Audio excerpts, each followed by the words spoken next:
Then it's Draisaitl behind the net. Draisaitl out to Ekholm at 5. It's wide. Out to the near point. Out below the zone is Marchand. A pass ahead. No, Marchand. A breakaway. Hits in Marchand. Can he tie the series? And he scores! Brad Marchand in overtime. And the Panthers win game 2. 5-4. The series is tied and a game apiece. They only lost 2 in a row twice in the regular season. They have yet to lose back-to-back games in this playoff run. The NBA Finals are tied at 1 game apiece. Time since center at match point, hour and 43 and counting. Alcaraz was that close to being done.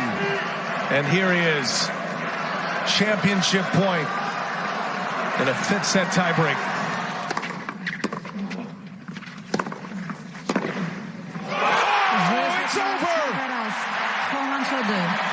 Carlos Alcaraz reigns in Roland Garros.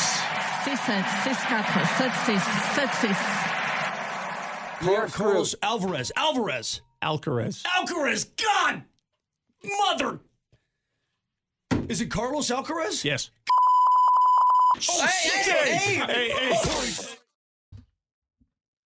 Little recap of the weekend. Starting with, I guess, the game last night between the Thunder and the Pacers. That's kind of what I thought the game would look like. Here's what makes it really difficult. And this would be tough if you're a Pacers fan. Is Halliburton is kind of the key that stirs everything. You know, he's their best player. They have good ones. They have Siakam. They have Miles Turner. But, I mean, Halliburton's the guy. And just too often, Halliburton doesn't have the stellar type of game that is necessary to win. You know, I've said this before. It's why I've compared him to Jamal. It's that when he's on, they win. When he's not, they don't. And in this series, I mean, Oklahoma City, they can throw wave after wave after wave of different people at you that harass and make life incredibly, incredibly difficult. But in his case, he was inconsistent to start with. He had, I mean, for a guy that we're talking about, is he in the superstar realm or not?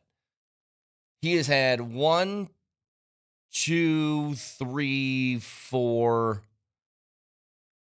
games in which he scored less than 11 points in just this postseason. It's tough. And I mentioned this on Friday. I could very easily see Oklahoma City taking the next 4 consecutively. Like that amazing sort of comeback win in game 1. But you start to ask yourself, when you need those kind of comebacks in a series, what are you in comparison to your opponent? They've done that to other teams. Indiana's been in this position before, that maybe they do push this to game 7 and somehow win. Like maybe. But there at least is the possibility that OKC just runs with this thing for the next 3 games and gets it done and over with. There is that shot. Doesn't take anything away from Indiana. I think they're still a really good team. But I just, in the case of everybody who's played against Oklahoma City this postseason, you're outgunned. And that includes the Nuggets. It's why it's a miracle to me that the Nuggets even took the series as far as they did. Because they weren't as good as what Oklahoma City is. Like, Oklahoma City has the potential. If they win, let's even say, you know, this series in 6. I mean, they're going to be ranked up there with some of the all-time great teams. I don't know where, but they'll be up there. I mean, you finish a season with 84 wins.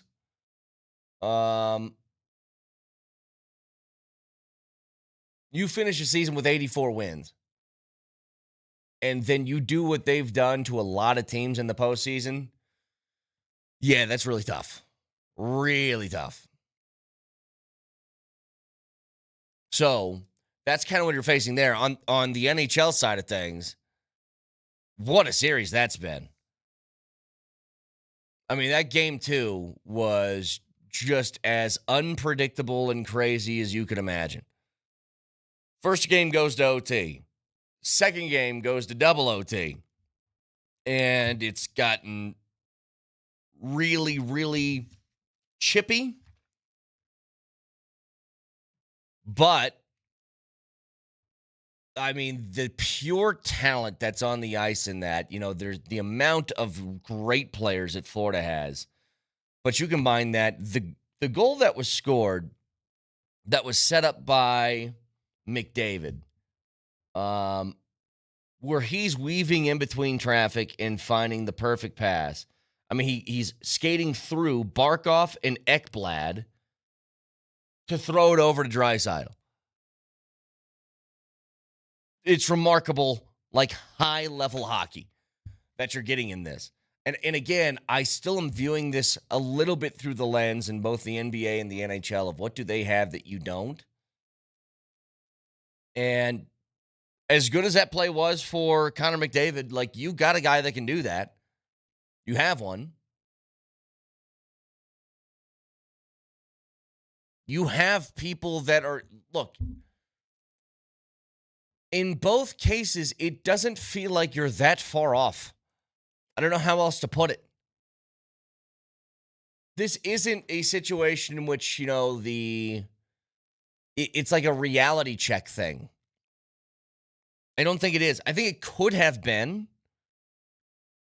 I mean, depending on different perspectives here. By the way, the reality check part, especially with the Nuggets, came when you fired the coach and the GM before the season even ended. So, yeah. You had one of those already. But when I watch these two teams play, they're very, very, very good. Very good.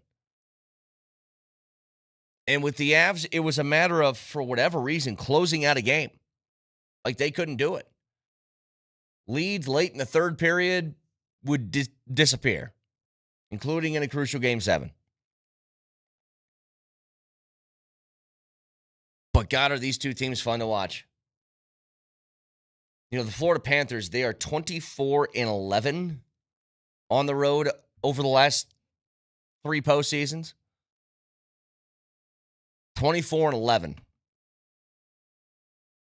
Kachuk says we feel comfortable on the road. It's a simple game. It's a hard game. It's that us against the world mindset. I think he might have somehow honed that even more in the the Four Nations, especially when they were playing in Canada. I think they felt a lot of that. But to be 24-11 on the road over the last 3 postseasons is pretty remarkable. And that's the thing with Edmonton. Edmonton is, they were in this spot a year ago, playing against this team and having the home portion of their schedule against them just find it really tough. They did go 2-1 at home last year in this series, but goodness.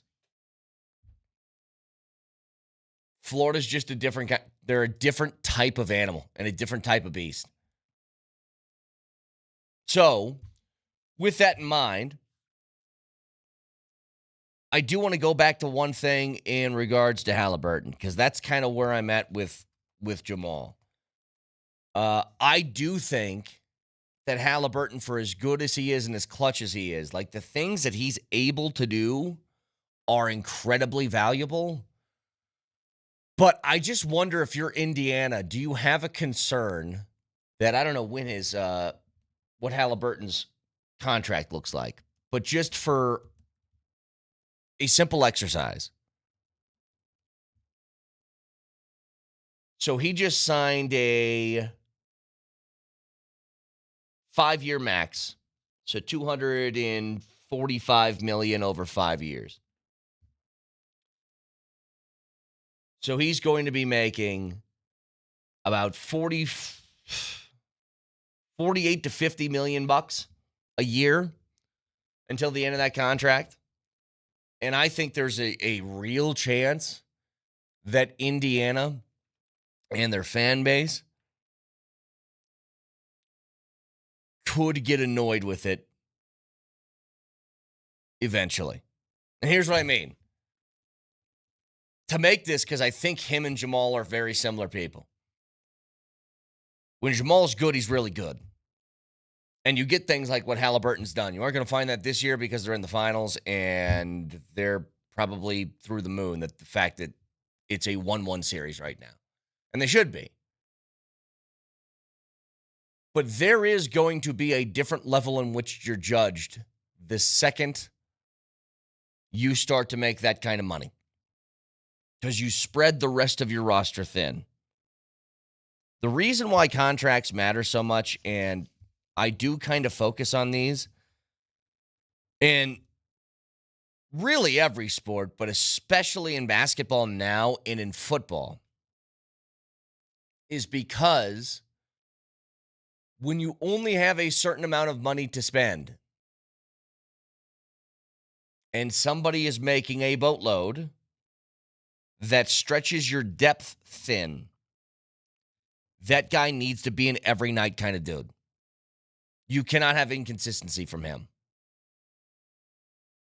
And that's part of the reason why people have been frustrated with Jamal, because Jamal still does great things, like hit big shots at the end of games. He's not scared of the moment. None of that. But he'll have a game in which he goes, 5 of 18 from the floor, or a couple that are like that. And those just can't be sprinkled in if you can't fill out the depth because of the money that you're paying somebody. And I feel like Halliburton's the same way.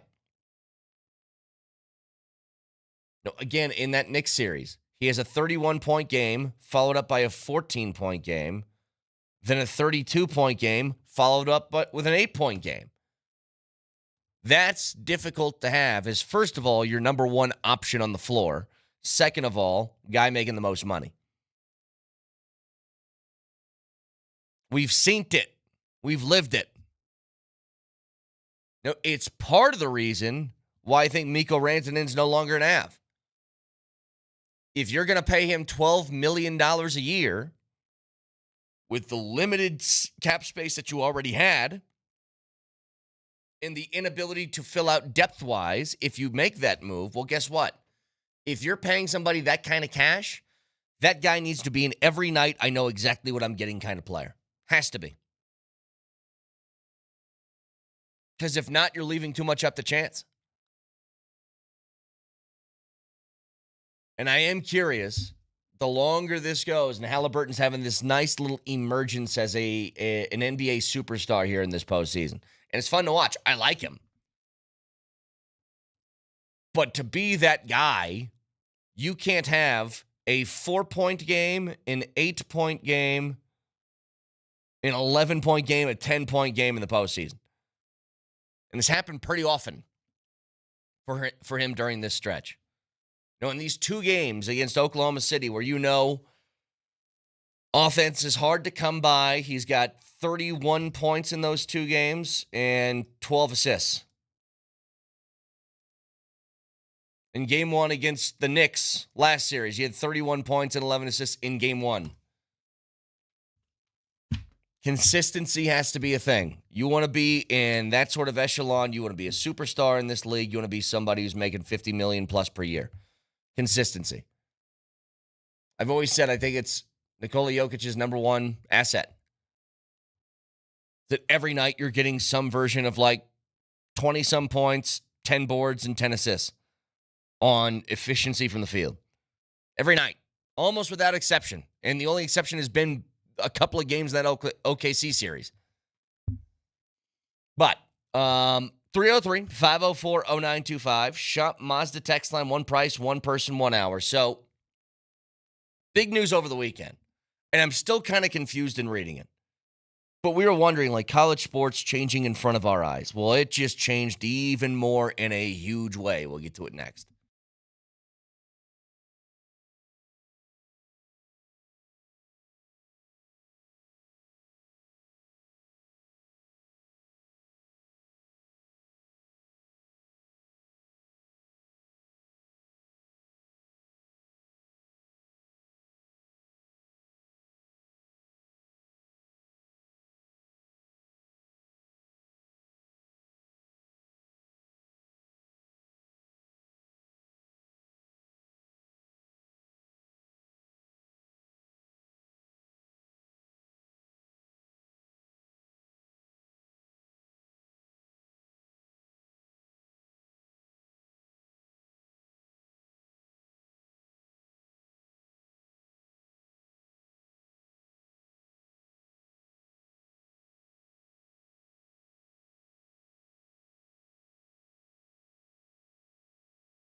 Oh, I do love that music, though. How could you not? I feel like I want to start doing some stocks, Nelly. Quarterback, stock up. That quarterback is Arch Manning. I want to do that so bad. College football. We're what? We're got to be a little short of 90 days away from college football, right? Let's look this up. When's the first college football game? When do we got for week 0? Yeah, stock down is too far away. So game 1 is Saturday, August 23rd at 10 a.m. It's Kansas State and Iowa State in Dublin. So the 23rd. Now we use our good old trusty Google. How many days away is August 23rd? 75 days, Nelly. Nailed it. Your parents, are they gonna set their alarms? Is Troy Kane gonna start drinking at about 8 a.m. to pregame for the? Hey, it's got to be 5 o'clock in Ireland. You can start drinking whenever you want. They're Kansas State alums, of course. They aren't missing that. 10 a.m. Anyway, the reason I bring this up is because college football, college sports have changed massively. And I've tried to really get a grasp and understand of what's happening here with a decision from over the weekend. So here's the Cliff Notes version from what I've gathered. There's a new NCAA settlement that, first of all, the NCAA will pay nearly $2.8 billion in back damages over the next 10 years to athletes who competed in college at any time from 2016 through present day. Why it couldn't be retrofitted to, 2009, 2010, when I was playing, no idea. But I guess this is for any athlete at any time who ever played. This isn't just football or basketball or anything like that. Secondly, that's just the beginning. What's really interesting is this.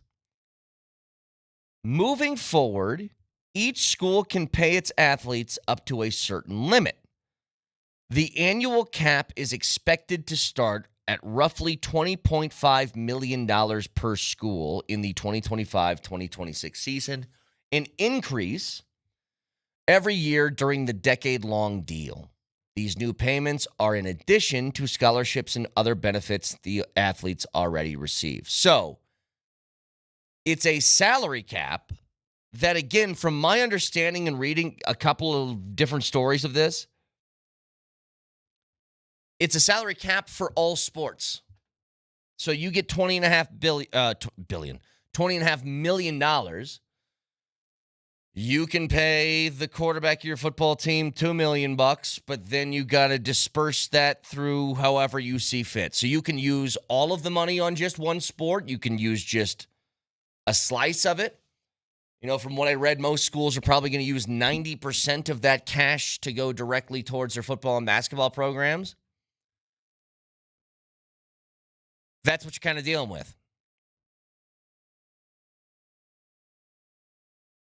And I have no idea. I don't even have an opinion on this because I can't, first of all, can't get my head wrapped around it. Second of all, I don't know how this is going to be used and divvied out.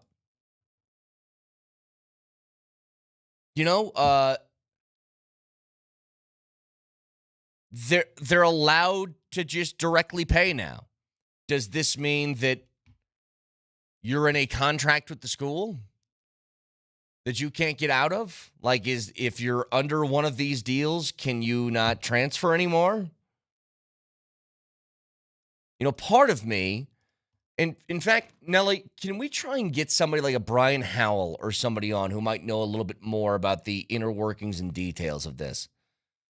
Because it is, if all of this is true, it's sort of a landmark day in college athletics. I mean, it's what everybody has kind of said, that if you're going to pay, this is what we thought it would be. And I think the NCAA got caught flat-footed because NIL just became a slush fund, and it wasn't something that they could have any control over. So essentially, here's the deal now. If you're the CU Buffs, you have a $20.5 million sort of cap that you could throw some of, I would assume most of it's going to go to your football program. A little bit to your basketball, a little bit to your women's basketball, a little bit to this, that. I mean, it's kind of all up to you. But my understanding is this still means that NIL can happen on top of it. But this is a way for a school to get directly involved in this. And the NCAA had to, their biggest fear is this: they don't want to become obsolete. The biggest fear of the NCAA is that teams start doing so many things independent of the National Collegiate Athletic Association that they are so in the rearview mirror as far as decision-making between these schools and these conferences that they become useless. And eventually, these schools and conferences decide we're breaking away from you. So I think this is their way of trying to catch up and be like, hey, guys, see, we've been working behind the scenes. Here's a new way that you can start paying people. But it feels like every single bit of news that comes out about the NCAA is just a different way to slice a check. You know what I mean? Everything that's happened over the last, I would say, going all the way back to when the Big 12 got broken up. And Missouri and A&M went to the SEC, and Nebraska went to the Big 10, and all these different schools moved around. And you had conference realignment. That was the beginning of the end of what college football was, because that's when everybody kind of decided that the money was going to trump really anything else. And when it starts with the schools first being that way, then it's a trickle-down effect to the players, and this is how you get to where you are right now. The oddity of all of this is it's just a new way to try and police things in which the NCAA is going to act like the security guard, and I still feel like they're going to be ignored. So this is starting on July 1st. Again, each school will be able to spend roughly $20.5 million in new payments to their athletes. That figure comes from a negotiated formula that caps athlete payments at 22% of the average annual revenue that FBS-level schools get from ticket sales, broadcast rights, blah, blah, blah, all that different stuff. So I'm reading this just from ESPN right now. Athletes are also still allowed to make money from selling the rights to their name, image, and likeness to other parties. The settlement creates a new set of rules and a brand new organization called the College Sports Commission that will try to stop boosters from using NIL deals as additional salary payments, a practice that became commonplace in the past several years. Here's the problem with that. What does it mean we'll try and stop boosters? Do you want to know why boosters do what they do? Because they have a ton of money. You understand? Boosters have gotten college athletics in the position it has been because they have something we like to call bleep you money, which means you don't like this, bleep you, I will outspend you. It's a hell of a thing to have. I wish I had it.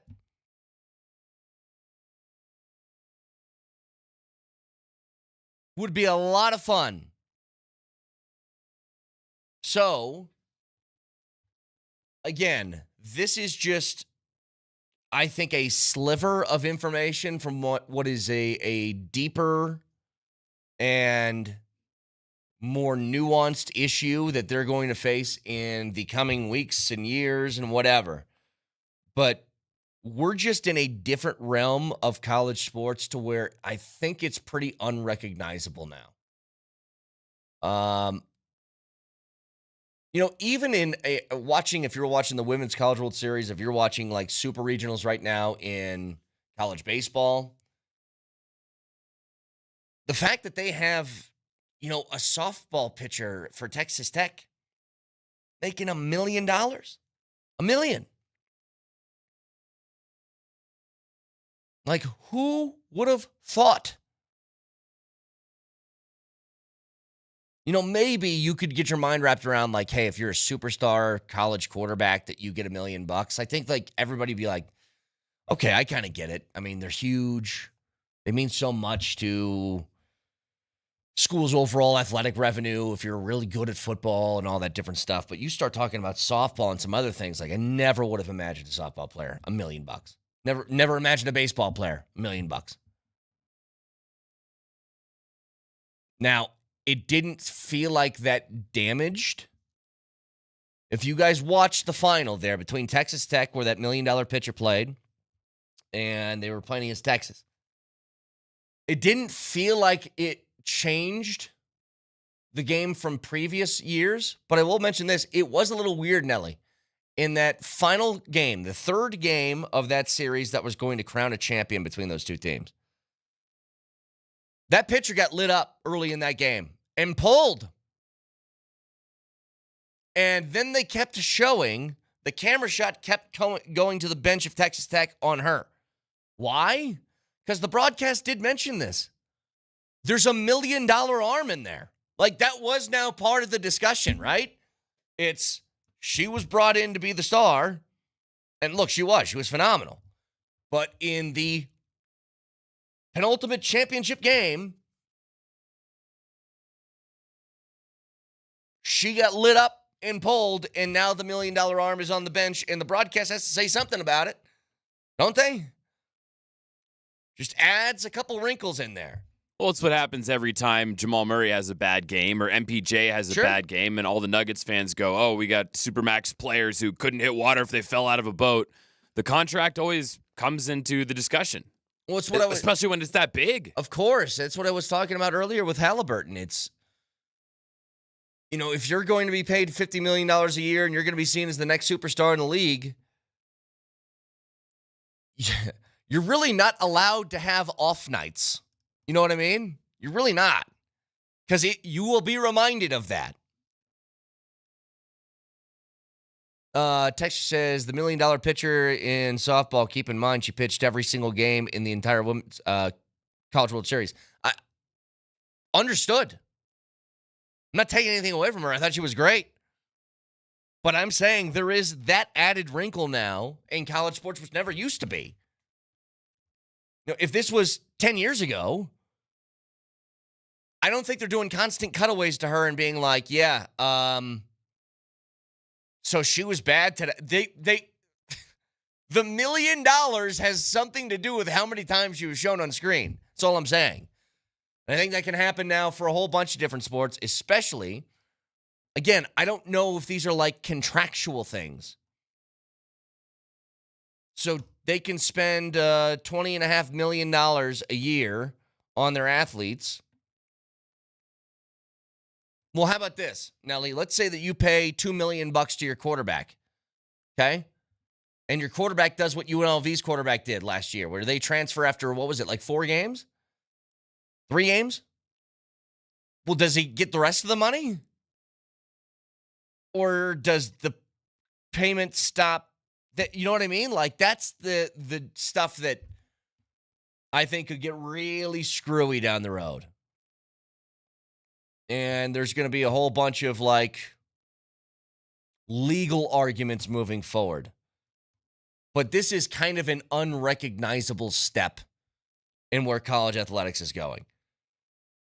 Where we aren't talking about the same thing anymore. This is essentially a brand new league has just been formed. It's just using all the same logos and jerseys that you remember. So 303-504-0925. Speaking of, maybe not money, but prizes. How about prizes? You can head over to altitudesportsradio.com/pick'em to enter Altitude Sports Radio's U.S. Golf Pick'em. You pick 4 golfers, One from each of the 4 different groups in your entered. The entry with the golfers that total the most prize money is our winner, and that means your prize package is perfect for every golf fan. It's a foursome at the Ridge at Castle Pines. It's 4 tickets to the U.S. Senior Open at the Broadmoor and a Surfside prize package that includes a new RTIC cooler. Thanks to Surfside iced tea and vodka made with real brewed tea, only 100 calories, 2 grams of sugar, and 0 bubbles. Look for the can with the sunset stripes at bars, restaurants, in stores near you. Enter now at altitudesportsradio.com/pick'em for your chance to win. By the way, I had a whole bunch of those Surfside iced tea and vodkas over the weekend. They are awesome. Like incredibly, like lemonade vodkas, iced tea vodkas. They're delicious. You find them, pick them up. I promise you, they're good. But enter that contest there, altitudesportsradio.com/pick'em for your chance to win that pretty damn sweet prize. Back after this.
Reminder to you guys that tonight, Game 3 of the Stanley Cup Final between the Oilers and the Panthers.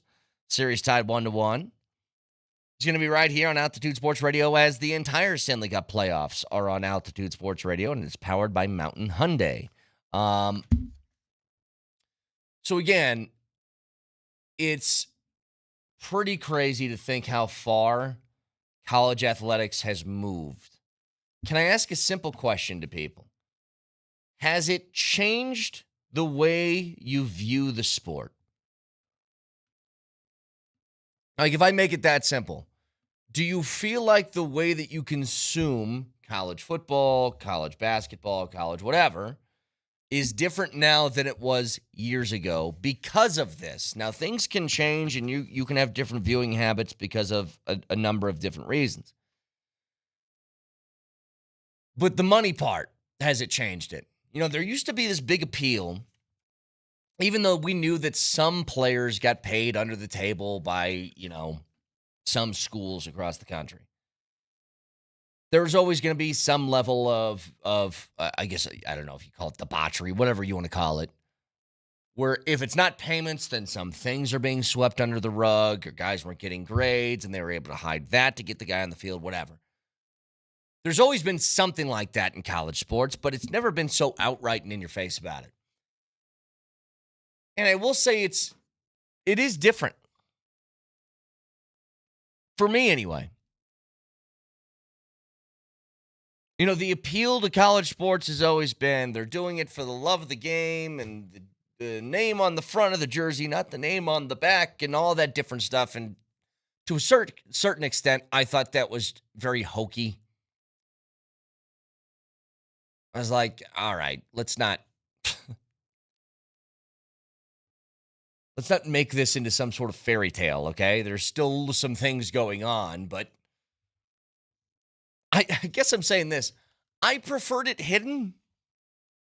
I preferred it just in a way where I'd be like, Bama's paying players. I got no evidence to point to it, but I just know it, right? Or Zion, you think he's playing at Duke for free? No way. Like, we knew it, but it was almost, I think, better that I was being lied to. This is kind of the monkey's paw, right? Where for years, everybody said it's ridiculous that these athletes are being taken advantage of by a multi-billion-dollar operation, which, by the way, the NCAA is a nonprofit organization. So take that into account when you talk smack about them. But everybody said these players deserve to get paid. Think about how much money Tim Tebow could have made, or pick any player. Sure. Well, you got your wish, and look what's happening. I mean, we're in this unregulated just landscape of madness. And I agree with what our texters are saying, with what Vic says. My biggest knock with the new system, regardless of how much money people are making, is I don't know who plays for any given team any given year. I think that's number one for me, too. And so at the beginning of the year, when we talk about, okay, how many wins do we think CU is going to get? I don't know. Pick a number between 4 and 12. Who's on their roster? Yeah, it's I think that you're right. Like, it's less about the money and more about, I can't keep track of this. Like, God bless the guys who do college basketball reporting, because that's just got to be a monsoon of news that's coming every 2 seconds. And when you have the amount of transfers that especially college basketball does, but there's less guys on a roster, but guys are moving constantly. Guys who play for great teams and actually play, by the way. When I say play, I mean play for great teams, still transfer. But, like, I take the most ardent and diehard CU fan right now. Could you name 70% of the starters heading into next year? I couldn't name 7 starters. Yeah, and that is a huge, huge difference. You know, and it was part of it. Watching something build was fun. And you're in a 1-year build every year now. It's why if I had the choice, for a guy like Lincoln Riley, who somehow, like, whenever a job opens up in the NFL, it feels like his name is always one of the first ones out there, right? If I'm him, I would love just to take an NFL job. I'd love it. And not have to deal with that kind of stuff. Like, there is one big appeal to pro sports as opposed to college now, and it's this. When a guy signs a 4-year contract, he's there for 4 years. Unless, like, you want to get rid of them. You know what I mean? Like, the only way Jamal is not going to be a Nugget is if the Nuggets decide that Jamal is no longer a Nugget over the next 5 years. Even in football, you have guys who hold out, guys who request trades, but it's not that often. When you sign the deal, you're basically there. And I think, again, it doesn't sound like this is the case, but if this new sort of step here, if the $20.5 million in payments to athletes became like, hey, I give you this money and you're here for a 2-year deal without exception, then I think that it could at least do something to better the product. Because you're right. It's the amount of times that you think you know a team and then the team is totally reinvented the following year. Well, and look, in principle, I don't think NIL and the transfer portal are bad. Just if you look at the concepts behind them, because NIL, people forget what that stands for. That stands for name, image, and likeness. And so the idea was that if players should be able to be compensated for their name, image, and likeness. So if Brett Kane appears in the next edition of NCAA football, you get a check because they made an electronic copy of you. Or if your jersey is sold at the stadium, you should get a portion of that. Yes. Or if McGuckin Hardware in Boulder wants to have the quarterback be their spokesperson, they can pay them to be in a commercial.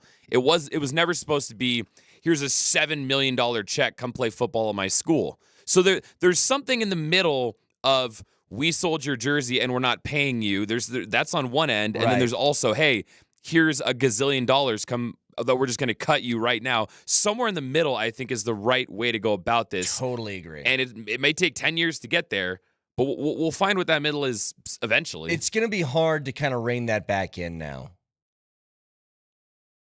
Like, now that this is opened up, boosters who've been throwing money around, I mean, what are schools going to say? No, thank you? Yeah, right. Like, they aren't going to be pushing away money from anybody. But a couple of texts coming through here. College athletes deserve some compensation and probably insurance, but it's now pro sports and college campuses. Limits need to be put in place. It's not recognizable. Another one, I would say no, talking about your viewing habits changed? I would say no because I'm basically rooting for my team, my school. I don't care about the rest. I mean, if my school is getting players and doing things that I get to compete, that's all I care about. And how they get them players doesn't matter. It's one of the things that was actually kind of fun about the last 2 years at CU was you got the kind of rare thing, which was major players stayed at the school and you got to watch them build, right? You went from a 1-win team, new regime comes in, to what'd they finish in year one? Was it 3 or 4 wins? 4-win team. And it took them to 9 wins the next year and getting pretty damn close to a championship appearance. Conference championship. But it was fun to watch the build. Yeah, they had some guys transfer and some guys transfer out and in. But you had some major names. You had Horn and Shador and Shiloh and Travis Hunter and all these different sort of guys that were there year over year that you got to see build and grow with the team, which is tough to find now in college athletics. Really difficult. That's another thing, though, where I think maybe the pendulum swung too far because before the transfer portal, sometimes it was way too tough for these guys to transfer, especially if I'm a recruit and I went to a school specifically to play under head coach Brett Kane, and I go there for you, and then you flee in the night, right? Like Mel Tucker to Michigan State, and now I'm stuck at that school, and if I want to transfer, then I have to burn a year of eligibility. I mean, then the player gets screwed because you took a better deal elsewhere to get money. So we tried to correct that with the transfer portal, but now it's just the Wild West if you can go anywhere at any given time. So once again, what's in the middle? It's a huge overcorrection. I think you're right because, look,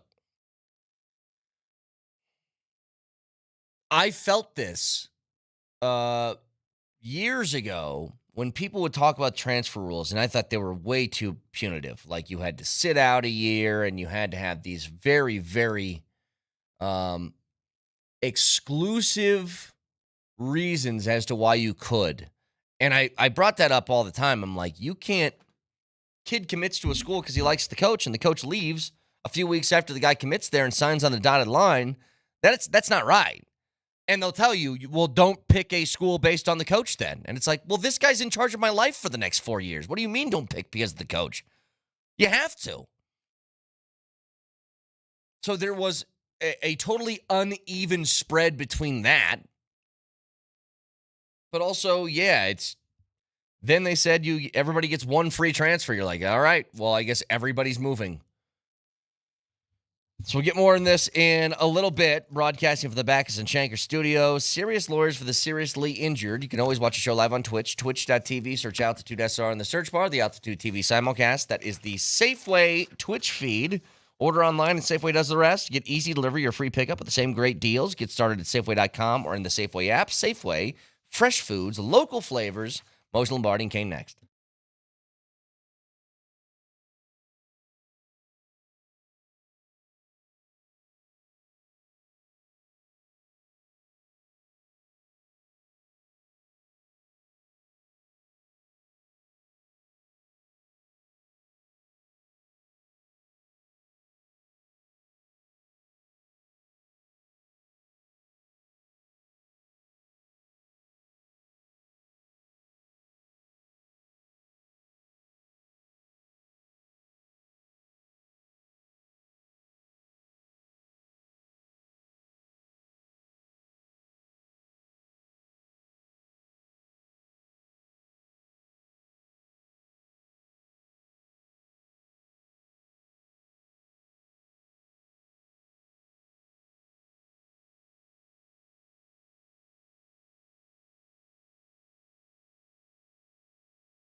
Then it's Draisaitl behind the net. Draisaitl out to Ekholm at 5. It's wide.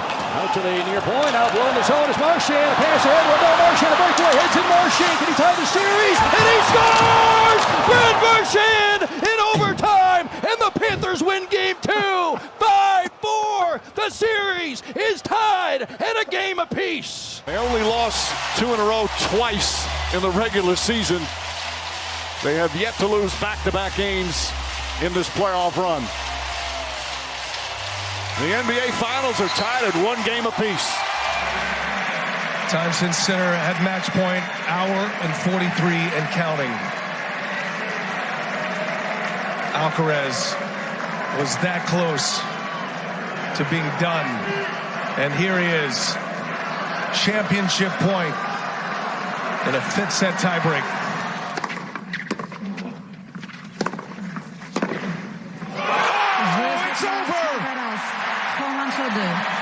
Carlos Alcaraz reigns in Roland Garros.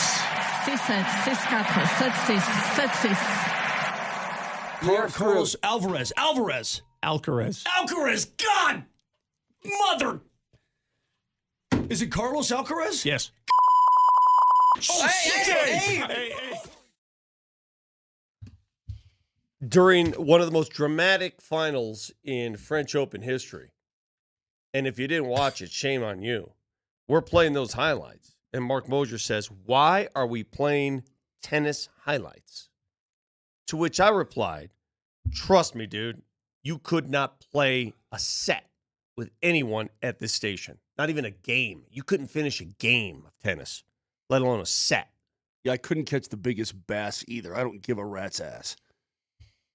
You know, this is one of those days where I came in bearing gifts. I've got a gigantic box over here. Everybody wants to know what's in it. There's a gift for all 3 of you, Nelly, Vic. Unless Brett. it's golf related, I don't want it. You do want it because you asked me for it, so shut up. I'm not. I can't shake my allergies. My eyes are red all the time. I step outside and it's like every piece of pollen flies into my face and up my nose. That's driving me crazy. Number 3.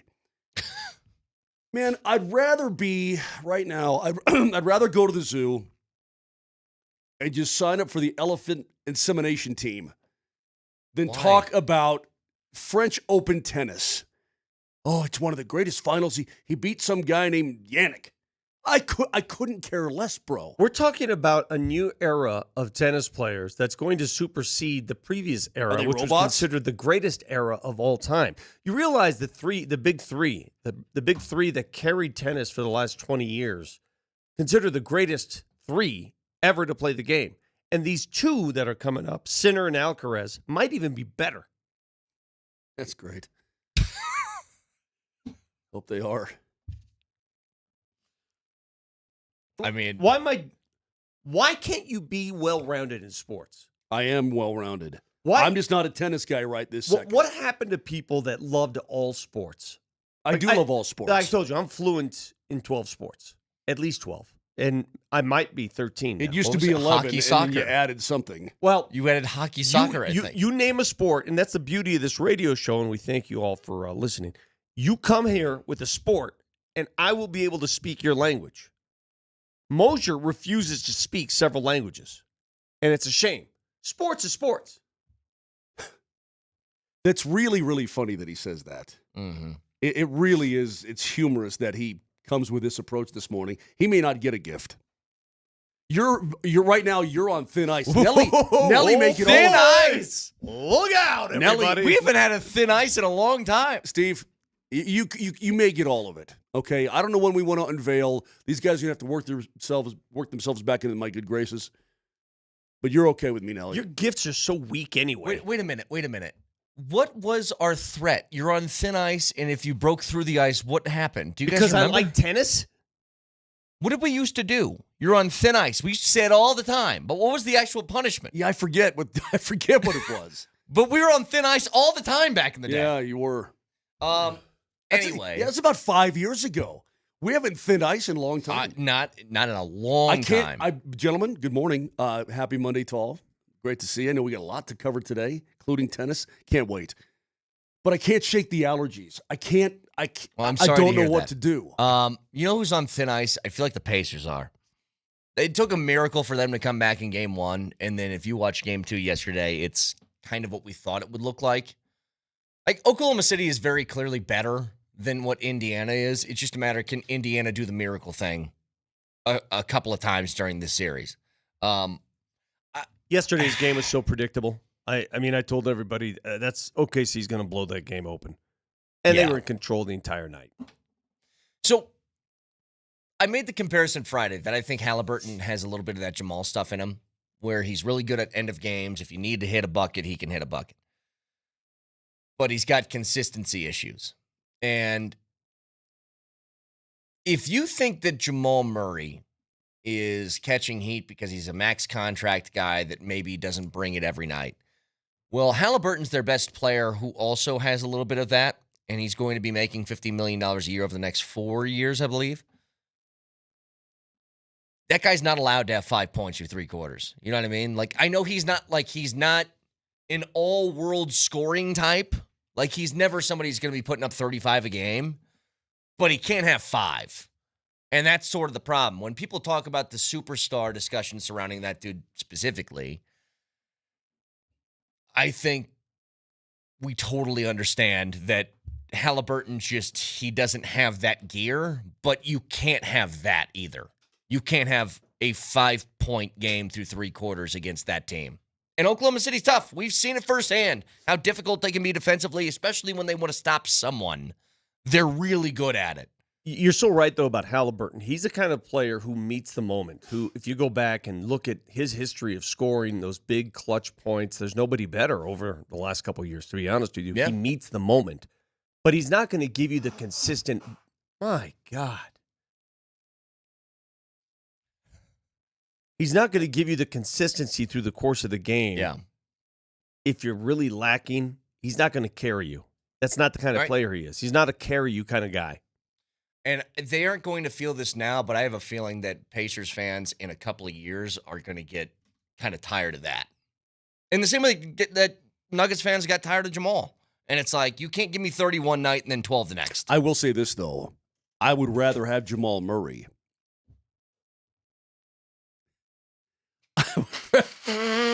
I would rather have Jamal Murray than Tyrese Halliburton. Good old-fashioned snot off. We have a good old-fashioned snot off. Different things. How many Nuggets fans would agree with you on that?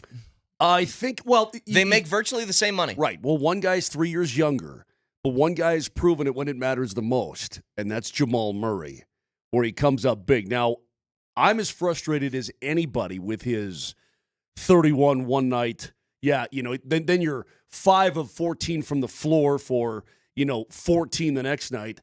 That drives me insane, especially in the postseason, because if you're going to pay a guy, I don't care what you get paid, but if you get paid a lot of the cap, your percentage of the cap, you better produce consistently. You can't afford to not be consistent. Jamal right now is in his prime. He's 28 years old. This should be the best basketball of his entire life. So barring an injury situation or barring some sort of bodily malfunction, we should expect it at 50 per or more for him to produce night in and night out. So when I watch, you made a very good point last week, when I watch Halliburton, I'm like, yeah, kind of the same guy, but I'd rather have our guy. Straw poll. Oh, yeah. Right now, would you rather have Halliburton or Murray? I'll take Murray. Running the point for the Denver Nuggets, would you rather have Halliburton or Jamal Murray? Just curious. 303-504-0925. I want to see where this goes. Same money, same contract structure. They make virtually the same money, okay. Yeah. I'm just curious what most people are going to choose here. Because they're similar. Halliburton is a much better distributor of the ball. I think Jamal is a better pure scorer. But I think this could be close to 50-50. It might be. I like our guy. Our guy's done it when it matters. Not that this guy isn't going to for the rest of this series, but like you said, Vic, we'll see. We'll see if the Pacers can overcome the shellacking that they took last night. The Nuggets were able to, if you recall. The Nuggets then took a 2-1 series lead. Yep. It should have been 3-1. Yeah, I don't think the Pacers are going to be able to do that, but we'll see. We'll see. early returns on this are a lot of Halliburtons, by the way. A lot. I think that's recency bias. People are angry at Jamal or whatever. You know, here's the truth. Jamal has the luxury of playing next to the greatest player on the planet. Halliburton does not. That's true. I think Jamal's game fits better next to him than Halliburton does. But that's a fact. No. If you put Tyrese Halliburton next to the greatest player on the planet and gave him years with him, how would he look in that role? I think that his thing is like he's a creator, though, and that's Jokic's job. Yeah. To where I think you more have to have somebody that's just ready to score off ball, where I think Jamal fits better. I don't disagree. Yeah. I trust Jamal more in like in a two-man game, in a mid-range jumper two-man game kind of role. Right. I agree with you there. I was curious, and it's kind of going the way I thought. I would say, what would you say, most 65, 70% Halliburton so far? To me, it's more like 54 to 46. Okay. Very specific. But see, on that I'll take number. the NBA champion, Jamal. I'll take the devil you know versus the devil you don't know. Health has me teetering, but I'll take my guy, Jamal. There's a lot of, and then Halliburton comes in. I mean, it's pretty 50-50 to me. Why don't you put it on your little Twitter thing or whatever you got? That's too serious of a poll for that. Yeah, you're probably right. I'm already tired of the OKC Thunder, and they haven't even won a championship yet. I'm just you know what it is? Yes. Are you guys? Yes. Yep.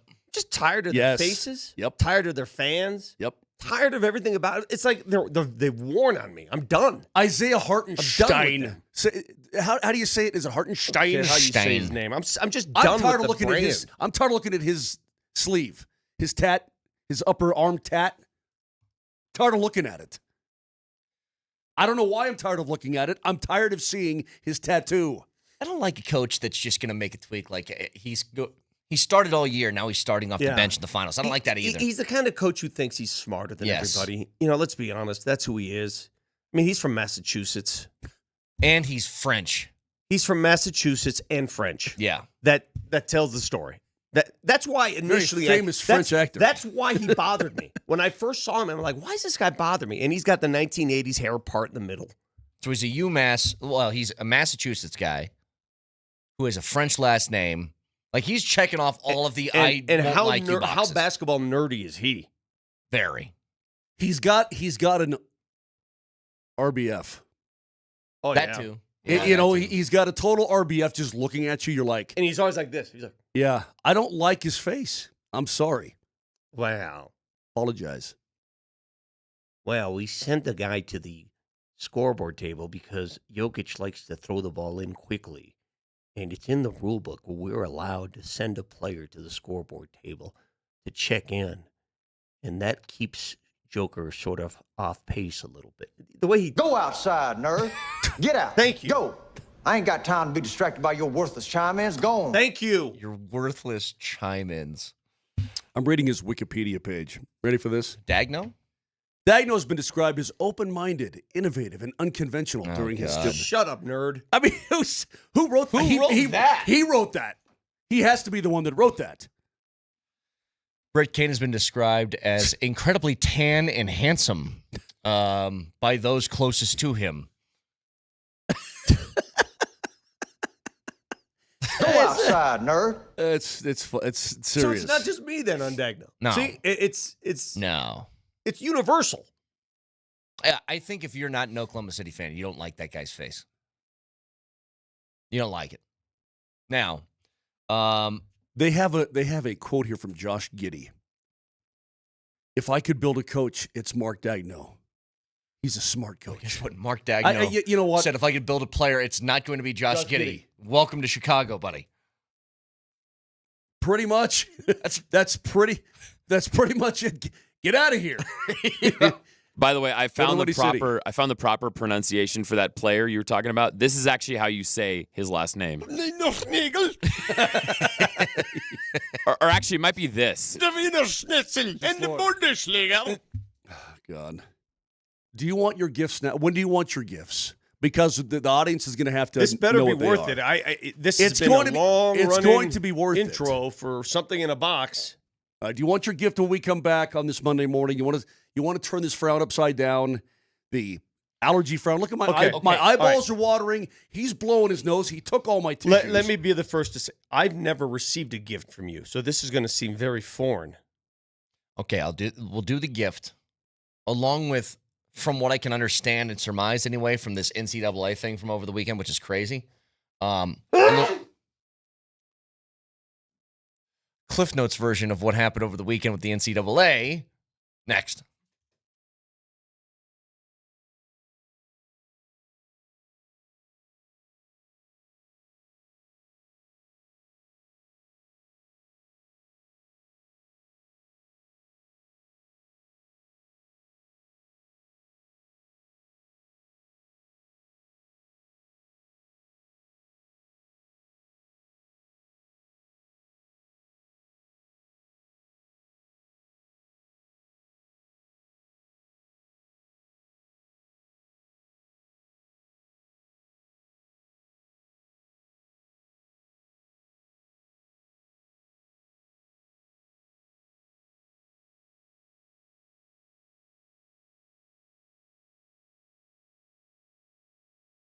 Guys, are you dealing with any sort of form of erectile dysfunction?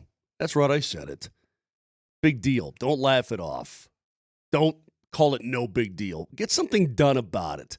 You're probably not very happy right now because of it. So go to the Rocky Mountain Men's Clinic because their treatments work when the pills or the herbals fail. They got treatment success rates well over 90%, and they've been here serving the Front Range in Colorado for nearly a decade, successfully treated tens of thousands of men. I went for low testosterone treatment, worked like a charm. A lot of guys go there for all different kinds of things. Peptide treatment, there's a lot of things to take care of your man engine. The initial visit when you go to the Rocky Mountain Men's Clinic, only $99. Medical consult with a Colorado licensed medical provider, PSA test. And if you do have some form of ED, they're going to give you a test dose there in the office if it's medically advised. If it doesn't work, your appointment's totally free, but it's going to work, and you're going to be a happy dude. 5 locations in Colorado from Fort Collins all the way down to Colorado Springs, so give them a call. 720-440-7900. That's 720-440-7900. Or again, go to RockyMountainMen'sClinic.com.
I saw you with the box. What was in the box? Because I envy your normal life. Put the gun down, baby. It seems that envy is my sin. No, what's in the box? Not till you give me the What's gun. in the box? Give me the gun.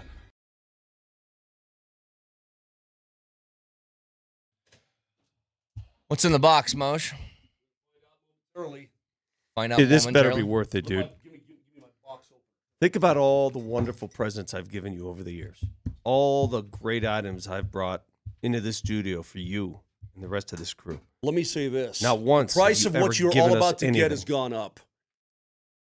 The cost of this for each of you is more than all of the things you've ever given me in your life combined. What? Really? Do you think this is going to be stupid, Brett, between you and I? Ignore him. I don't know. I don't think so. I'm excited about You know what this is going to be? Band of Brothers posters. I take it. Set up what's going on. Tell Okay, everybody so what- Moser's opening this. It's a long rectangular box right now that he said there are 3 gifts in here. I thought he was carrying clubs. If he was carrying clubs, I'll take that. That's what it looked like. It looked like it was brand new clubs. So now he is. He can't open the tape. He's got old man hands that can't open the tape anymore. So he's got to use the pen. All right, he's got one side open. Took a lot of work to open Come that. to the other side. The long walk around the chair. How often? Now, do you let have me to have- preface this by saying, hold on, excuse me. When you each get your gift, I am immune.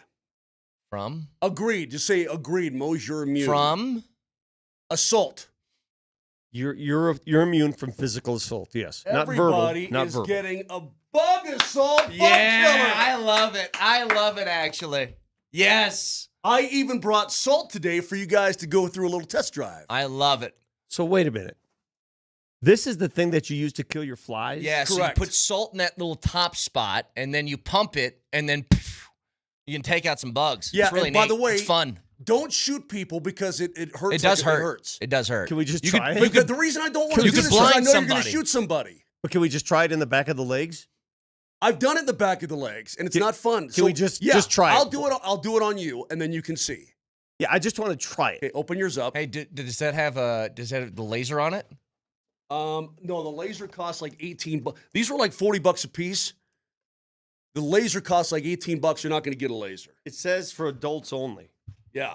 Well, this Nelly, do you have any random bugs that need whacking Do in your not house? shoot in the face or eyes. You can blind somebody. Do you have any random bugs in your house that need whacking Hey, from time to Moser, time? I'll find some bugs, brother. Okay, good. Find them. Yes. This time of year, I'll seek them out. How are no batteries required? It's all mechanical. It's all mechanical. So, All right. Let me get this. it's very nice. I like these. I like these a lot. Get yours out. Got my dad a. Well, what am I going to do? Just shoot this? We got a job to do still. Yeah, we do, but hang on a second. I don't, and Vic's just banging his box right against the mic. Oh, you've got salt. All right. Oh, and he's got salt. Okay, can we wait on this for a little bit? Like, take like a break to get all that stuff ready All right. instead of doing this live on the air? Sure. Okay, so we'll do that during the break, and Vic can start to shoot things. Here's the deal. Thank you for that. The NCAA has made, I don't know what this is. This court ruling over the weekend is, I mean, a massive change. And there's a whole bunch that goes into it. I'll try and give you sort of the Cliff Notes version from how I understand it, okay?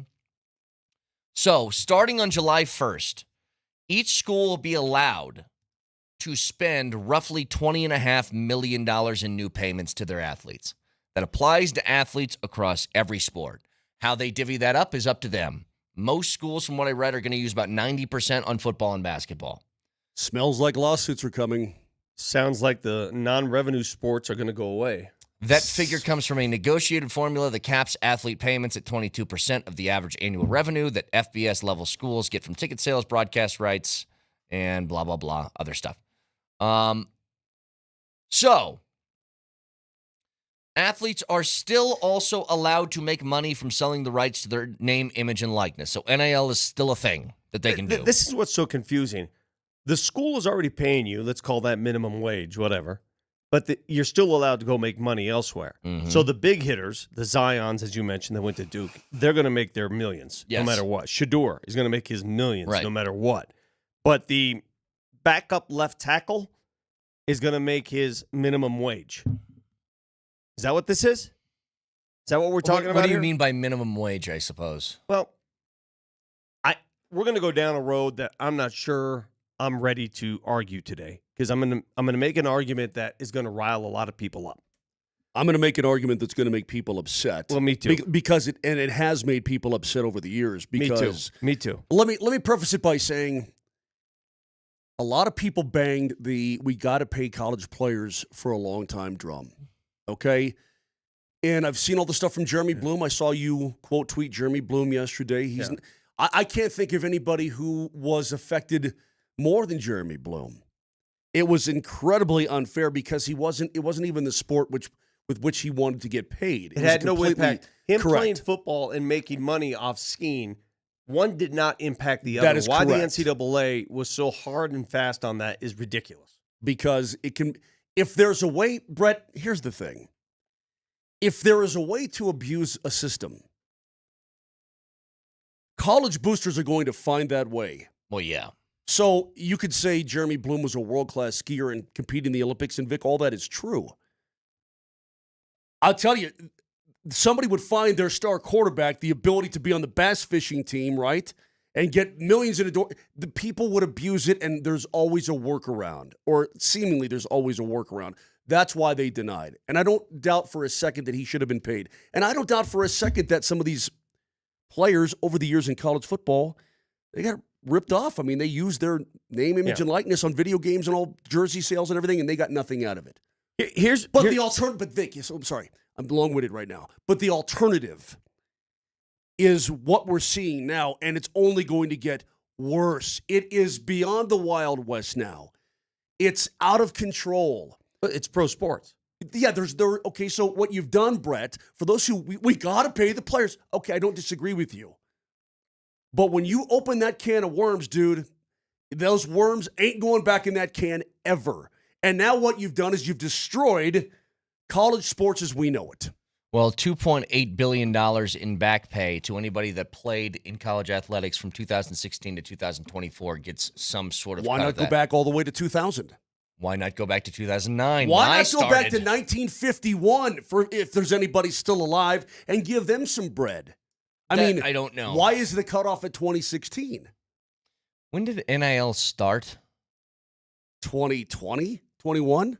Yeah, I don't know why it would because the guys that probably started in 2016 could have had a year of NIL in 2020 would be my guess. That's why. I do have a fundamental problem with this. And let's start here.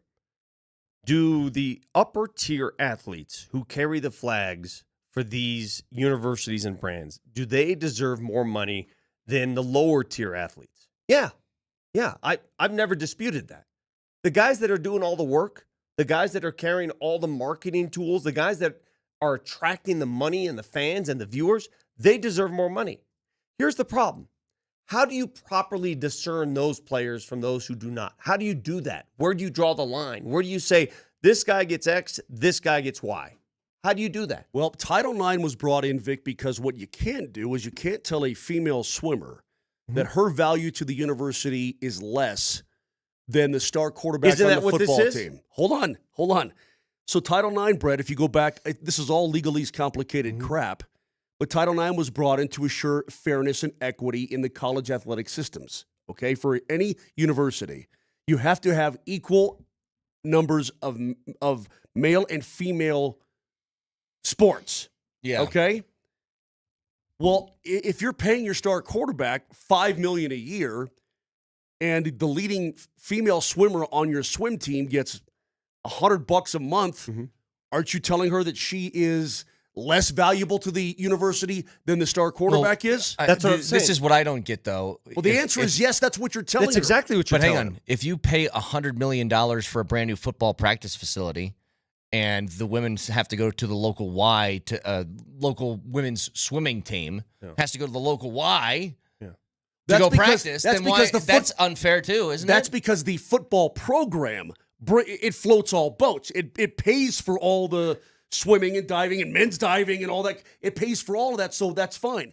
It's when you get down to the individual athlete, you're going to run into some major problems. Major problems, even on every respective team. Forget sports. Yeah. Just take one team. Sure. How do you take a team of, let's just call it 75 football players. Let's put the number at 75. Sure. How do you determine who makes what? A professional sports franchise has payrolls, salary caps. You know exactly what everybody makes. You play to what how do you do that in a college free environment? Agency? How do you do that? How do you say in college, this dude is worth that? We saw you play last year. You didn't do much. You're worth this much. I guess I don't see how it's all that much different than like a professional sports team. Like Joker makes $70 million and Westbrook makes $3.5 million. Well, then it's pro sports. Then we're playing professional. Yeah, then we're playing paid. professional sports. Period. Look, I was told a long time ago, you get paid to do something, you're a professional at it. Okay, so the second that starts to happen, you start to get money to do a certain thing. You're now a professional in that thing. All right, so are the kid gloves off then? How we treat college athletes then? They're like pro athletes. Well, here's a question that I have that I considered. So this is $20.5 million a year that they have to spend on whatever sport or whatever athlete that they see fit within that school. I don't know how that affects this scenario. Like, let's paint you this one. You're UNLV. You decide I'm going to give $2 million to my starting quarterback, and he decides 3 weeks into the season that he's transferring. How does that work? That's what happened. But he wasn't being paid directly by the school, right? He said he was promised money by an assistant coach. That's why he went there, and he said, I'm not getting my money, I'm out of here. That was NIL money. The fix is easy. If the school is making the payments, then I want a contract. And I want a contract that says you got to stay here. I mean, for at least the year. But If you're signing a contract where I'm paying you money, you can't just walk halfway through the season. No. Can't do it. No, I think you're totally right. So when I was against paying athletes, it wasn't because I didn't think that they deserved money or some compensation for. And I made the argument: look, you're getting a great education. People don't want to hear that. I've said that for exactly. years. So I was beat down like all you want is unpaid labor while everybody gets rich off the backs of these kids. They get nothing. You're right. Find me a better way because this ain't it.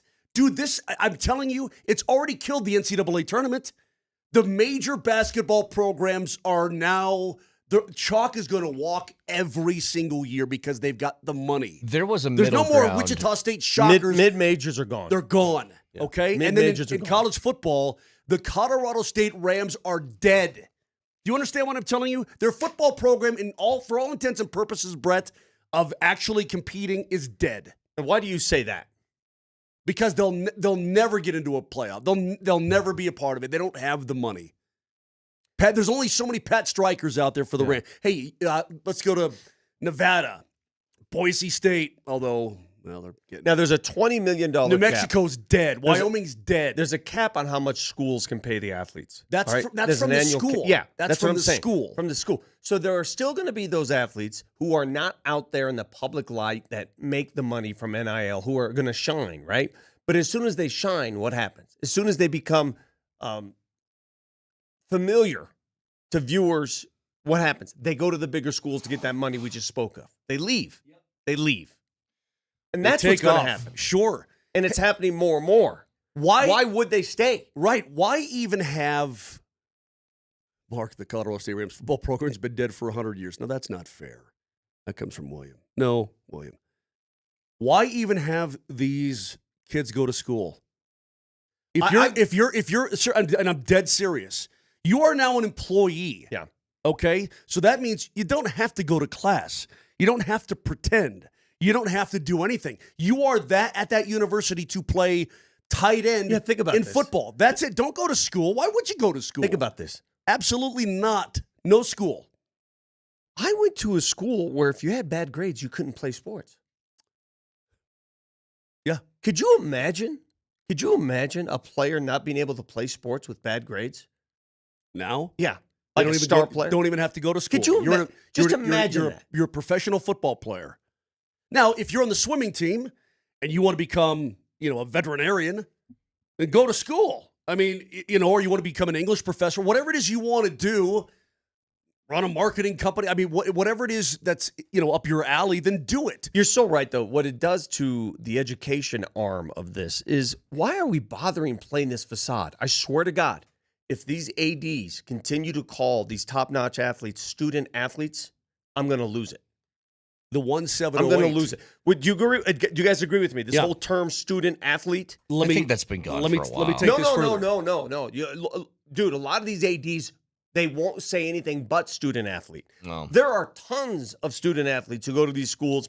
They play for nothing. They have to work their way. They go to school for school. But the ones that we're familiar with, the ones that carry the flag for the brands, a lot of them don't care about school. Yeah. The 1708, as part of NCAA rules, the students have to be engaged in classes toward their major or minor. Why do you think the Big Ten and the SEC want to branch off and do their own thing? They don't even want to be a part of the NCAA anymore.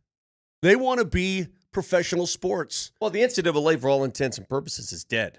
It just organizes tournaments now. It's going to organize the basketball tournament. It's going to organize tournaments, but it doesn't have any disciplinary acts whatsoever. It can't do anything. They're done. Well, this is part of the this is all the NCAA's fault, and I want to talk about this more in just a second. It's not the NCAA's fault. I think it is. No. I can explain it to you. Okay. Because, we'll get to it in just a second. You can listen to us anywhere on the Altitude Sports Radio app. It is powered by the Will Hite Law Firm. Injury lawyers go to willhitewins.com. That's willhitewins.com. I think it's the NCAA's fault for one specific reason.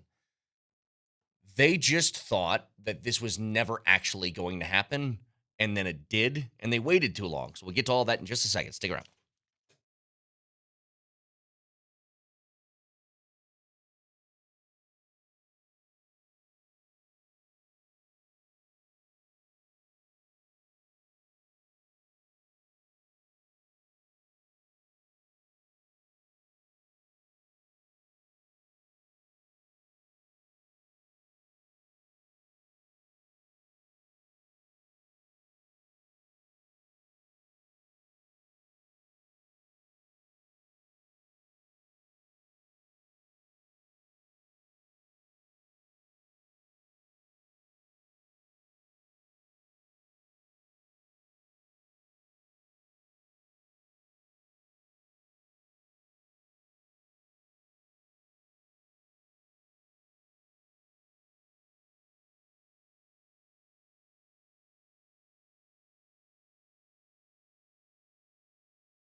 Here's what we've learned during the break.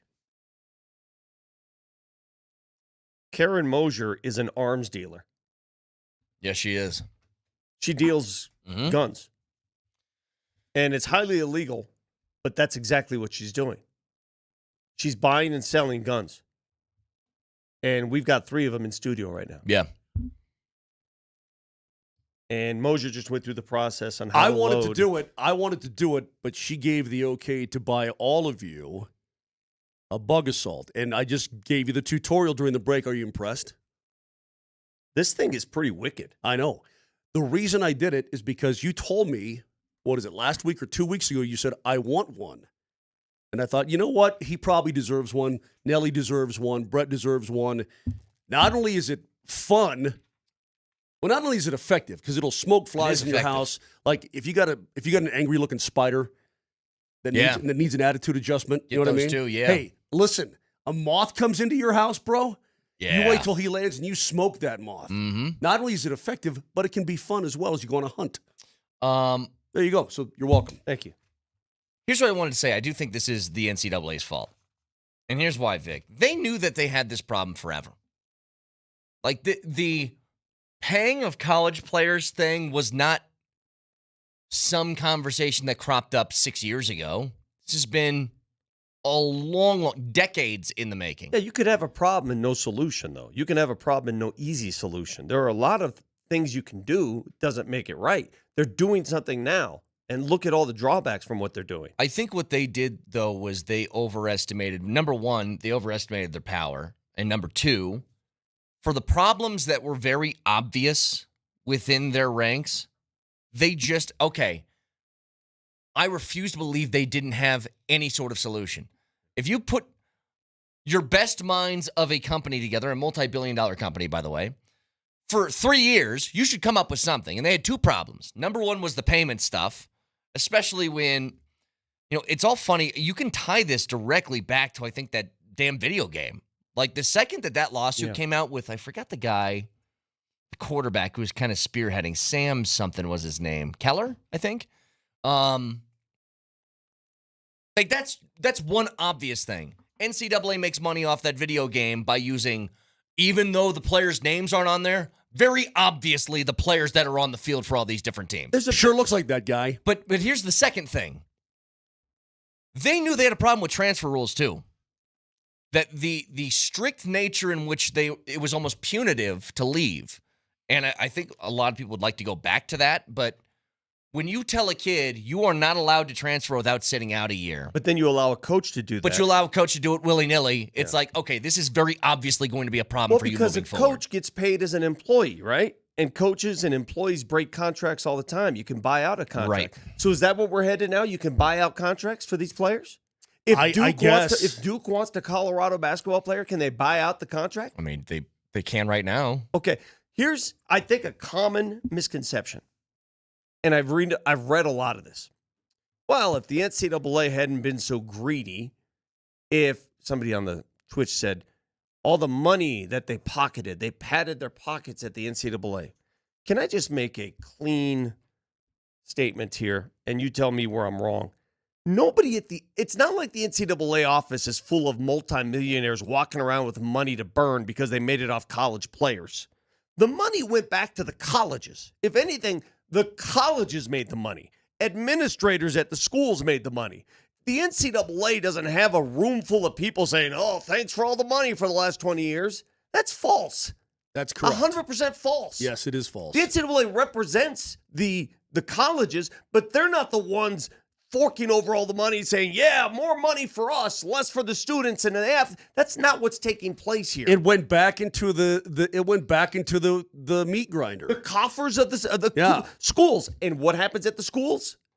You get a lot more administrative positions that open up at these colleges, don't you? That's why you have 87 different associate deans for, I'm so sick of parent studies or whatever. I'm so tired of hearing people say, well, the NCAA, they're padding their pockets. What do you mean padding their pockets? This isn't some Taj Mahal of billionaires sitting over there saying, thank you for all the money. They're not making the money. I mean, I guess they were just pointing to people at the very top of the Who NCAA. are those people? Who? Well, Mark Emmert was making $3 to $4 million a year. So the guy that runs the NCAA. Yeah. How much do these college presidents make? How much do these college ADs make? A ton, yeah. Okay, so why are we pointing the fingers to them? Why are we looking at respective schools who make the money at the very top? Because they're paying people under the table.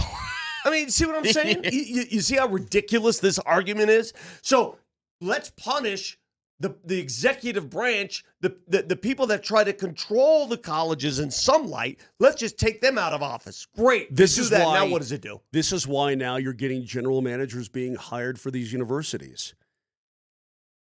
And I'm telling you, the schools that figure it out better and quicker than everybody else, or better than other teams in your conference, you're going to put yourself ahead. I'm sure right now up in Boulder, Colorado, they've got a team of people going through this thing with a fine-tooth comb, finding the best way to exploit, making your football program as good as possible. Moser, you ready for this? Yeah. We follow CU, CSU football, right? Sure. Air Force football. Name 5 players that play for CU or CSU right now. That's an excellent point. Go ahead, Brett. 5. Juju Lewis. Yep. That's obviously easy. He's a star quarterback. Mm-hmm. And incidentally, he's only 17 years of age. And he already has his own marketing company and everything else. You realize that, right? Yeah, I know. He already has his own. You see where I'm getting at here? He already has his own everything. Salam. Okay. You see where I'm getting at here? Yeah. If you had asked me that question 20 years ago, name 5 players for each respective school, I can name the entire starting roster. Who's the little running back from Littleton? Little with a mustache? I forgot his name. Scotty something? Charlie Huff? No, that's a golfer. Offerdahl. Yes. Okay, there's 2. Let's go to the defensive side of the football. Brett, help me out. Can't. Not exactly common knowledge names, right? Here's what college sports has become. I can name a lot of guys that aren't there anymore. Yes, I can me do too. a lot of those. Me too, because they leave. It's become a revolving chair sport. It's become Brandon musical Rice chairs. is gone. Musical chairs is what it is, right? You rent players. You rent them. It's just rent a player for each year. So now, what are you rooting for exactly? Are you rooting for the player or are you rooting for the school? See, this is where the big brand schools are going to thrive even more than they have before. This is where you're rooting for brands. That's what you're rooting for, brands. You're not rooting for players. Nobody knows the players. The players come and go.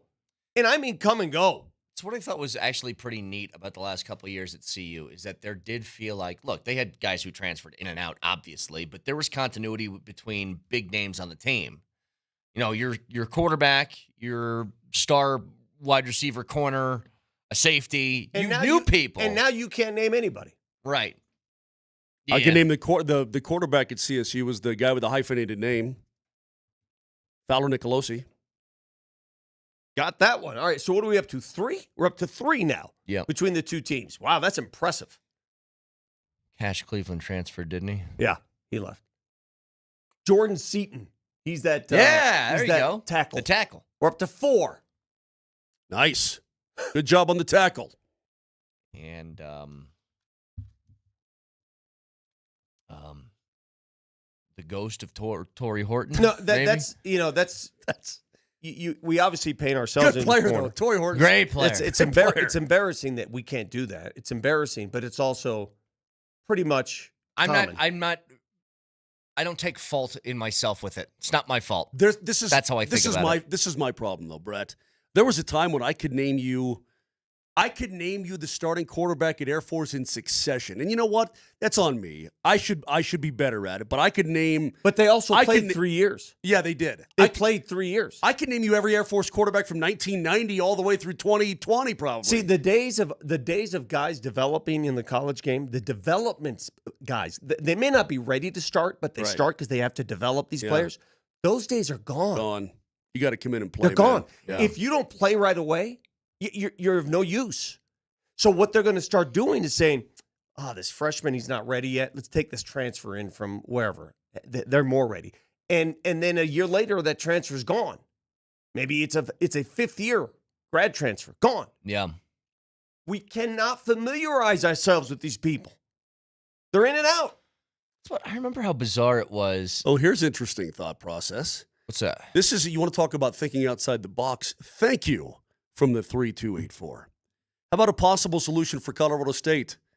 Sign a player development contract with Texas or Nebraska where they can stash guys and they'll play for the Rams, right, until they get good enough, then they go to the big school. Well, now we're just going back to the two classifications. Don't even hide it. Don't even hide it Just say, anymore. listen, hey, what? It happens in baseball. What do you think the Rockies are? Hey, you know what? We don't have a roster spot for this awesome tackle kid that we think is going to be good, but he's not ready to play SEC but why football. would he do that? I don't know. Maybe because he wants to play right away. That's why he would. Maybe they're giving him. I'll tell you what. We're going to give you $200,000. We're going to stuff you in Wyoming. You're going to play tackle for the Cowboys for a couple years till you're ready for SEC football because you ain't ready right now. You want to play Are you right ready away. for the Mountain West? Yeah, you're ready for the Mountain West, but you ain't ready for SEC That's or Big actually Ten football. a great idea. Just take a couple of these leagues and make. And it is what it is. It is what it is. You know, like in a minor league baseball team, can a minor league baseball team beat a major league team on a given night? On a given night. Yeah, I would suppose they probably could. Sure. They could. Consistently, no. But on a given night, they could. That's where we are. That's what this has become. Yeah, I don't think that's going to work. It's not going to work because of pride. Hey, Brett. It's not going to work because of pride. Brett, think about where we are right now. Mm-hmm. And I'm laying this scenario out to you when you're just a pup. Let's say in 2019. Hey, listen, in 2025, dude, this is what it's going to look like. You'd go, that's not going to work. Yeah, but that's a bunch of bunk, Moj. Kitty, now you're just talking out your blowhole. That's what you would say. The issue is the individual would not agree to that.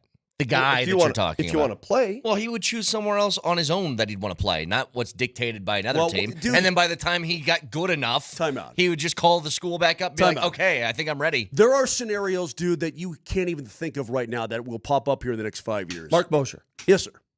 You mentioned CSU. And I love the Rams. I want them to win. It sucks, man. They're just going to be kicked to the curb in the worst kind of way. Forget about Air Force because service academies are a different animal altogether. Yeah, that's altogether different. But the Wyoming Cowboys and the Colorado State Rams, they're going to just play each other, man, and that's it. I want you guys to understand what happened at Wyoming just last year. The Wyoming Cowboys lost their head coach. He left before last season. He left to take on an assistant coach's role at Texas Tech. Yeah. Not for another head coaching position. Yeah. Yep. He went into an assistant's position. Why do you think he did that? Because he's going to get paid more money. There's probably more stability. Because you can't win at Wyoming. Right. It's over. How are you going to win at Wyoming right now? How? Well, the days of Fennis Dembo and Eric Lechner and good luck. Their best player went to Gonzaga, that big guy. Yeah. I mean, are you ever going to get a Josh Allen again ever at Wyoming? A Larry Nance Jr.? I guess, what do you mean, how are you going to win there? You're still playing against Mountain West. You're playing against light competition for 3/4 of the year. How are you going to win big? How are you going to be a top 25 school? Boise State just went, they got a bye in the college football playoff this last year. I mean. I said Wyoming. Well, they play in the same conference. Okay. Why couldn't they? They could do that. Good luck. Good luck, bro. Look, I just... UNLV won 11 games last year. It's UNLV. You can't act like that's impossible. They're playing in their conference. Like, are they going to compete against Bama? No, but they weren't competing against Bama 25 years ago. It's just the chasm is going to be even bigger. You know what? Whatevs. By the way, I got a By the text way, here. whatevs. I got a text here. So when does CSU make that move to the PAC? Is that in 2 years? When does the Mountain West officially dead? Great question. It's funny because if you go to ESPN and you look at July 1st of next year. If you look 26. at the standings, if you go and you look at the standings section of college football on ESPN, there's still a Pac-12 conference. Yeah. It's the Beavs and the Cougs, and that's it, bro. Did they have a trophy last year? I think amongst themselves they did. Hey, Brett, the Pac-12 is gone. You know what? Do you know how hard it is for me to even? It's not true. Oregon State was 1-0 in conference play last year. Moshe, Do you know how hard it is for me to even, Brett?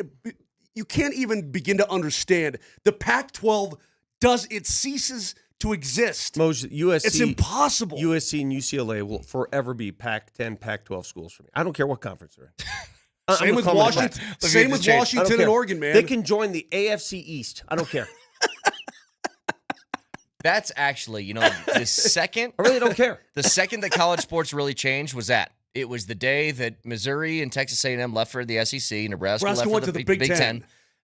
That was the day they decided the only thing that matters now is money. That's all that matters. Oklahoma made the jump to the SEC. I don't want to wake up in a world where USC and UCLA are not in the pack. Well, that's the world you woke up in this morning, bro. I'm not You've going to lived in accept it for a year. You have to. It's not going to be accepted. All right, back after this.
Mark Dagno looks like your IT guy at your office.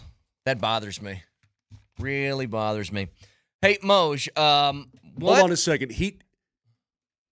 When I say RBF, does everybody understand what that means? Yeah. Vic, you understand what that means. Nelly, you understand what that means. Was it Saturday Night Live that coined that term? I was suffering from RBF, and I didn't know it. But anyway, that's Dagno. We're all rooting hard against OKC right now, I hope. Yeah, right? they're absolutely going to win, but I don't like it. I don't like how Shea has sunglasses on every post game. I don't like that damn commercial that plays You're every inside. single commercial break. When they're all wearing the same outfit? Every single commercial break. Yep. Hey, Moj, Stanley Cup final has been really, really good. Overtime game 1, double overtime game 2. You like that? I do. Tied 1-1, and it's chippy. But how about Marchand? Right, his nickname is the Rat. Yeah, he embraces it. They just printed up, I don't know, 20,000 rat towels. They're gonna hand out tonight because Brett, you recall back in the day, the Avs beat the Florida Panthers in the '96 Stanley Cup final. They swept them. Yeah. But was it Scott Mellenby? Who was it, Vic?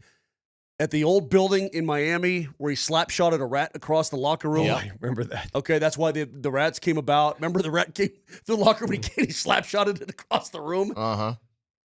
And this guy's name is the Rat. Like, he's just fully embraced. And not only that, he said, look, I'm probably not going to be around here anymore. He's going to go to free agency, and he's probably going to get paid, his last contract and going to be able to pick and choose. But, boy, is he living it up right now in Florida. This is a great series. It's unbelievable. And you just talk about some of the moments in that game, like the play that McDavid made to go between Ekblad, who else? Ekblad and was it Bennett? Was it Mikkola? Was it Bennett? I forget who it was. Yeah, but it started with Ekblad. Weave in between and Barkov. And by the way, Sasha Barkov is one of the best defensive players on the planet. To be able to weave in between that, throw a perfect dish over to Draisaitl on the opposite side to bury it. I mean, it's such high-level stuff that... It's what they call high-end hockey, Brett. Well, here's the thing. Hey, let Hockey Vic... Can he school you just a little bit, please? Tell him, Vic. That's top-end hockey. I thought it was high-level hockey. It's everything. It's all-encompassing. Use whatever combination of words you want, but it's the best. Here's the point. Could I see Nathan McKinnon? Absolutely explodes from the back end. Could I see Nathan McKinnon doing the same thing? Yeah, I could. Totally. I could. Because and he has done it before. But goodness. McDavid is he's such a freak. He's such a witch. It's not fair. You know who does that as well?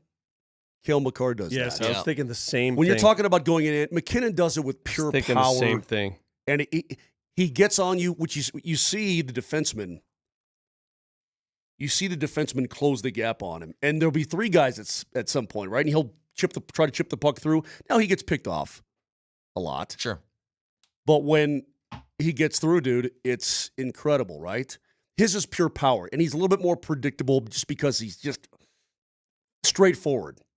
Makar has got all those hidden dekes coming up the ice, right? It's the whatever it is. McDavid's got the full roster of hidden dekes. And Aaron Ekblad, dude, is a number one. Former overall number 1 pick in the draft. And he got turned inside out. Unbelievable. Yeah. How about that goal by Marchand, which was crazy to win it the other night in overtime? Because I don't think I don't know how it went in. It went through Skinner's legs. I know, but it got stuck there for a second. It did. It got deflected off the inside of his right leg and then squirted across. Did you see the cutaway of Marchand's mom in the stands going crazy in Edmonton? Yes. Did you hear what he said about his mom? No. What did he say? He said, well, yeah. He goes, what did he say about his mom? He said, I'm paraphrasing here, Brett, but basically my mom is one of those moms where her mouth gets out of control. That's what I was going to say. I wonder what it's like in Edmonton that they're so passionate about their hockey. And then there's 2 Florida fans, one being his mom, going crazy in there. I got to get the exact quote because he admitted, you know what, she's got a mouth on her. And yeah. While you looked that up, I was talking to a buddy over the weekend who told me this, and I couldn't believe it. Did you know the Florida Panthers are going to have over $41 million in cap space this offseason, too. With as far as big dogs that they got to sign back, like Bob's contract is up, so that's one. Yep. Well, Bennett's going to be gone. Oh, he said, okay, here it is. She's one. This is Marchand talking about his mom. You ready, Vic? Yeah. She's one that you need to put a muzzle on. Jesus. She gets pretty amped up at the games. He goes, look, my parents have always been so supportive, like all parents. I don't think he was playing league to say their parents aren't the main reason that they're there, sacrifices that they made, and blah, blah, blah. But he called her mouthy, and that you got to put a muzzle on her. And She's one you got to put a muzzle on. He said that about his own mom. Well, if you know, I mean, at least you're aware. My mom is very mouthy. If my mom was still alive, would I have to put a muzzle on her? I didn't know your mom. I don't know. You tell me. It depends on the situation, I guess. Anyway, I just thought that was humorous. I thought that was funny. I've thought about, like, my wife. Like, if I was a UFC fighter, I think she'd be very loud. Very, very loud if I was in the ring. Like, might need a muzzle sort of thing. Wait till your kids start playing sports. I'd like to see how your wife reacts to those games, those sports. And Brett, don't take this the wrong way. Your wife is a lovely person. But she seems like she'd be. She's very cool. Very competitive. She's cool to hang with. She's very nice. Great mom. She's competitive. But She is one that you need to put a muzzle on. your wife, dude, I can see situations where Baby Jamal Kale's pitching in a softball game or something, and yeah, I see that. Where dad needs to go, honey, hey, whoa, whoa. Are you kidding me? Well, that blank and blanky blank. And I'm like, I can see that. By the way, my wife would cheer for the wrong team on many occasions. She did? Yeah. Oh, boy. Game 3 tonight between the Oilers and the Panthers. You can hear right here, Altitude Sports Radio 92.5, with all of the Stanley Cup playoffs and Altitude Sports Radio, powered by Mountain Hyundai. What's interesting is the Panthers go in tonight as a favorite, minus 140. So whoever has home ice, whoever is the home team is going to be the favorite for each game, I'm sure. Because Edmonton was a favorite in both the first two games. Right. But they were only like a minus 125. They were like a $1.25. Florida, now that they've earned a split, they're going back home. Edmonton, Vic, the Oilers better get a split out of these next two games. They must get a split out of these next two games or it's over. Did you guys see, by the way, the record of the Florida Panthers last 3 postseasons on the road? They're 24-11 on the road. Good. That's a grizzled team. That's a team that doesn't let the moment get to them. You say the contracts that are up, Bob's up. Bob's not up, is he? From what I'm looking at here, that he's got, he's 25-26. He's good, yes. Yeah, okay. Yep, so he's undercut. God, man, they have so many people that are they're fine. They're fine next year. And a ton of cap space. Well, they're not fine next year. The big guy they're going to lose is Sam Bennett. He is a driver on that team, and he brings things. Aaron Ekblad, by the way. They got cash, though. They do. So why are you assuming they're going to lose him? Well, you're right. I'm not assuming they're going to lose him. But what's he going to command? I'll tell you right now, Ekblad is a UFA. Bennett is a UFA. Those two guys will eat up every dollar they have available. Yeah, if you get both those guys back, every single one of them they're going to eat. You're going to have to fill more spots as well. But those two guys will eat up all that money. Period. End of story. Not even a question. Hey, by the way, before this game tonight, which again 6:00, they're doing the finale of Gabe Landeskog's A Clean Sheet. So the last episode is going to be on right before the Stanley Cup Final Game 3 tonight on TNT. I was supposed to go to the premiere last night. They had a red carpet premiere and all this stuff. Could not make it, but supposedly it's really good. He's really proud of it. He should be. I'm assuming this one is going to be his welcome back on the ice thing and documenting all of that, which should be pretty incredible. We lived it. We saw it. So now we know the ending, right? We know how it ends. You know what's so interesting? I'm thinking back on it now. I don't know who the people are that were filming him. I can't. Fresh Tape Media. No. I mean, the actual human beings. I can't remember seeing them. They must have been very Cloak and Dagger. Yeah, they must have been very. You said Hulk and dagger. Like, why would the Hulk need a dagger? No, He's but that's when you're doing your job the right way, when you're not seen. Very surreptitiously, they're going around, and I can't wait to see it. You know, I wish you would have gone last night, and Gabe was available for the media to talk about the entire process. It would have been nice to have somebody from our station there getting sound. Nice of you to go. Now, I couldn't. I had other things going on, but good of you, the hockey guy, to go over there and get that for us. You're too busy buying salt guns. Well, to give it back. No, I'll tell you, you already gave it to me. It's mine. I'll tell you what, Moser, pry it out of his cold dead Yeah, hands. exactly. You're going to get shot multiple times. Okay. What's the famous quote from Leonidas? What did he say when the Persians came to get the 300, remember? Jump into this big well? Basically, the Persians said, throw down, give us your weapons. And what did he say? Fight? Come and take them, right? That's Vic right now. He's turned into Leonidas with his bug gun. Mm-hmm. I like the episode of It's Always Sunny when Charlie has a flare gun better. And they say, Charlie, give me the gun. Well, why you? Because I'm the most responsible. Another guy goes, I don't think anybody should have a gun. And then Charlie says, well, somebody does. So the end. I remember that. That was funny. And that is now Vic with a salt gun right there. Saturday night, 40,500 people, 38,000 yesterday. The crowds at Coors Field over the weekend for Rockies Mets near capacity. Mm-hmm. Did you see how many people were there to watch Rockies baseball? Did you see how many people were in those stands? I think everybody was like, don't let the boys get hot. And then they got cold. They didn't. And then they got cold. They got swept at home, dude. Okay? The Miami Marlins are the elixir to everything that ails you as a baseball Well, that's club. funny. What happened in game one? What do you mean? Well, the Rockies, they were mounting a comeback. They come back. They tie the game up at 2. They get to the 9th inning. It's a 2-2 ball game. And who do they trot out there? They trot out some sort of pitcher that seems to, every time he hits the bump, ruin a lead or tie. Like, and he's unkillable. But he pitched well down in Florida, dude. Home run. I'm just trying to figure this out. And can you guys help me, please?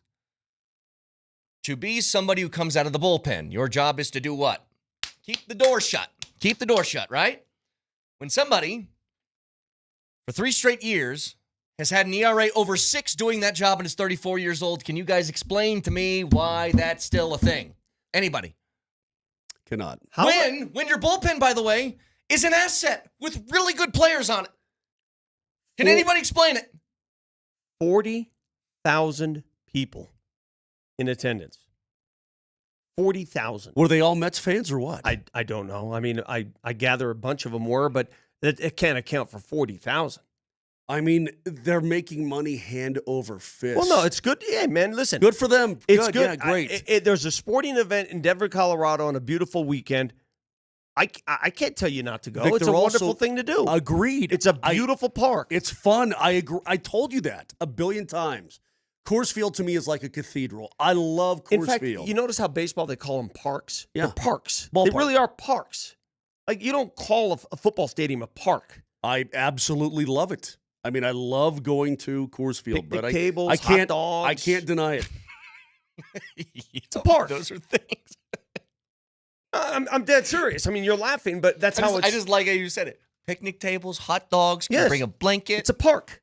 You go to Rocky Mountain Park. You go to Berkeley Park. You go to Coors Field Park. It's a park. Park yourself and watch a little baseball. Hit the pinata a few times. Can you imagine a 12-53 team getting 40,000 people for a game if they weren't giving away free gold or free beer? I still think. I mean, I can't. Can you even begin to understand how fortunate the Rockies are? In Denver, Colorado, it's unbelievable. I still think it's better than the alternative.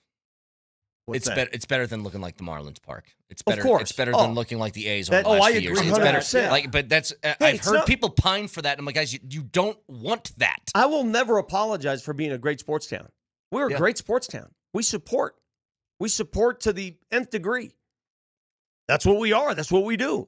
Denver, Colorado is a top 5 sports market in this country. And I won't have anybody debate that with me. But it's getting to the point, though, Vic, where somebody might have to flow me some ducats for me to go now. If you're asking, hey, Moj, why don't you sit down? Expensive. No, why don't you sit? If you want to have a box seat down the first base line, let's say even beyond first base. Now, I'm not talking about the dugout or even the infield. Just sit in the outfield. They're like $9 a ticket. Exactly. Totally fine. I'm just saying that if you want to have the good seats, and by the way, you don't even go, Vic, unless you get the really good seats right behind home plate with your buddy, Chris. Well, he doesn't have those anymore, which is why he's not my buddy anymore. Wait. Wait, what? I mean, if you don't produce the seats, why do I bother? Can you believe this guy? I had a really good friend of mine. He had courtside seats to Nuggets games, and then he didn't, so he's not my friend. Can you believe this guy? You're amazing. You know that? You really are. You're a piece of work. 303-504-0925. I get a way for you guys to win, by the way. If this sounds cool to you, a prize package that includes a foursome of golf at the Ridge at Castle Pines, 4 tickets to the U.S. Senior Open at the Broadmoor, and a Surfside prize package that includes a new RTIC cooler.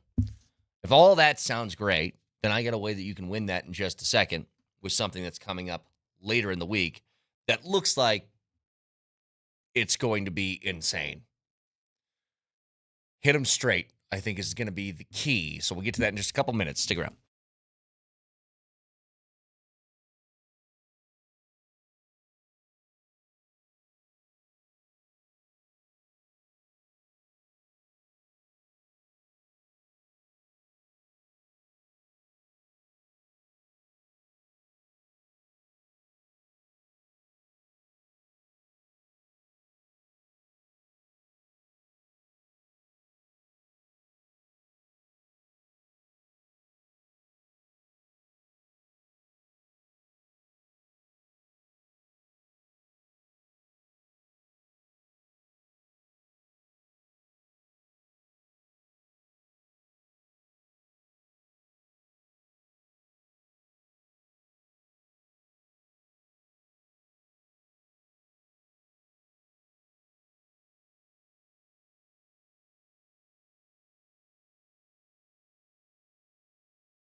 Hey, I know the U.S. Open's coming up this week. I got to wait for you guys to win a pretty cool prize pack that I'll get to in a second. Did you guys see that chip, though? I know you guys weren't watching the live. Did you see the highlight, though? The chip in by Phil Mickelson. He's facing like the opposite way of the hole. Rips one of his patented straight up in the air behind his head, almost sort of. I've seen him do that before. I didn't see it yesterday. Oh, yeah. He had a pretty special one. I saw it. I saw Rory do that. Rory made an impossible shot like that at the BMW Championship at Cherry Hills in 2018. Blew my mind. Yeah. The balls it takes. Like, how many times, all the things that you practice, you're just like, isn't that like practicing a half-court shot? He hit that sort of sideways. Yeah, sideways. He hit it sideways, uphill lie, the typical Phil flop shot. It spins to the right, goes into the hole. Was that for birdie? Yeah, I think it was bird. Well, Rory didn't make his. He just had a nice shot from an impossible spot on a side hill in deep rough, back over, sort of over his head to the left onto the green. It was bizarre. But here's the deal. U.S. Open is this week, and if you head over to altitudesportsradio.com/pick'em, here's what you do. You pick 4 golfers. One from each of the 4 different groups, and you're entered. The entry with the golfers that total the most prize money is our winner. The prize package is perfect for every golf fan. It's a foursome at the Ridge of Castle Pines. It's 4 tickets to the U.S. Senior Open at the Broadmoor. And a Surfside prize package that includes a new RTIC cooler. And that's thanks to Surfside lemonade and vodka, only 100 calories, 2 grams of sugar, and 0 bubbles. Look for the can with the sunset stripes at bars, restaurants, and stores near you. Enter now at altitudesportsradio.com/pick'em for your chance to win. Hear that, Vic? 0 bubbles, buddy.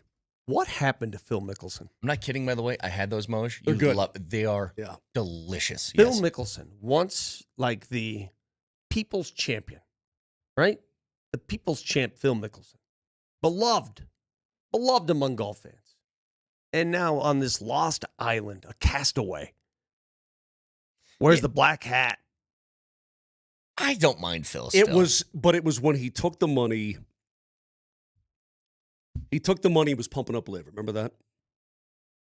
Well, he was kind of the face of it. But that guy exposed him. The guy that, remember the comments that he made? All the these are rumors scary. These are scary blankers.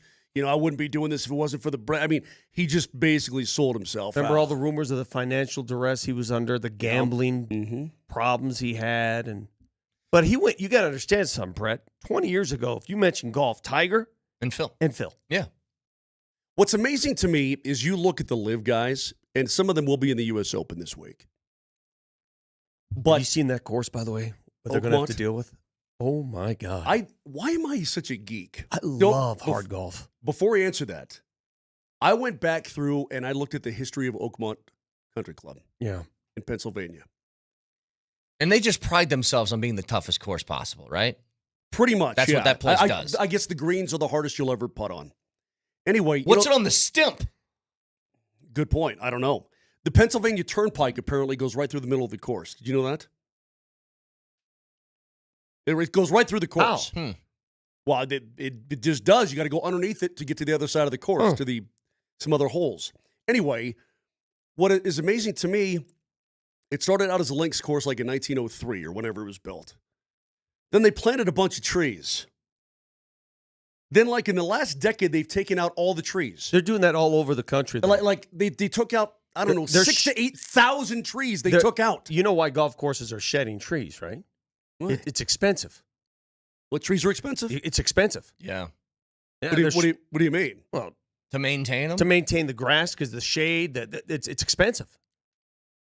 I guess I hadn't really thought about that. Yeah, I mean, hang around with a horticulturist like I do. What do they call those people? Arborists. Oh. I don't know. I have no idea. Horticulture, yeah. Arborists are tree people. Is that a real thing? Horticulturalists are plant people. Does that make sense, Brett? I was right. Arborist. Yeah, that's a tree-specific person. He's talking about trees. Horticulture is the study of all things plant, I believe. Anyway, but I'm looking. This is a great contest. Should we have our own little bet amongst us? Yeah, go ahead. Okay. That rough, just looks diabolical. Diabolical. Now, I don't know how those guys always seem to like, oh, it's so bad, and then you see him rip his 7-iron 205 yards, 5 feet from the pin from that stuff. I don't know how they do that all the time. But are you guys watching golf lately? Are you watching golf? I'm playing golf, dude. Are you watching it at all? But I'm playing it. I understand you're playing. I'm watching myself play golf. What's very interesting is live golf, and again, the DeChambos and those kind of guys. I saw some pictures, by the way. That live crowd the last couple of weeks looks like a pretty healthy crowd for them. Compared to what I've seen in the past, which is like a scattered group of people. They got a lot of people. Well, let me ask you, if there was a live stop here, would you go to the tournament? Totally. Of course. Yeah. Why wouldn't you? If you're a golf fan, yeah. Yep. Okay, so we'll dig this. See Bryson Baum won 380? Sure. Dig this. I'm surprised Colorado's not on the live circuit. Because that's what they're kind of finding places that don't have a lot of, like states that don't have a lot of tournaments heading there. Actually. But here's where golf is. We don't pay attention to live, though, do we really? No. Okay. Here, let me give you, for those of you who aren't golf fans out there, I'm going to blow these guys' doors off. Agronomist is the word I'm looking for. Well, go play with your agronomist buddy, okay? And let me give my point here. We have one of the best in the world at Rolling Hills. I'm sure you do. These are the guys this is the RBC Canadian Open that just took place. You ready? It was won by Ryan Fox. Do you know who that is? In a playoff, correct? Correct. Let me run down these guys. You tell me if you know them or not. Ryan Fox. I've heard of him. Heard. Yeah. Sam Burns. Yes, I know Sam Burns. Kevin Yu. No idea. Cameron Young. Yeah, I know Cam Young. Matt McCarty. I don't know Matt McCarty. Byung Han An. Yeah. I know him. Sure you do. I swear I do. I do. Yeah, I know him. Andrew Putnam. That guy finished Putnam tied for sounds sixth. like a great golf name, though. That sounds like What are you doing? Putnam? Yeah. How many times? A lot. Yep. Hey, Vic, Putnam. here's your boy. Matteo Manacero. Yeah, he's an Italian kid. Well, no guff shit. I mean, Good his Russian. name alone was, yeah. Yeah. How about this guy? How about this guy, Vic Giovanni Linguini? He was from leading the Ecuador. tournament. Okay, hang on. David Skins finished tied for ninth. That's You don't know the great golf Peruvian name. dude? Giovanni Linguini?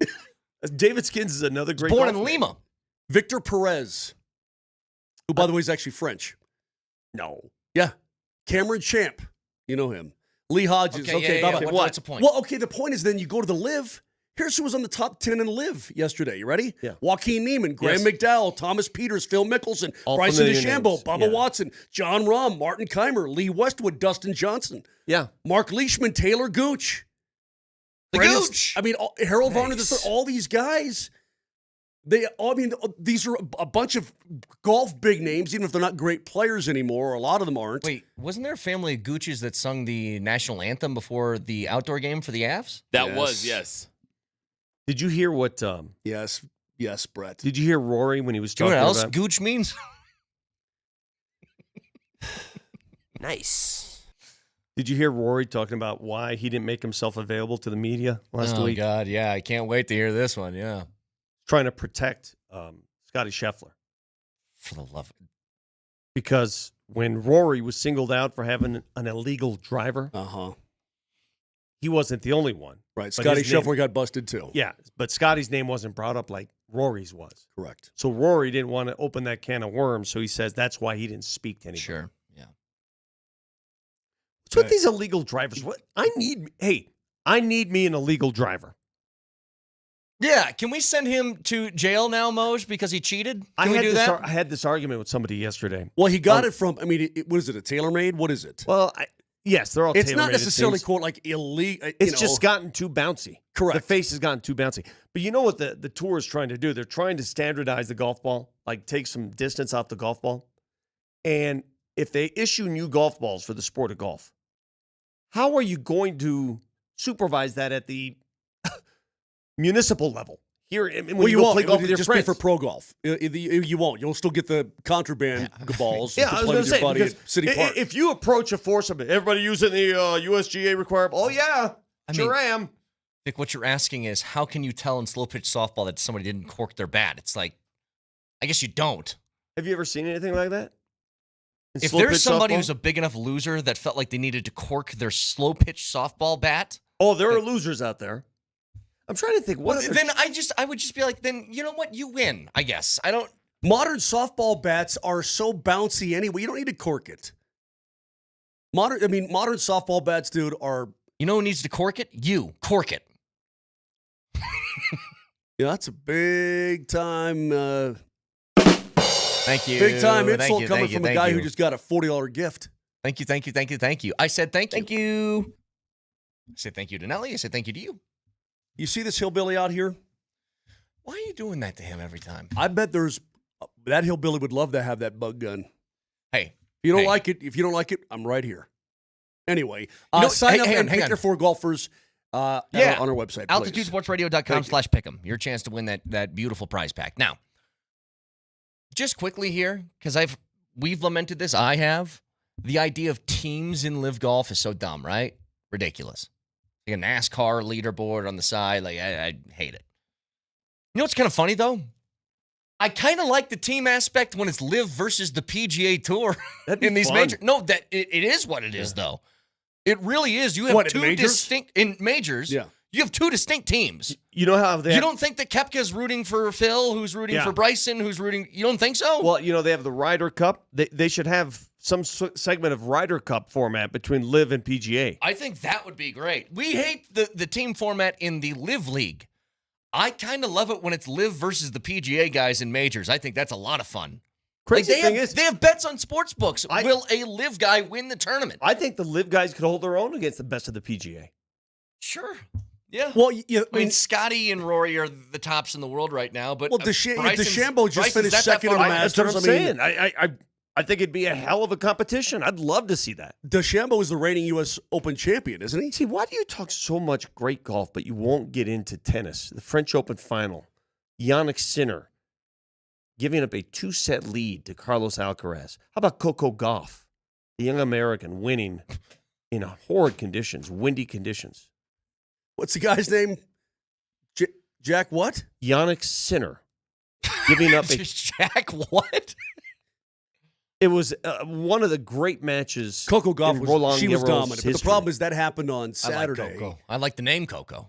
That's all I need. She was dominant all tournament long. Carlos Alcaraz is a machine. That dude is he's like a muscle man out there playing tennis. Quick twitch muscles to die for. I'm trying to think of how much less I could really care. And you're going to have to get scientists from MIT and NASA to calculate how much less I could care about French Open tennis. Is it Carlos Alcaraz? Yes. At any point in your life, did you ever care about tennis? Yeah. Let me tell you something. Even before I played tennis, and I just play recreationally with my wife, it's not that big a deal. I've always loved tennis. The years of Bjorn Borg, Ivan Lendl. I mean, what are we doing here? Those are great tennis. Moj, before you leave, Brett, what are we doing? I need you to power rank these for me, these famous Cocos in history, please. I could also listen to Andre Agassi break down tennis all night long. I saw your tweet. Good for you. You know what? Go and have a beer with him and listen to him break down tennis. I ain't going to do it. Go ahead, Brett. I'm sorry. So Coco Gauff? Coco Crisp. Coco Crisp, which is one of the best names in all of sports history. Coco Chanel? Yeah, fashion, yeah. Coco for Cuckoo Crisps. Fragrance. Coco Vandeweghe? Who's that? That's Kiki Vandeweghe's, I think, is it sister or niece? She's a tennis player. Really? Yeah. Wait, Kiki's got a niece who's a tennis player? I don't know if it's a niece, some relation. Coco Austin, who you might know as Ice-T's wife. Oh, yeah. I've seen her on that I have TV an show. Aunt Coco. Vic's Aunt Coco? Aunt Coco, shout out. Coco Puffs. Oh, Coco Puffs, man. Coco Puffs are... You know what I had? First time in like 2 years, I had a bowl of cereal over the weekend. And? Cinnamon Toast Crunch. Wow. Dude. Wow. The problem with Cinnamon Toast Crunch... What a great product. Is you just eat it raw out of the box, bro. You just pop those little... I know. You know what Cinnamon Toast Crunch is, Vic? No, but I do know when I was 8 years old, my Aunt Coco got me a submarine, a little model submarine for Christmas. It was one of the greatest gifts ever. I'll never forget it. Shout out, Coco. Shout out. Why are you so annoyed, Moshe? You look like you want to shoot us with a salt gun. Yeah, I think so. I don't like your demeanor today. Pissy? Yeah, this is summer. This is when we talk about the other sports, other stuff going on in the world. It can't be just Broncos every day. You got to talk about tennis. That was a great French Open final. I'll tell you what. I'm going to go out here, have me a cup of coffee. You sit here and talk to the wall about tennis. I'm out.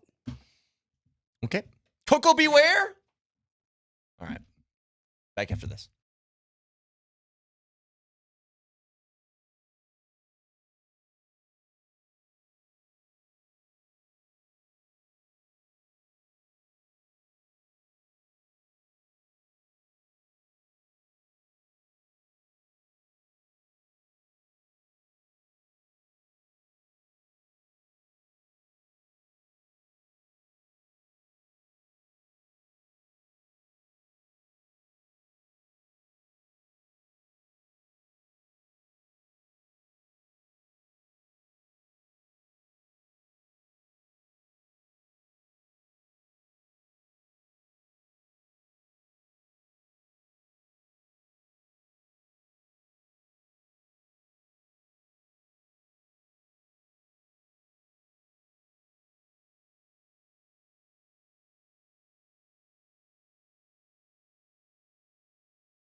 Vic Lombardi here for AAA Services, Plumbing, Heating, and Electric. They got a deal going on right now.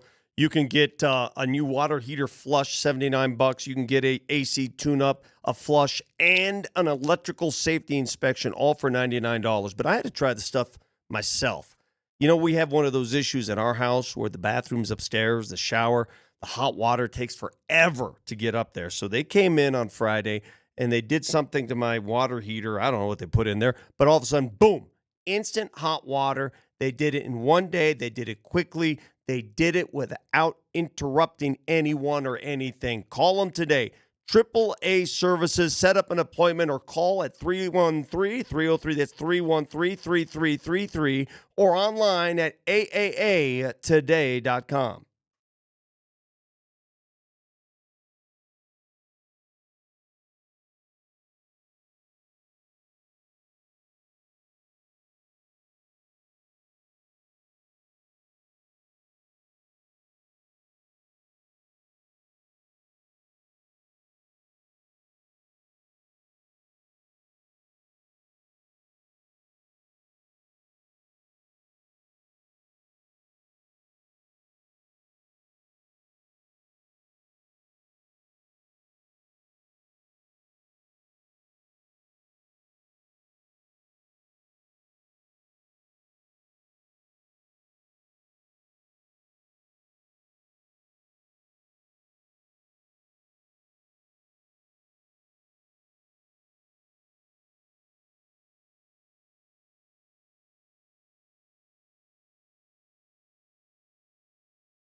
Okay, you know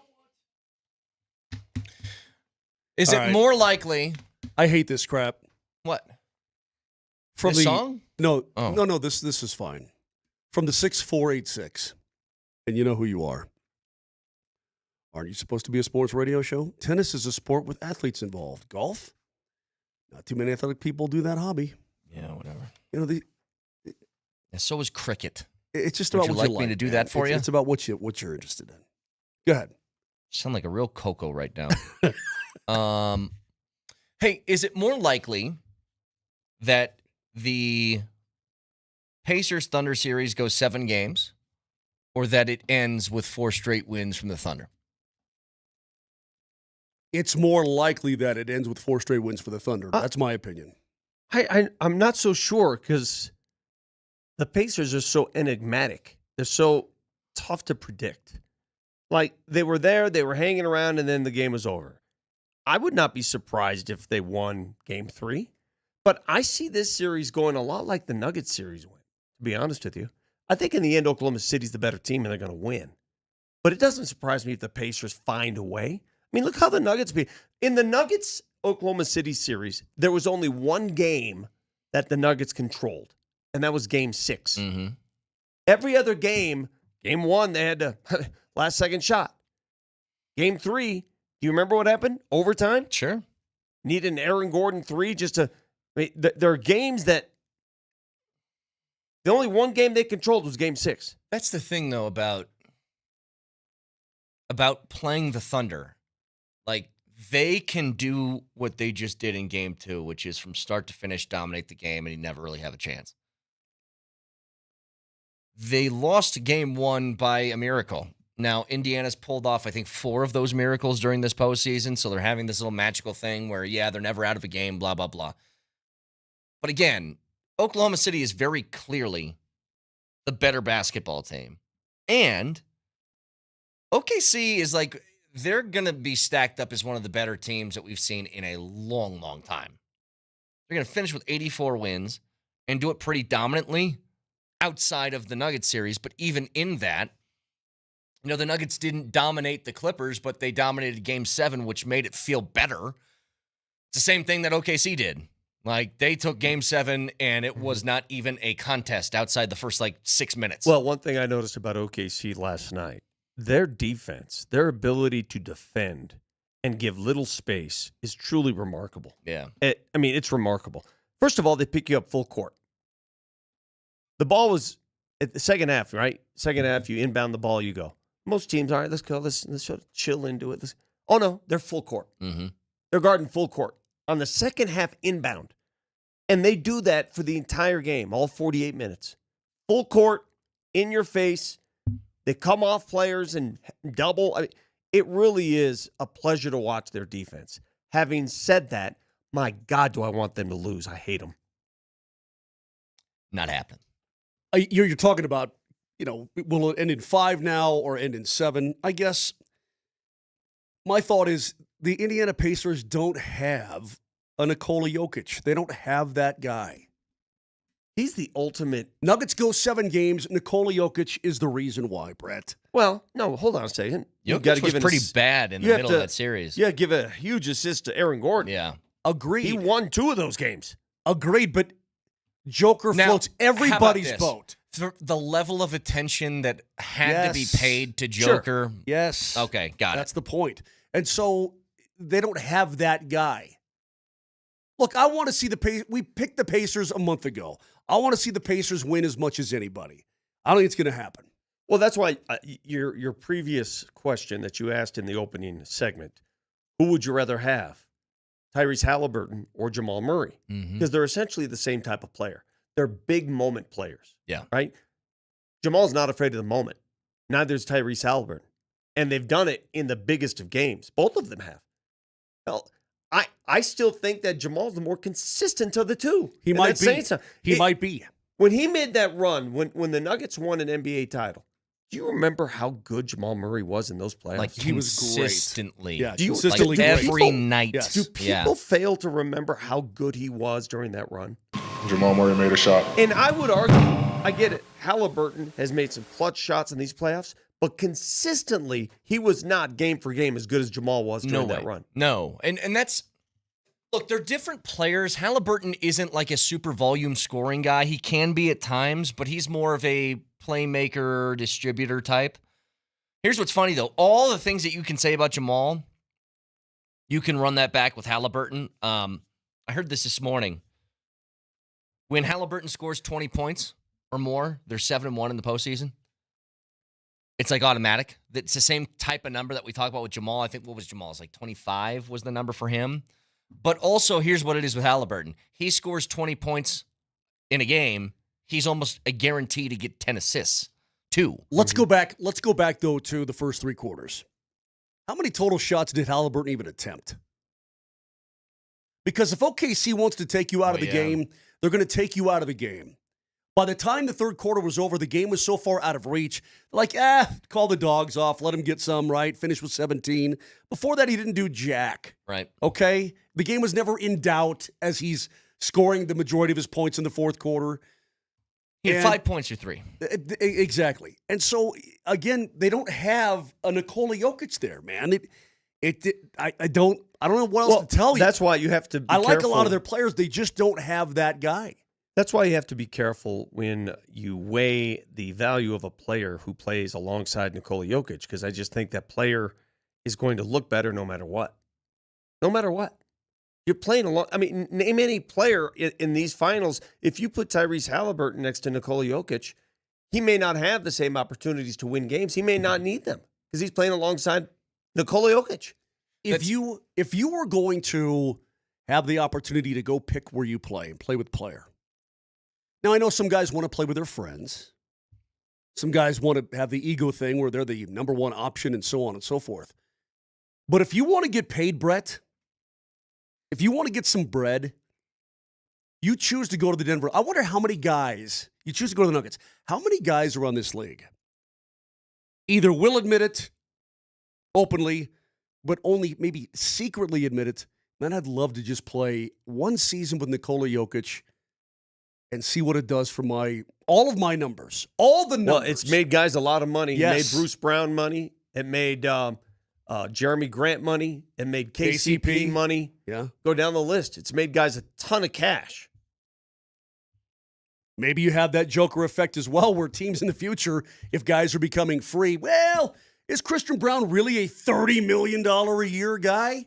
He plays with the big fella, and the big fella, I think, mitigates a lot of stuff for players. Christian's an interesting question, actually. The amount of attention, Brett, that he draws from everybody, the double teams and the triple teams and the blah, blah, blahs, I mean, it makes a difference. When that factor is not on your side, what kind of player then are you? This is Christian Brown's goal this summer.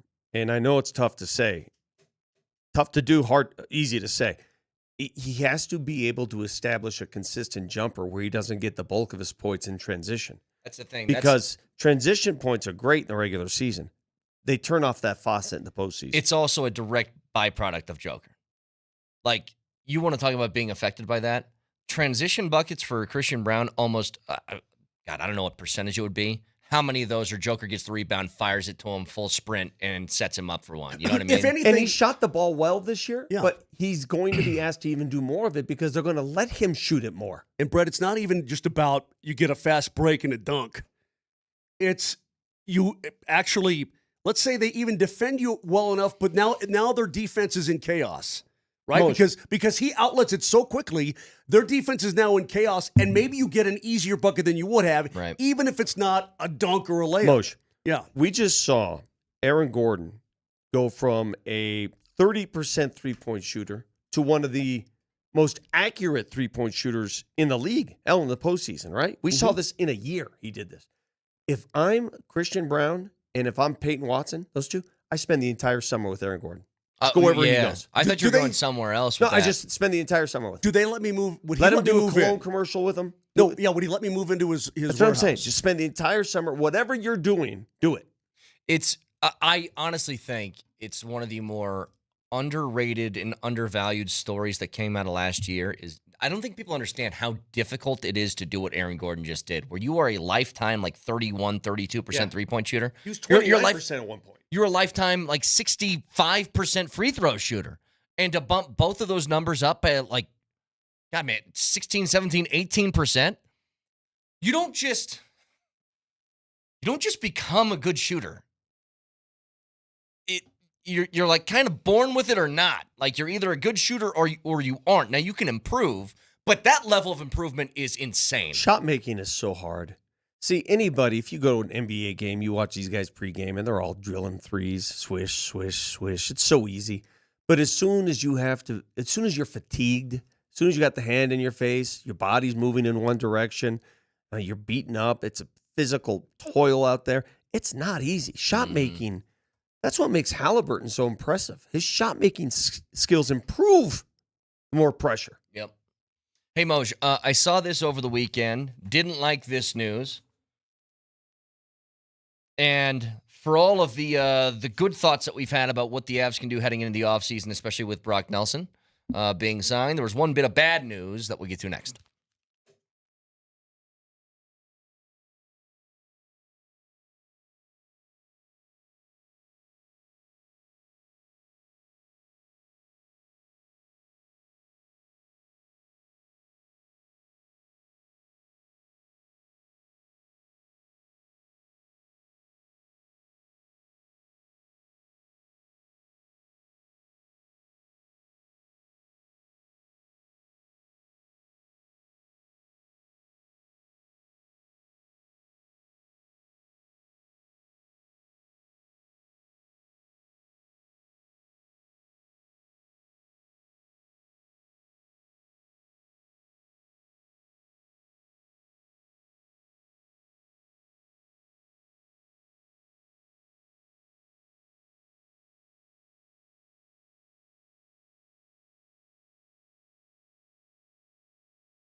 The rain. Oh, oh, oh, oh.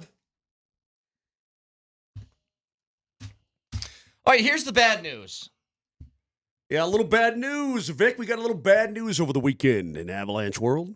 Avalanche forward Logan O'Connor underwent successful hip surgery this morning. This was on Friday, June 6th. The procedure was performed by Dr. Brian Kelly at the Hospital for Special Surgery in New York City. He is expected to be out 5 to 6 months. Is it the same hip? Different hip. So I was going to say, he just had this, didn't he? Is this a genetic issue? Well, I don't know, Vic. I haven't studied his DNA profile.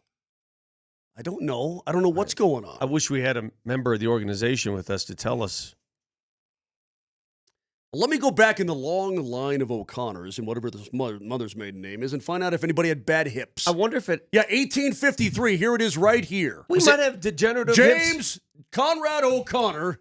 But is that what ended his season last year, right? Yeah. It was a hip surgery? It was... Logan O'Connor. Sounds like the same deal to the other side. I wonder if it was a compensation issue because he was... Might be, yeah. But here's the good part about it. I remember talking to him. 5 to 6 months puts him right around the start But you know of what? December. It's by the way. fine. That's fine, by the way.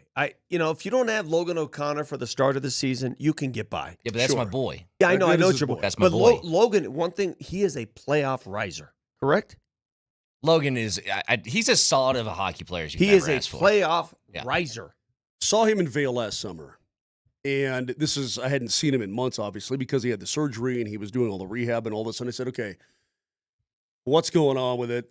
He's like, it's not super complicated. He said it's just that the rehab and the recovery takes a long time. He said it was a tedious process that wasn't like painful. Correct. Which was weird. Yeah. To me. And I guess my question is why did you wait until June to have the surgery? Maybe swelling had to go down. Who knows? Maybe, I don't know either. Yeah. I mean, but it didn't seem to be bothering him in the postseason, did it? No. Was it his goal in Game 7? Was that a shorty that started the thing at 1-0? Yes. And at that point, you're like, wait a minute. They just scored on a shorty. Mm-hmm. And then this, I don't want to relive Game 7. Let's just go back and relive every shift, shall we? I want to relive Game 7. Then I'll jump off the top of the building. The point is, he's an incredibly important piece to this team. Well, it sucks. Yeah, his penalty killing is terrific, right? He's exactly what you're going to get, shift in and shift out. So that is a disappointment. Yeah, it is. But he's going to be back. And again, he came back really strong. So I guess the good part is, Brett, he knows exactly what this entails and exactly what the timeline is and exactly what to do. There are no, he's not in any woods here. He knows exactly what's happening. Hey, Mose, you familiar with a guy by the name of James Myrtle? Yeah. Of The Athletic? Yeah. Well, he had a report this morning. Was it about the Maple Leafs and the Hurricanes in Vegas? Yes, it was. Vic, get a load of this. Toronto, Carolina, and Vegas almost had a three-way deal in place that would have sent Mitch Marner to Vegas, Mikko to Toronto. But the deal failed to find the right assets with Carolina and Vegas to complete it. Would Mikko have signed off on that? I don't know. You know, it's so funny. I'm Which golfing. I think for all Avs fans would have been a lot more preferable than the Dallas Stars, but, Well, he would have stayed out east, I guess, at least for the time being. Golf with the Pendergasts yesterday. But they're just the latest. A lot of people want what happened with Rantanen. What's going on with Rantanen? Why did Rantanen leave? What happened there? And I lay it out as simply as I possibly can. Everything that we've talked about on this program, about what his ask was, to the length of time that his ask stayed the same, to the, hey, we've got to try to get something done, right? All this, hey, we're sending you out east. Smart. Yeah. Good. We got to get deeper as well. So it's a happy byproduct, right? And he comes and signs back with Dallas. For basically the ticket he could have got here. And so then I said, well, here's the story. He's saving about $300,000 per year because of the state tax. Mm-hmm. They're like, that's a lot of money. I said, yeah, over the course of the contract, it's $2.4 million, right? Yep. It's a lot of money. But if you've made $200 million in your lifetime, does that 2.4 mean that much? Maybe it does, because to me, $2.4 million, I'll never see that kind of money. But for somebody who, has a $200 million, $200 million contracts, essentially is what they are. Right. Does it really matter? I mean, to have your legacy gone and no rafters and no nothing, and you see what I mean? Yeah. I don't know. Is there any doubt in your mind that someday 96 would have been hung in the rafters? Would have been or is going to be? No, would have. Yes. It ain't going to now. Yes. Not by a lot. You think he's going to hang in the rafters in Dallas? I mean, it would take a lot of winning to get there, Maybe, I think. yeah, maybe that doesn't mean jack squat to anybody else, but it would mean something to me. That's all. And I can only go by how I would feel about it. More meant something to me if he just stayed out east. Couldn't make that trade happen. Vic? Stay east. Would it be important to you if you made $200 million in your career? Would it be important to you to perhaps one day have your number retired? For one franchise or two? For one. Yeah, that'd be part of a legacy. At the end of the world, the money's more important. Is Carmelo Anthony, let me bring him up, because he's another prime example. Is he ever going to have his number retired by any team? That's a great question, because the Knicks, he fashions himself as a New York Knickerbocker. They are not going to retire Carmelo. They already Anthony's. have too many retired numbers. And there's no, you name me a reason to put 15 in the rafters there.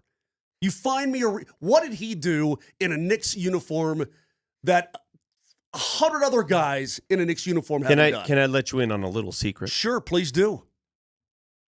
The day will come, and you may not see it now because your eyes are glazed to the day will come where Carmelo Anthony will walk into Ball Arena and he will be treated with dignity. He will be treated as, hey, you are one of us, and he will be applauded and praised. It will come. He doesn't think of himself as one of you. I'm just telling you. He doesn't think of himself as one of you. I don't disagree with you. I think he's at fault more than anybody. I don't disagree with you. And I have no problem with that. I don't disagree with you. Listen, Moshe, I agree. He caused this rift. Not the other way around. He did. Yeah, bygones can be bygones. Bygones can be bygones. That's fine. It will happen. Okay. It will happen. Okay, great. That's great. Bygones, bygones. Let's all be mature about this. We're all adults. Hey, man, he made an adult decision back in the day. Okay, fine. But I swear, on my mother's grave, if his jersey ever hangs in the rafters at Ball Arena, I better be dead. It's going to. Because if I'm not dead, then I'm going to be in prison. Well, that's fine. It's going to, though. Because he meant a lot to this franchise, and he helped. My ass! My ass he did! What do you mean? What did he ever do here besides score a lot of points from the outside? Would you agree that George Karl and Carmelo Anthony helped revive the Denver Nuggets? Absolutely. Yep. Okay. They 100%. both did, right? Sure. Okay. George Karl should be revered in the history of this franchise. Oh, third winningest coach in the history of this franchise. I had no problems with Coach Karl whatsoever. I used to do a weekly radio show with him. Carmelo Anthony, do you know how many young, new Nuggets fans he brought to the table?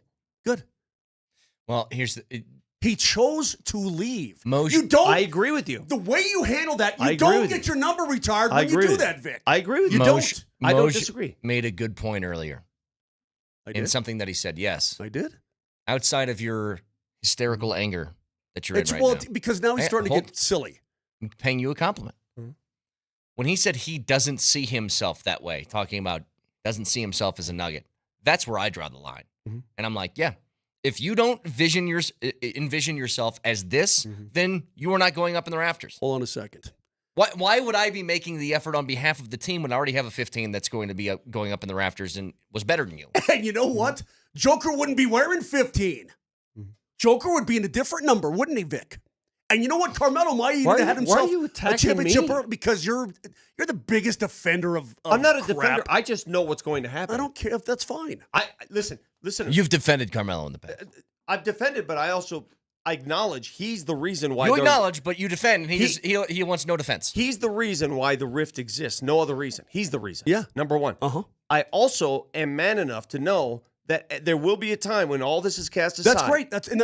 And I also have enough knowledge to know that it will happen. Remember the word knowledge. It's going to happen. You mean where he's welcome back and it's going to happen. Great, that's fine. Eventually. That's fine. As long as nothing goes up top. What are you talking about up top? In the rafters. There's no reason for it, Vic. There's absolutely no reason. I don't care what you do in the rafters.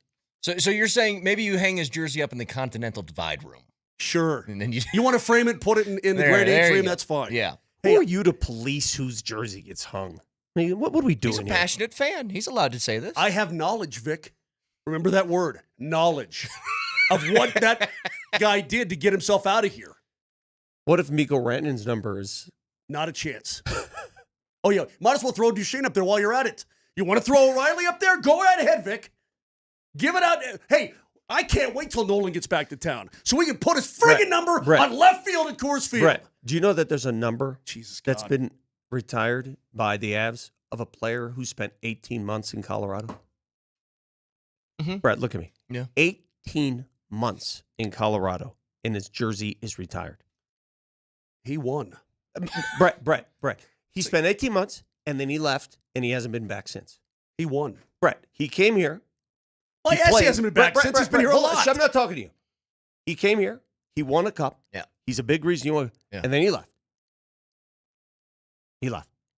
18 months of residence in Colorado. It was not even a lease. I think it was an Airbnb for 18 months. And he's up there with the all-time greats of the franchise. He won. Brett. If they retired Kadris, would you like that? Yeah, he won. Totally different. Well, why is it different? He won. He was instrumental. Wait, hold on. You're on to something. Was Kadri instrumental in that Stanley Cup win? He was. Yeah. Well, don't leave. Don't leave. I'm not leaving. No, what I'm happened? standing. This is important. What happened now? Hold on a second. What happened? I'm not leaving. I'm standing. You are the authority on whose numbers get cast up into the rafters. Tell us, why did Bork deserve him more than Kadri? Would I ever retire Ray Bork's jersey? I probably would not have. Uh-huh. But I can tell you, having worked for the team and been there every shift of his career as a Colorado Avalanche, I can tell you how not just instrumental, Vic, the encompassing. Oh, we all know that. So was Kadri. Kadri was instrumental. He was a very good player for them. But they don't win without Kadri. Well, they don't win without Logan O'Connor either. Okay, I mean, so then what? Let's get his retired too. You fail to grasp the totality of what Bork meant. I largely agree with Moser. And that's on all fine. this stuff. And that's fine. But now let me go back to this. If I could put Carmelo Anthony on a gurney next to you, right here, right? And you poured truth serum down his throat. Mm-hmm. You think he wants his jersey retired here in Denver? Yes. Oh, yeah. I'm sure he wants the You're love. damn right he does. Yeah. And you know what? He forfeited that when he pulled that stunt years ago. Okay. He forfeited all of that. That's fine. And so did 96, and so did a lot of other people. Texter makes a good point, by the way. There's one wrinkle in this that you're very sure that Carmelo is going to have this, right? If Joker wins, another championship, another MVP, that's going to be really tough to have those two numbers sitting side by each other. Yeah, they have to get creative. How? I don't know. I don't know what that is. They will. The other thing about Bork, and I love Ray Bork. Get creative, he says. I love one guy did everything, multiple-time MVP, one of the top 10 players in the history of the game, and the other guy. There's only one number 15, and it's Joker. I know that. Let's not be stupid. But I'm going to tell you something else about going back to the Ray Bork thing. You are barking up such a weird tree right now. The trees, it's not on me when Ray Bork's number was retired. Not because he's not a great human or a great player. I love Ray Bork. I love everything about it. The legend of Ray Bork. Boston let him go to come win a cup. You shouldn't get your number retired because you won a damn cup. Your number's retired because you're an all-time great with that franchise. Not an all-time great in the NHL. He was an all-time great for the Boston Bruins, not the Colorado Avalanche. He spent the end of his career here. He helped win a cup. He should have his number retired in Boston, not Denver. That's it. I thought, that's it. I'm way over here, Brett. That's not a knock on the guy. I'm way over here. Yeah. I realize I'm literally 3.5 feet from Vic. That's pretty far from what I can tell. Yeah. Maybe I misconstrued everything. That we were talking about Carmelo Anthony. But I brought up Bork because we're talking about because you numbers have retired. ammunition on Carmelo Anthony. Because we're talking about retirement numbers. You only get to pick and choose the guys you like, not the guys who deserve it. and a little mea culpa. A little mea culpa here, Brett. And have no problem saying this. Part of me with the Melo thing, I'm hurt. I loved Carmelo Anthony. Why aren't you hurt by Bork? He left and never came back. He wanted no part of this community. He was 40 years old. Yeah, but I mean, didn't have his wife on TV insulting our entire city. I don't like it here. I don't have any friends here. It's his ex-wife. Colorado sucks. I think, his ex-wife. look, his tone's weird, but I think he's making great points. I love it.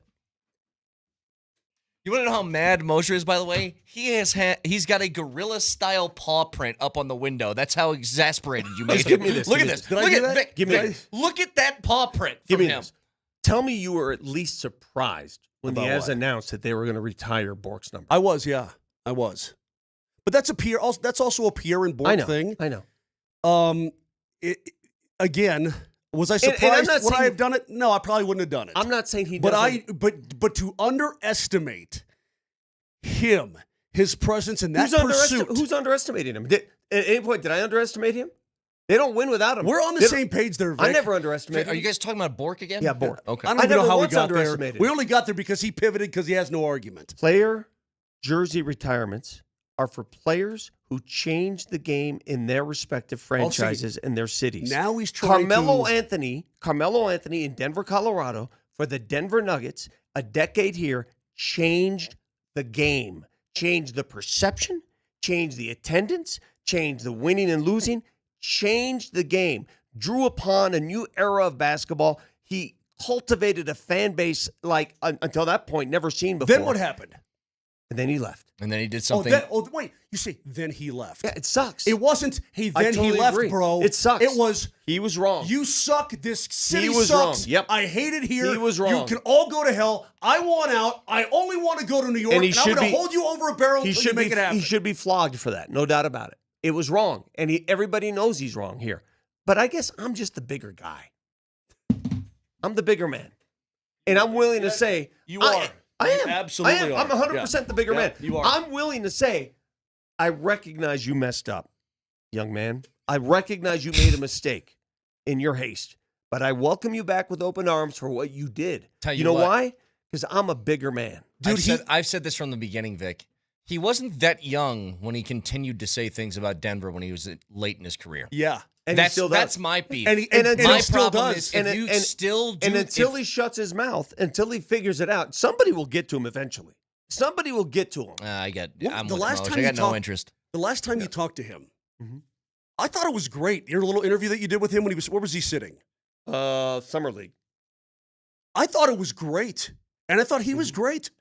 And okay, no problem whatsoever. No sweat. Thought it sounded kind of fake to me. You did? Yeah. There's no doubt in my mind, Vic, he doesn't want it retired because he wants to be part of Nuggets lore. He doesn't want to be a part of it. It's not because he wants to be a part of this franchise and he regrets what happened and so on and so forth. And There's know no what? reason for me to defend him. Hold on. It's for his own ego that he wants it because he knows nobody else will do it. The Knicks won't do it. Houston won't do it. Where else did he play? Portland?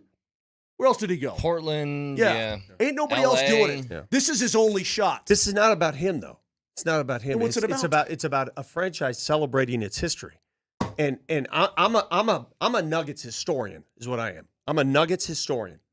Honest, that's what I am. Okay. And I know that you don't write the book of Nuggets history without Carmelo Anthony. And if you don't have that chapter in the history book, why have a book? Doesn't need to be a celebration. Why have chapter. a book? 303-504-0925. The index or whatever in the back. Yeah, something like that. All right, back after this.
mean what I say.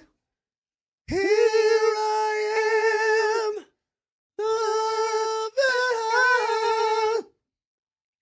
You'll see what your love means to me. Open arms.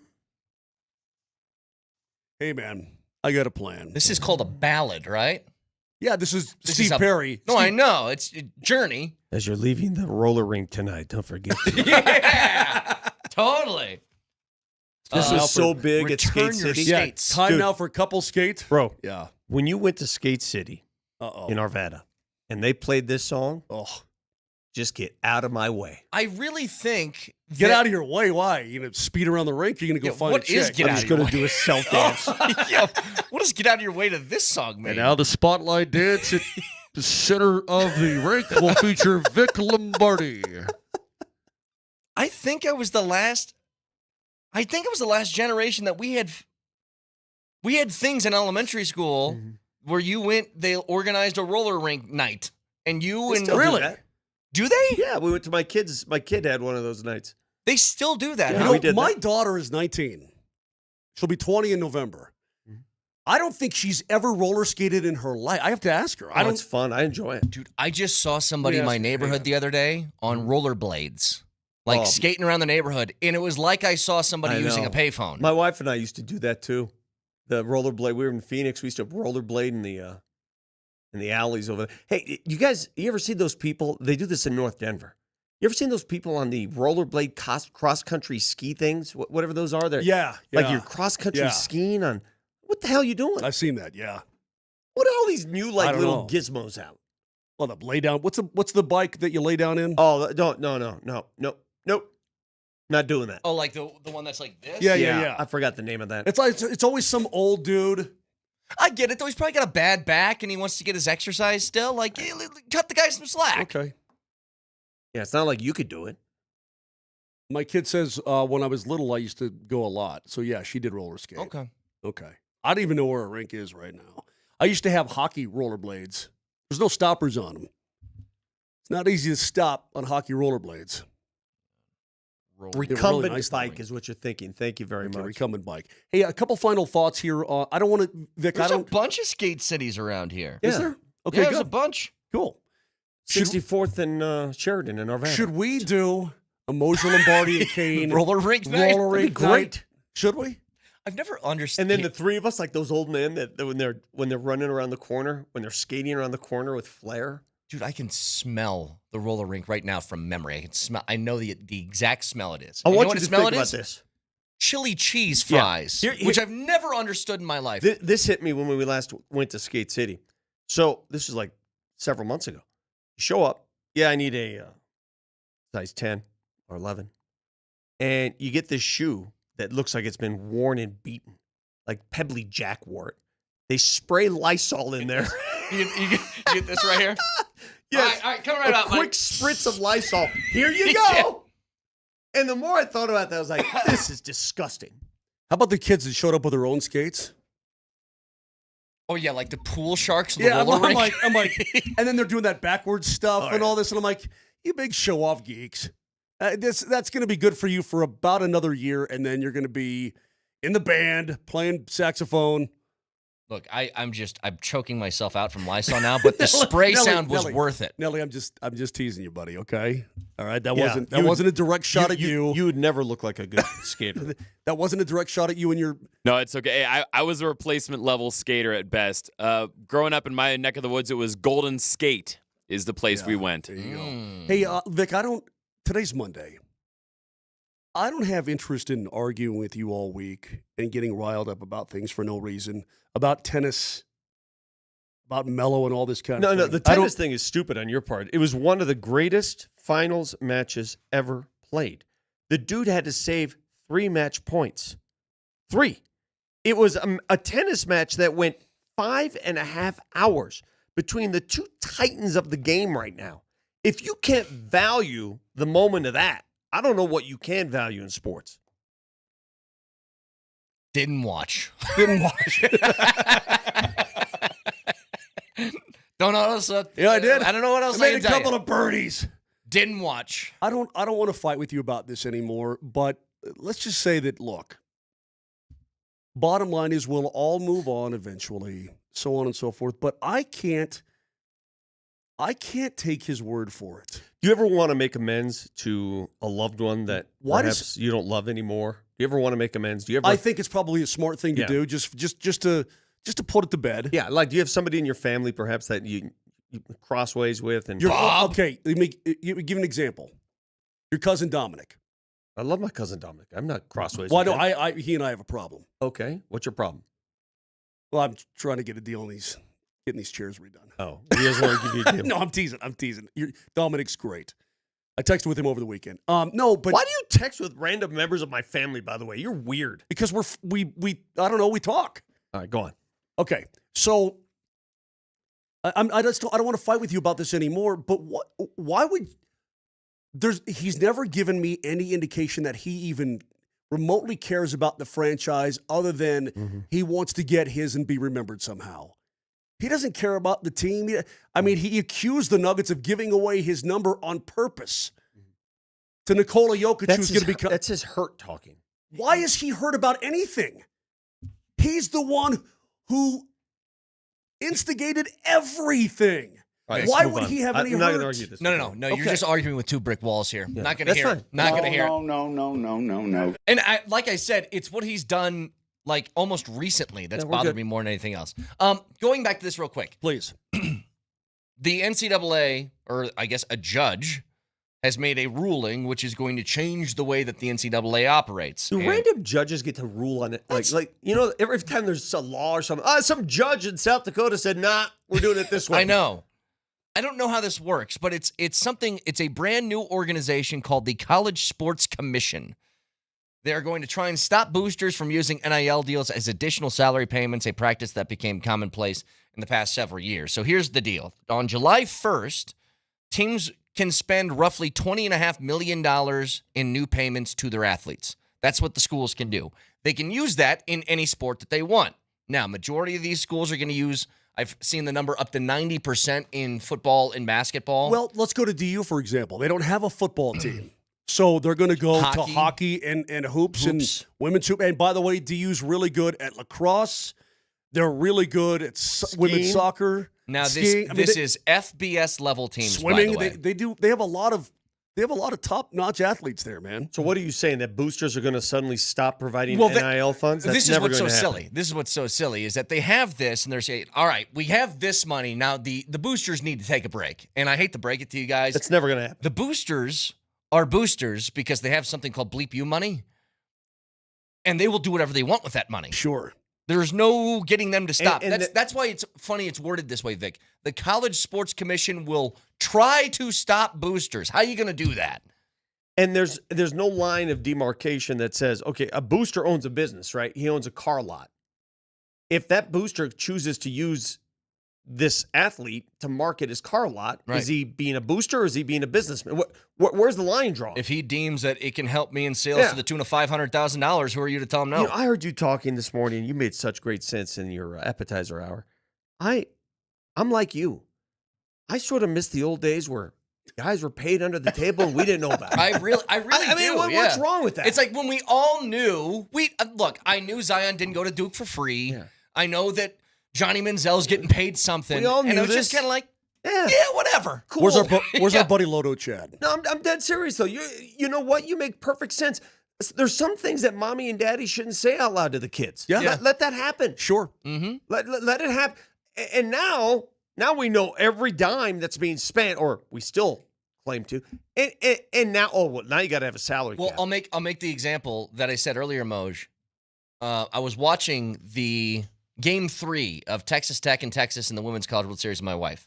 So Texas Tech has the $1 million arm, right? Correct. And when I turned it on, Brett, it was already 10-4. She got tagged early in the game, and she got pulled. Yep. And they kept doing the cutaway to her in the dugout, not playing, And it's like the announcers were obligated to be like, "Hey, we're paying you $1 million. $1 million arms in the dugout, not playing it." Like they were out, and I felt weird about it. I felt really weird. See, now you're applying the pro sports pressure to college athletes because they're now pro athletes. That's what it's part of me is like, if you're making $1 million, then you got to deal with some pressure. Well, but that's at the same time, it was odd. It was really odd to me that was being discussed in a college softball game. And here we are on the 10-meter platform, and Susan, she's the best diver for Southern Illinois. She makes $100,000 a year diving. And here she goes with a double backflip. Oh, God, cannonball. Oh, God. You know, for the top diver who's making $100K per, to do a cannonball probably ain't going to win. You know what I'm talking about? That's now a thing. It really is. I did not realize when I heard about that $1 million expenditure for that Texas Tech player. I was like, why would you spend that much money in NIL for a softball player? She's pretty awesome, dude. But now that I see it's a booming sport. It really is. Yeah. Now somebody actually looked at the future and said, we make some money here. Mm-hmm. So that investment was a great investment. Yeah. At the time, though, when it happened, where you're like, well, what is going on? Well, yeah. It just seemed like, are you getting your full money's worth off of it? And All look, you're doing there are some profitable college softball teams out there. Very profitable. No doubt ones. about it. And it's a sport that's going up in terms of familiarity.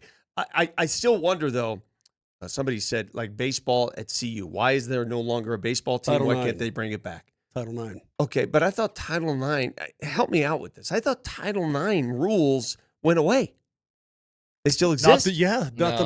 They didn't go away. I can promise you they did not go away. So the reason why then you cannot have a men's baseball team at You'll CU? have to add a women's sport. So they have to have the same amount of sports on both sides. Correct. So you'd have to have two different sports being added. Yeah.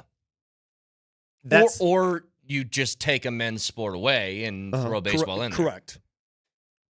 So how is it then? All right, there are other Big 12 schools that have men's baseball. They just have more sports. Because they don't have skiing. Ah, skiing. That damn skiing. Just go ski on Winter Park and just hell's going on. I mean, might as well just flatten the mountains while you're at it, Brett. Honestly, I'm not trying to be a jerk here. I have a lot of friends who ski, great friends who ski. But do you ever go to a ski race? No. I mean, do you ever have I mean, I watch it in the Olympics. I know, but do you ever you and your friends in school go to, hey, let's go watch? No, we're going to go to. Would you go to? Would you go watch your college baseball team play? Yes, I did that many So times. what are we doing? I don't know. Is it more expensive? Probably. Oh, skiing's not cheap, dude. That's why I didn't ski as a kid. My parents were going to pay for that money. Not a chance. There's no way my parents would pay. Wait, you're going to go up a mountain with a bunch of kids and you got to rent? It's one of the reasons why I never skied. It's one of the most expensive sports that exists.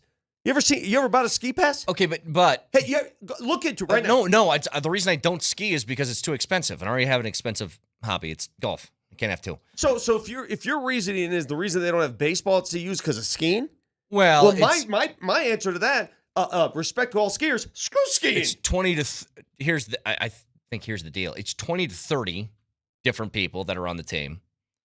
You're flying all around the country to play these games. Where skiing, I think, has to be located to a place with snow.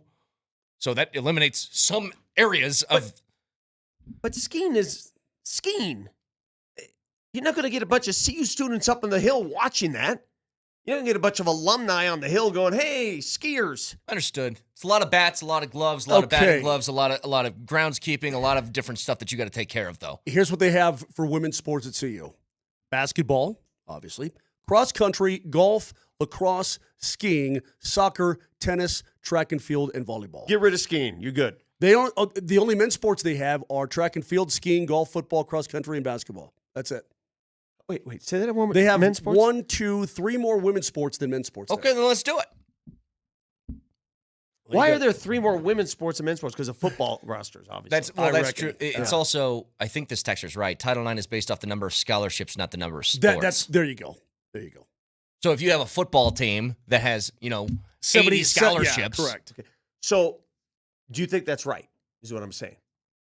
Pro sport, Dick, it's not about being right and wrong. It's about the. Oh, no. This is a topic that has to be discussed now because college players are being paid now. Now it's a business. Well, no. Now it's a business. Wait on this for just a second. Back after this.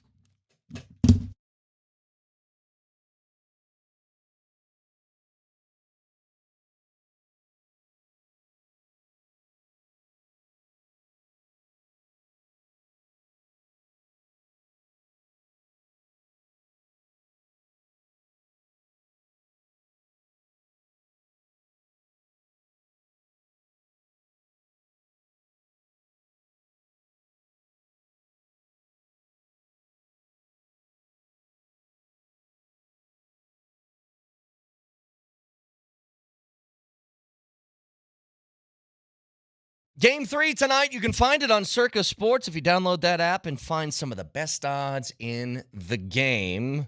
Oilers, Panthers, 6 o'clock. You can hear that game right here, Altitude Sports Radio 92.5. But whether it's the actual money line, which is Florida Panthers minus 139 is the favorite tonight over Edmonton, or it's the props, everything that you want is right there on that Circa Sportsbook. So download the app today and take advantage of these tight money line splits, low holds, and excellent customer service. It is the Circa Sportsbook. Download the app right now or go to circasports.com. And always remember, any gambling problem, call or text 1-800-GAMBLER.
I don't think you know our buddy Lodo Chad, do you? Chad Andrews. You know Chad? I mean, you've said it so many times, I'm not even sure. Anyway, Vic does. But he went to school in Texas. Vic, you worked in Austin for a while. He didn't go to Texas. He went to North Texas. But nonetheless, some of the stories of when you were talking about, Vic, I miss the good old days, just paying players under the table, right? Just a sack of money falls off the back of a truck right in front of a guy, that kind of thing, right? And you ought to listen to some of his stories. Whose duffel bag is this? Hey, how fortunate am I, huh? But like, guys paid $50,000 for the summer to guard a bench. Summer jobs. Make sure nobody steals this 10-ton concrete bench. Yeah. That's your job this summer. Some of the summer jobs, right? I mean, it's were hilarious. Awesome, just awesome stuff, man. I love it. At Notre Dame, the players live in the dorms with the students, right? It's the player-only dorm thing. I'm not sure what they do now, but they lived with the students. So every other hallway, you'd have Chris Zorich, Rocket Ismail. Yeah. Tony, all these big names. And I'm like, wait, how did you get that summer job? Oh, I forgot. Or what did you get in the mail? Those packages you're getting? They'd be getting packages like that all the time. What do you don't think these guys got stuff? It's a teapot full of hundreds. Yeah. Oh, look at my grandma sent me a teapot. And it's got a wad of C-notes to choke a hippo. But it also made things, and I know that we're speaking romantically, and it doesn't make sense, but it felt more innocent. It was filthy. Come on, man. You don't get SMU didn't get the death penalty because they was innocent. Okay, but at the same time, you didn't have players. It felt understood. Okay, I'll tell you what. Hey, you didn't have players driving around their Rolls Royces and going on their private jets and talking about it and showing it off on social media. Let me show you something. There's a place I go to. Life. There's a place I go to every day. Every day, the speed limit is 55 miles an hour. Everybody is going 75. It's just understood. Okay. And I think that was college football back in the day. It's like, we get it. Watch Vic. It's not right, but watch his face. Watch his face light up. Do you remember the movie Johnny Be Good? Yeah. I don't remember anything about it. Oh. Remember, he was getting recruited as a quarterback, Anthony Michael Hall, and he's wearing that purple jumpsuit and all that, Trans Ams and all this kind of thing. All that stuff, man, that was all real. That was all stuff. All good. Is the last Boy Scout real? When the running back takes out a 38 caliber revolver and blows away the DB, totally real. Now they have to fill out tax forms. Is there anything it's on worse the way than, to the end zone? Is there anything worse than filling out a tax form? Hello, you're the star quarterback. Okay. What designation would you like on your W-2? Yeah. That's brain damage. I'm telling you, dude. Do you know what your designation is when you filled out your tax forms? No, I have no idea what that means. What are you talking about? Designation.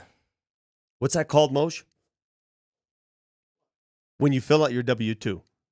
Your designation? No, it's your amount of dependents. Yeah, how many dependents do you go? Yeah. Do you claim yourself? Do you claim yourself? I know that. You didn't claim like 17 people? I should have. How many does Jesse claim? You claim yourself as exempt? Vic, I don't know. I just click the things, okay? It's all I do. You don't click anything your wife clicks. My wife clicks. I watch. I don't even do that. I'm actually just around her when it happens. I saw the comic talk about taxes. So the government, this was hilarious. The government knows everything we're doing, right? But they want you to estimate how much money you owe them. And then teach yourself how to do it because it's never been taught. And then if you're wrong about how much money, exact number. Exactly. And if you're wrong about how much money they're coming they will for you. send you to jail. Yeah. What comedian did that? That was hilarious. That was funny. So they know everything about you. They know how much money you owe them, but they want you to guess. Oh, look at this. I cannot believe this. Vision Quest. Great movie. Great movie. Madonna played a role in that movie. What? No, it wasn't Madonna. Madonna's music was in that movie. Sorry. Madonna's music. I was going to say, Madonna was she one of the wrestlers? Is that it? I'm sure she was on the mat a lot, but was she wrestling? Matthew Modine, baby. Yeah. Was she one of the wrestlers? Anyway, good stuff, man. Good stuff. Let's have a happy week this week, okay? Yeah, let's Game do 3 this. of the Stanley Cup Final is tonight. I'm sure it's going to be another awesome game. Edmonton, dude, they could very well come into Florida tonight and get home ice back. Reminder to you guys that this is the week of the U.S. Open. And you can head over to altitudesportsradio.com/pick'em to enter the Altitude Sports Radio Golf Pick'em. You pick 4 golfers, one from each of 4 different groups, and you're entered. The entry with the golfers that total the most prize money is our winner. And that prize package is a foursome at the Ridge at Castle Pines. Awesome. 4 tickets to the U.S. Senior Open at the Broadmoor. Super awesome. And a Surfside prize package that includes, I believe it's an Arctic cooler. Is how they say Really? it. Arctic, yes. Very tasty product and a great cooler. So thanks to Surfside Lemonade and Vodka, only 100 calories, 2 grams of sugar, and 0 bubbles. Look for the can with the sunset stripes at bars, restaurants, and stores near you. And you can enter now at altitudesportsradio.com/pick'em for your chance to win. U.S. Open is always a fun tournament to watch because they make it tough, right? They don't mess around. USGA just says all rules off the table. We're going to make this as hard as possible for you to play golf. Their goal is to embarrass golfers. Is to make you win with like at 3 over. Or like even par. Even par. I 200, think the 300, goal is always like near even par. Yeah. So let me ask you, Moj, I'll start you. Your favorite majors in order. What's your favorite? My favorite major is the Masters. It's always the Masters for me, too, because it's the first one and it's just elegant, right? After that? U.S. Open, then the British Open I or like the Open British Open you only because it's early viewing and you can get it out of the You, way. you like it because you wake up at 4 a.m. and it's on. It I don't like that. The PGA Too Championship is the fourth. We all know that. Yeah, the PGA Championship sort of blah. It's lost a lot of luster. It doesn't mean as much anymore. I mean, who won the PGA Championship just a few weeks ago? Scotty Scheffler. I'm asking Brad over here. Yeah, it was Scotty. Do you remember how? They had Blake Griffin was in the lead for most of the tournament, and then he wasn't. Was that the PGA? No, Ben Griffin. Was that PGA? That was or the was Memorial. That was Memorial. That's right. You don't even know. Hang on. I watched this. I can't remember. I didn't really care about the PGA. Where was the PGA Championship played? It was Quail Hollow. Now you're reading about it. Yeah, it was Quail. But Scheffler ran away with it. He won by 5. Remember, he was over English DeChambeau. He was Riley. down by 2, and then all of a sudden he turned it on, and it was over. Yeah. Hey, don't take this the wrong way, Vic.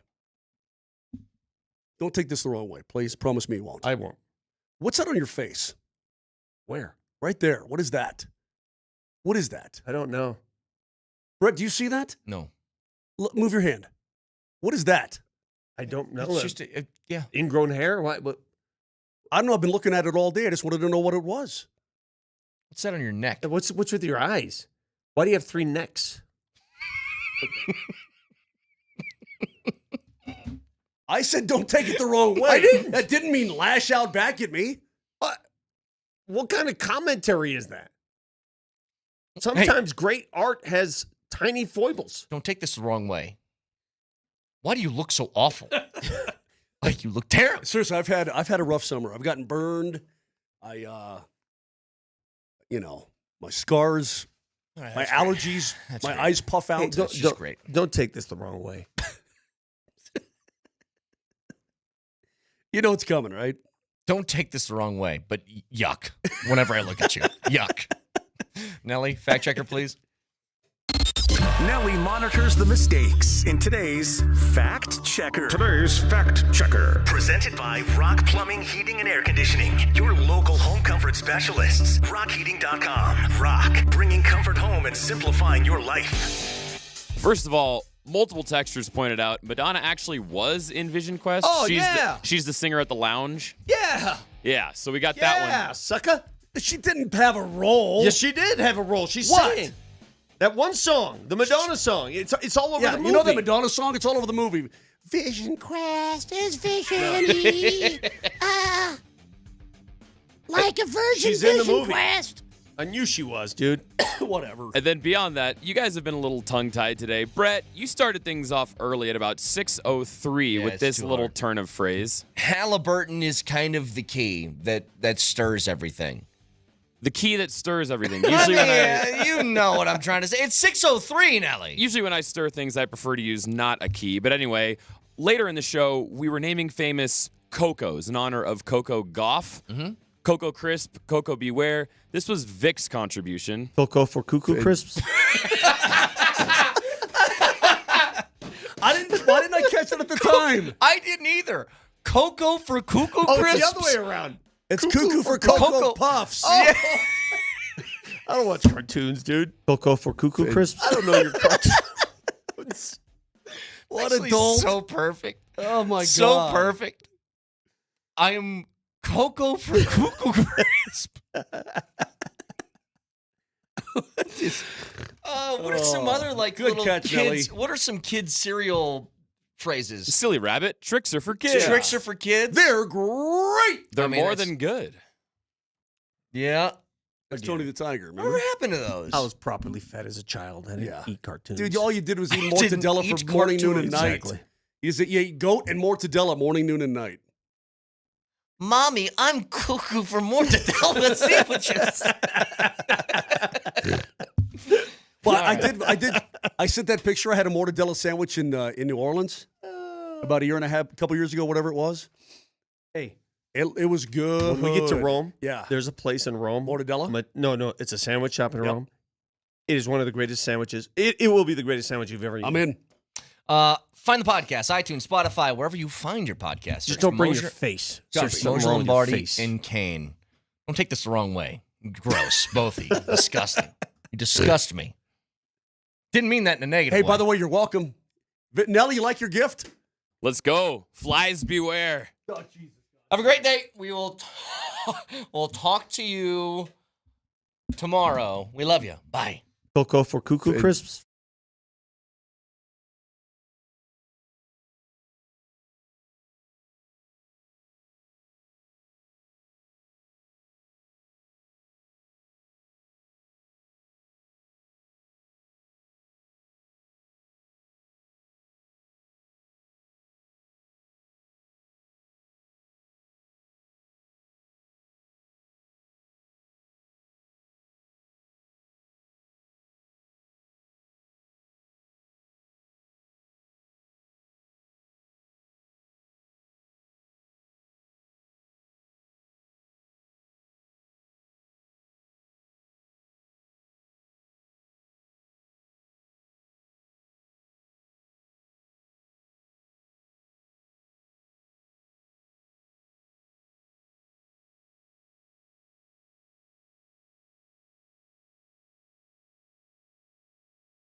SGA on the drive, pulls back, jump shot, got it. Shea Splendor on full display here in game 2. A 17-point lead. Johnny Furphy, the rookie, coming on for Indiana. Gilgeous-Alexander gets inside, draws the foul, banks it home.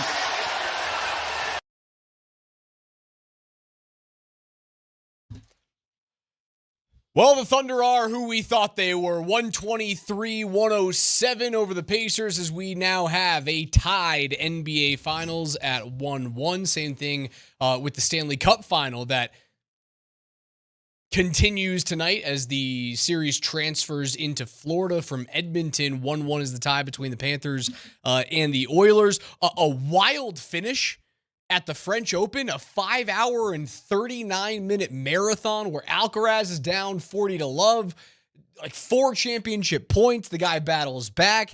2 hours later, he wins at Roland Garros. Coco Gauff throws away a first set, comes back, wins the next 2, tries to throw that championship away and deuce. Like that was the end of the RBC Canadian Heritage was awesome to get us ready for the U.S. Open this week.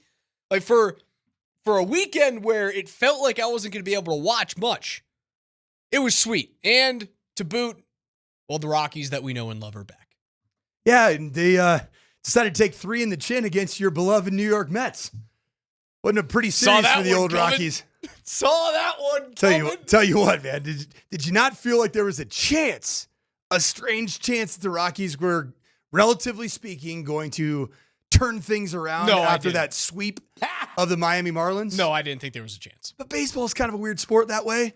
And like once you kind of get off the schneid a little bit, sports are sports. Bad teams are bad. And bad teams and you're lose. You're back to being right on track, man. Yeah. And we said this is going to be really close to matching and surpassing the White Sox of just last year. They're passing the White Sox. They are. They're going. We're going Cleveland Spider territory. Yeah. You're not going worst record in modern history. You're going worst record since the sport was invented. That's what you're looking at right now. Like, at least Hunter Goodman continues to be good. Yeah, he hits bombs. That's a legit. Hunter Goodman is a legit baseball player. No, major league player. He should be your all-star. He's a legit all-star. Like, name another outside of Will Smith in Los Angeles. Name another catcher. And his numbers are at the top. He's solid. He's at the top. Got 327 on base percentage. He's slugging nearly 500. Like, at least you have a legit all-star. And Jake Bird could also be the other one. Like you have a decent. It's going to be the worst team in history, and you have 2 legit all-stars on it. Not just the pity all-stars, right? No. Because Major League Baseball does do that. You are forced to have one all-star. Who was the White Sox pity all-star? Was it even last year? Oh, it's got Garrett Crochet probably. Right? Crochet was still a Sock last year. He was a stud. Is Crochet in Boston now? Is that where he is? I bet you Garrett Crochet was their all-star last year. Either that or, I don't know, Anderson? Crochet. Yeah, Garrett Crochet, and he worked. That's a legit all-star. Yeah, and he changed out his, he traded out his white sock to get a red All right, so sock. He's in Boston. Yeah, he is Red Sox now. He and Walker Buehler went over there. I do like that you have a legit all-star. And that it's not just like, oh, here's one Jordan Beck. I'm glad that that's not the case. Because at least you get to root for something that feels like it's deserved. Hunter Goodman deserves to be the second all-star on the NL team this year. Will Smith, far and away, is the best catcher in the National League. And Hunter's probably the second right now. Back to on a 12-win team. Raj, back to how we started out this segment. You brought up Oklahoma City being who you think they are, which is obviously very good. Very good basketball team. Felt very like the second game of the Denver and OKC series. Yeah, where you're just, hey, we're better than you. We're deeper than you. We shoot it better than you. And right now we have at least one of the top 2 players in basketball in Shai Gilgeous-Alexander. And with the Florida Edmonton series turning on its head, right? Edmonton leaving a little meat on the bone there. Do you think they're going to regret that? I mean, they had to come back. Like Corey, they had to have a 41-year-old dude score a goal in overtime to even send it, or in the third period to even send it to overtime. I don't think they left a lot on the bone. Like Edmonton's 1-1 going into game 3 against the defending Stanley Cup champs who are there for the third year in a row. But they did leave some on the bone because they had a tremendous performance in game one, and you had them in your home building. You had an opportunity to go up to 2-0, right? So within the context of the game, no, you were pretty much playing from behind. But within the 2-game series, you had an opportunity to really assert yourself against a franchise that is very confident. Yeah, they had a 3-2 lead after the first. That first period was one of the greatest first period. Talk about one of the greatest comebacks that we've ever seen with Alcaraz at the French Open yesterday. The first period on Friday night between Edmonton and Florida was some of the best hockey I've ever watched. It was back and forth, gritty goal scoring. I didn't think the goaltending was overly poor. I thought all 5 goals that were scored in the first 20 minutes were legit, good hockey plays. And it wasn't just terrible goaltending that led to high scoring. I don't know if Edmonton let them off the hook, though. It screams 7. And the hockey series, I think, is going the distance. And I wanted to get into this. The basketball series, while I did give the Raj jinx in game 1 to OKC when I went, I think this could be a sweep or at least 5. Or not at the least, at the most 5. And then Indiana comes back. I know. And then Halliburton hits the crazy shot. It never for 1 second fazed me that I still think OKC gets this done in 5. I think there is a way greater chance that this thing is a 5-game series than it is 7. I think it's good. I think we're going to see 14 games played between the NHL and the NBA. I do. Do not count out Indianapolis, the Indiana Pacers. Indiana. Do not count out the city of Indianapolis, is what I was trying to say to you, Raj. The city of Indianapolis is tough-minded. It's resilient. It's always got a chip on its shoulder because it just doesn't have what all the other really cool Midwestern cities like Chicago, and that's about it. That's the only other cool Midwestern city. I think this series goes 7, and I was 14 games played. When's the last time that's happened between NHL and NBA that both series concurrently were going the distance? Because I think that's something that's really, really fun to think about. That would be the back and forth nature of what I think is going to be. I think Indiana is going to do some things down the stretch of some games that they've done all year. And you have to look to what they've done. And what happened in game 1, while the Nuggets did the exact same thing in Oklahoma City in game 1, which is find a way against all odds to win in that building, which is a building that hasn't given up much in terms of opponents coming in and winning games. They won a game at Oklahoma City, and now you get 2 back in Indiana. I think this thing's going to go 7, Raj. I can't see one in the last 20 years where we've had both the NBA and NHL go 7 games. 1994 was the last time that you saw. Was that the Rangers? The Rangers win 3-2 over the Canucks. I knew that. Good for you. 94 Rangers. It was a good team. Can you name the NBA final that year? Bulls? No. I'll give you the East team. Also New York. The Knicks. Lakers, Knicks? Knicks, Rockets. Oh, Akeem the Dream. 90-84, according to StatMuse. And then wait, did you say 84? 90-84 is the final. Rockets over Knicks. I got you. In game 7. June of 1994. We also had in June of 1994 the Rangers and the Canucks. 3-2 is the final there. Rangers win. So both those went 7 games. Both of those went 7. By my quick look, that's the last time we've had it, is that year. We were close in 2009 and 2010. Lakers and Celtics go 7. And in 2009, Pittsburgh and Detroit goes 7. Crosby gets his first cup. So it doesn't really happen all that often. But I don't think anything screams to me in the NBA, you can't count out Indiana. It feels magical. It doesn't feel inevitable. Their 4 crazy comebacks have felt something like it's pulling a rabbit out of a hat, but it has never felt like, oh, this is going to happen. Yes. Raj, how long did it take you to figure out that information? 45 seconds the most. Took me 12 seconds.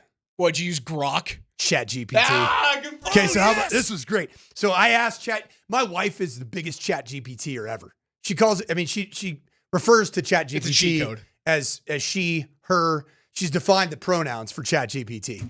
I just talked to my bestie. She let me know this. So I just talked to my wife's bestie, Chat GPT. When was the last time the Stanley Cup Finals and the NBA Finals both went 7 games? And I put both in all caps. Am I correct?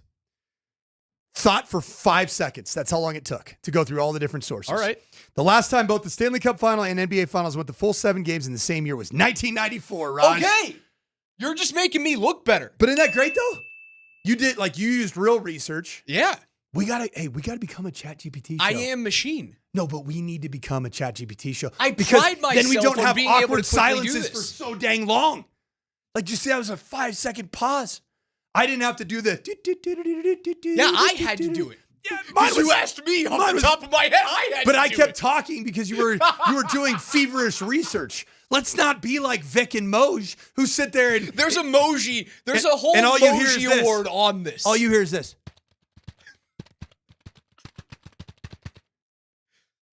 It's going to be an AI show. We just got to go to GPT, man. I'm okay with She's that. there for us. She is there. And you know for what? us. She's there for you too. She is there for you too, listener, viewer.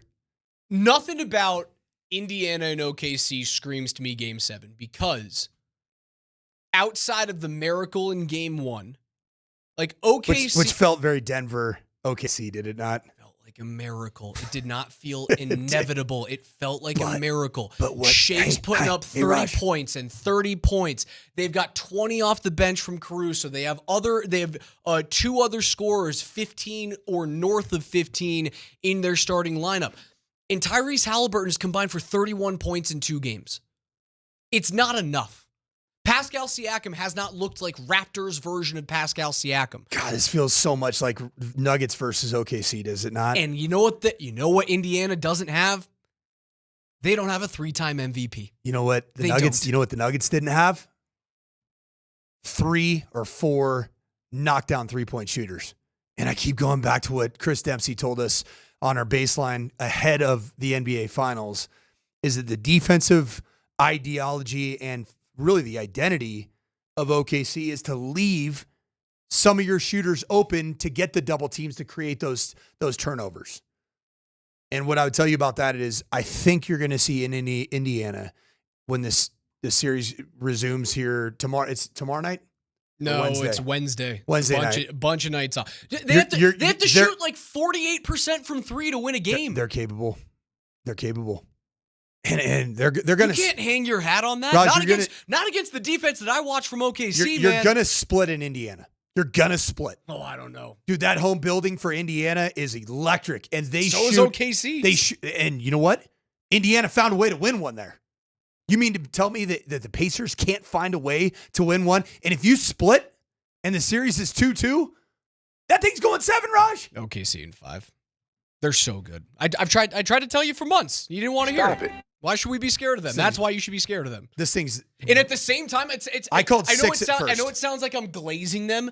I hate watching it. I can appreciate how unbelievable they are and how inevitable the Thunder are in terms of walking to what might be one of the top 10, top 5 most dominant seasons of all time. Right? If they go my way, they're going to go 16-5 in a 21-game postseason. If they go my way. A top 5, top 10, without a doubt, most dominant season of all time.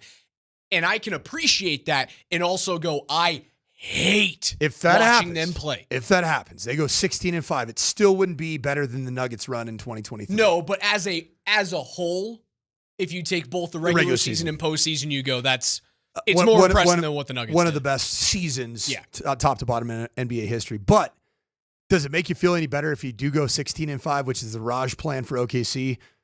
That 3 of those losses were against the Denver Nuggets? Probably not. You were right there, man. You were right there. Horses for courses, dude. It's exactly what the NBA is. It's what everything is. Horses for courses and matchups. The Avs don't get matched up against Dallas. Are they still playing hockey right now? There's a decent chance. That's Coach Mike Sanford. I'm Alex Ryan. So much more to get into today, as well as you guys have a chance to win with the U.S. Open coming up this week. I'm going to tell you how to do it on the other side, and a massive ruling in the NCAA. We'll get a former college football head coach's thoughts on it on the other side.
Now, and Law & Order will not be seen at this time.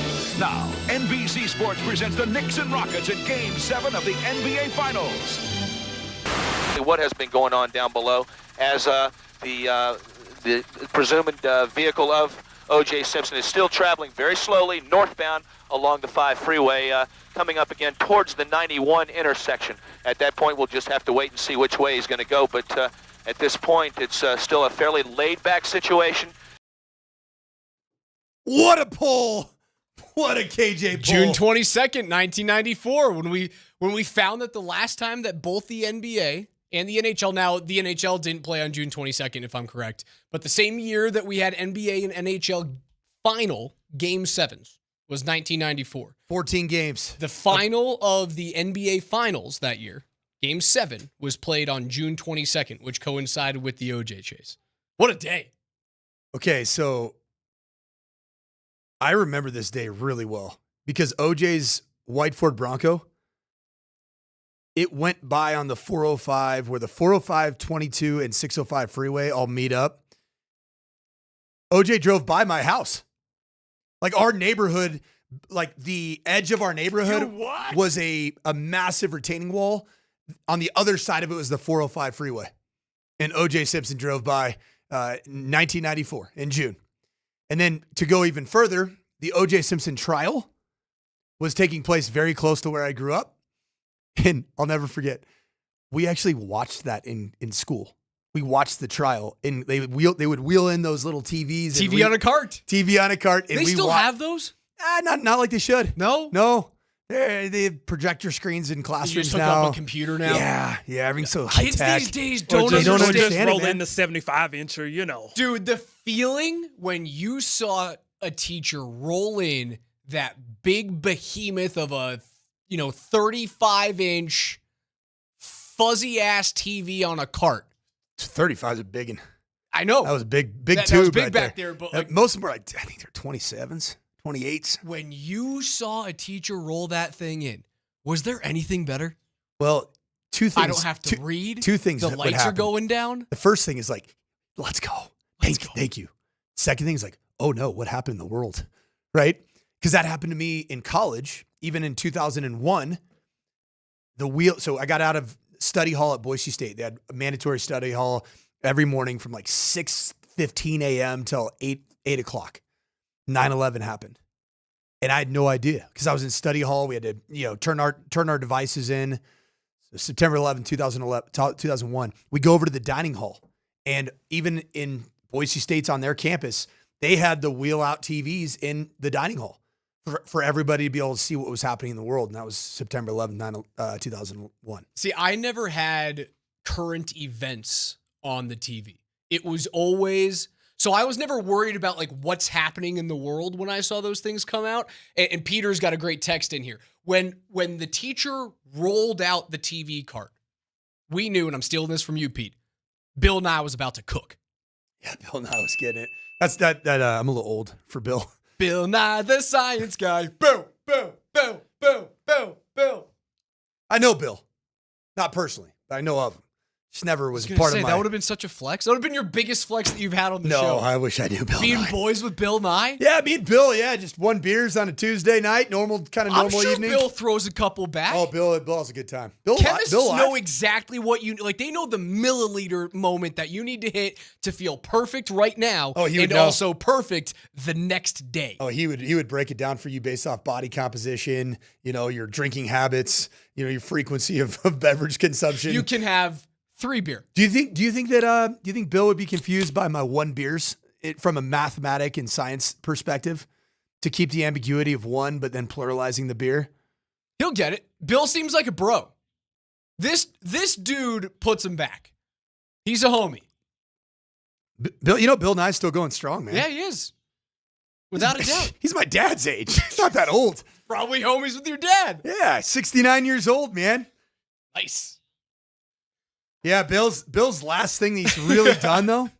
Why does he look so much older than my dad? Golly, my dad's born the same year. Dad looks way better than Bill. Head on over to altitudesportsradio.com/pick'em to enter the Altitude Sports Radio US Golf Pick'em contest. All you guys have to do this year is pick 4 golfers, one from each of 4 different groups, and you'll be entered. The entry with the golfers that total the most prize money this year will be our winner, and our prize package is perfect for every golf fan. It's a foursome of golf at the Ridge at Castle Pines, 4 tickets to the U.S. Senior Open this year at the Broadmoor, and a Surfside prize package that includes a brand new Arctic Cooler RTIC. Thanks to our friends at Surfside Iced Tea and Vodka. It's made with real brewed tea, only 100 calories, 2 grams of sugar, and 0 bubbles. Look for the can with sunset stripes at bars, restaurants, and stores near you. Again, enter now at altitudesportsradio.com/pick'em for your chance to win. That is altitudesportsradio.com/pick'em.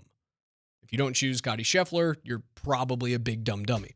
Although it is good to see that the Rockies are at least on Scotty Scheffler's level now in terms of being able to win as often as Scotty Scheffler good does. for you, Rockies Twitter admin. Pretty good. Giving it back to him? Yeah. Heck yeah. Pretty good, man.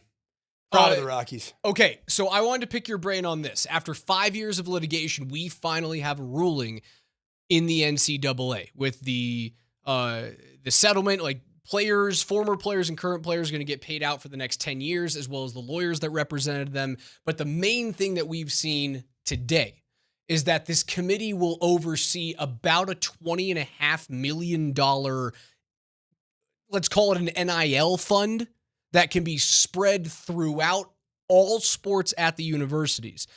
How does this impact the larger landscape of college sports, and particularly college football right now? For me, it doesn't impact it at all because you completely saw this coming. And everybody's been planning their rosters with this in mind. They know that the rev share model is here and it's here to stay. And that's just so anybody who's listening at home is trying to figure out what is going on with college athletics, what is going on with college football. Is NIL going away and all of a sudden now there's a real clean salary cap with this rev share model? No. Not at all. You can still utilize NIL deals with entities that are not involved with your school. So say I'm an athlete. I can be part of this $20.5 million cap, quote unquote, that the school can utilize across all sports. And that's coming from the TV money. Right. Ultimately, the money Revenue coming share. in from, and that's really where all the money comes with college athletics. I can also, as an athlete, make a whole bunch more money on the outside from brand deals, and I think that's where the seedy part of college athletics will continue to live and thrive. Oh, it's going to be in a perfect space of the collectives, right? The NIL collectives, they're not really going away. And that's the grossest thing about it is who's running those collectives? Most of the time, it's a former athletic department employee. Ironically, the person that you used to fear the most in your college athletic campus in the athletics department was the head of compliance, director of compliance.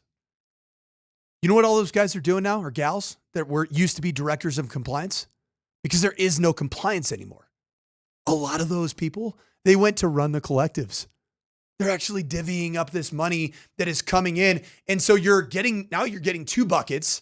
So schools like Alabama, Georgia, Penn State, Ohio State, Notre Dame, the blue bloods of football. And there really are about 15 of them, man. 15 might be a little generous, but 15-ish that are in the ballpark. They're going to have max rev share. So the TV revenue is coming out. They're going to subscribe to, we are giving out 100% of that to our athletes. And then they divvy out how much is going to football, how much is going to basketball, how much is going to other sports. Trust me when I say this, it's going to go to football and basketball. Is that wrong? I don't necessarily think it is because they're the money makers. Let's bring the money in. Title IX is going to have a problem with this. It's going to be a continuing on. There'll be more litigation. There'll be more issues with how much revenue female athletes are getting. And frankly, there are female athletes out there that are very deserving of big revenue share. I would say Caitlin Clark. She's Livy case Dunn, in point. The girl from Texas Tech. Now, the great thing about a Livy Dunn situation and even a Caitlin Clark is that the NIL, the real, true name, image, and likeness is that they can go get those big deals with, in the case of Livy Dunn, it's Viore. right? Like all the different, whatever, it's yoga pants and all the, that active wear. She can sign $10 million deals and still be an athlete with LSU. But what's going to end up happening here is there's going to be an even further chasm because not all these schools. Think about the University of New Mexico, right? Your wife's. Did she go to school there? No, she's an Aggie. Okay, New Mexico State. So same situation. Same ass, right? So New Mexico State probably even tougher in terms of how much revenue they get because I believe they're the Sun Belt Conference or Conference USA. I think they are an unaffiliated football program right now. They may have squeezed back into one this year, but they were one of 3 programs 3 years ago that was not affiliated with the conference. Okay, they're back in Conference USA. Because they were Sun Belt, and then I think they got dropped from the Sun Belt. They got dropped. There were all the craziness. Sun Belt tried to get good, and they got rid of New Mexico State. New Mexico State had a year where they were independent, and they were also terrible. Well, think about the Conference USA. The Conference USA is the worst football conference in Division I FBS. It's the worst. I was the head coach of a school there, and I still got fired. It's not good. Why would you listen to me? Anyway, so continuing on, their revenue is already not very good. They have to pay salaries of coaches. They have to pay facility upkeep, facility expansion, scholarships. The New Mexico State University doesn't have the ability to say all of that TV revenue that's coming in, and the NCAA says $21 million of that, which, by the way, New Mexico State's not getting $21 million of revenue from. Right, again, that's the cap. That's the cap. They're not getting that from any team. Their deal with ESPN, the Ocho, isn't worth $21.5 million, right? So they just have to fund their athletic department. So you could say, who cares about New Mexico State? You're going to care when it's CSU. I was going to say, how does this impact Colorado State? You're going to care when it's CU. Yes, you can look at me crazy all you want. There's not enough money in the Big 12 to handle that right now? Those TV deals are nowhere near what they are in the SEC and in the Big 10. That 21, did you say it was 21.5? I see 21.5 right now, yes. $21.5 million. These departments, some of them were operating in the red already before this $21.5 million that's going to be out of what you're bringing in, and you got to go out and find a way to fundraise it. CU, for example, is a program that historically has been very challenging to raise money. Why? Not because there's not a ton of money in the state of Colorado and Denver, and there's a lot of proud alums. There's never been that one guy or one gal or one family like the Tyson Foods family at University of Arkansas. Now, who's the dude? Or T. Boone Pickens at Oklahoma State. Who built the crazy stadium? Uncle Phil Knight at the University of Oregon. You've never had anywhere. Michigan. You've never had the one person, gal or guy, to say that you're gonna fill up the coffers and anything else is excess. It's nice fluff. Polumbus, what are you doing? Just kind of working in the wrong industry to be that guy. Although Portnoy would disagree with that. Oh yeah. Okay, so outside of that $21 or $20.5 million cap that is projected to rise like between 4% and 8% every year. And again, that is the most that you can earn as a school to then divvy out throughout the rest of your Division I athletes. In addition to that, as I quote from USA Today, athletes will continue to be allowed to make name, image, and likeness deals with entities other than their schools. There will be an effort by the power conferences, not the NCAA, to bring a greater scrutiny to those types of arrangements under the direction of a new entity called the College Sports Commission. Regardless of whether their school opts into making NIL payments, any Division I athlete who has a deal or deals worth $600 or more will have to report those deals to a system called NIL Go that will be overseen by the College Sports Commission. That data will then be evaluated to determine whether or not the deal has a valid business purpose and is within a reasonable range of compensation, whatever those terms are deemed to mean. That is as ambiguous of wording as I have ever seen.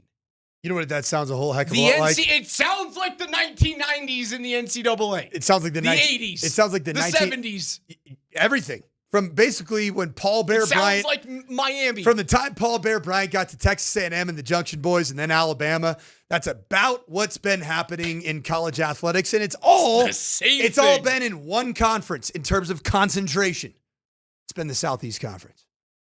And the Southeast Conference historically just loves turning a blind eye to all of the illegal activity that's been going on at their member institutions for decades. I can find a way. Dang near century. I can find a way to make sure that the data that is reported is worth a valid business purpose if I'm part of that school or if I'm part of that college sports commission. I can find any way to go, yeah, you can make some money off of that. That makes sense to have this person, this athlete connected to your brand. We thought there were going to be shackles. We thought there were going to be guidelines, bumpers if you were in a bowling alley. No. It's the same Wild Wild West it's always been. It's number one, the same Wild Wild West it's always been. But this deal getting done, it's exactly what the Southeast Conference and the Big Ten wanted. And it's going to create... Let us do what we want to do. And also... Get off our backs. And also set up the parameters for us to run away from the rest of you. And I thought what was even more interesting over the last week or so, conference meetings that take place in the month of June or end of May. The Southeast Conference meets every year annually down in Destin, Florida. The Westin, it's actually where the Conference USA met. We met Destin, right after. Westin. And out of that came the fact that the SEC Conference is making it very clear they're going to dissociate with the NCAA. And that's happening. They don't want any governing body that doesn't really even have any power anymore. They have no ability. There's going to be schools that are paying kids $40 million this year. Not individual kids, but football programs, $40 million. And the cap for every sport collectively is sitting at just north of 20. The SEC is looking at that and going, we have Missouri paying more than that for their program. We have Vandy paying more than that for their program. There's no stop to this.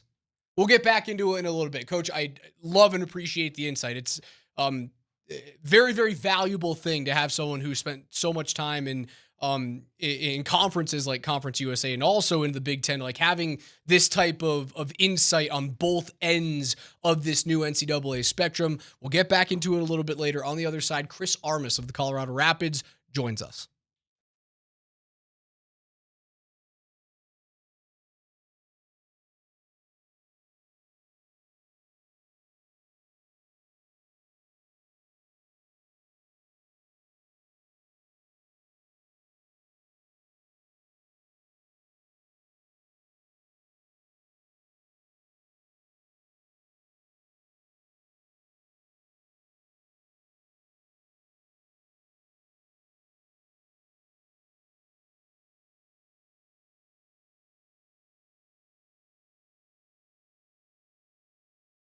NBA Finals, Stanley Cup Finals, it's all here. And as the action continues to heat up, playoff action, U.S. Open action, you got to check out Circus Sports Colorado. Right now, if I'm looking at the NHL Stanley Cup Final Game 3 odds at Circus Sports Colorado on the app that you need to go out and download right now, I see right now that the Oilers...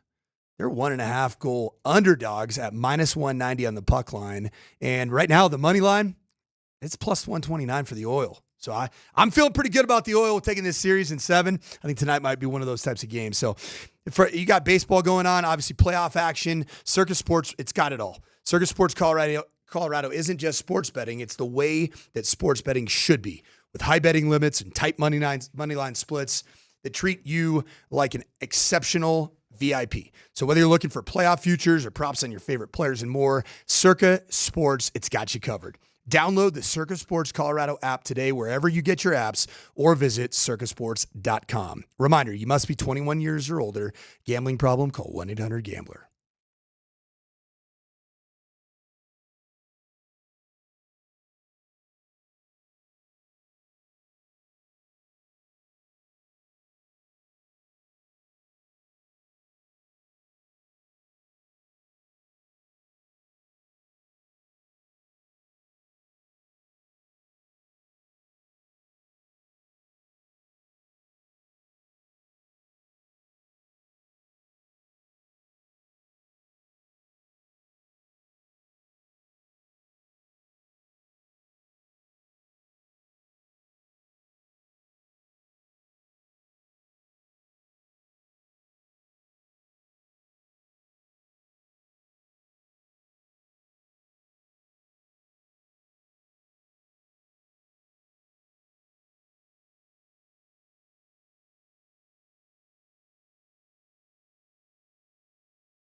65 minutes on the board. 1-0 Austin as this corner comes in, headed into the back of the net, and that is a monster header.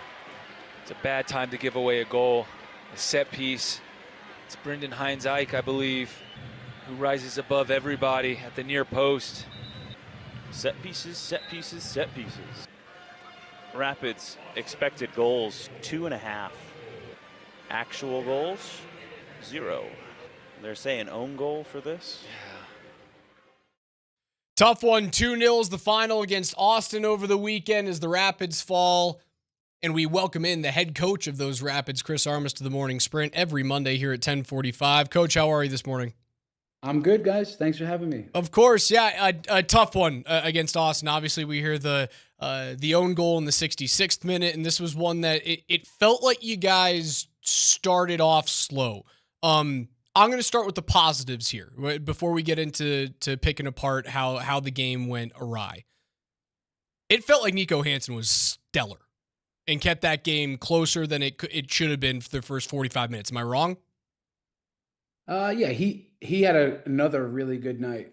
That's what I'd say. You know, they had some big chances. We created, I think they had 4 big chances in the game. We had 5 big chances in the game, so we just didn't capitalize. But he was very good.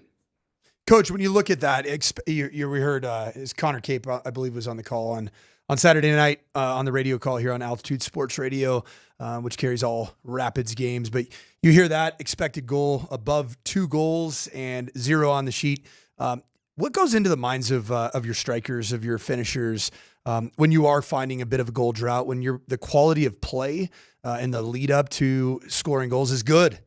You win possession 53 to 46.9. And your XG is superior to that of your opponent, but you just aren't finding the back of the net. What goes into it psychologically for your strikers? Yeah, it's the strikers, it's the midfielders, it's the whole attacking core. But I think the good thing is that we're getting into the spots, getting into the areas. We had most of our shots from inside the box. That's why the XG was fairly high, because we're getting in the right spots. I think there's going to be nights where the opposition, they have a lot of blocks. They're guys on close to the goal line heading the ball away from goal. That's just part of sport. You know, in baseball, it might be a night where you left a lot of runners in scoring position with no outs and 3 men on base and get no runs for it. So it's not like we were missing layups, right? But just didn't score the goals. So the psychology, our guys never get too high or low. I think they know the reality is that we gave up a goal 5 minutes into the game, you know, and this becomes something where now a team can sit deep and they're good in possession, and it becomes hard. And now when you're pushing it, guys, imagine with 25, 30 minutes to go, you give up an own goal. So now we just made it hard on the night. I totally understood. In hockey, the term goes, you know, you're gripping the stick a little bit too tight when you go through a stretch of games where you're just not simply scoring. And the last time that we saw you guys score in terms of big amounts was the middle of April, when you guys had 5 combined goals in 2 games against San Diego and Houston. Ever since then, it's been really, really tough to come by goals. How do you get out of the rut? Yeah, well, Hafa Navarro is our DP striker. Right? He gave us 16 or 17, one of the most in the league last year. He was out for about a month, 3 weeks. I think he missed close to a month. So now this is his first game back. He's going to get into the rhythm between him and Mihalovic linking up. That's going to be one way. Cole Bassett will get healthy. He helps our attack. And, you know, we got the fairly new signing, Ku Di Pietro, in the offseason where we're getting him going now. He had a pretty good game. So the key for me, the solution is you got to stick to it. You got to stick to what makes you good and stick to the process. Otherwise, yes, you are gripping the stick too tight. You start forcing things and trying too hard. So stick to the process, keep upgrading the shots, keep getting the right areas, and stay steady and confident. Coach, you're several months into a new campaign, and every year, as we've talked about before, is a new year. You hit the reset button with your roster, and each team is comprised differently. What have been some of the bigger surprises on a positive note from this roster that you maybe didn't expect going into the year? And then are there any players that you feel like you could see more out of going forward to get to where you want to get in the table? Well, you mentioned it before, you guys. Nico Hansen has been a real revelation for us. We only bring players that we think should earn and deserve to wear our jersey. But when on paper he was competing for that second goalkeeper spot, but Adam Beaudry really would be the guy. So really on paper the third goalkeeper, and now he's behaving truly like a number one. That for me is a surprise. I would say that Darren Yappy, had a shoulder surgery in the offseason, and where last year, I mean, he's 20 years old, he's getting some reps, he's a fan favorite, but this year after that 4-month layoff, I see real, a humility that comes in, maturity, more steady, more reliable. He's already matched his career high in goals. I think that's been a real positive there. I would say Jackson Travis at left back. It's real competitive. He's made it competitive for Sam Vines, and it's very close. But he's a guy that has shown some growth. And yeah, I would say that Josh Atencio is a kid that came in. We picked him up from Seattle, and he's brought some robustness in the middle of the field. So, in terms of guys you want more from, yeah, I'm not gonna go there, guys. That's that. Coming up. I want more from all these guys, and I'm not gonna. If I start singling out guys, Right. it's like I'm going after someone. But no, I see I have a group that gives a lot, and everyone's getting better here. Text the keyword SUMMER, that's SUMMER, SUMMER, to 303-504-0925 to win a family 4-pack of tickets to the Rapids' next game against Orlando on Saturday evening. 2 more home games to start to right the ship, right? You guys are teetering on that 9 spot. Orlando in a playoff spot in the East. LA, though, comes up after a week after that game, and they're sitting at the bottom of the Western Conference. Tell me a little bit about Orlando and LA and how you guys can get back on this and start to climb. Yeah, it's a home game, home field advantage. We sharpen up 1% better at everything we do. That's from possession to transition moments, defending, set pieces. Just we have room to grow. And now Orlando's a good team. They're a team that's been together for quite some time. They have good team cohesion. They're very, very dangerous in transition. They have guys up the pitch that can fly. And they're a team they're a very experienced and savvy team. So that versus us, we're that hungry, young gun team. I think it sets up to be a good matchup. But no, between that game and LA Galaxy, it's one game at a time. But we'll be in those games, and we expect to win both. That's our expectation, to win both at home, knowing that we got some tough ones coming up. The head coach of your Colorado Rapids, that is Chris Armas. Again, it's not that far away, 1%. I love to hear that. Seasons are about peaks and valleys and highs and lows, and you guys will be on the upswing soon enough. So 1%, we look to see that fixed on Saturday against Orlando. Appreciate the time as always, Coach. Thanks for having me, guys. Appreciate it. Text the word SUMMER to 303-504-0925. That's SUMMER to 303-504-0925. And you can go along with a family 4-pack of tickets to see the Rapids take on Orlando on Saturday at Dick's Sporting Good Parks. One more time, 303-504-0925. Text the word SUMMER.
Happy Monday. It's the morning sprint. Alex Ryan Emmy alongside the coach. That's Mike Sanford. KJ Granderson behind the glass today. 303-504-0925 is where you can reach us. Make sure you head on over to altitudesportsradio.com/pick'em. That is altitudesportsradio.com/pick'em to enter the Altitude Sports Radio US Golf Pick'em contest. All you have to do, select 4 golfers, 1 from each of our 4 different groups, and you'll be entered. The entry with the golfers that total the most prize money will be our winner this year, and the prize package is awesome for any golf nut out there. A foursome of golf at the Ridge at Castle Pines, a 4-pack of tickets to the U.S. Senior Open at the Broadmoor, and a Surfside prize package that includes a brand new RTIC Arctic cooler.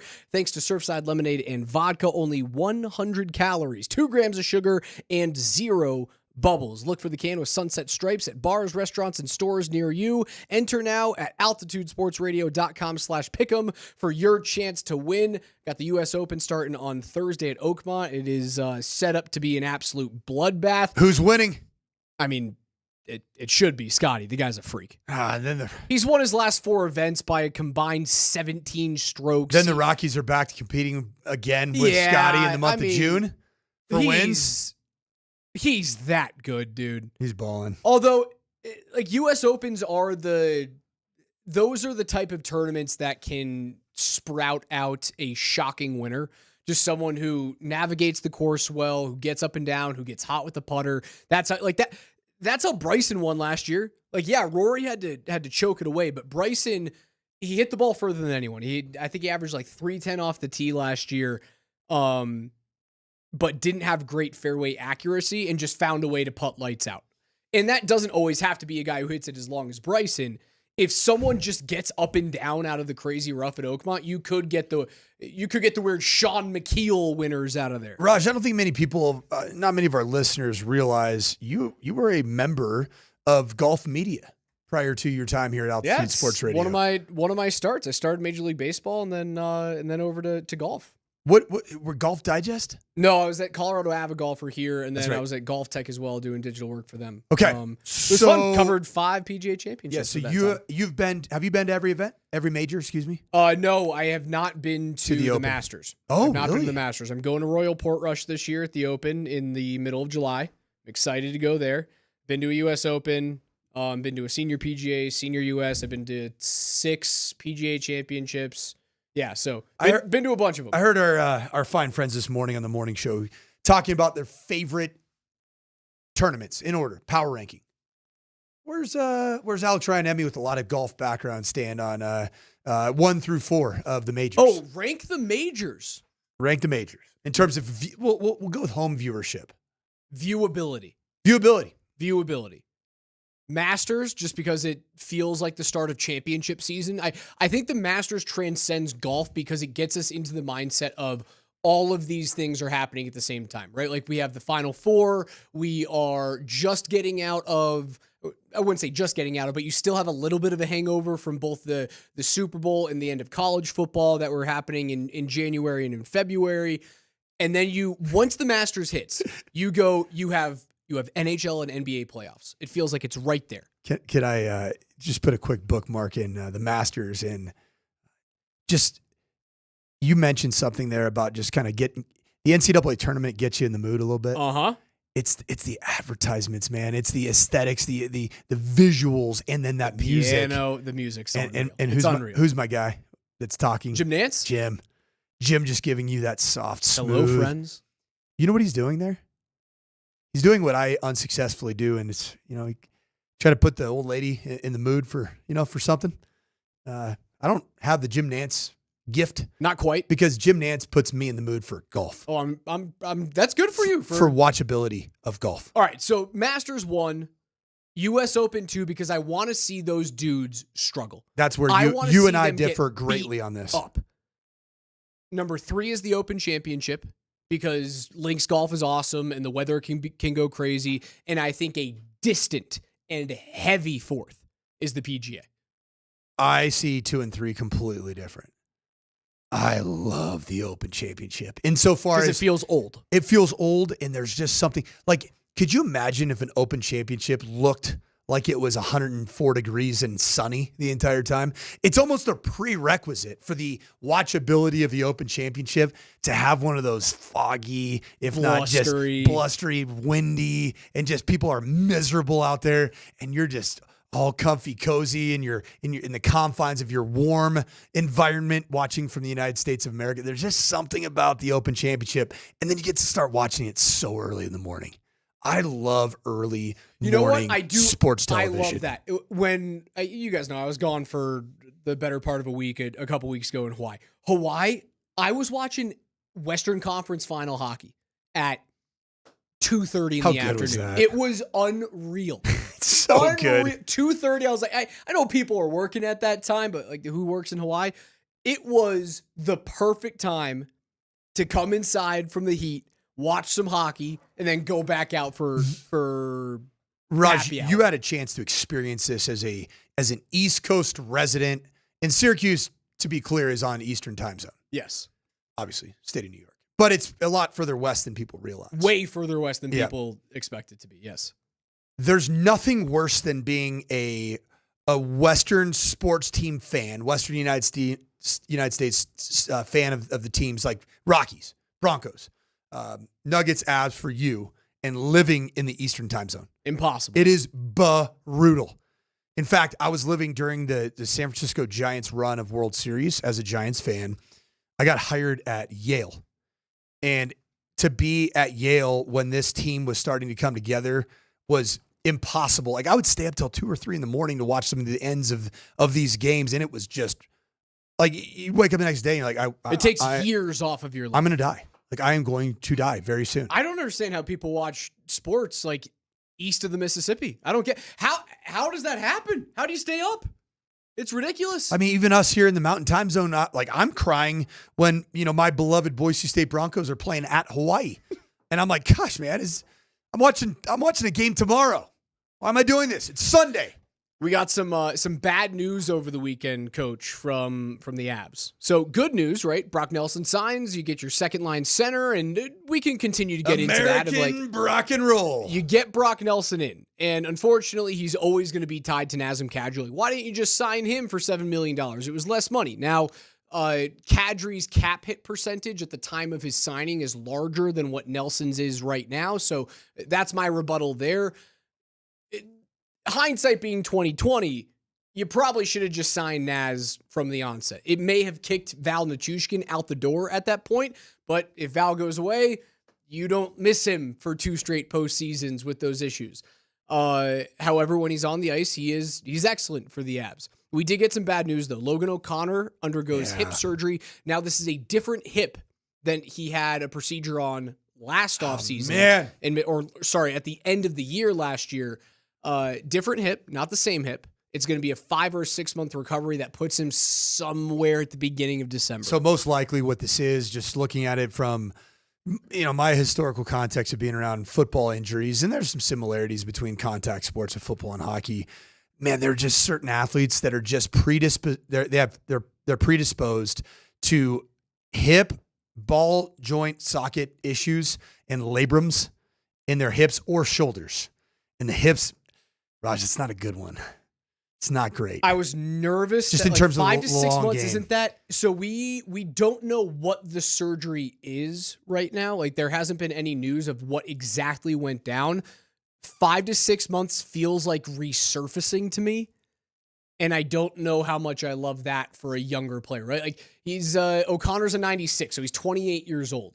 He's in the middle of a long-term extension, and he is I know he's not a top 6 guy, but pivotal to this team winning another championship because of how he makes that bottom 6 go, because of how vital he is on the PK, not only from a defensive standpoint, but turning the PK into an offensive unit as well. You saw it in the postseason.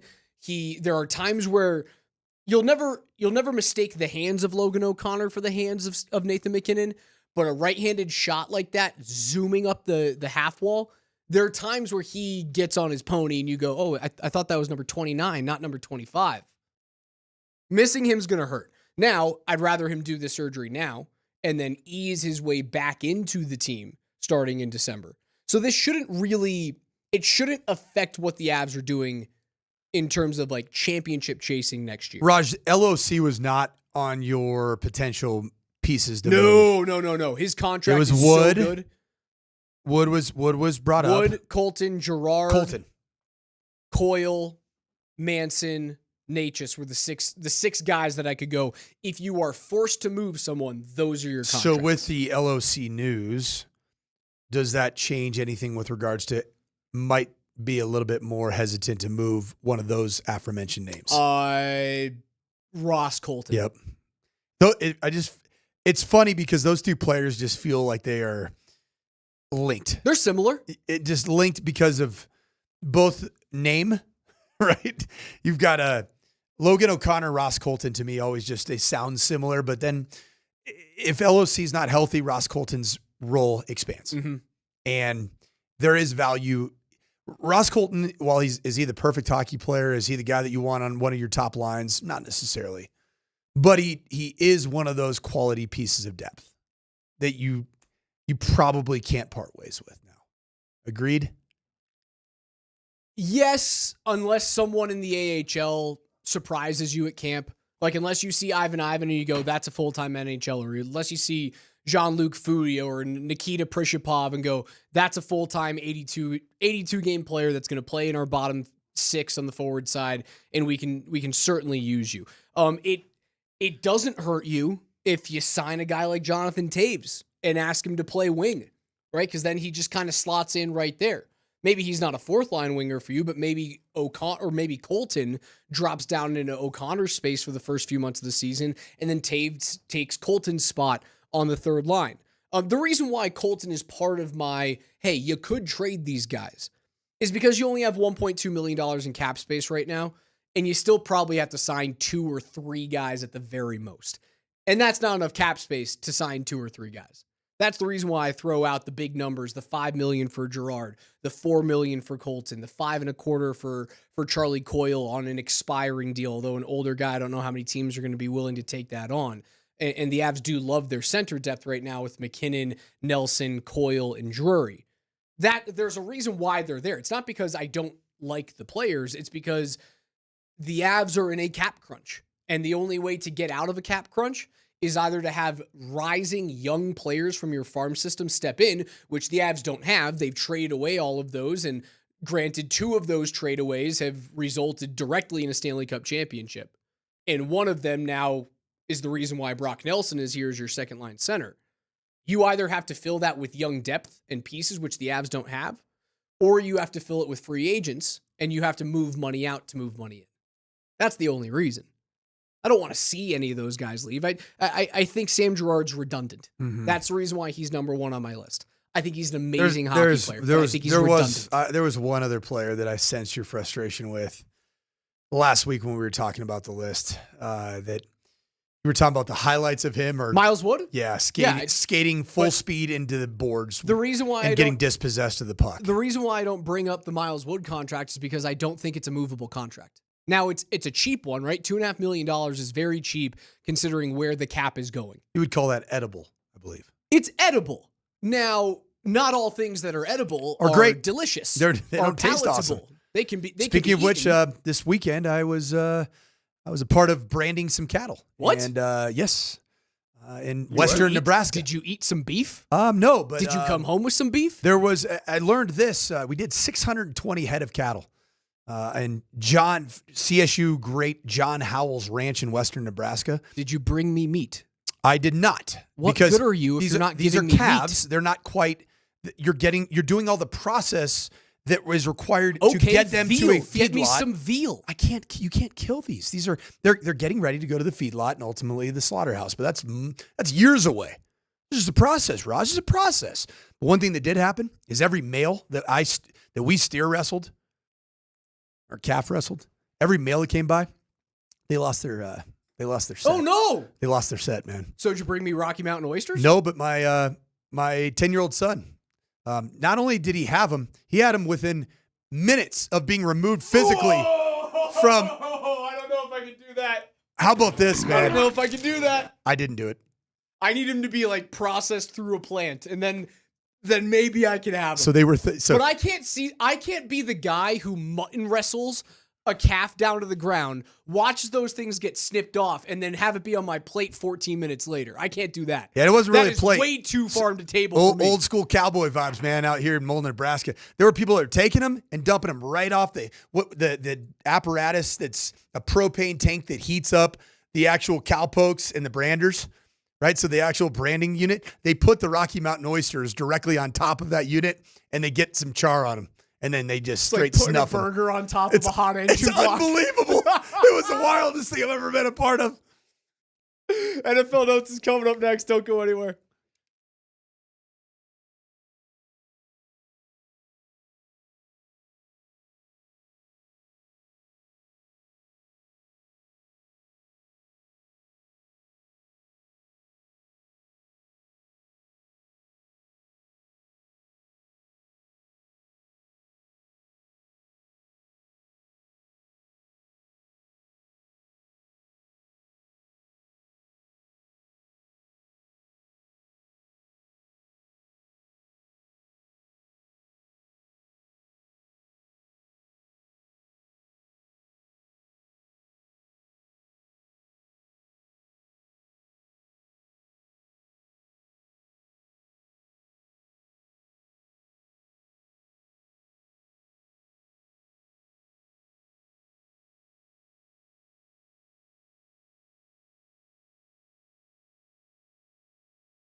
Altitude Sports Radio 92.5 presents KJ's NFL Notes. Why are you smiling? Because I love football. Football's fun. Fun, sir. Fun, sir. It's fun. Brought to you by Mountain High Appliance. Locally owned and operated since 1993. Colorado's most complete appliance store. All right, listen up.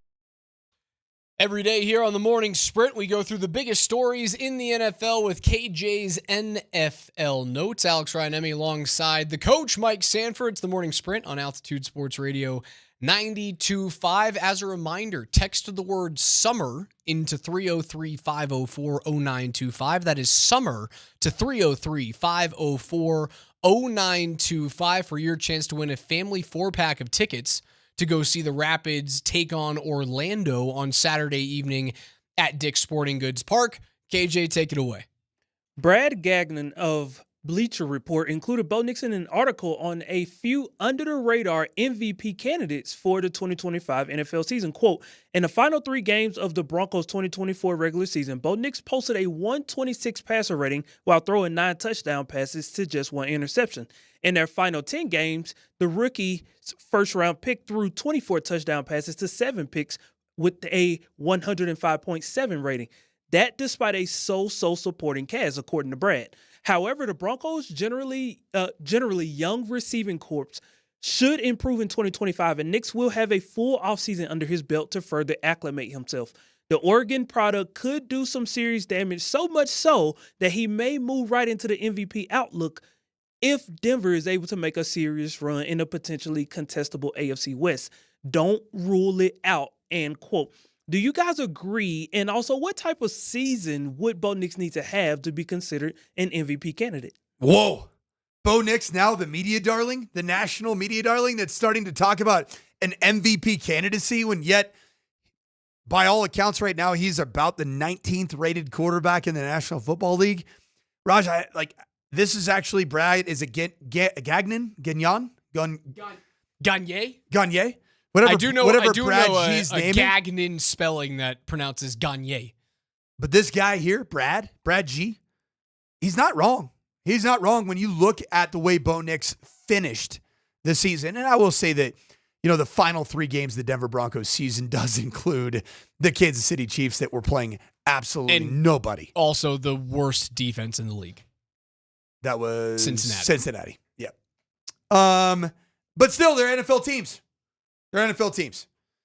Kind of. The Chiefs actually aren't. The one version that you played. The version you played was a fake Chiefs team. It was a fake Chiefs. But the final 10 games to have 24 touchdowns to 7 interceptions, it's really good. You're well above that 3-to-1 ratio, a 105.7 rating. And there was some competition. There was some good competition down the stretch of a 10-game season. Yeah. You went 6-4 over your final 10. I like Brad's point here from Bleacher Report that the young cast of receivers is going to get better. You get better with reps. You get better with experience in the National Football League. Devon Bailey will be better. Troy Franklin should be better. If he's not, he won't be around. And Marvin Mims absolutely will be better. You added a good piece at the running back position. Potentially might add another one. We'll see what happens with J.K. Dobbins. Bo Nix is not going to have a massive sophomore slump. I think this is a really good take by Brad.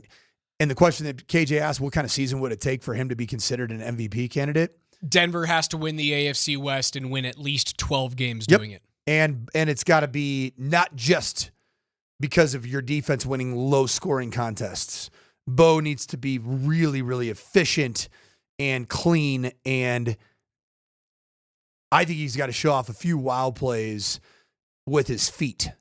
So Bo had, he had 4 rushing touchdowns last year, 430 yards to total for 33 touchdowns and just north of 4,000 total yards as a football player last year. Josh Allen wins the MVP.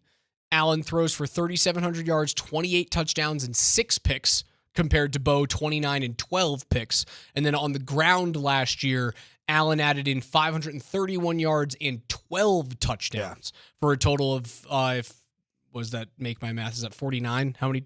12 plus 28. Oh, no, sorry. 40. It's not out of the realm of possibility. It's not out of the realm. The interesting thing is that Josh Allen's it's not quite the tush push, but he's a quarterback. when the Bills cross the 10-yard line, Josh Allen's in. He's the ball rolling. carrier. And then when they cross the 1-yard line, He's the ball carrier. It is going to be, you're going to get a Josh Allen touchdown. Like you can't expect him to do like a Mahomes MVP season in 2022 when Mahomes threw for 5,200 yards and 41 touchdowns. You probably can't expect him to do what Aaron Rodgers. Can you expect this? I wouldn't say expect. If the question is, what does he have to do to win the MVP? Aaron Rodgers won it in 2021. 4,100 yards through the air, 37 touchdowns, 4 picks. That's a great year, though. If Bo throws in the low 30s for touchdowns, let's say he adds 5 to the ledger this year, and he throws between 33 and 35 touchdowns, and he brings the interceptions down from like 12 to 5, then yeah, you start having that conversation. But Denver has to win 12 or 13 games, has to win the division, and Denver has to look like a wagon going into the postseason. It's the dark horse of all dark horses. It's not happening. It's fun to think about, but those are the kind of numbers that Bo would have to put up. 4,000 yards passing, single-digit interceptions, north of 30 yards or 30 touchdowns passing, and then add another 5 to 10 on the ground in terms of scores and 500 yards. Those are MVP numbers, but it's a pipe dream. What's next? Did you bring me meat? Over the weekend, Pro Football Focus made up for their Patrick Surtain snub last week, where they put Patrick Surtain number 2 on their cornerback rankings.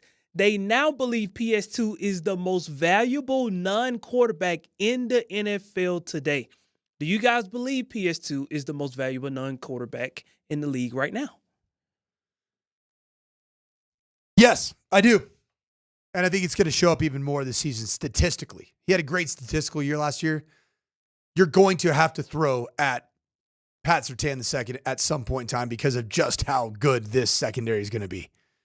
You can't just pick on one player. I had a chance this weekend. I spent some time with CSU's own Jack Howell, a safety that's playing in for the 49ers. And we were talking about Talanoa Hufanga. He's like, that guy's on a different level.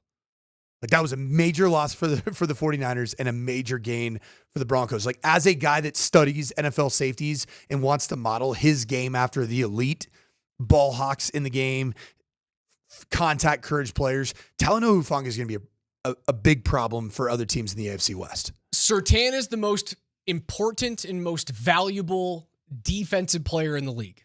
Is he the most valuable non-quarterback? I don't know. Saquon Barkley. I put Saquon up there. I put the season that Derrick Henry had up there. I don't think I can put a wide receiver up there. No?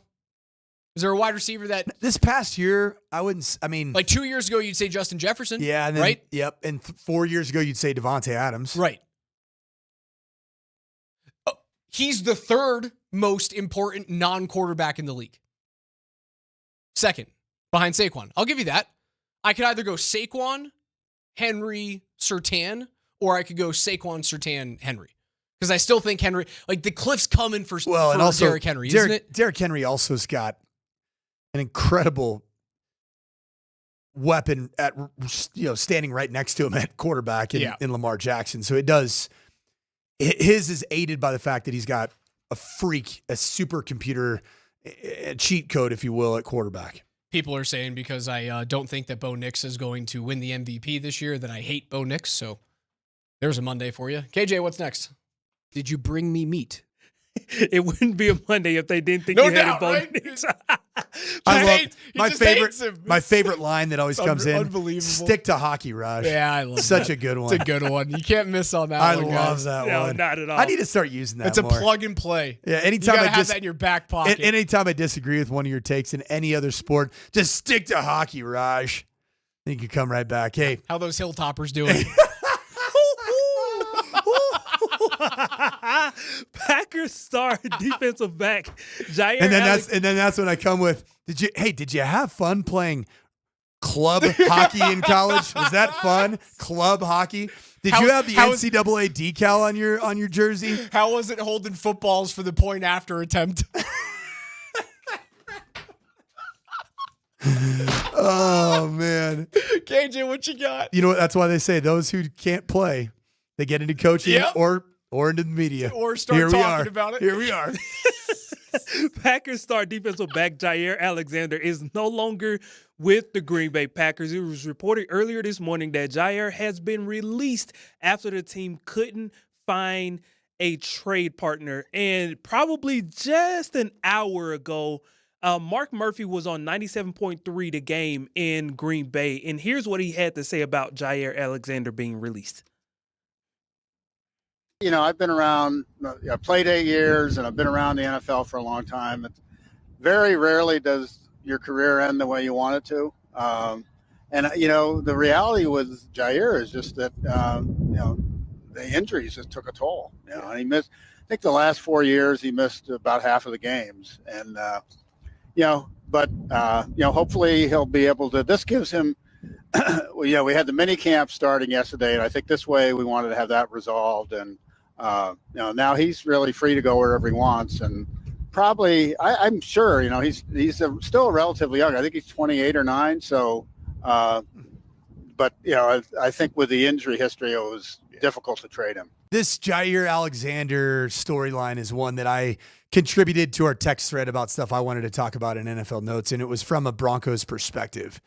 Jair Alexander, while he is a very talented player, it was a really, really good corner. I'd say 2-3 years ago, was up and down.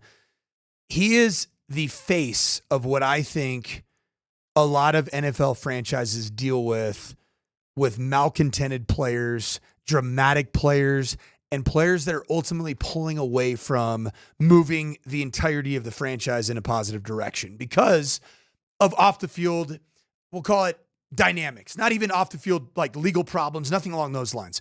Jair Alexander, I've followed the Green Bay Packers very closely because I coached Jordan Love at Utah State. I root for the team. I root for him a lot. And I just feel that Jair Alexander has just been this dark cloud that has followed the Green Bay Packers franchise. And why that's important as it relates to the Denver Broncos, you can't name a player in the Denver Broncos franchise right now that is that dark cloud. Name one that you just feel like is he did at times as a detractor, at times in a post-game press conference is throwing shade at a coach or at the franchise or decision-making. Sean Payton's built an incredible culture. And they have drafted an incredible culture. The only person that I suppose you could say John Franklin Myers. And it feels but it's minimal. Just money. It's just money. It feels it's and truly just about his contract, right? The it's about his contract. That. Like that's all it is. Yeah, credit to Peyton, man. Credit to Peyton and Peyton. Peyton and Penner. Because I do think that Greg Penner, Kerry Walt Penner, I think the two of them really value culture. I mean, they're coming from a place that... You know who the last player was? He's no longer on the team. You know who it was? Randy Gregory. I don't even think so, because Gregory was never healthy. Yeah. Just never healthy. Never really even had the platform or the voice. Right. He didn't have the microphone in his face enough. I think it's very easy. It's Jerry Jeudy. Oh, yeah. Jerry Jeudy was the last look at me, rain cloud, wham type of guy on the Broncos. What I would say, Jair's worse because I think that Jerry's, even when Sean Payton was here, do you remember that weird relationship between Sean Payton and Jerry Jeudy where strangely the production just wasn't happening? But Jerry, every time a microphone was in front of his face, he talked glowingly about Sean Payton. And so like the final year, and that's why I do think that there was a world that existed where Jerry Jeudy and Sean Payton could have existed in a positive type of a relational environment. If Payton got his hands on Jeudy within a year of him being drafted, almost it was 2 years earlier. It was too late. 2 years earlier, right? It was 2 seasons too late. The bad blood had already settled in. The losing had already settled in. Jerry Jeudy looked pretty sweet once Jameis Winston took over at quarterback. And you know what it was? He looked awesome. You know what it was? It was, we're both going to be successful going our own separate ways. Mm-hmm. That's what it was with Sean Payton and Jerry Jeudy. And it's okay, but he was the last type of Broncos player that was, look at me, I'm going to detract from the energy. KJ? Did you bring me meat? After not being able to get a deal done with the Browns leading up to the NFL draft, free agent running back Nick Chubb signs a 1-year deal with the Houston Texans pending his physical, and he is chosen to kind of go to a backfield that is including Joe Mixon, Dameon Pierce, Um, Dare Agumbawale, and 4th-round pick Woody Marks out of USC. So he's choosing to kind of compete there as potentially the number 2 running back in that pecking order. Should Denver have given Chubb more of a serious look, or do you guys think it's just better they should have to remain focused on J.K. Dobbins? Keep your eyes on the prize, in my opinion, with J.K. Dobbins, because it's a role that J.K. Dobbins is going to play that I believe he has been playing at a higher level over the course of the last several seasons than Nick Chubb has. Nick Chubb was a revelation when he came and started doing the things he was doing as a healthy carrier of the football. His injury history, to me, makes him look more like damaged goods, whereas J.K. Dobbins just hasn't been as consistently available, but doesn't look like damaged goods when he's playing in 2024, 2025 is the sample size I'm evaluating off of. NFL Notes are brought to you by Mountain High Appliance, Colorado's most complete local appliance store. They have locations in Denver, Louisville, Littleton, Colorado Springs, and Glenwood Springs. They offer every major appliance line and brand, and you can find them at mountainhighappliance.com. Again, your last chance to get in to win a family 4-pack of tickets to go see the Rapids take on Orlando on Saturday is right now. Text the word SUMMER, SUMMER, that is SUMMER, to 303-504-0925. We'll give away a winner in 5 minutes. Go back into the studio. I'm done now. Thank you.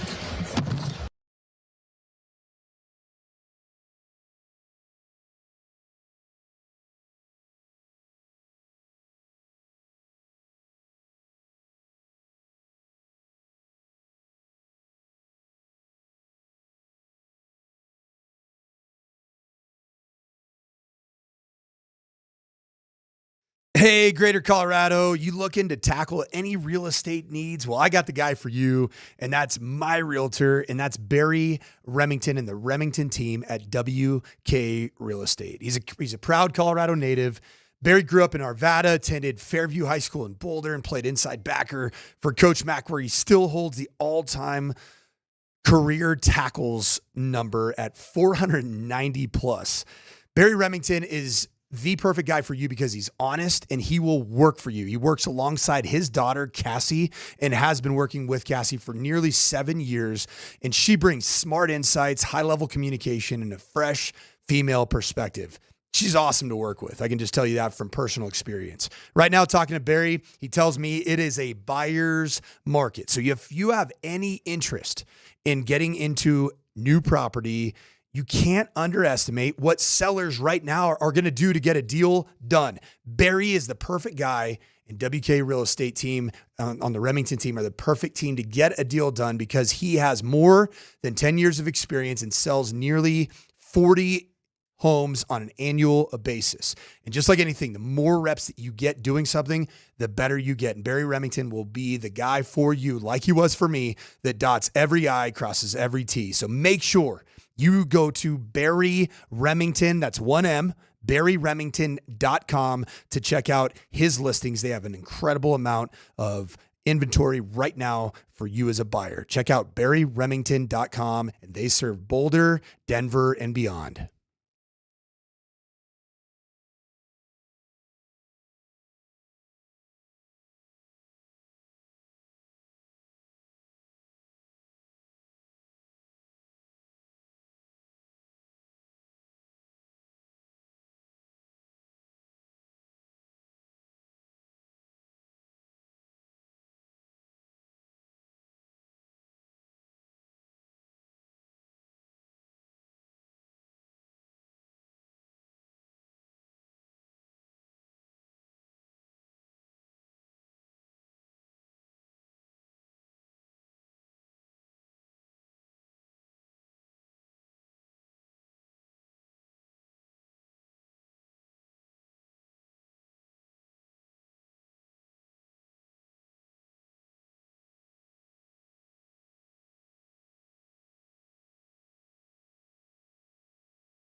You guys can listen to Game 3 of the Stanley Cup final tonight, starting at 6 p.m. on Altitude Sports Radio 92.5. Thanks to our friends at Mountain Hyundai.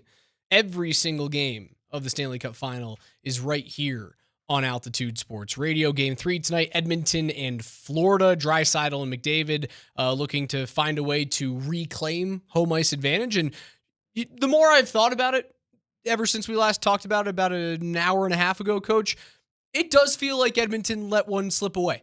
Let a 2-0 lead on a really good team slip away. Yeah, the reason I brought that up a bit ago is just while I was scrolling Twitter from Mullen, Nebraska, which was tough to find reception in certain places, but I saw some of the post-game interviews about from the Edmonton Oilers, namely Draisaitl and Connor McDavid, about, how do you feel about letting a great opportunity to take a stranglehold against the team that has championship DNA and you don't yet, right? Like the Edmonton Oilers don't yet have that proof of concept. Just like really neither the Indiana Pacers or Oklahoma City Thunder, they don't have championship pedigree. Is that what keeps you away from my point of view on the NBA Finals going, I think there's a very good chance that that OKC comes back and wins 4 straight. Now, 3 straight after winning last night and taking this thing in 5 games. Is that what's keeping you away from that thought process? It is. And because you and I look at this, I wouldn't say we look at it differently, because I don't think that you are because you haven't won it, you can't win it. We have people on the station that are, because you haven't won it, that means you can't win a championship. I don't think you're that guy. I'm on the opposite side. I think that Josh Allen and the Buffalo Bills can win it. I do. Okay. I think they can win it. What about like Baltimore? I don't. And I don't know what it is, because I would say that in years past, I thought that Baltimore in the Lamar Jackson era can't win it because he relies on his feet too much. And in times late in a postseason, when you've already played 19, 20 contests and you're playing your 21st game, can you really run the rock like that anymore? I mean, Lamar Jackson answered a lot of the critics. Look what he did to the Denver Broncos. The Denver Broncos had a defensive game plan to take away and neutralize his ability as a runner. Played it all zone coverage against them, knowing that zone coverage was going to keep the eyeballs of Broncos defenders in the backfield. And what did Lamar Jackson do? Pew, pew, pew. He put forth the real laser show that DMac was looking for out of Bo Nix. So he's got the ability to throw the football. I just don't know that when the game's really on the line, Lamar Jackson looks like a guy that I don't want to use the term playing with his food, but at times it looks casual when the game's really on the line.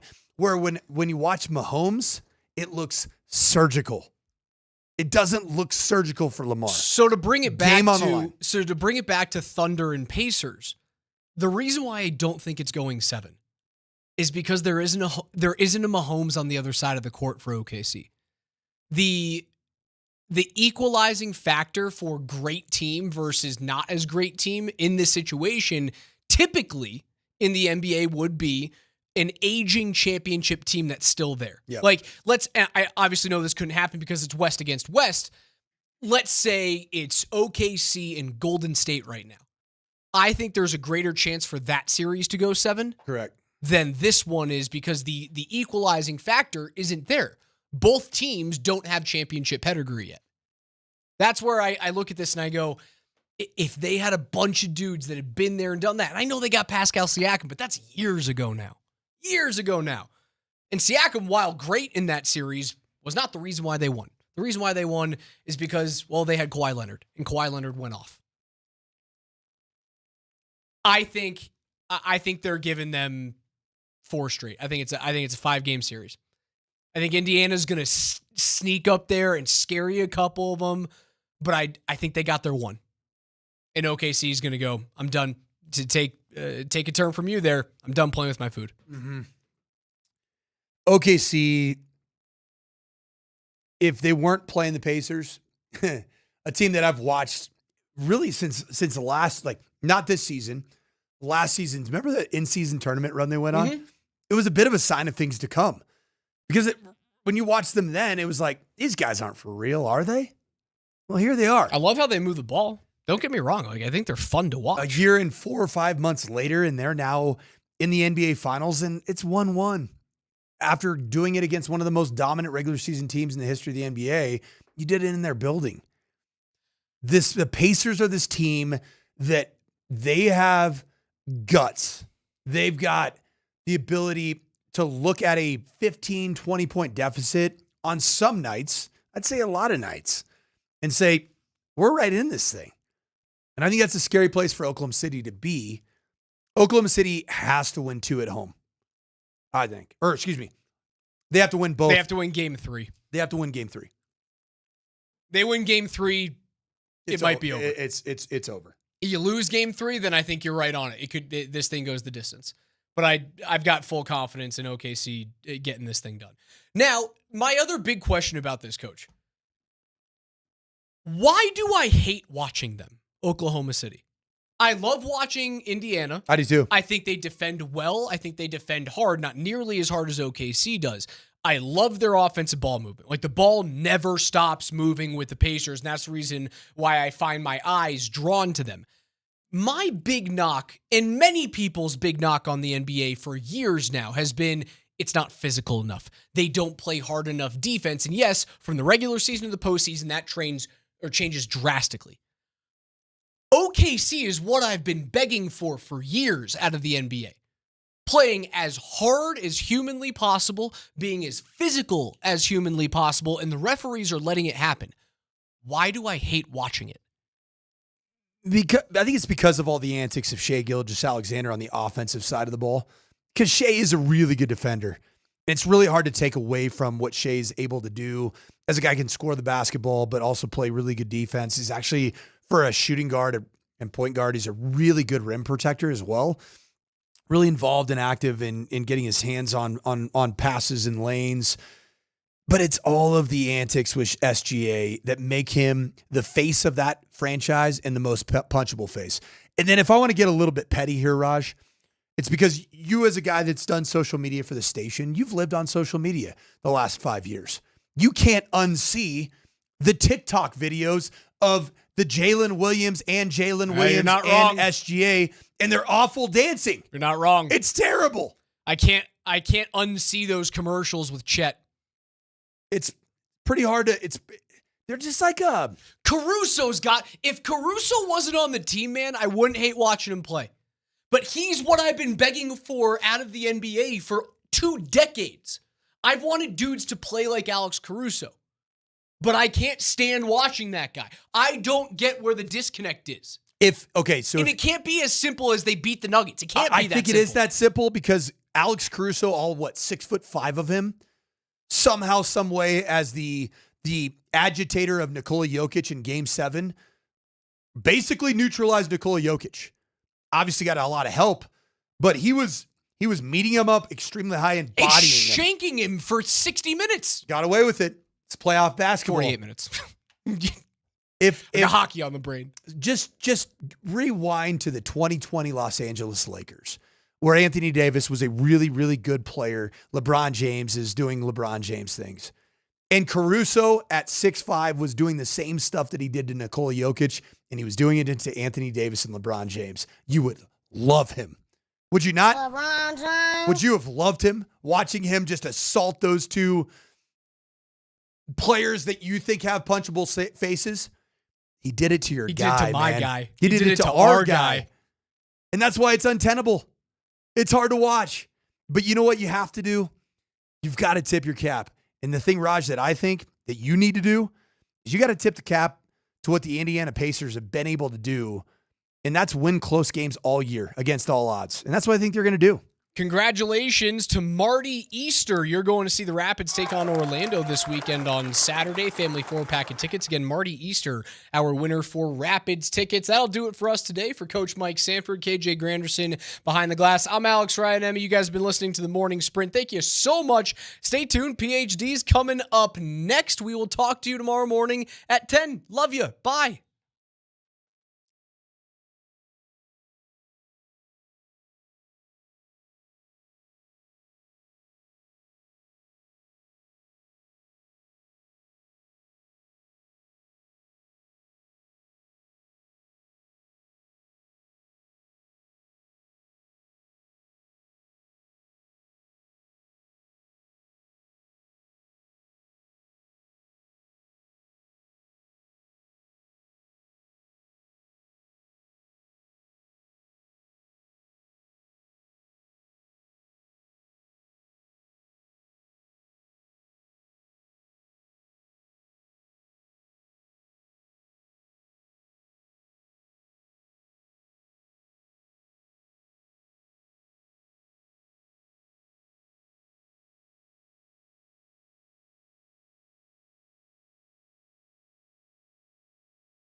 Is this college thing?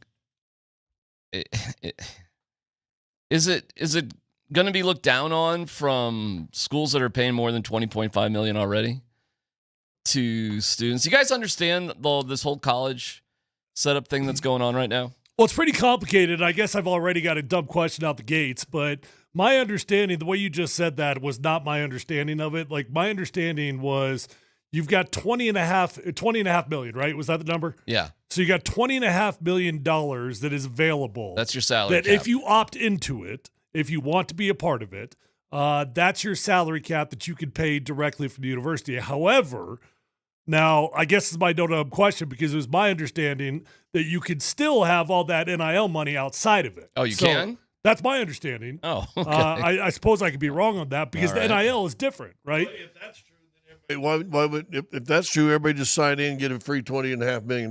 Well, the reason why you don't is because a lot of universities Rules. can't afford it. Well, the SEC's already said, didn't they announce it 2 weeks ago? They're leaving the NCAA. They want to with the Big Ten.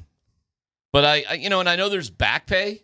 Tyler, you getting any back pay? Don't think I beat the deadline. Oh, really? What's the deadline for it? Not 25 years.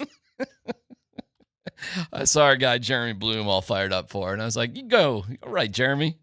Woohoo! $2.6 billion. I mean, heck, if there's a class action I can get into, someone just let me know. Just maybe there's some money sitting there. I don't know. So it's just for football?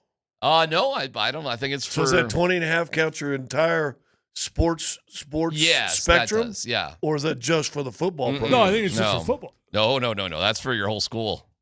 Oh, really? Oh, yeah. That's for sure. I know that. Okay.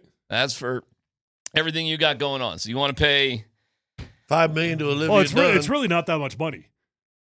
Well, that was my question. Not for the entire sports. CU's lucky they only got like 8 sports. So right.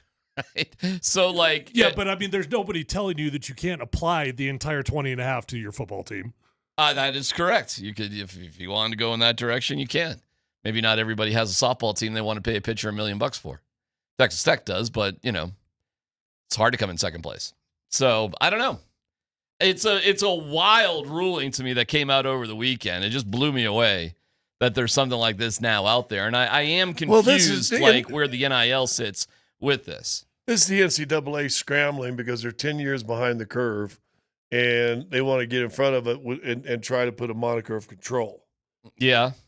Because eventually what they'll have, here's 20.5, but then let's go, hey, all the remaining NCAA schools, we're going to make it an even playing field, and everybody gets it, and no one can exceed it, and here we go.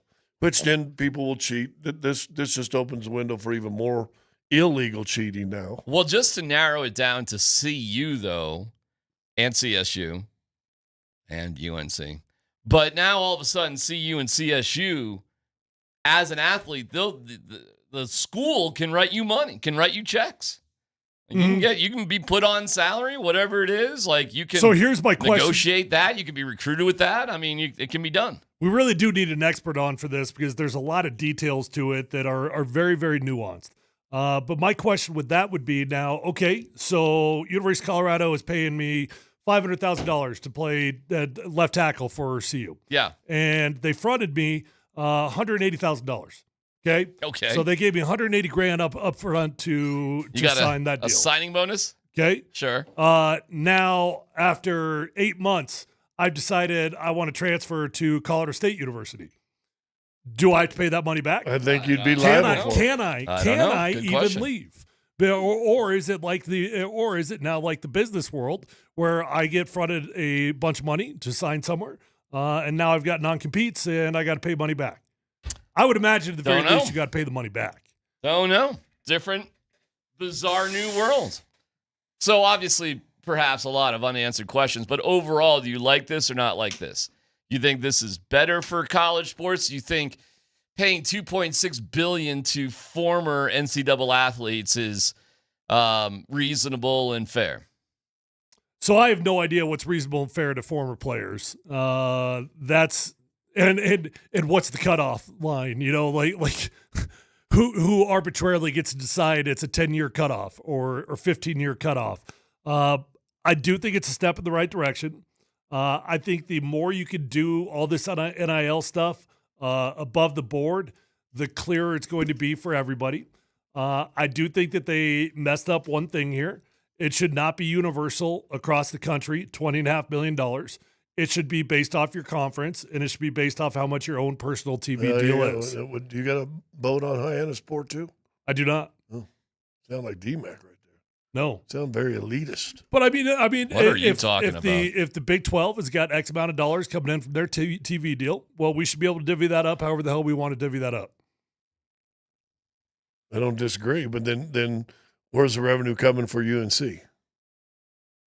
Northern Colorado? Yeah.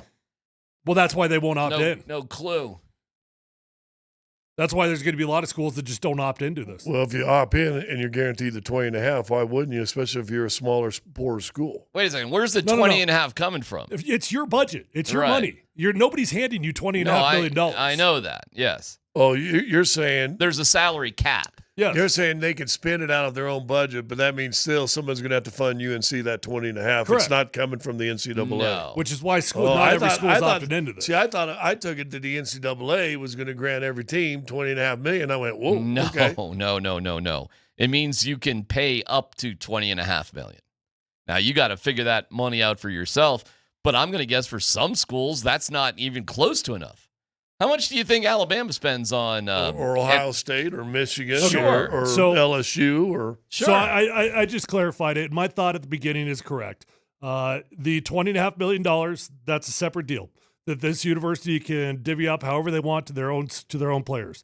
NIL money's still available. So these players can still go make $12 million on their own with their own name, image, and likeness. So this does not prevent you from making more money. This is just a separate revenue maker. All right, for the so players. some schools, like we heard about the woman who was getting the $1 million NIL Texas from a club, like the Red Raider Club or whatever it was called. That still can exist. That still can generate its own money.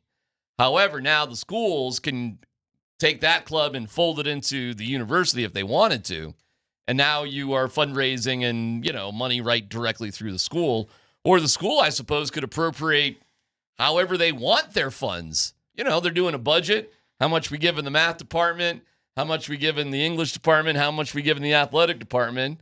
And as long as they pass whatever they pass through the tuitions, probably, or other ways they generate money, they can now pay off $20.5 million. So what you're saying is there's no Pretty such cool. thing as free money. Somebody's going to freight the bill somewhere. Somehow. You got to get money somehow, some way. Money comes from somewhere. Unless you want healthcare. Never mind.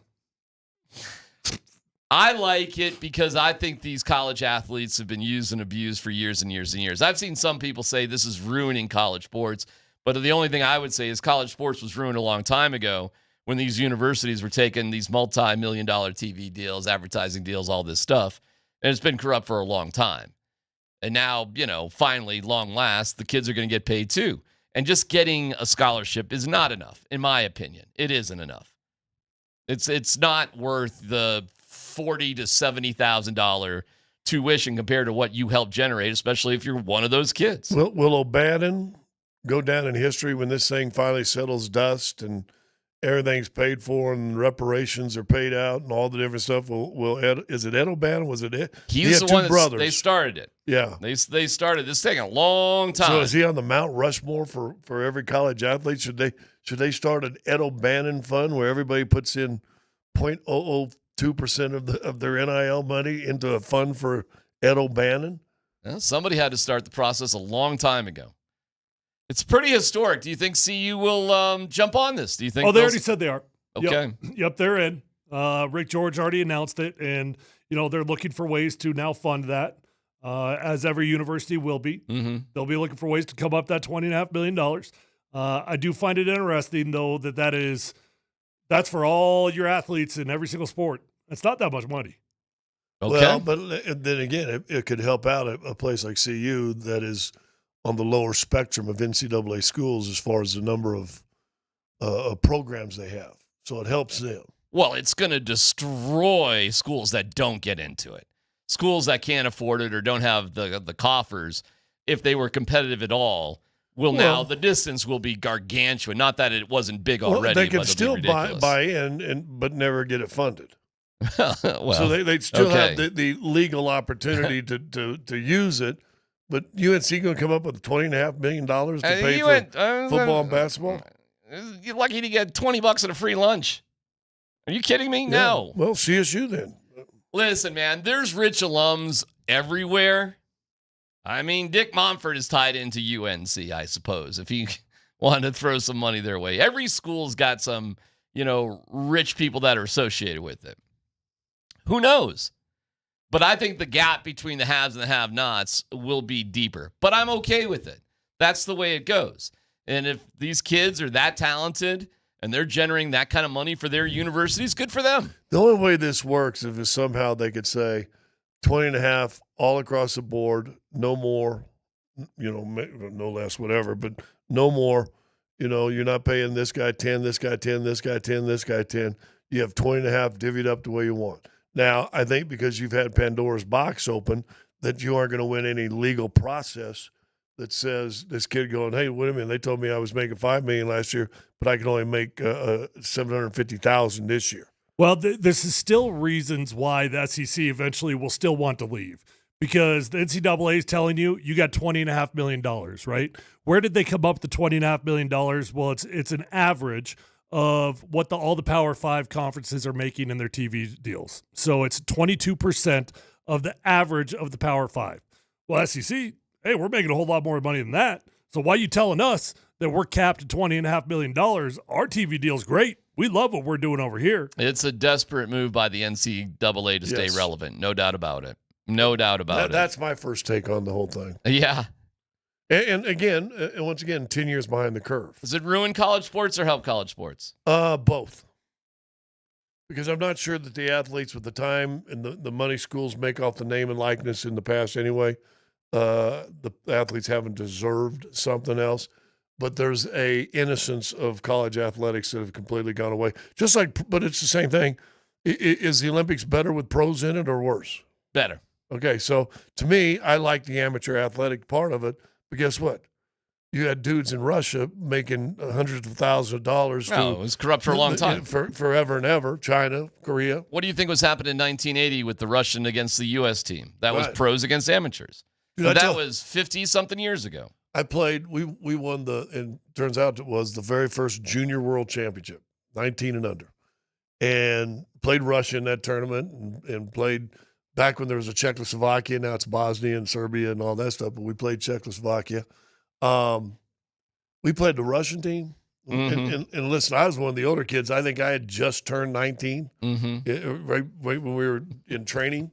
And playing dudes with beards? Dude, full-ass beards, big mustaches that make Tyler and mine look like little kid mustaches. I mean, dude, like bears, like Sasquatch bears in gym shorts. How'd you do against them? Beat them. Come on. There you go. That's on right USA. Hey, That's what I'm talking 79, about. right in the middle of the Cold War. Come on now. I want you to head over to altitudesportsradio.com/pick'em to enter the Altitude Sports Radio U.S. Golf Pick'em. Keep trying. I'm not going to give up. Pick 4 golfers, one from each of 4 different groups, and you're entered. You got me thinking now. The entry with the golfers that have the most prize money is our winner. Prize package is perfect for every golf fan. It's a foursome of golf at the Ridge at Castle Pines. Maybe you see Bo Nix there. 4 tickets to the U.S. Senior Open at the Broadmoor, and a Surfside prize package that includes a new RTIC cooler. Thanks to Surfside iced tea and vodka made with real brewed tea. Only 100 calories, 2 grams of sugar, and 0 bubbles. Look for the can with sunset stripes at bars, restaurants, and store near you. Enter now at altitudesportsradio.com/pick'em for your chance to win. I want to go over the Oklahoma City thing, and this is going to be, I got to eat some crow here today, unfortunately, about the Rockies. That was embarrassing. Did you do any of those stupid things? Yeah. Oh, you didn't get the text? Oh, I got it. That he said he wasn't going to send? Yeah, I got it. I sent out one text. It sounded desperate. A week ago. Yeah, the one that he told us he wasn't going to send? Desperation. It was over the weekend. No, a week ago. Was it over the weekend? You sent one over the weekend. Like Saturday morning. Oh, it was definitely hanging up on myself. Anyways. It's not going to be much of an issue. And it wasn't Saturday and Sunday that was the problem. It wasn't the blowouts that was the problem. They were leading Friday for a while. That's the problem. Details coming up.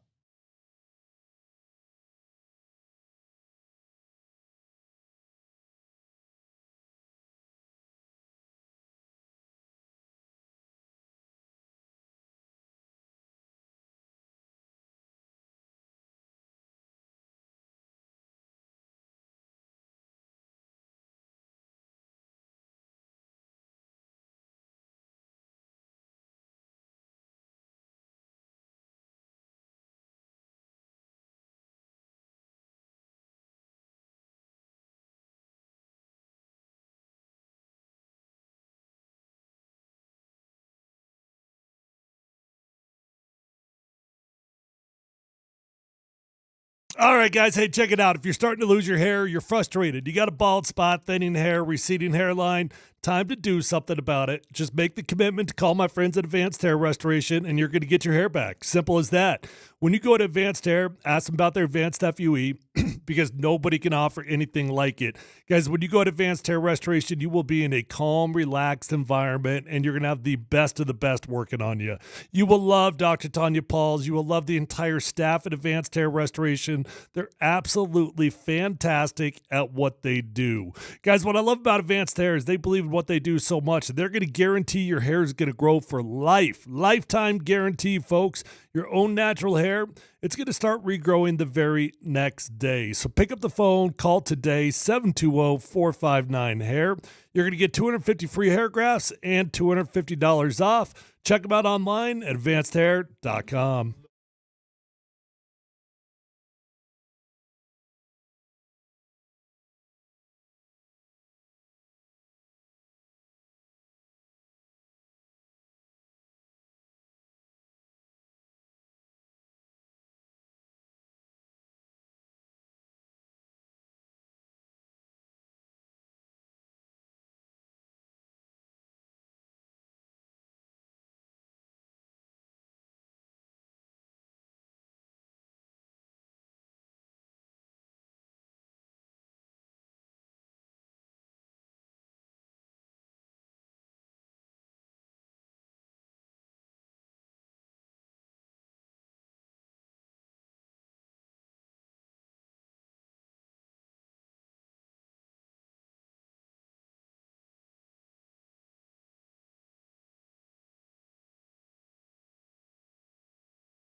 All right, I can go. I might as well just get it out of the way with the Rockies. Yes, I look back. You're right. I did send something out Friday night. I forgot I even did that. That probably was a little desperate. But it was a good game. I think the reason I did that was because it was a good game. It was a good game. It felt like, maybe this is somebody, if you happen to be around. It's because it's a good game. When you sent it, I think it was like 1-0 or 2-1. Well, it probably was 2-2 at the time, in all honesty, when I did it, because this is when all the problems happened. I don't think I would have sent it. It was 2-2. It was 2-2. I just checked the time. It's 2-2. This is the root of all evil here. I'm off the Warren Schaefer bandwagon. Really? Yeah.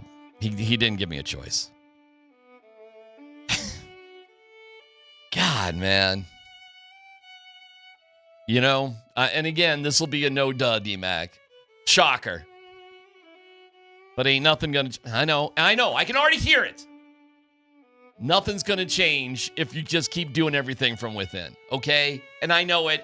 I got it. You want to hit me with it? Go ahead. Nothing's really going to change if you keep just promoting from within. No, but nothing's really going to change until you actually believe that, D-Mac. That's the problem. Yeah, I believe it. You got to actually now. believe that. I believe it now, Tyler. God, I had such high hopes for this dude.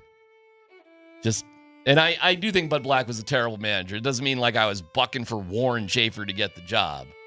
But this dude has a chance. Remember Joe Flacco's famous press conference where he was like, what are we doing here? Yeah. We're like 3-8. What are we doing? We're not going for it on fourth down. Exactly. So you got to understand something. Edwin Diaz is the closer for the Mets. He's unbelievable. The Mets are the best team in the National League right now. They're incredible. You got them 2-2 going into the bottom of the eighth. Like, wow. Jordan Beck leads off with a single, and Estrada playing second hits clearly a double to right field. Like, this is definitely going off the wall. There ain't no doubt about it.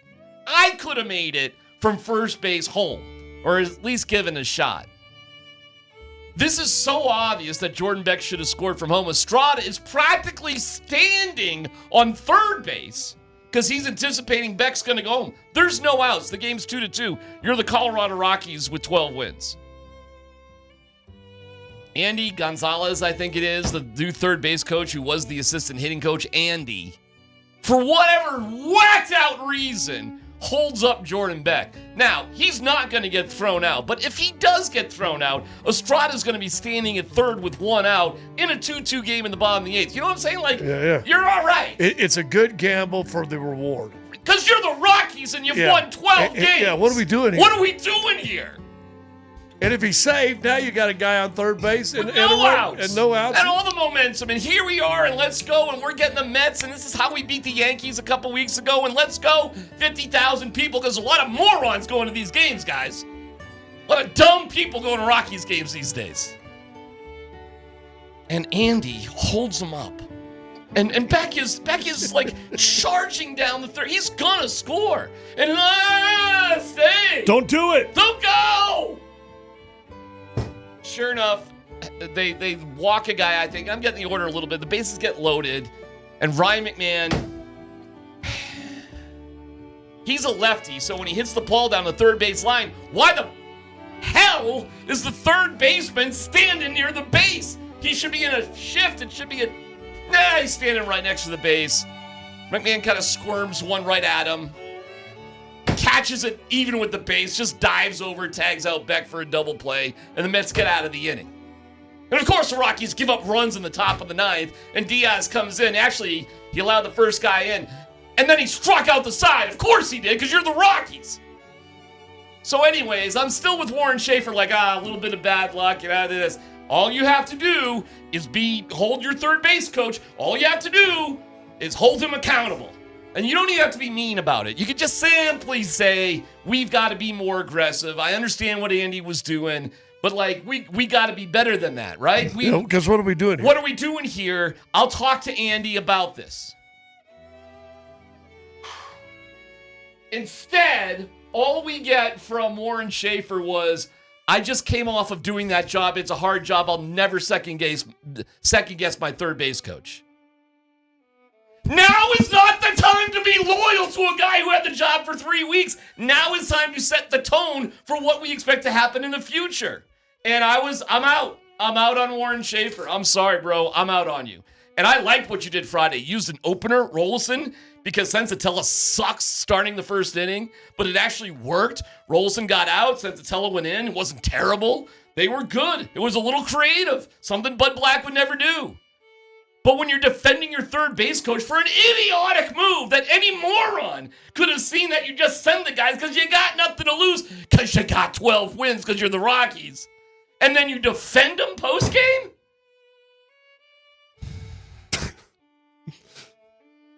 So, do you think, Ty, he's the only guy right now in Colorado that cares? Well, I definitely think he's the only guy that cares like that. That's for sure. But there's only a reason why he cares like that, right? He wants the job.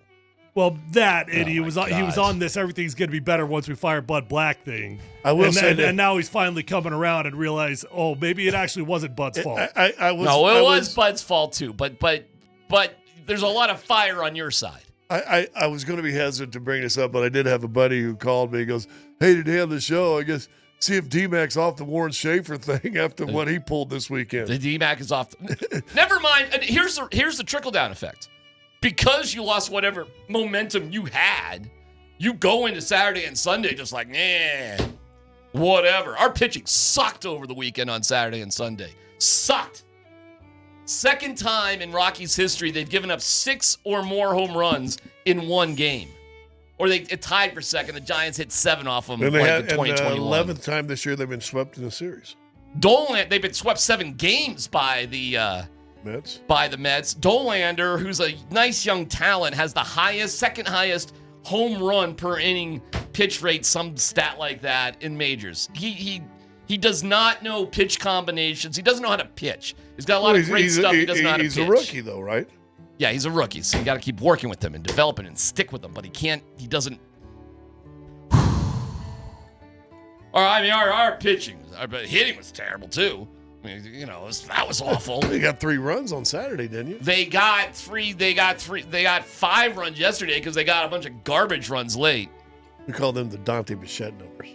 They have the day off today. They'll be hosting the Giants. I'll be back at it with my march towards history because I want to know why they suck so bad. But now I know why, and it goes to the old thing, and I get it. No duh. There's an institution of failure of thinking here. It's a systematic failure in the way they think about the game that they cannot get over with the same people that just stay within the organization. You got to blow everybody out. The end. Angie's coaching third base. He was your assistant hitting coach. Put somebody different there. And you weren't hitting. Right. He was doing a great job. Got Clint back in here. That's working out great. Shut up this stupid music. All right, that's it. I'm done. I don't need to talk about him again, but I want to let you guys know why I'm out on Warren Schaefer. It's not just because Rockies suck. That's it. There's specific That's all reasons. he gets. One mistake. That's it. You were in on the guy until this one. You can't. And it really wasn't even him. If I'm going to defend Warren on that, it really wasn't even him. He's got to change the culture, and you can't hold it. You don't have to be mean to the guy. He was talking about accountability. So it wasn't. He didn't make the call to hold the guy, but then he didn't hold the guy accountable for holding him. Correct. And also he didn't institute a vibe with his coaches of let's go. Let's go. We're sending that guy. So whatever message he needed to send out ain't there. I'd be over-aggressive. Lose by being over-aggressive. Who cares? If you're going to go down swinging, Go right? down swinging, man. Go for it on fourth. Go for it. Go for everything. But never mind go for everything. This actually made baseball sense to do. It's 2-2 in the 8th inning. It's a tight game. You got a chance with no outs to press the action and be okay with a guy on third. Like, there's a legitimate baseball reason to do this. And not only did you not do it when you should have, but you defended that action as well. And that means you're not instilling the right thing into the team. That means you got to go. You ain't it. I would be a better manager than Warren Schaefer. Why? Because I would walk in there and tell all my coaches. First of all, I'd fire all the coaches. That'd be day one. Gone. You guys could help out. And I tell Scott, you're big. Tyler, you're big. Coach third base, guess what? Go. Go. Always. Always take a chance. ABG. Always be going. Take a chance. We'd be aha. Take a chance. Take all the chances. We'd aha that sucker. I'm in. Golly, man. I'd get rid of everybody there, man. I'd get the hot dog vendor. I think it's Dollar Dog Day tomorrow.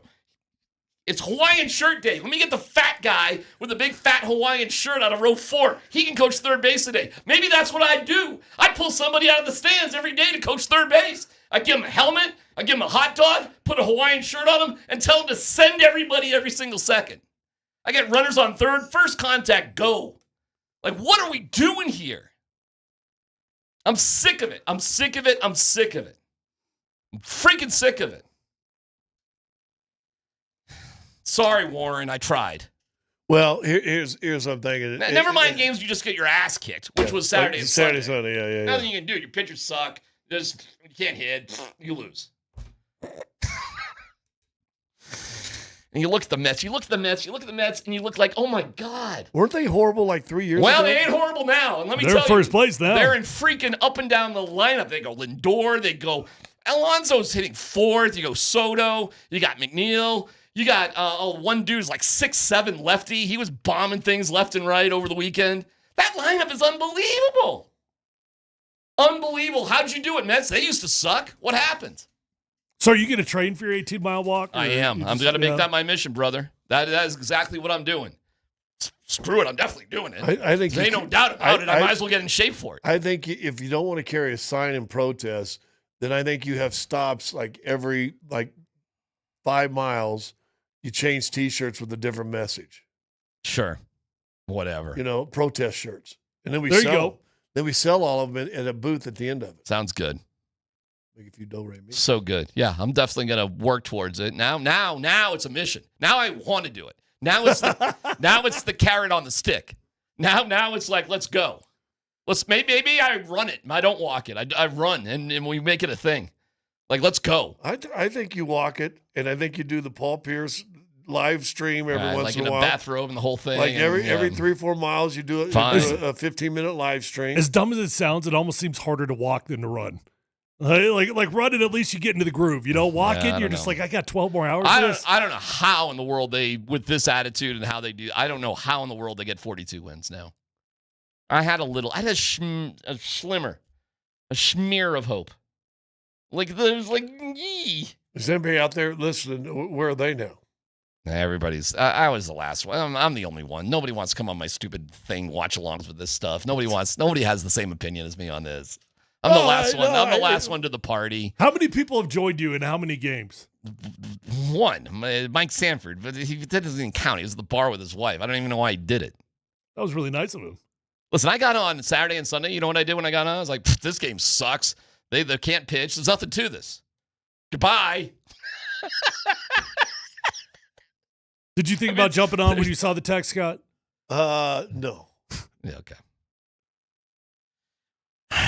I'll keep doing it because I do want to document this. Now we got to have it. Now we got to document how they are going to march towards history. It is going to be the worst team of all time. Well, you get somebody to put the documentary together, and then you go, lost 52. Right.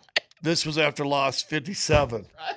Lost 69. And you go and you do try to find good bits, especially when you keep it. Right. That was a good one right there. That was a good at the 123 mark. Lost 60. You could just have a reaction of the final call for every game. Lost. Well, that's lost. All right, they lost. Hey, they lost. Hey, well, how about this? At least we'll have some sort of documentation of what happened this year. Yeah, got to be some documentation. The Friday night was on Warren Schaefer and his philosophy. Saturday and Sunday were just horrible. That showed they were a bad team. Saturday, you're just a bad team. You can't pitch, can't hit. You do. But then why on Friday night are you right there? Can you imagine, guys? Think of the worst. That was for winning fourth in a row, too. That would have been their fourth win in a row. Would have given them some nice momentum. No matter what, you would have won 1 out of 3. Better chance this year is to set the all-time record for most losses or to have a 4-game winning streak this season. Oh my God. Set the record. 4 games in a row? Will they have another 3-game winning streak? I doubt let alone 4. I don't know how. I have no idea how they would do it. End of the year, somebody rest everybody. I'm rolling my eyes because they play the White Sox over the 4th of July. So I don't know. You got them at home. You got the White Sox. They're terrible too. Maybe. Oh.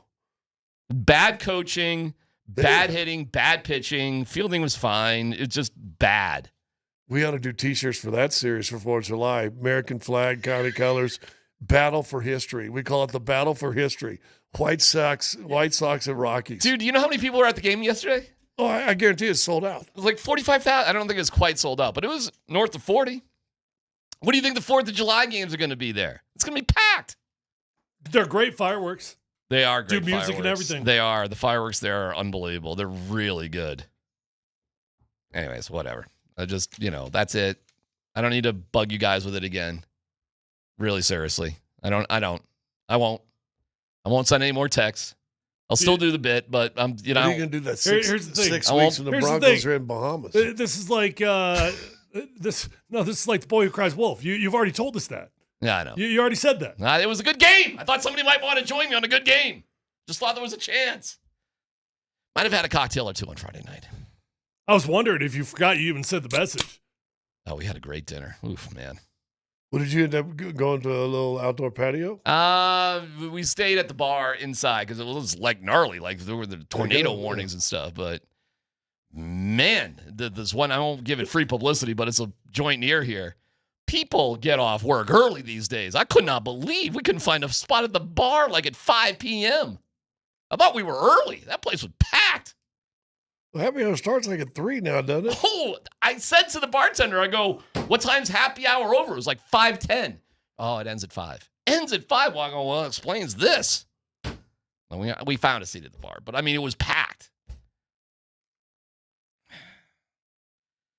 Older people in their 50s love drinking on Friday. That's all I can tell you. Well, back in my drinking days, day drinking was a staple. I never enjoyed the day drinking. That was never my deal. You're not a day drinking. Oh my Lord, I could not believe what was going on at this joint. Holy cow. It was actually kind of insane. You got to go to the same place. It was today. crazy. Go to the same place today at 4 o'clock. See if it doesn't matter that it was Friday. Oh, I got another weird. You're acting like it was Friday. Yeah, probably not. I got another strange. It's not an urgent thing, but I got another weird ethical conundrum coming up. Really? For later tonight. Oh, you can just hit me with it later. I'm rambling too much as it is. Let's get into basketball. Let's get into OKC and what we saw with the Pacers. That whole thing. Good thing or bad thing for the Nuggets? I'm done. I'm fine. No, listen. I think it's going to be a good series. Okay. I think Indiana, even in losing, is entertaining. All right, let's get into it next.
Yeah, I do have a ethical dilemma.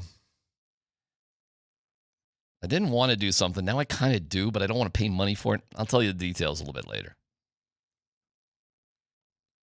Summertime, though. Like, ready to do stuff. I saw Ballerina over the weekend, by the way. How was that? I went by myself. Right. Another Tyler date night with himself. Right. It was fantastic. Yep. All I got to say is John Wick never took on an entire mountain town by himself. That's true. That's all I know. A clan. Yep. But you get a little explanation of how John Wick was formed, though, right? Through that whole school thing and everything. Yeah. Fight and solid. Now I will say, I'm not backing off my Ana de Armas love, but I understood after watching the movie your take. Yeah. Well, they made her John Wick. You're right. They made her John Wick. Yeah. But that did not properly show the Ana de Armas beauty that she's got. Yeah, Is she a 100-pound lady who just kicks ass over everybody? Yeah. She's John Wick. She still gets beat up a lot, but she bounces back. As she's training, the one lady said, cheat. There's no spoilers here, okay? No spoilers. Relax, people. But I will say, it bothered me a little bit how quickly John Wick just dominated her. Like she had no fight with John Wick? None? Well, she did a little bit. She got a couple punches in, but it's John Wick. I mean, it took John Wick like 2 seconds. But I thought it was an honoring of him that he's still the BA of the group. Yeah. But it showed his heart, too, because especially when she said, they killed my dad. Yeah. No spoilers, though, huh? Listen, I'm doing this because of a dog. You do it for a dad. I got you, girl. Good movie. Check it out. You got to midnight. Here's the spoilers, D-Mac. No, 185 people die. Okay. Is that what it was? I don't know. Did you guys watch basketball over the weekend? Yes? No? A little bit. A little bit. I ended up watching actually a big chunk of the game. It's entertaining, right? No. You didn't think it was entertaining? No. No, they were down by 23, dude. It was. Well, what'd you expect? Didn't you know it was going to happen? Of course I did. Yeah. I mean, we talked about it. We literally talked about it. We said, well, we'll see with Indiana if they're real or it's kind of like the Nuggets situation. And it looks like it's going to be like the Nuggets. I don't know if it's going to be as competitive as the Nuggets situation. They got lucky in game one, I think. Well, they shouldn't have won it. I mean, Indiana pulled their starter, Scott, with like 5 minutes to go in the game. They waved the white flag. That's not. Hockey's entertaining. You want to talk about entertaining? We're going overtime. We're going to double overtime. One team won one game. Another team won another. The stars are out in that series. It's ridiculous. Every star in that series is having a big-time performance. That's exciting. Game 3 here tonight, right here on 92.5. You can listen at 6 o'clock. That game yesterday was boring. Why? Because the Thunder are just better. Now, that doesn't mean crazy things can't happen, I guess. But they ain't the Pacers are nowhere in the same class as the Thunder, in my opinion. You're absolutely right. The Thunder are better. Chet was great early. He must have had 9 points in the first, 5 minutes. And SGA was fantastic. They're a better basketball team. I still do question their mental maturity, though. I question that, and that's why I don't know if the Pacers are out of this series. I don't think the Pacers are out of this series at all. I mean, Oklahoma City is a better basketball team, but the Pacers still have got some magic to them that I don't think is done. Okay. I don't know what else there is to say about it, to be honest with you, unless you got another take on it. You got something different. Well, you said it was going to be a close series. I still think I think they'll split in Indiana, and then I think then the series will belong to OKC.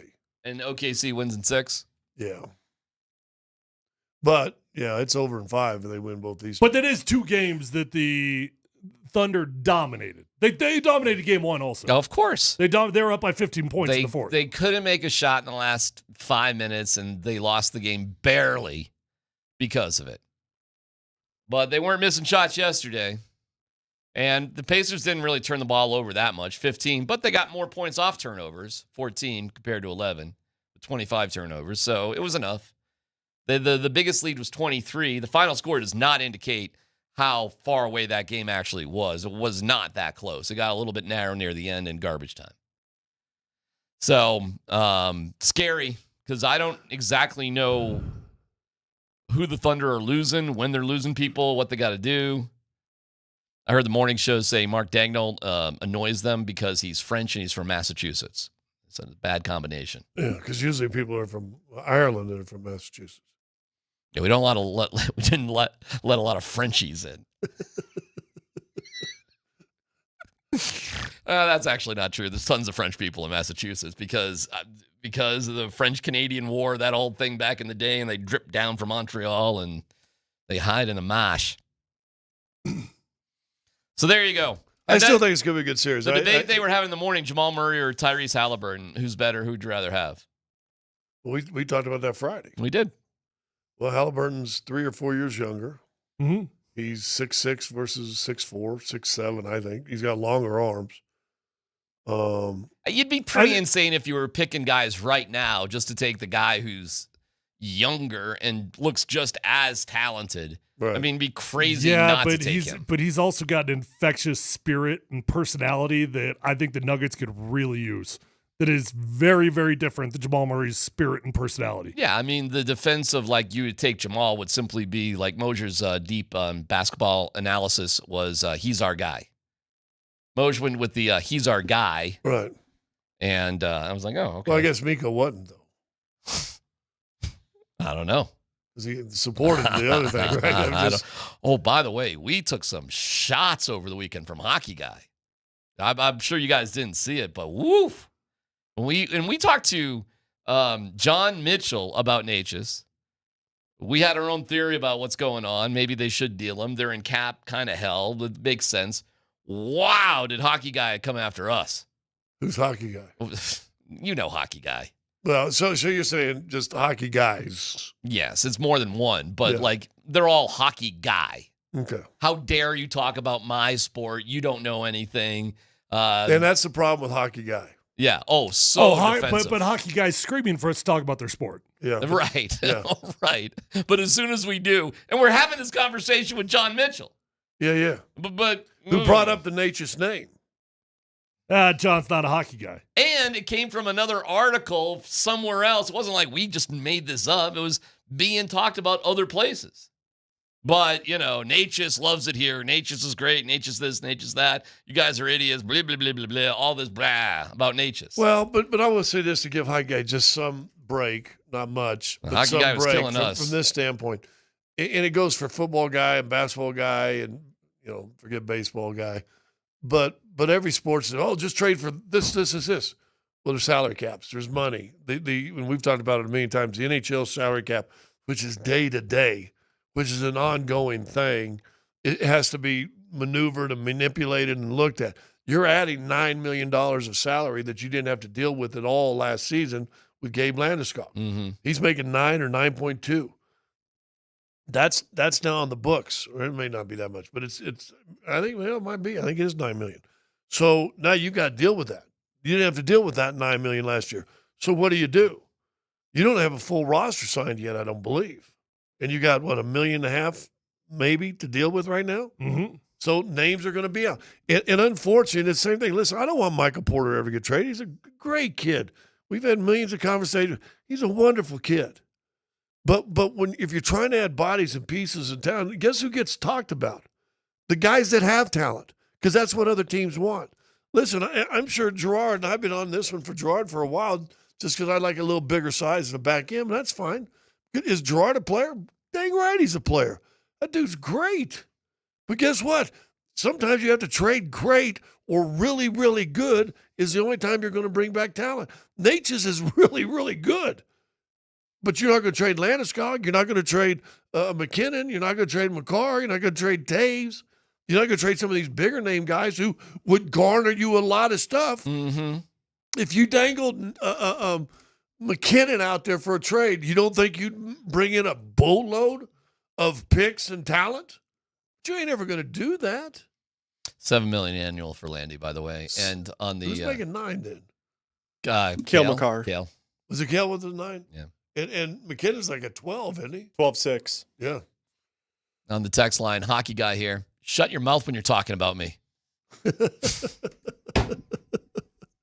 That's funny.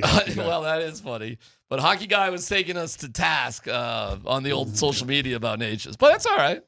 We got thick skin. Well, I just told you my reason. Listen, there's a lot of guys. I don't necessarily want to trade Jamal Murray. But you know what? If you did trade Jamal Murray, you get a take. Well, there are some interesting NBA rumors going on around there. We'll get to that. And also this college sports thing is wild. It's PhD on 92.5.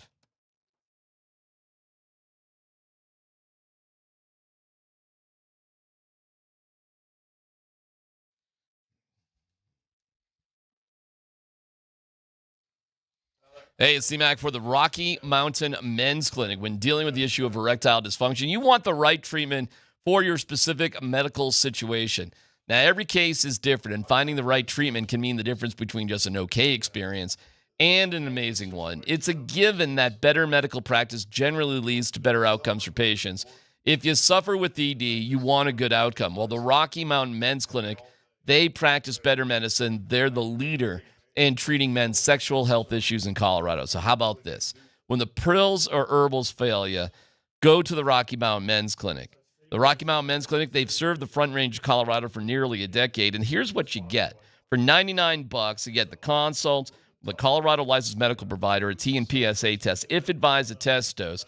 If it doesn't work in the office, the visit is free, but like a lot of men, you could be having sex the day after your appointment. So call today, 720-440-7900. Or visit RockyMountainMen'sClinic.com. That's RockyMountainMen'sClinic.com.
All right.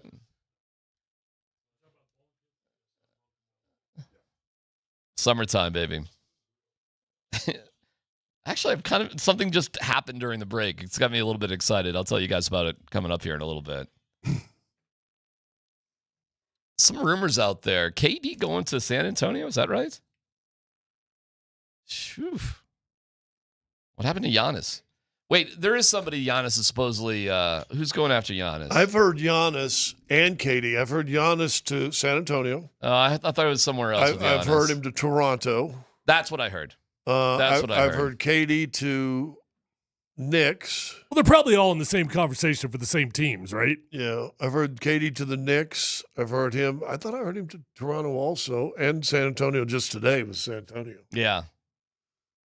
KD to San Antonio. There was somebody else said they wanted to go to San Antonio. I mean, I guess San Antonio doesn't need draft picks anymore, right? Well, the whole thing is Wemby. Exactly. And I think a lot of people, if Wemby's back healthy, that he's the next young European superstar who's going to win a title. I would think so. So, and listen, him healthy with KD, that could be pretty frightening. You've also just got 2 years in a row Rookie of the Year out of your there. So Wemby will be going into his third year if healthy. Kid that won it this year is going to be going into his second year. So you're still a very young, talented team. You signed De'Aaron Fox, who's fairly young, 26, and a pretty good point guard. They're going to get better quickly. Would that be appealing for KD to play with Wemby? Is Chris Paul still under contract with the Spurs? I think he is. I thought he was going his last year. I had a conversation with Chris when they came to town this year, and he said, man, this is hard. And he's a family guy. He said, my family's back in L.A., he said, it's been like this for the last couple of years. He said, this is tough. He said, I don't know if I can do it anymore. Dan said he's unrestricted free agent. Yeah, so I don't know if he'd be restricted. I said unrestricted. Oh, unrestricted. Yeah, I'll be surprised if somebody just blows him away or L.A. wants him back. Dude, he's had a 20-year career. He's 40 years old. Yeah. What are we doing here? Yeah, so I think he's making $20 billion a year. My conversation with him it sounded like he was done. He was done with not living with his family. I'm not sure what team would really want him either, man. I mean, like, who's going to hang on in there with Chris Paul at 40? It's one thing with LeBron, but I mean, Chris Paul? Whatever. I mean, keep playing. I'm not telling him to retire or anything. I'm just questioning, like, what his value would be. That's all. A backup point guard. Okay, hey, man, hey, play as long as you want. Not pushing anybody out the door. If he wants to keep playing, keep playing. But I mean, what's the difference between him and Russell Westbrook? I mean, if you put him in the right role. Well, the energy level is different. I mean, Russ is 37. 3 years is the difference, I guess. Is Russell Westbrook going to be doing this when he's in 3 years from now? I think so, yeah. I bet if it's up to him, he will be. That is a lot of sacrifice. That dude loves ball now. Okay. That is, I don't know, bro. I've got $300 million in the bank. I may want to spend more time with my kids, actually. I don't know. You like playing. Keep playing. I'm not telling anybody to not play. I'm just saying that must be an interesting family dynamic. That's all. Well, another guy talking about moving out is what's our guy that's with Orlando now? He's with the Knicks, the big fella, Towns. I'm understanding New York's not really happy with Towns. They're not happy with Towns, and so Towns is. Are you kidding me? I've read three different articles. His name's. You got to be kidding me. No, they're crazy. I heard possible trades to Portland. Oh my God. To. The Knicks don't like having nice things, do they? Well, but they think he's lazy and I tend to side on DMac on that one. I find that very hard to believe that they'd be thinking about trading Cat. That sounds like a very Knicks thing to do, is to get rid of him. Like that's an idiotic organization. Well, they did just fire their coach. And nobody has really given me a good explanation. Do we have a better explanation? They didn't win the championship. An article I read over this weekend was on exit interviews. There was a handful of Knicks players that were not happy with. Oh my God, Thibodeau. Wow. Yeah, but I was reading the same thing about Brunson. That what, teammates don't like Brunson? Their assistant coach, not the player. Well, yeah, he's never had a great reputation. Okay, I just let the players coach themselves then. Good luck. What a bunch of babies. They did it in Boston. What a bunch of freaking babies. What a bunch of babies. Listen, man, it's one thing when you think maybe the welcome is worn out with Michael Malone and it ain't translating because we're losing games and we're not doing what we need to be doing. They made it to the Eastern Conference Final with the guy that has been unbelievably loyal, given his entire life to it. And what, he's just annoying to you? So you're going to trash him on the way out the door? Well, because you didn't perform against the Pacers? Are we down to in all pro sports? Let's go all pro sports. Damn. Into questionable ownership? And would this be the craziest thing that Dolan's ever done as an owner? Don't think so. I wish him the best. You got rid of your coach. Go get rid of Cat. You know, the world is used to the Knicks not doing anything good. God, if they get rid of Cat, that'll be literally the dumbest thing I've ever seen. Well, I don't agree. He's a quirky dude, but you think they should get rid of him? He's an elite player. He's a very, very good player. Okay. Well, however semantically you want to put it. Guys like him don't grow on trees, dude. Yeah. But again, it becomes how much does he wear on you here for the success there? Yeah, how do you replace that, though? Oh, my God. What they were talking about was Ayton. DeAndre Ayton. To Portland. And Ayton to New York? And because he's more of a defensive guy. Yeah, he sure is. Get used to not having any points. Well, he's averaged a double-double for the last 6 years. DeAndre Ayton. Yeah. Is it like 14-12, something like that? I think he was a 20-10 guy there for a couple of years. In Portland. Hey, whatever, man. I've been watching DeAndre Ayton since they were cheating in Arizona to get him there, and for a long time. He's a decent player. But I'm getting. But again, if you're scoring is from, I'm telling you, if you get a Durant and you bring in an Ayton, who I think played together. Okay, well, all right, fine. If you can do that, then okay. But it sounds like you're just pushing like Cat out the door. Whatever, it's New York. Who cares?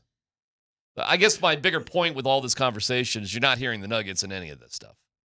There are no rumors that I can see about. I saw one. I'll tell you about. By the way, what the heck's going on with GM? Are we just not looking for a GM? They're taking their time. 7 years for Ayton in the league. The lowest he's ever averaged rebound is 10.2. No, 10. 2 years ago in Phoenix. So he's got a 10.5 career average. He's averaged double figures in every year in rebounding. Sorry, we still and he's averaging 16 points. Well, I'm just telling you, you're bringing in a guy that's averaging 16 and 10 for a career, who's 8th year in the league, so he's fairly young, and he plays better defense. If you could bring him in with KD, okay, I guess. But if you're dealing Ayton just for, again, whatever. What's the rumor you've heard about the Nuggets? I can't remember. Is it Murphy or Murray? Is it Murphy? Trey Murphy. Trey Murphy in New Orleans. For? It was like. I mean, we talked about this last week. It was like Peyton Watson, Zeke Naji, and Michael Porter Jr. Okay. Why does that make sense for New Orleans? Because there's less years on the contract for Porter than Murphy. Okay. So they'll be able to get out of it in 2 years as opposed to 4. Would you do that deal? And then a swap of first-round picks or whatever. Okay. I'd have to look at it. Who is it? Dan, what was the you gave me a trade before the show. I'm drawing a blank on it. That I was asking how the heck were they going to pull that off? Let me think. Oh. Well, I'll tell you this. He's starting to smoke. I'll tell you this. Trey Murphy he's lit it up against the Nuggets. So there may be some like Trey Murphy bias going on now with me. But yes, I would do that deal if I could get that done. Dan was saying the Drew Holiday's available for a first round. Oh, yeah, I saw that. I saw the Celtics are trying to ship him. Of course, we don't have Nuggets don't have a first rounder. Not you got this year. one next year, I guess. I doubt that they would take a first rounder next year, but is there something else you can put together? Because on the surface, that sounds like a player that'd be pretty cool with the Nuggets. Drew Holiday. Scott, would you be interested in Drew Holiday? We had his brother. He was pretty good. We had him on the show, too. Well, he's getting older. He would come as just your complete backup point guard. I don't know if I'd give a first-round draft pick. You don't have many in the future anyway. I don't know if I'd give a first-round draft pick for him. Yeah, the Celtics are shopping him, though, apparently. Well, they're like so far over the salary cap, it's crazy. Right. Yeah, it's over out there in Boston, isn't it? And maybe.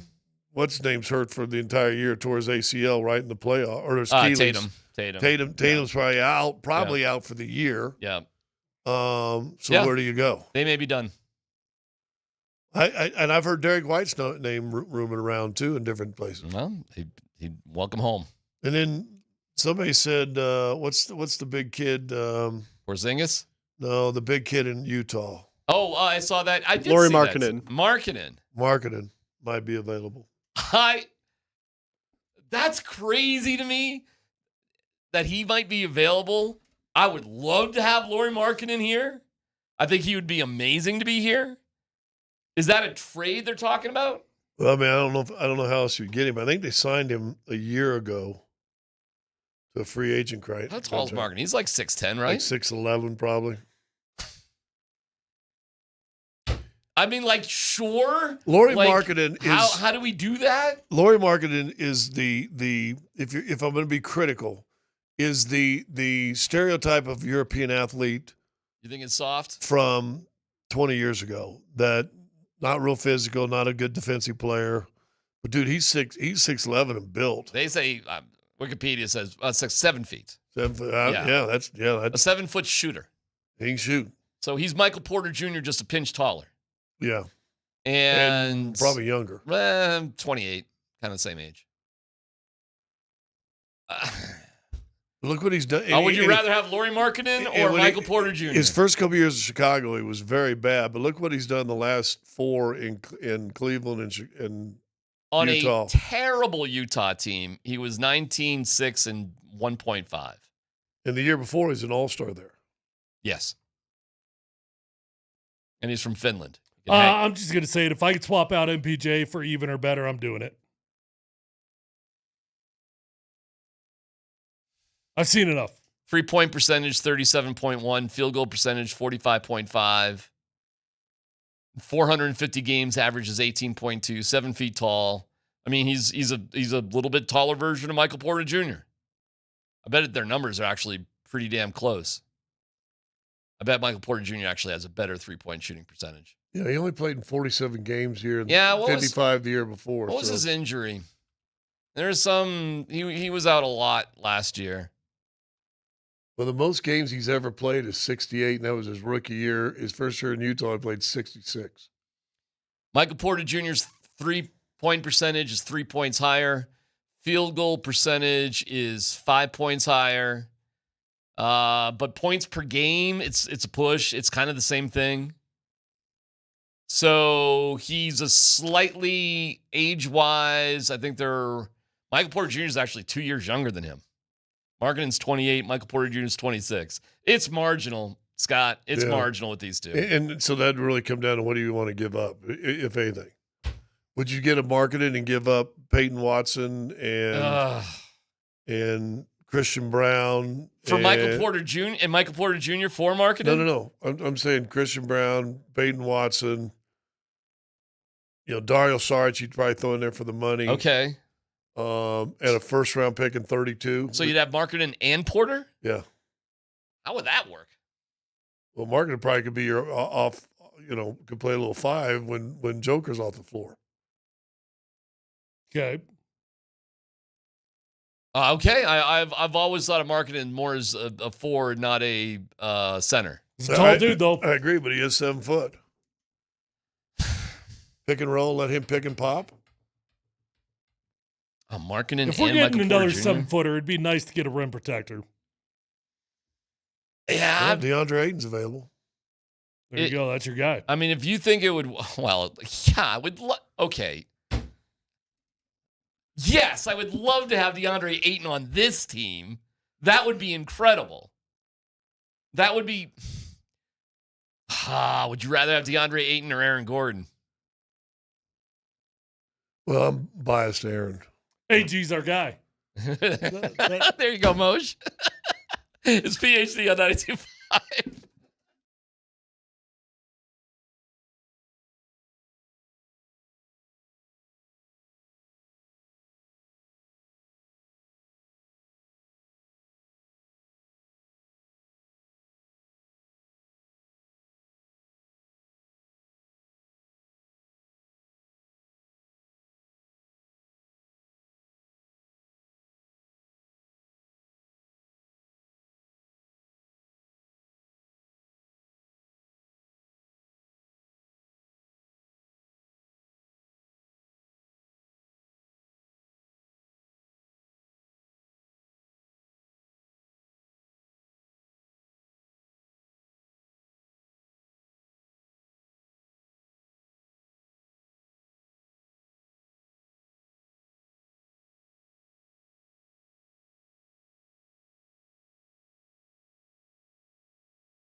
All right, heads up.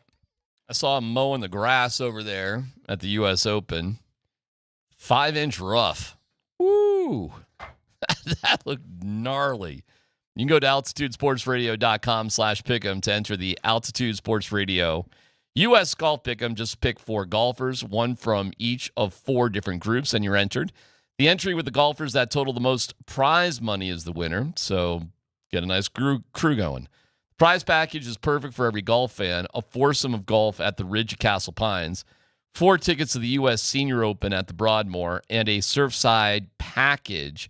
Includes a new RTIC cooler, thanks to Surfside Ice, Tea, and Vodka, made with real brewed tea. Only 100 calories, 2 grams of sugar, and 0 bubbles. Look for the can with sunset stripes at bars, restaurants, and stores near you. Enter now at altitudesportsradio.com/pick'em for your chance to win. That's cool.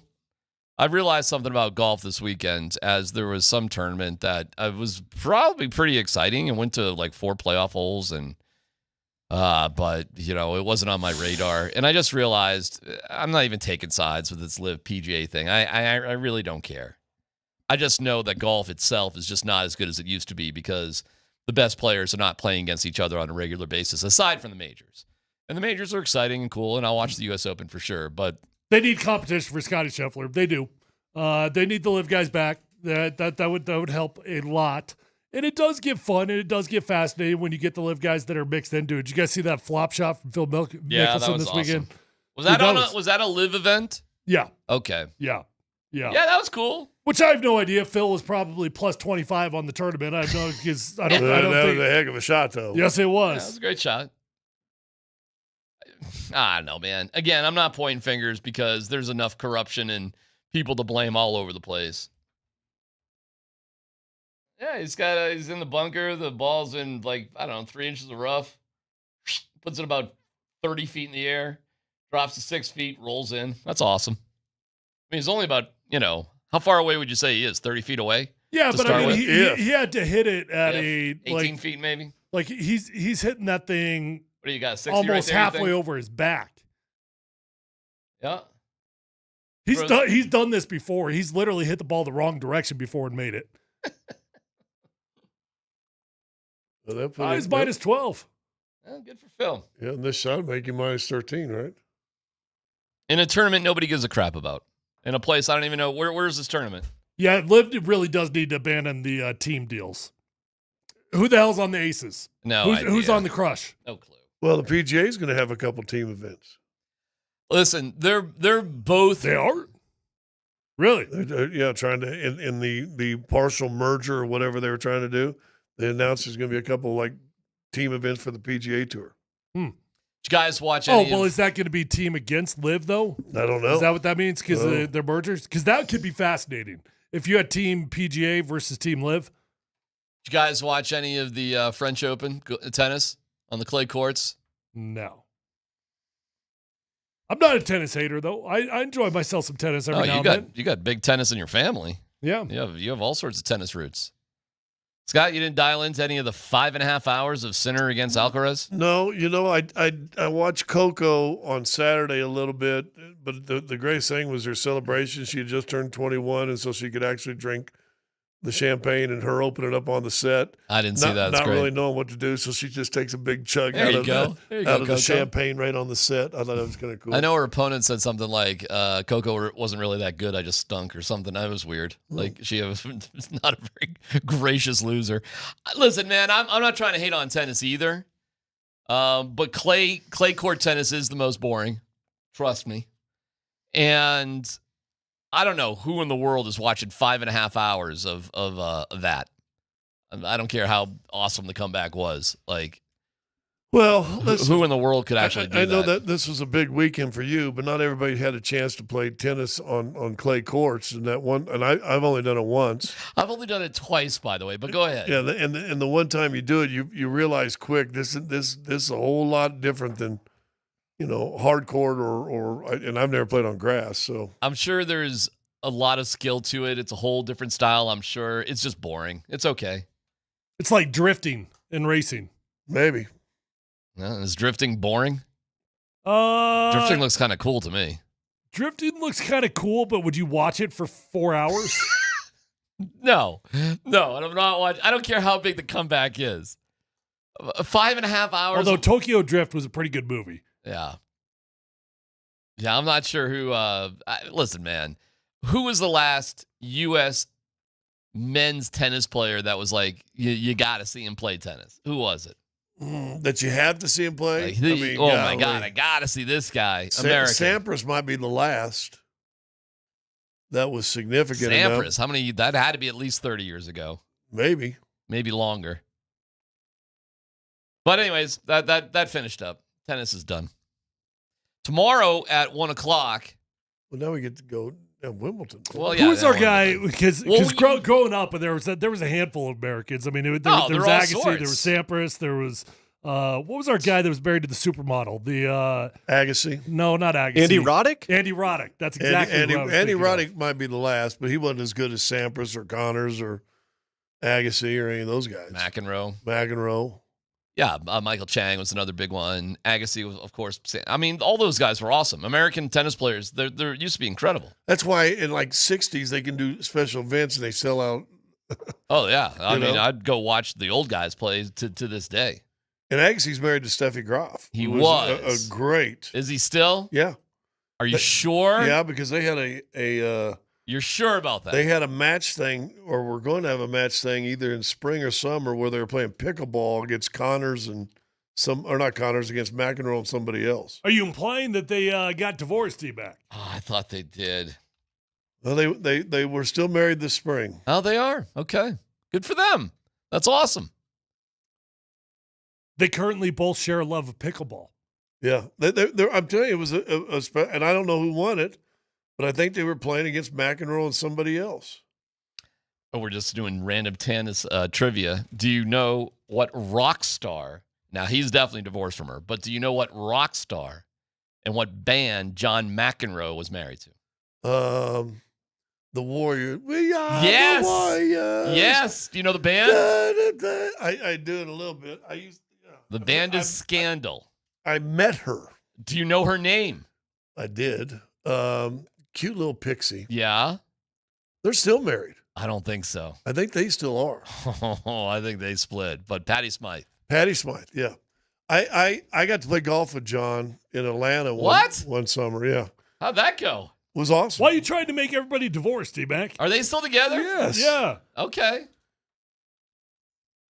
His divorce was the lady that played him pretty bad. All right. My bad. I apologize. That's awesome. Patty Smythe. So I got to meet John, and we played golf together. So we spent 4 or 5 hours together. And then they had like an exhibition tennis thing at the Omni, and so we went down and watched the tennis. So I've talked to him whenever. See, I haven't talked to him in 20 years, but I knew him. So I'm in a game in L.A., and he was with Patty, so I met his wife, and I was doing sidelines for TNT. So I said, "Hey, can I come over sometime during the?" He said, "Yeah, come over." So third quarter, I walk over. Scott, I've had a little too much to drink. I said, "All right, man, don't worry about it." So I didn't get my John McEnroe live on TNT interview. Gotcha. Same thing happened to Randy Johnson. Said the same thing to him. Really? Yeah. Had a little too much. Hey, honesty. I'll give you a heads up. Hey, where are the Broncos with J.K. Dobbins? What happened to that over the weekends? He left town. Nothing happened. I'm a little bit surprised by that because the Broncos had to know and it was going to cost them a pretty penny if they're going to bring him into town because he got tendered by the Chargers. So right. I don't know what the number is that you have to pay him, but he's going to make 1.4 with the Chargers. So you got to offer him more than that. Mm-hmm. And it would have to be enough that would make it appealing to him because he'll be a free agent then of the season. So, I think realistically, you probably got to offer him at least $3 million. And then I saw he was flirting with the Steelers. Is that right? That's what I saw. I don't think he didn't sign a deal or anything, but that was kind of in the window. Well, you would think that he would want to get into minicamp, wouldn't he? I still hope that they sign him. I really do. I mean, if you look at the Broncos depth chart, you've got 2, maybe 3 positions that you could have a legitimate battle at if you had somebody to battle. Mm-hmm. Right now, RJ Harvey's the de facto starter because you don't have a true competition there. Mm-hmm. Okay. Well, I don't know. I thought he was going to get done. I thought like when we left the air, it was like, oh, that's going to happen. Well, he'll get signed up. So I was surprised. That didn't happen for them. How much would you pay J.K. Dobbins? What would it take to get what's too much for J.K. Dobbins? I would guess it'd take about $3 million. That seems like nothing. Our guy Javonte Williams is making that much down in Dallas. Right? Like, really? This is a problem. J.K. Dobbins had 1,000 yards last year, or close to. It does seem weird to me that you would get a guy to come here, and not get it done. I mean, you've had so much time to think about a dude like that in free agency. It's just money. It would appear at this point. Or why would you even bother having him in? Like, what's the deal? What else you got to know about him? Well, just to see the fit, see the interest. You could talk programs. Really? As a running back? What do you got to know? Am I going to get the rock? If I'm going to sign a 1-year deal with some of these quarterbacks, I can see a quarterback doing, hey, Russell Wilson, here's $21 million. You not a lot of other offers. Will you come here for that? Okay, for 1 year, sure. But a running back, am I going to waste 1 year of my career for $1 million? And if you're J.K. Dobbins, would you rather be competing for playing time against Amari Hampton or against R.J. Harvey? Because Harvey. That's your choice. Well, both teams drafted their guys, so both Hampton and R.J. Harvey are going to be shown a lot of preferential treatment. I don't know what the running back situation there is with the Steelers, if he really is interested with the deal over there. What did you guys think about Rodgers' deal? A little surprised? Wait, did we see numbers on it? 13.6. Oh, I missed that. Yeah. 13.6. 1 year. 1 year and $10 million guaranteed. Okay. I think that he probably did the team a huge favor there. Did you see the quote to Pat McAfee? I don't care about money. 10 M's is fine. I was like, what an arrogant weasel turd. Oh, God. Anybody else would have said that, you go, okay. Yeah, but he said it like 10 M's is fine. Like 10 M's, 10 million. I mean, you put it in context, though, DMac. That's I actually know, it's insane. 21. I know. You're right. That's an insanely dirt cheap deal. I know, but just that a human being would come out and say, I don't care about money. Anything above 10 M's is fine. Come on. Okay, I get it. But it's still, does that not come off just like... Well, it's a little arrogant. But it's also true, probably. I do. If I'm Pittsburgh, are you glad you waited and got him for 10? Yeah. Not DMac, but yes. I mean, your options are playing with Mason Rudolph or get and who knows? Rodgers It could be like a Minnesota thing, and then all of a sudden next year somebody offers him 20. You know what? You're both right. If I'm Pittsburgh and I get Aaron Rodgers for 10 guaranteed, 13 whatever, because it's the money in the quarterback room that matters. It's that budget that matters. That's nothing. You're right about that. So, okay. It's not $50 million like we all thought. It was nothing like that. Well, would you rather have Aaron Rodgers, his age, at $13 million or Russell Wilson at his age for 21? Aaron Rodgers. Yeah, they're pretty similar deals because Russ signed for 10.5 guaranteed. Aaron Rodgers signed for 10. 13 versus, but Russ isn't going to get all that because I would assume Jackson Dart's going to be starting at some point. Yeah. Yeah, I would take Aaron Rodgers in a heartbeat. Yes. You know what? The finances, I still don't know what Pittsburgh is going to do in the future, but financially and what they need for a 1 year deal, it's a good deal. It's a good deal. It doesn't cripple them. It gives them a shot. I'm rolling my eyes at him saying like 10 million's nothing. That's a different world. He lives in a different world than me. It's not so the real fine. world. It's called non-real world economics. I got it. I mean, he probably could have got, I don't know if he could have got more money. Maybe you're right. Maybe this was the deal all along, and his provision with signing a cheap deal is, I need to skip all this garbage in the spring. Well, I read another article this weekend on him that he sat down with Tomlin and whoever their GM going over minicamp scheduling. Sure. Like what they're going to do in minicamp. Figured it all out. Yeah. So it suits him. Yeah. You never know if he's going on a trip to the Nile. Yeah, I need to be cut out by Thursday at 3. I have a 7:00 flight for Egypt. Do we have details on the Broncos the next 3 days, by the way? I heard today that Little Birdies, it was going to be basically the same as... same schedule? Yeah, but available for the media on Tuesday, Wednesday, and Thursday with a huge asterisk that Thursday may just get the ziggy. Really? Yeah. But we'll see. We'll see. I mean, well, it's kind of that's interesting. a rumor for sure. Watch I don't know all that the for a ESPN fact. shows and how everybody has all this film of quarterbacks throwing at all these camps, and you see nothing other than an interview with Sean Payton on any of these shows. Well, there's some video. I mean, that's because the access to Broncos has been 2 days. They've been practicing. I mean, they've had other practices. They're, But wouldn't you want a little interest? Just get some. Sean doesn't care. Get some video out there. Sean Payton does not care crap about that. He loves to talk. Oh, yeah, Jokic. You want to talk about this? What's it called? Describe it. Football. It's like playing tennis or pickleball, except you can with a soccer ball, you can only use your leg. So it's 2v2. Jokic is there with some shorty shorts on. It's like tennis, soccer. Everything's with your feet. I don't know who he's playing with, and it's at some sort of pool. So it's like an activity you do while the pool is happening too. And that's Yoke. That's the first video we've seen of Yoke.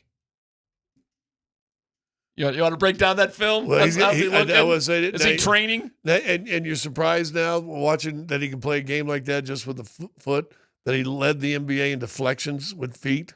Scott. You guys seen the ping pong version of this? Yeah. It's actually unbelievable. That activity right there is what fat guys on cruises do. Fat guys on cruises can't do that. They do They that. can't get their leg over. You're drunk. The net was like 12 inches Fat guy high. on cruises cannot do that. That is a fat guy on cruise activity. No. It's not the ping pong soccer thing. Fat guys on cruises are playing the shuffleboard. Okay, well, they're doing both. They're doing a little. That is not a vigorous activity. The highlight shows Jokic just standing there and the guy burying a soccer ball into his belly. And he chested it out. He got you 1 point. I mean, that is so Jokic right there. It's not high level training or competition. It's just okay, all right. I'm a freak of nature, and he's at a pool. They've got this little weird game. You just kick a soccer ball over a net. You don't move. Well, he didn't in that clip. We saw 10 seconds. You don't move in that sport. Oh, if you got to chase it down. You're not chasing anything There's down. probably The ball. some juggling going on. Oh, my God. Lord almighty. All right, if you got a question for us, no dumb questions. I got a good one. 303-504-0925. We'll get there next.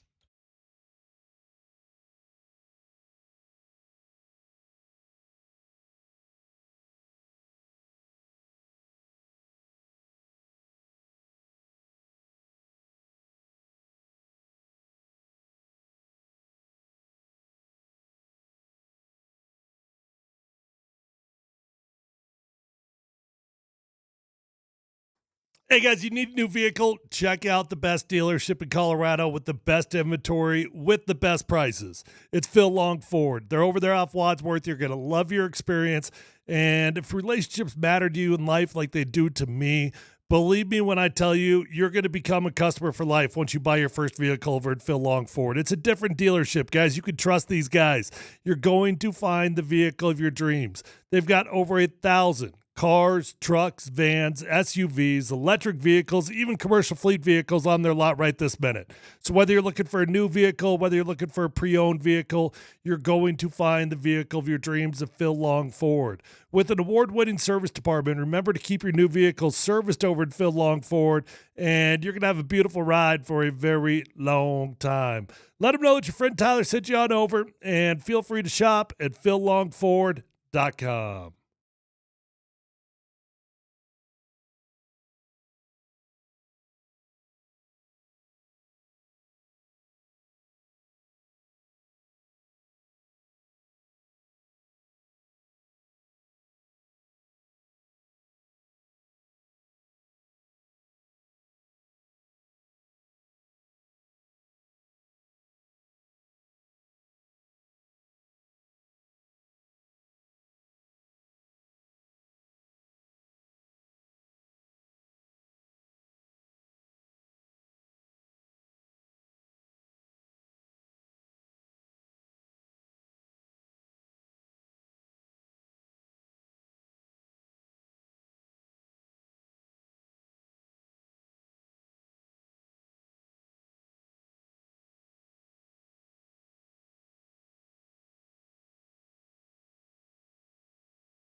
Polumbus, Hastings, and DMac present Dum Dum Dum Dum Dum. No Dumb Questions. This is your safe space. I like to use no dumb questions as parenting advice for myself. You're a smart guy. Send us your not dumb question now. Tweet it, text it, or Twitch it. It's No Dumb Questions on Altitude Sports Radio 92.5. All right, yeah, we're on YouTube. Make sure you like and subscribe. On Twitch, we see you there.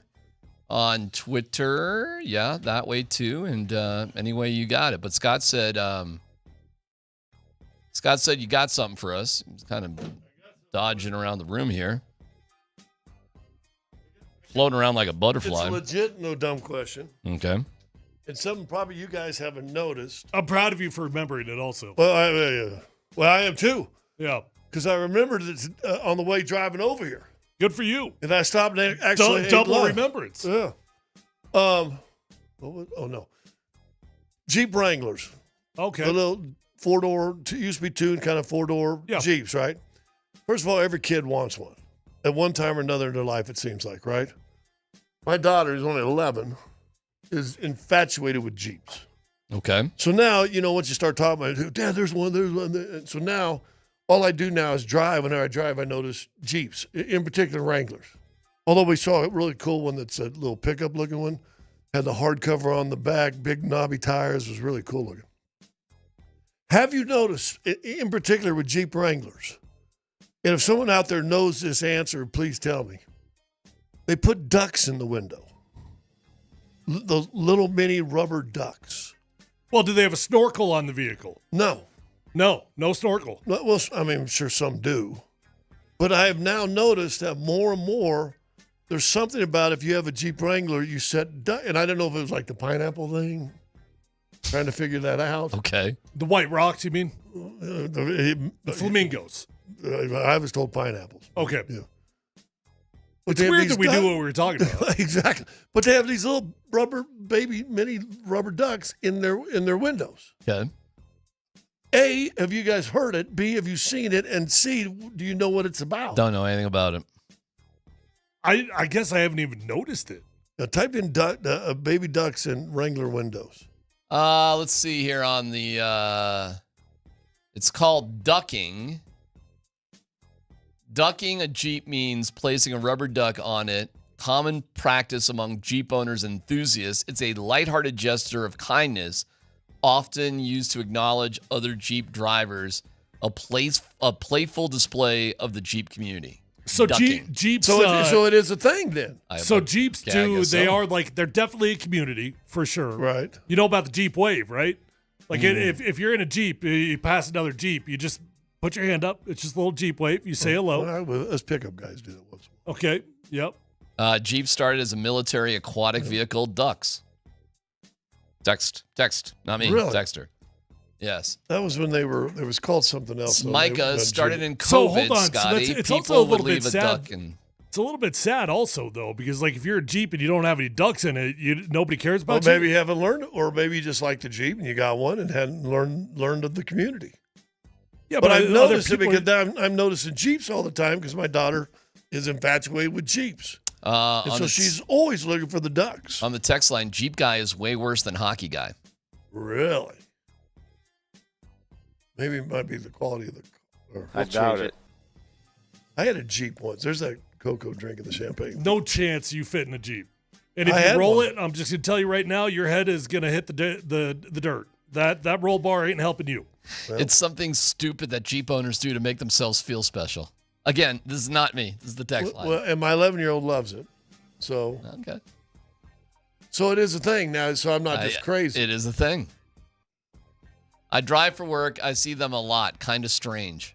Yeah, it's different. Now I want you guys to notice it. Maybe we can check in with this tomorrow and see if you guys notice any Jeeps either parking or. So am I allowed to put a duck in a Jeep if I don't own a Jeep? It's another level. Wrangler owners leave rubber ducks on the door handle of other Wranglers that they like/admire. Typically, this isn't done for stock Wranglers. It's for modified Wranglers. Oh, you got to have a badass Jeep. Oh, we know a couple guys around here that can do that. Well, why would you not get a Jeep if you're not, I mean, unless you got a Jeep Willie, which is the original, like, WW2 ones. Jeep guy is worse than softball guy. Seems like Jeep guy, though, to me is more Jeep girl. Jeep guy is just hockey guy in the offseason. I want to bring up. So this is a thing, though. Apparently. I mean, we're getting tons of text on it, yeah. So remember the person that offered to have their niece pitch against you? Yeah. I want to ask a question, but I don't know if I should because I don't want to embarrass the guy. Should I just do it? Well, as long as nobody knows his name, nobody knows any other information, just a guy. It's not politically He's just a correct, guy I'd say no. who's deciding to speak for his niece without asking her. Well, first off, appreciate him because I do appreciate somebody actually putting a little bit of effort and trying to get somebody to pitch against DMac because DMac's been running his mouth for about 2 months now. Right. So initially he was going to get this thing done. Then the niece had to talk to the mom, even though she was a college pitcher, ask mom's permission. He asked if the station would be willing to make a donation to her softball team. Yeah, here we go. Would you be willing to do that? Oh, I'm not doing anything. No. This is your deal. If she strikes, the question is not, it's will not I our do? deal. No, the question, I will do nothing for this. I told you that. If she It's strikes not- you out, you wouldn't give her a grand? Come on. I wouldn't do anything. It's a write-off. This is not my. I made a statement, and then you guys are over the top. It's not me that keeps it going. Would you allow us to sell? We're not the ones that said it. Allow us to sell tickets to events and pass a collection hat. You can do whatever you damn please. I'm just gonna have nothing to do with it. Decide ripping a screamer over her head. She better be wearing that face mask. But I knew this would die on the vine because it involves logistics after the show. It involves two ex-jocks. Yeah, actually I'm gonna doing say, something. I'm with you on I've that one. actually put in more effort into this than I thought I would. I've communicated with this guy at least 5 or 6 times. Between noon to 3, but 3:01 hits, it's like Oz, and it's just it's a magical kingdom. Well, of nothingness. I'm not the girl's mom. I can't give her permission. No question. How did the guy in the wheelchair survive that? Anyway, I mean, seriously. By the way, this is going to lose a lot of heat. It is very, very close to vacation time, and the college women's softball thing is over. Yeah. So it's, by the way, that was disappointing. Did you watch any of that? I did. The $1 million pitcher flamed out in the first inning. She got roped by Texas 5-0 in the first, and it was over. Because they had her pitch like 600 straight innings. Okay, well, whatever. I mean, you pay $1 million. What are you getting for that? 600 straight innings. And so, congratulations. Not 7. Congratulations to Texas. She's got 125 pound. You seen who's made their cash ticket already to Omaha, haven't you? Quite a few schools. I know all about Omaha. What are you talking about? Arkansas. Oh, I did see that. Yeah. Yep. Actually, there's a couple of games left, but most teams are, including UCLA, Coastal Carolina, UCLA, and Arizona, which, like, North Carolina killed Arizona, and Arizona came back and won 2 straight. So there's 2 kids from Valor who play for Arizona and UCLA, so way to go to them. The kid I've known since he was 5 years old, Dallas Macias, plays for Oregon State. So we have 3 local kids right now in the Omaha. college at Cool. Omaha. So how about that? That's pretty cool, right? So I'll be pulling for and Arkansas. And Arkansas is in too, which is awesome. Yeah. So the Omaha should be unbelievably exciting. It's really, really cool. I just don't want to bore everybody with like college baseball. But I was watching a ton of college baseball over the weekend. It Those was guys great. look good, don't they? Some of those pitchers. And here's the thing. Hold on. Let me just say this because here's my take when I was watching it. Well, I was watching the one kid pitch, and they were up 7-1 on Tennessee at Arkansas. I'm like, dude, this guy can throw. But the funny thing is, 90%, 95% of these guys were watching and going, hey, congratulations, we'll never see in a major league uniform. Oh, hell no. They'll be lucky to be drafted. Yeah. But there will be a bunch of draft picks from these teams that are in Omaha. But for every team that has like 40 players. Well, what was the OU pitcher that Colorado drafted years and years ago that played in Omaha and pitched and looked really dominant? And I think the Rockies drafted him, but I'm not sure he ever did You got anything. me on that. I don't know. I'm not great with names like that. I don't know. Are you talking about Gray? John Gray? Might have been John Gray. John Gray went to Oklahoma, and then they got rid of him for nothing, which was to stupid. Arizona, right? Yeah, Hey, we can keep going like the dumbest Rockies things. Last no dumb question real fast. Everybody knows Brawny, the paper towel company. Yeah. Brawny. Brawny. BRAWNY. We're not talking about Bronny James. Brawny, the paper towel. Yes. Is it a no doubter that now that they're selling toilet paper, that you should go pick up a roll of Bronny? What are you talking about? Bronny now makes toilet paper. And so you're saying because Bronny, if they're so absorbent to pick up, for paper towels, for whose all these mascot years, was like a redheaded lumberjack, like a big lumberjack strong dude. Yeah. So do I want a scratchy paper towel brand? Yes. It's PhD on 92.5.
What is to be thought of in terms of the Nuggets, if anything, based on what happened with the Thunder and the Pacers? Meaning, where do you think the Pacers-Thunder series is going now?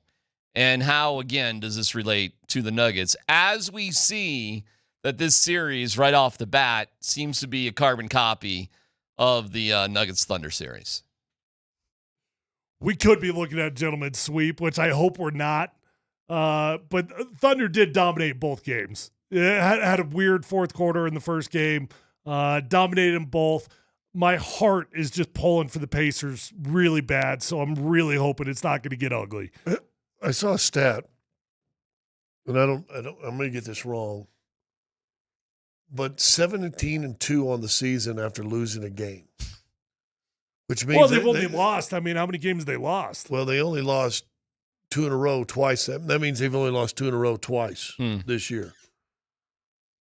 That's that right there. That you know what? And I don't want to say it till it's over and everything else. And they're such a young team, and you would think the salary cap will eventually get them to, right, in another year or two. But they're 17-2 in the season following loss, 5-0 in the postseason. That's a strong season. I mean, that's comparable to all-time greats, really, isn't it? Well, they swept Memphis. They lost 3 to the Nuggets and lost 1 so far to the Pacers. If they win their next 3, they'll have the same record that the 16-4 that the Nuggets did have. What do you think is about to happen? I still think they'll lose one in Indy, although I think Why will they lose a game? Because I just think the hype and the first time in the playoffs, and one of those 2 games, I think Indy will be unconscious. Because so far, as far as I can tell, they've dominated Indy 2 games in a row, except for the fact they couldn't make very makeable shots in the last 6 minutes of the fourth quarter in game 1. And had they just made a couple of those, they hang on and they win that game too. Let's face it. When Aaron Gordon hit the big 3 and the Nuggets made that crazy comeback, that's what it was, a crazy comeback. And yes, the Nuggets did have their chances, but at the end of the day, I mean, Oklahoma City put the Nuggets down. They really did. Well, but then game 2, they killed them. But game 3, Denver came back and won fairly easier than the score would indicate. Okay. And then they did the comeback for game 4. Well, ask yourself this: are the Pacers a better team than the Nuggets? I don't think so. That's a great question. Let's just start there. Are they? No. I would say yeah. Yeah, I'd say no. Far better bench, far better team. Starting 5, okay, you could probably have that debate. I do think they're a much deeper basketball team than the Denver Nuggets. Yeah, I think they may be deeper, but I think you beat them 20 here and you beat them there. I wasn't impressed with Indy during the regular season. I think the Nuggets would have beat the Pacers if they got to the finals in 6 games. Something like that. I think they're deeper. See, this whole bench thing, man, is just kind of killing me. This How whole much does bench it matter? thing. Exactly. Like, Well, you know what it mattered? It mattered from November 1st to April 13th when instead of – and you put numbers up a while ago that, you know, in the playoffs, Oklahoma starters are playing like 34, 35, and Denver's were – every single one of them were 39, 40, other than Michael, who's kind of hurt and did what he did. But the bench killed you. It'd been nice to have it, but I think everybody shortens their bench during the playoffs. The key where the bench helps you is those nights in February. Joker and Murray and Gordon aren't playing 41 minutes, and they're down at 37, even in a tight game where you play them more than usual. Mm-hmm. And their numbers are averaging probably 34, 33, 32, 35 what at was the most. The series with the Wolves? They lost a game to the Wolves too, right? So They lost 1 game to the Wolves. Okay, so they've lost 5 games right now. Sorry. Forgot that. They've been really good, man. They've been really good. And listen, man, I just thought yesterday, hey, I watched the game. I did not watch it. I just thought it was kind of boring. That's all. It wasn't as exciting because it wasn't close. Well, That's you all. hold them to 41 points in the first half. Your defense showed up for Oklahoma City in the first half. It felt to me going into game one that I was shockingly interested in the series. Is that already gone away after two games? You answer your own question. How do you feel about it? No, not for me, but I guess I'm asking you that because I feel like that's what I'm hearing from you. I'm not really rooting for Oklahoma City. I think Indiana's got a more fun story. I agree with you just feel like it's over. I feel like with the morning show guys, they're just like, there's something just annoying about the Oklahoma City fans, and there's a certain arrogance with them that, I don't know, I feel you on all of that.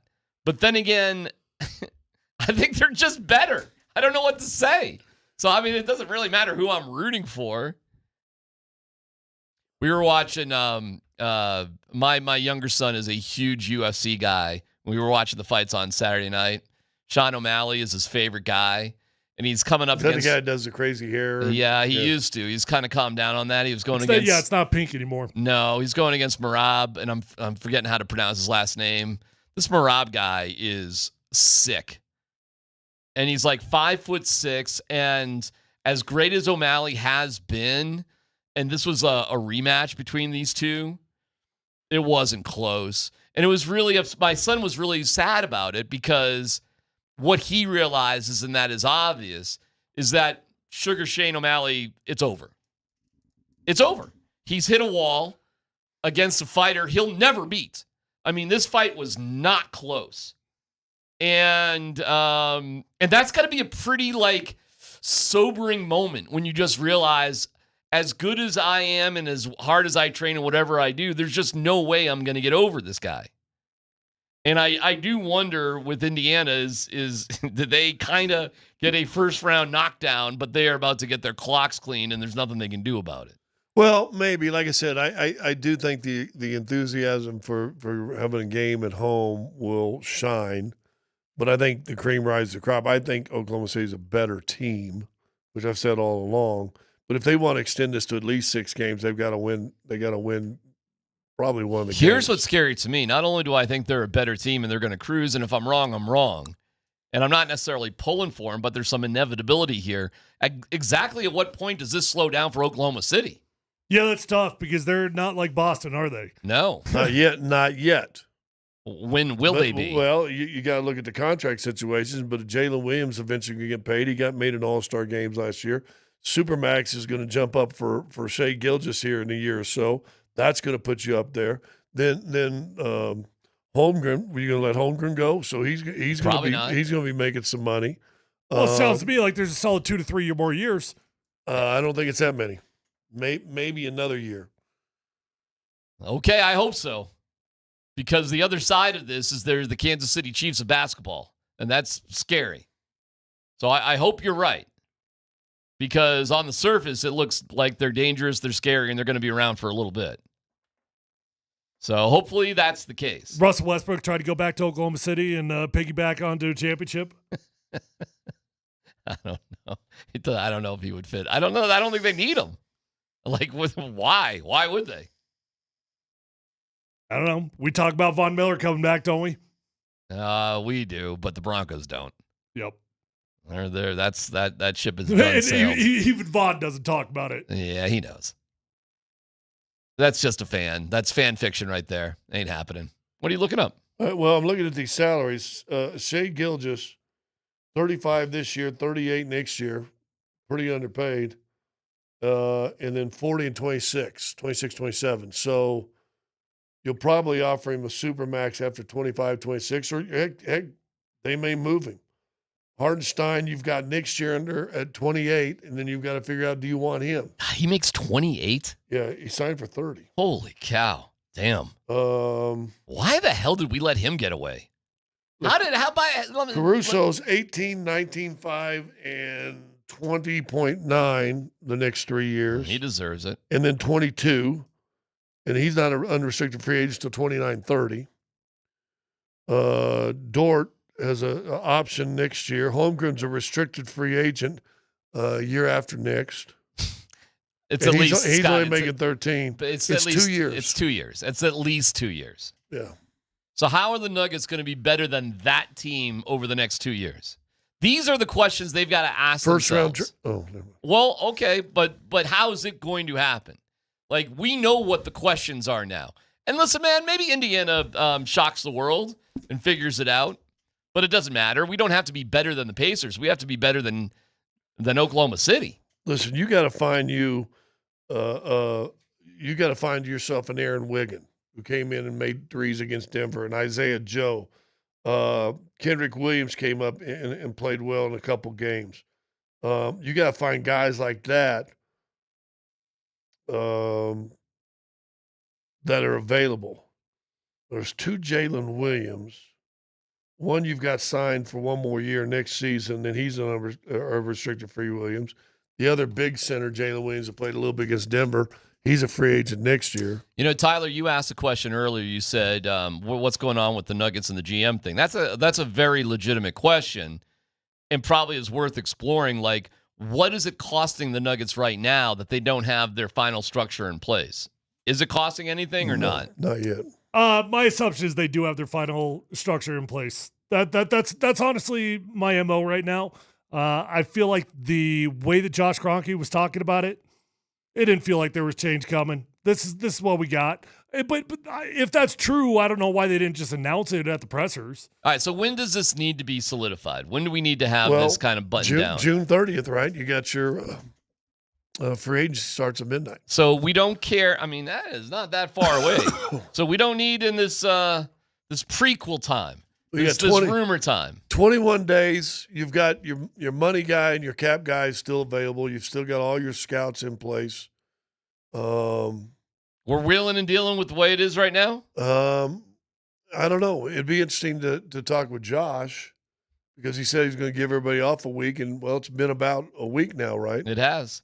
So if that's true, you should maybe hear something by the end of next week. Because there's a lot of rumors going on right now with all sorts of names being floated around. I'm just wondering when does this need to be set so that if things are happening, the Nuggets are part of it. Well, you've got to turn over all the stones, right? You know you got a guy that you trust and is capable and people like and Ben. It's not sexy or anything like that, but first of all, quality human being. I mean that sincerely. Has been brought up in this organization as a lawyer and has done contracts, has done stuff like that. So he's in depth in that. They did send him away last year, and he was the general manager of the Gold, so he understands a little structure and working between coaches and players. But he's not a sexy name. And if you're going to find a sexy name, guess what? You're going to spend instead of, $1 million or $2 million, 8 or 10. Well, speaking of sexy names, Dan Tanner previewing the Broncos mandatory minicamp next.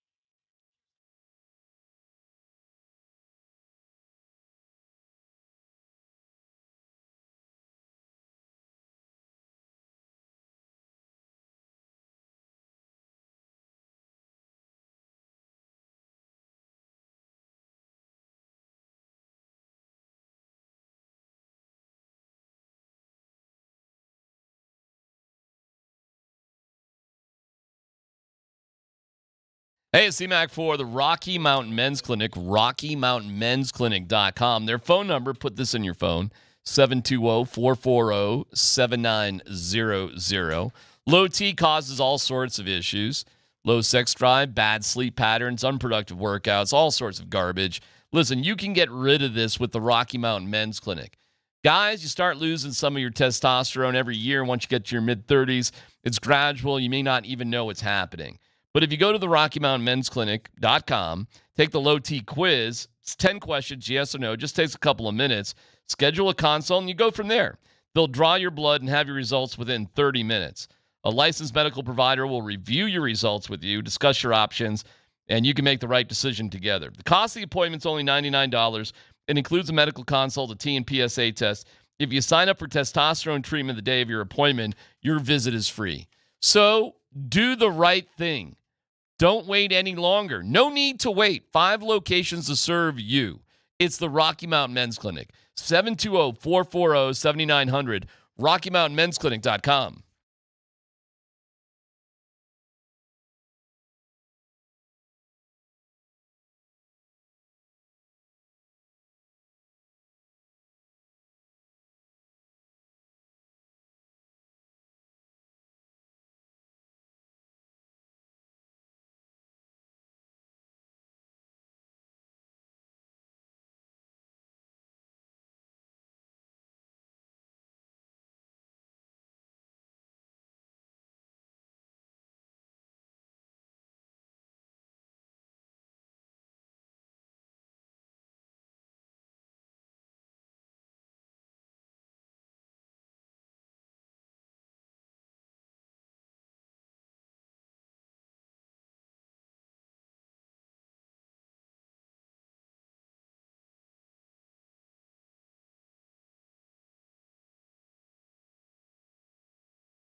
Yeah, that was my Rockies rant as I'm off the Warren Schaefer bus. But you can go back. That was like, it was long. It was like at 12:20. It went forever.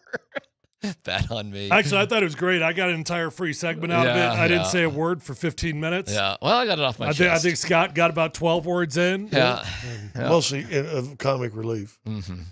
All right. Thank you to Mountain High Appliance.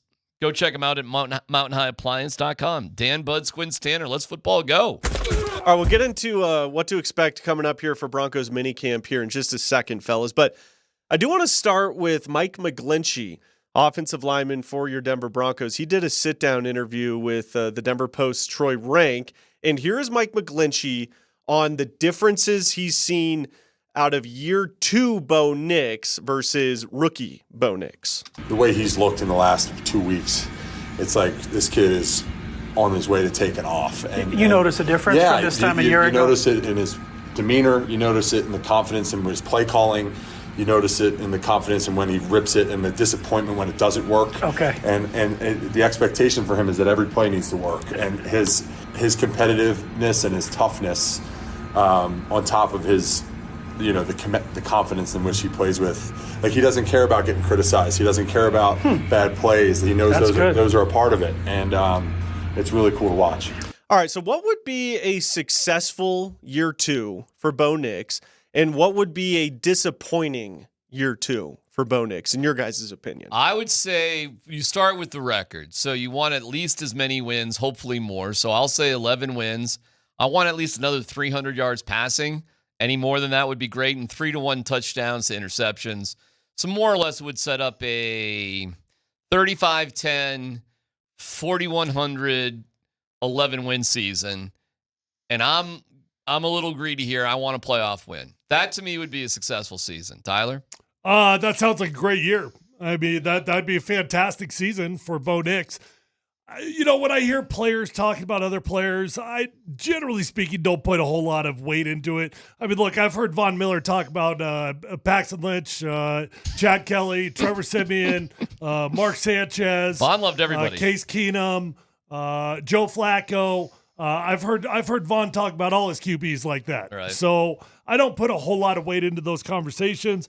But I agree with you, DMac, that would be a fantastic season. By the way, McGlinchey and his wife, they're part of the crew too, which is a little interesting. Like, you understand the quarterbacks or whatever, but McGlinchey and his wife, they were all on the Insta and the vacations and the hanging out. So his relationship with Bo is definitely on a different type of level, Scott. Yeah. What we used to call McGlinchey? McFlinchy? The mayor, right? The mayor, yeah. He's never going to say it. So, If you just had anybody else say He's the mayor. The wives are friends. They go on vacation together. They're tight. They're a crew. What did you expect the comment to be? That'd be that's true. Now, what are your expectations for him? A playoff victory. That's my expectation. Okay, I think that's fair. And I think in 2026, it's a championship game / Super Bowl. And I think that's the right progression. I think that's the right amount of time. I think that's a fair expectation. So not happy just getting wins, not happy just going to the playoffs this year. Not easy to do, but that ain't going to be enough this year. It was last year, that's for sure. See, he set a high standard for himself in year 1 by making the playoffs. That's what makes it tough. Absolutely. I mean, is it realistic to expect a huge growth in year 2 from year 1? Probably not. I mean, I think if you got a similar year out of year 2 as you did in year 1, quite frankly, that'd be pretty decent progress to be just, if you said I got there by year 2, that'd be pretty decent progress. Next story, Dan. Yeah, real fast. I would just say this. If he's able to repeat what he did last year and have just little statistical improvements here or there, he'll have had a great year because, again, I'm going to keep throwing this out. He was 1-7 against losing teams. There's a better schedule in front of you this year. You don't have the NFC South, right? So you win 10, 11 games this year, I think he's going to have had a hell of a year. Next story, Dan. All right, Jeff Legwold has a mini piece out on ESPN.com. They're going through every team in the NFL. What's the number one thing that fans should be looking for as mini camps roll along this week. For the Broncos, according to Leahy, he says the number one thing that he's looking for and that fans should be looking for is, will we get an idea of what the running back rotation will be? Obviously, Javonte Williams is now with the Dallas Cowboys. What's it going to look like in year 2 for Audric Estime? Does Tyler Bidet become a more significant part of the rotation? And then obviously, what does second-round rookie RJ Harvey look like? Is that the number one thing you guys are looking for in minicamp this week? And if not, what's another thing you guys are excited to see them tinkering with or figuring out? At this point, I'd be kind of excited to see J.K. Dobbins at minicamp. I don't know if that's going to happen now. There's nothing in particular I'm looking for in minicamp like that. I mean, minicamp is just more of the practices, Tyler, that we've already watched. I don't know if there's some huge clues that are being given away in terms of the running game. No, but I do think it's fair to say running back is one of the only curious positions on the football team in terms of how's the workload going to come out. Mm-hmm. I don't know. We've talked about this a lot. There's a lot on RJ Harvey's shoulders this year for a young man that most people had graded as a 3rd or 4th round prospect, but not our people. Our people have got him as a 2nd round prospect. And a steal. I think this will be a boring minicamp, and I think that is great.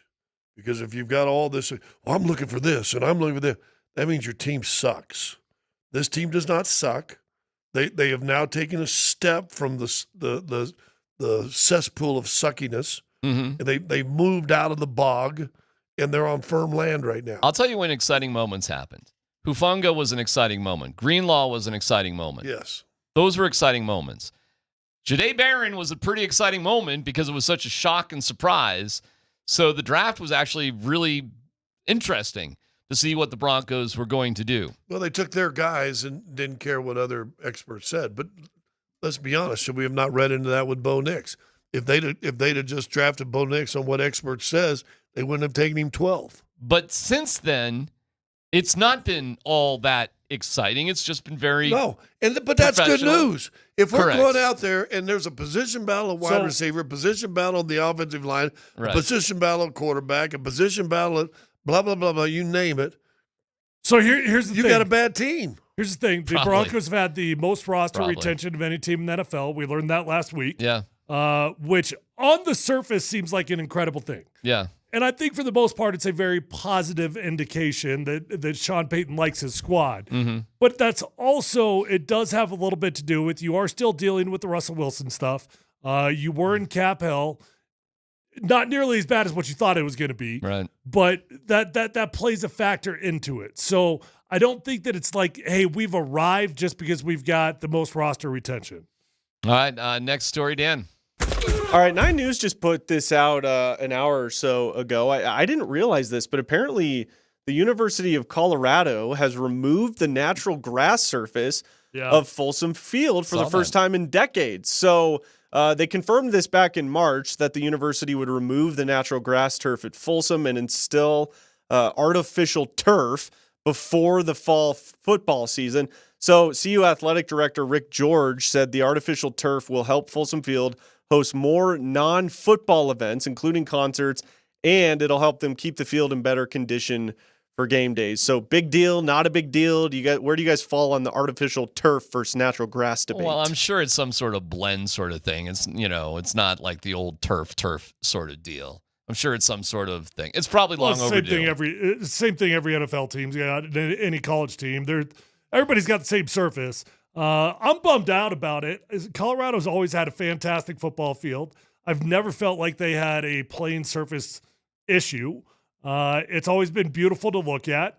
I get the money thing. I get the concert deal. And so, well, you got to do what you got to do to pay that $20.5 million cap space that you got. Right, exactly. The reason they're doing it is money, because maintenance on it will not be what it is natural grass, which means less people you're probably going to have to hire. Natural grass is expensive, You're man. going to save all that water that you're not having to do. There's going to be all sorts of... We're keeping grass going in Colorado in November. That ain't easy. Money savings. And now, instead of, Big Ed Todd and the Monsters at Red Rocks, you can get him at Folsom Field for a concert. Wow. Very relevant, man. Yeah, they were playing last week. God, they played for like 3 nights in a row at Red Rocks. It was a big anniversary. I heard. Years. Yeah. I got a quirky question for you. No dumb question on that. Does this impact Ralphie? I don't know. Artificial turf does screw with your knees. Well, Ralphie didn't like running on the real turf last year. No, he did not. That's a she. Okay. Sorry. Can you get that right? Yep. Her. She sucked last year at running. She did not want to run. No, it was not good. Well, you know what? That's hamburger then. Yeah, well, Get a new one. Eisenberger, I don't know. I mean, change your mascot to the sheepdog. Face. She got to get better. Yeah, change it to sheepdogs. We haven't heard anything about that. I really did wonder if they were going to get a new Ralphie in the offseason. I mean, she did not do well. She was a grumpy old girl. And now that I'm a CU dad, I demand better. Thinking about going to some games. Really embarrassing the kid. You just can't wait to get to the See You Dad bookstore. Oh, I can't wait. That could be a Father's Day gift, by the way. That would be an amazing Father's Day gift. CU gear. If I got it, I'm wearing it. I can't wait.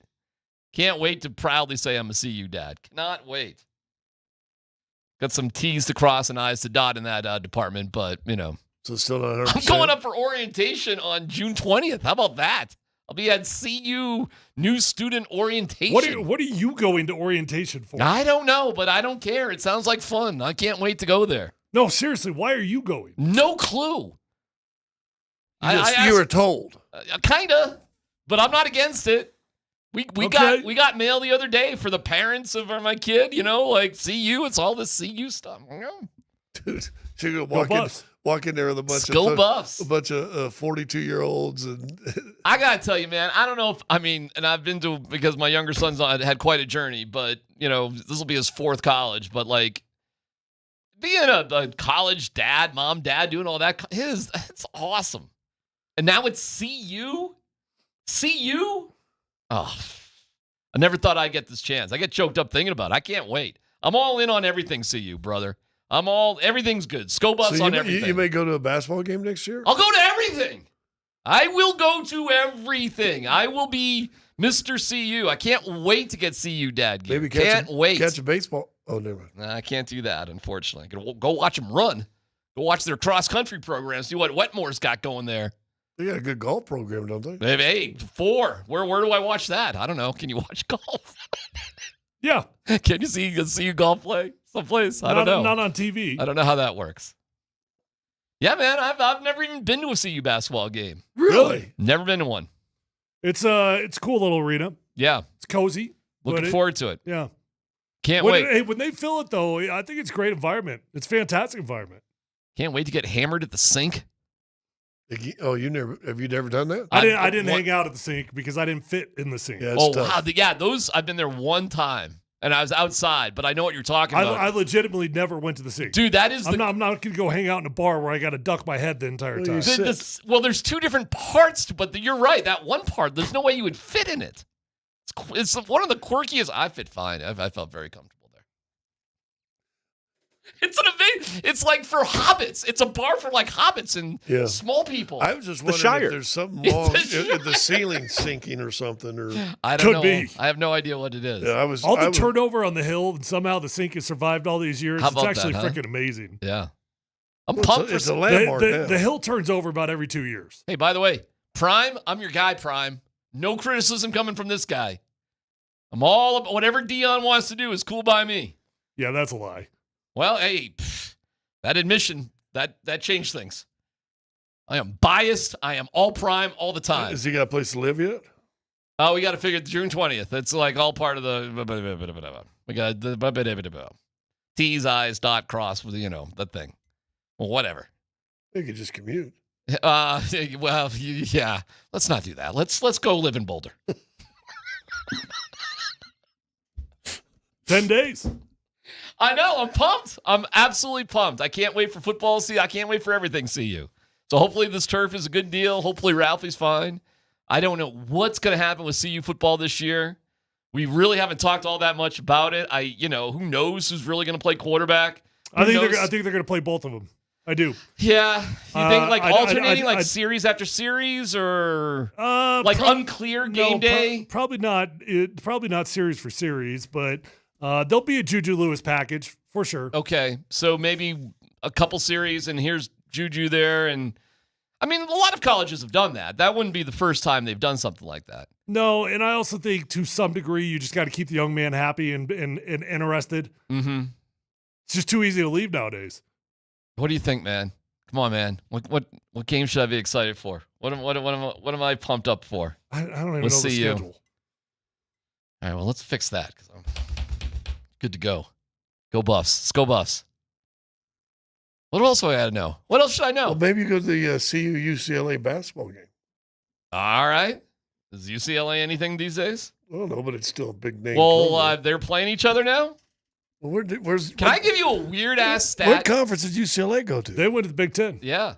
Well, they went to the Big Ten? Did they go there for basketball also? You go for one, you go for everything. No, you don't. Not always. I think a program like that would. The Pac-12 Probably. schools did. And let me give you a crazy story. Do you know there was a Pac-12 this year? Did you know that this spring? Yeah, there's two teams. Yeah. Do you know what the two teams were? Oregon State and Washington State. Correct. So the Oregon State baseball team only had one conference team to play, Washington State. They accumulated, are you ready for this? 23,000 travel miles to figure out a schedule so that they would have high enough competition so they would be nationally ranked. What's normal? Not 23,000 miles. 23,000 miles is like a trip around the globe. That they had the craziest, most travel miles of any college baseball team in history to get the schedule in that they needed to qualify for what they got to. And they did it, and now they're off to Omaha. The fact that they had to figure that out is actually one of the more amazing things of all time, that they did that. So Saturday, November 22nd, Arizona State in town. Oh, family divided. I'll be pulling for CU, buddy. Not Arizona State now. My money's already gone to Arizona State. Current money boasts past money. Dang, we start with Georgia Tech? Start with Georgia I do Tech. not like that opener. You got them at home. I like you guys against the Blue... I like us against the Blue Hens of Delaware. 4 out of the first 5 games, national TV. I like us against Wyoming. I have no idea what Houston's all about. Georgia Tech. Time! We should be all right against Georgia Tech, don't you think? It's a tough school to prepare for, especially in week 1. When was the last time they were good?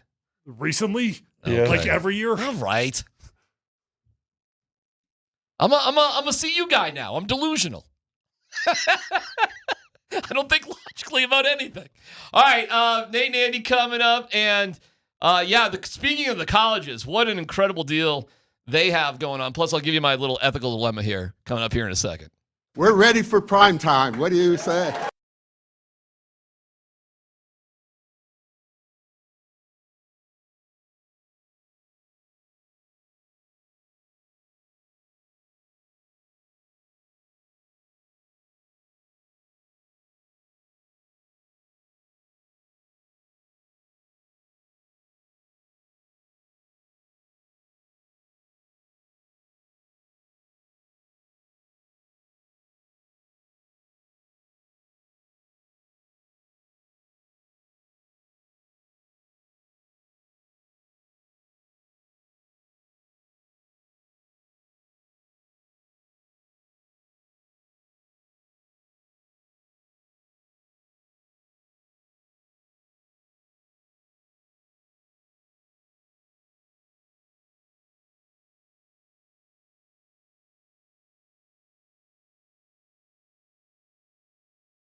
tonight at Fiddler's Green. A concert that only old people would love.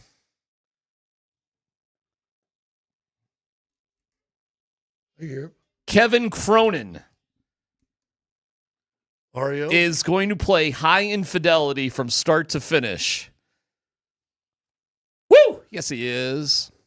All right, you might be careful. He's not. There might be a curse word coming up here.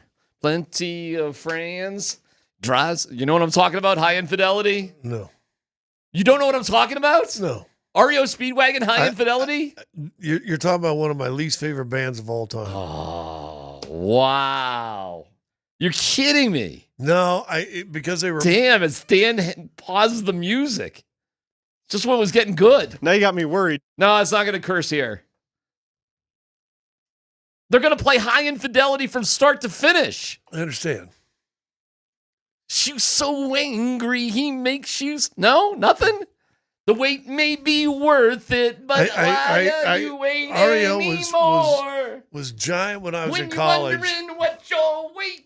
And it's like that. Say, I don't know. REO Speedwagon fans are like hockey guys. Okay. Oh, man! They're now like, I what are you talking about? Yeah. Well, Styx is playing, too.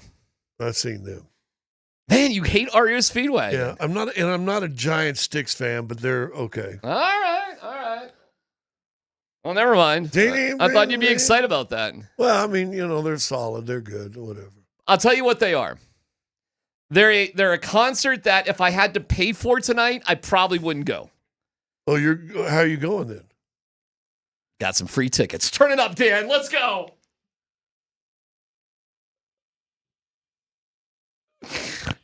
All right, never mind. I'll have drinks for you. So you begged for tickets and got free tickets. Yeah. But you don't like them enough that you would have paid for them. Right. Because we went to the Yacht Rock review, and as I'm there, I'm seeing like this advertisement for it. And my wife was like, ooh, geez, should we get some tickets for that? And I'm like, nah. Let me see what work can do. How was the Yacht Rock concert? It was outstanding. It was ridiculous. Tell us you're getting old without telling us you're getting old. No, I think even I can have fun at a Yacht Rock concert. Dude. You might like REO Speedwagon. Go by yourself. You go on dates with yourself. No. I do. Yeah. Even I would say a lot of REO Speedwagon songs are hit or miss.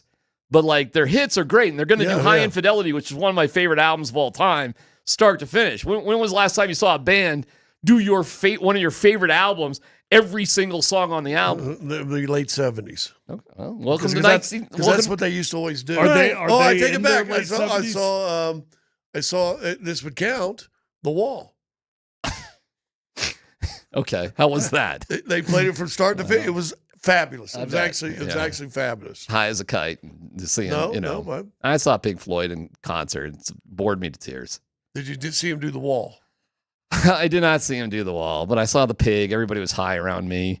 They're a good band. I like David Gilmour, and I think the other dude there is a nut. I think Roger Waters is a jerk as a person. He's a jerk as a person. He ain't my guy, but I'm not going to say he wasn't a talented artist, but he ain't my cup of tea. Yeah.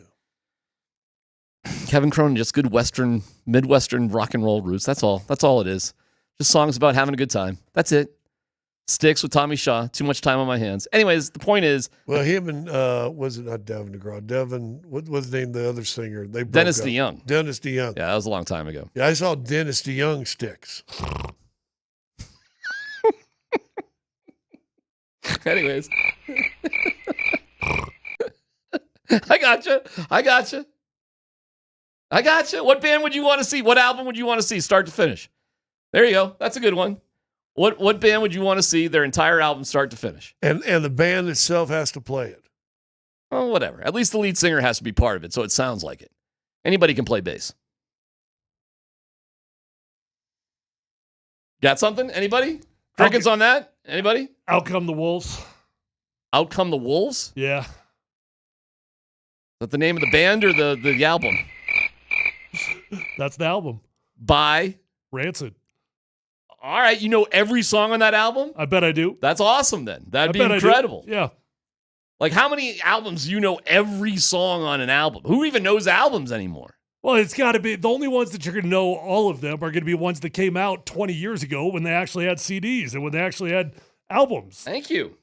So The Wall's good. Scott, you got one. I'm trying to think. I got one. I don't know what you were on that night, but I mean, he was on all of it. Oh, not too many people go to a Pink Floyd. What year was that, by the way? You're seeing The Wall start to finish. Does the Pink Floyd Wizard of Oz thing really work? I don't think so. I don't know. I tried to do that in high school. We couldn't. Did? Yeah. We couldn't get it to work. okay, start to finish, Led Zeppelin 4. That would be incredible. That would be unbelievable. Yes, that would be incredible. Sign me up for that. Yeah. That's a cool one. No, that's it. I'm just going to a concert tonight. That's all. You could have them do the Physical Graffiti album. At least that'd be a longer concert. Yeah. 'Cause that was a double album. See, In Your Letter and Keep on Loving You. Don't Let Her Go. Tough Guys.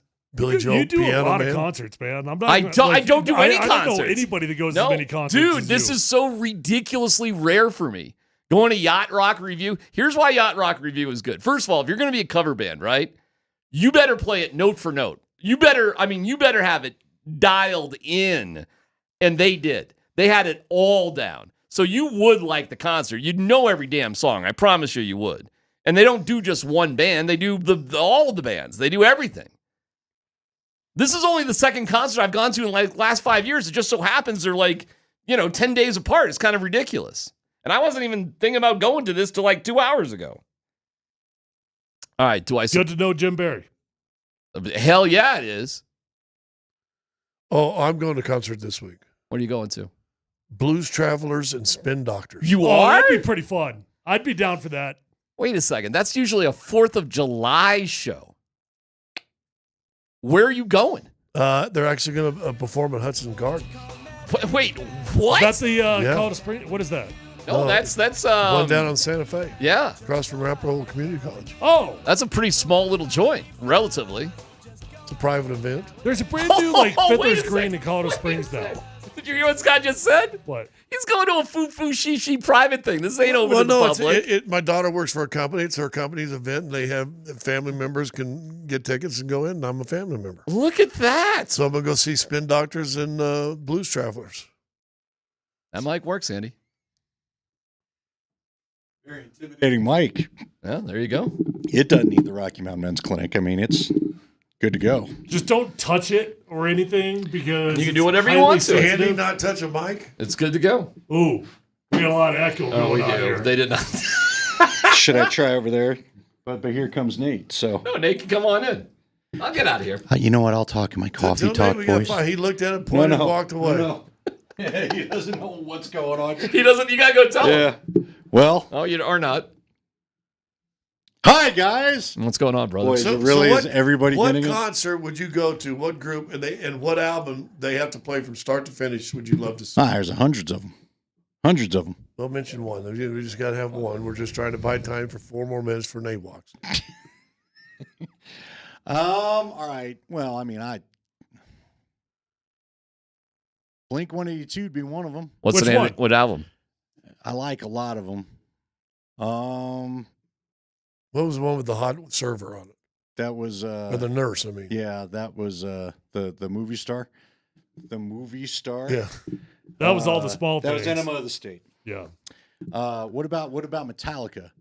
Do I get to see them in their heyday though? Yeah.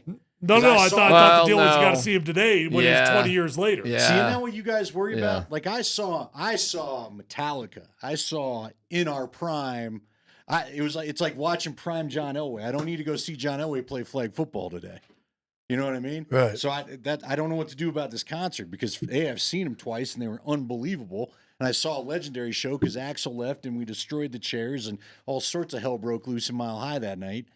So I don't know. Do I want to sullen that memory with the guys because they don't really sing the same way they used to? You know what I mean? It's a rough genre. So you want the prime in their fit way to go? You? Yeah. Am I the only one that feels this way? Well, it's always better.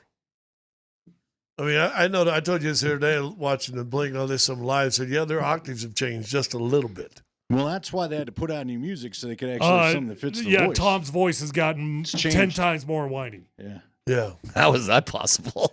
It has, believe me. Now, Wow. Andy and I went and saw Blink in their prime. Second concert I ever saw was Blink-182, MXPX, and a band named Homegrown. First concert I ever saw was Jimmy Buffett. That's a pretty good first concert. Do you remember your first concert? What are your first concert? Marshall Tucker Nipples I band. ever saw. I'm sorry, Well, what? Well, yeah, hey, high five. They put him on the Jumbotron. I'll never forget it. That's a better story. What was the first? That Metallica show, I think, was my first concert. Your first concert was a Metallica show? I wanted to go see Faith No More. You should remember all of this. This is 92 when James burned his hand. How the hell am I going to remember 92? Wow, you had that much fun, did you? I was in Buffalo. No, but James burned his hand. Well, it was the Use Your Illusion tour. Okay. Oh, yeah. Black. The pyro went off. and the pyro burned James' hand.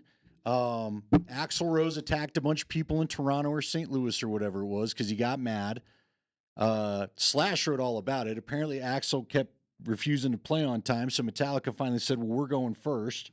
Oh, that's the really famous one. Oh, yeah, that's super famous. So they were like, we're not waiting for you anymore, so we're going first. Faith No More got sick of them when they got back off of Europe, so the band I wanted to see the most jumped off the tour, and they replaced it with Body Count, and that was a whole controversy because their song was Cop Killer. And so we go to this thing not quite sure what to expect, and then Metallica comes out, and it was the most amazing thing I'd ever seen, but they shredded the speakers. Barry Fay wrote about this in his book, too, and he told me the story on air before he passed, and all I remember is, again, my first concert. I don't know how it goes. Slash is literally playing a solo for 20 minutes, and I'm like, I love you. I got it. You're really good at the guitar. Can we get back to a freaking song that I know? Well, what it turned out was Axl left. Axl got in a car, was going to, at the time, Stapleton, and Barry's face said he called him, and he goes, "Look, little man," in other words, he can't repeat it on the radio. The guy driving this limo is my guy, and he's bringing you back, and you're going to finish the show, or I'm going to take every dollar you make off this sorry tour. And sure enough, Axl rolls back out. We're to the point where people are like flinging Domino's pizza boxes, and one of them nails Duff, the bass player, and he's flipping them off. And I thought we were about to have another fight break out again. Wow. People had they tried zip tying chairs together on the field a mile high. This is your first concert? Yes. Everybody had ripped this apart.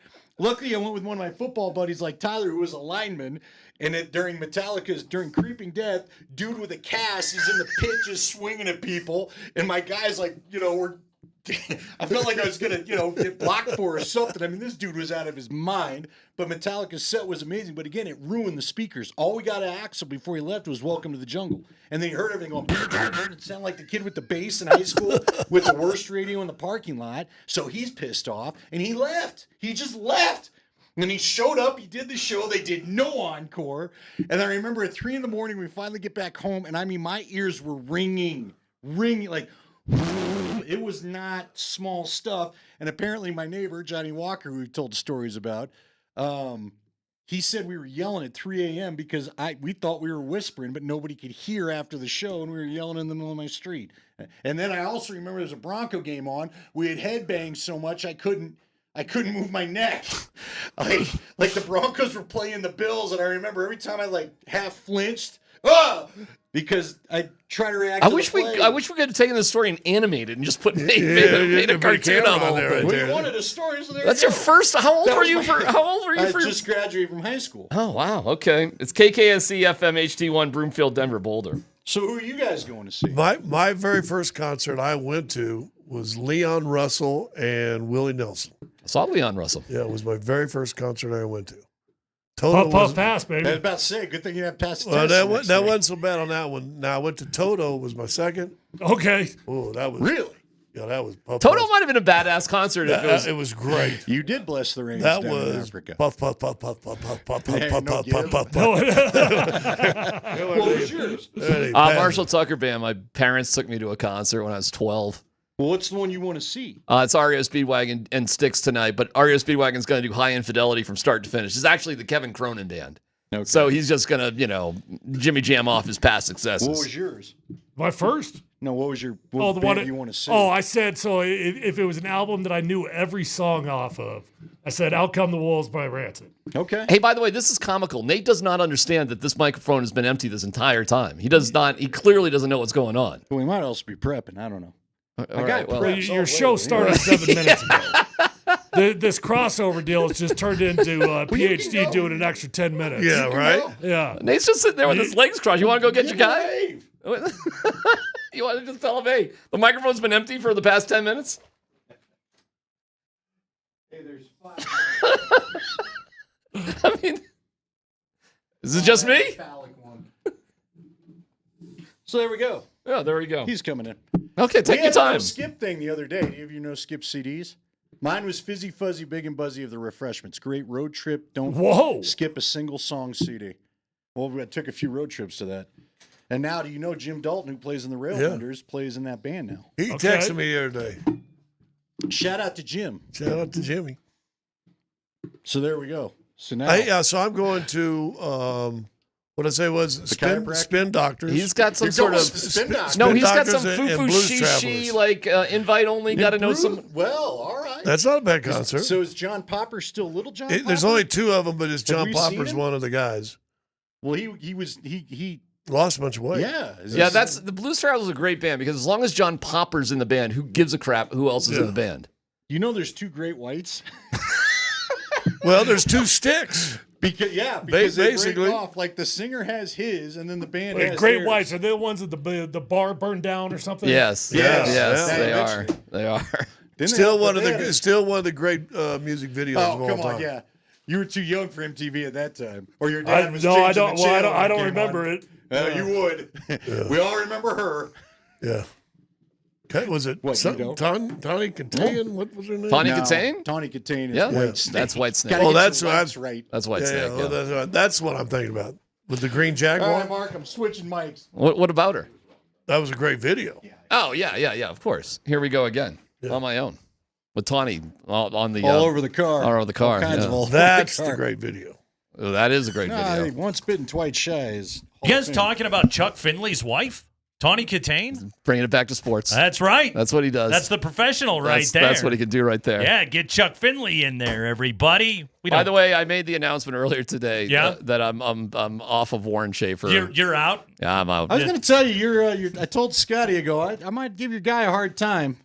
Now, why are you actually? What Friday was the night. final straw? Not Saturday and Sunday where they just. How is it not Saturday? How do we get to the 5th inning? You can't figure out they're running on your guy all the time. The whole broadcast crew knows there's a tell from Marquez, and you don't do anything about it. Are you kidding me? Are you kidding me? No, Lindor has a broken toe, and he knows the tell so well, he's stealing bases on a broken toe. Twice. Are you kidding me? Well, that Are doesn't- you kidding No, me? I'm with you. When And- Corey Sullivan, Ryan Spielbergs, and Drew Goodman all audibly go, oh, because they know there's a tell and the guy's leaving, and you just let it go on for 3 innings? Are you kidding me? I'm with you, bud, but it doesn't match how terrible. I haven't cared that much Oh. about the Rockies in 2007. Seriously. Why were you dialed in Saturday? Because I could not believe that I was watching a professional organization just let the same thing happen over and over and over again on the base pass. I asked Nate earlier, going, am I a moron? I'm not tapping baseball guy, I know that. But how do you not fix the damn was that a tell? rhetorical the question? whole broadcast crew knows that he's tipping something that the guy's leaving. Okay. And you don't fix it?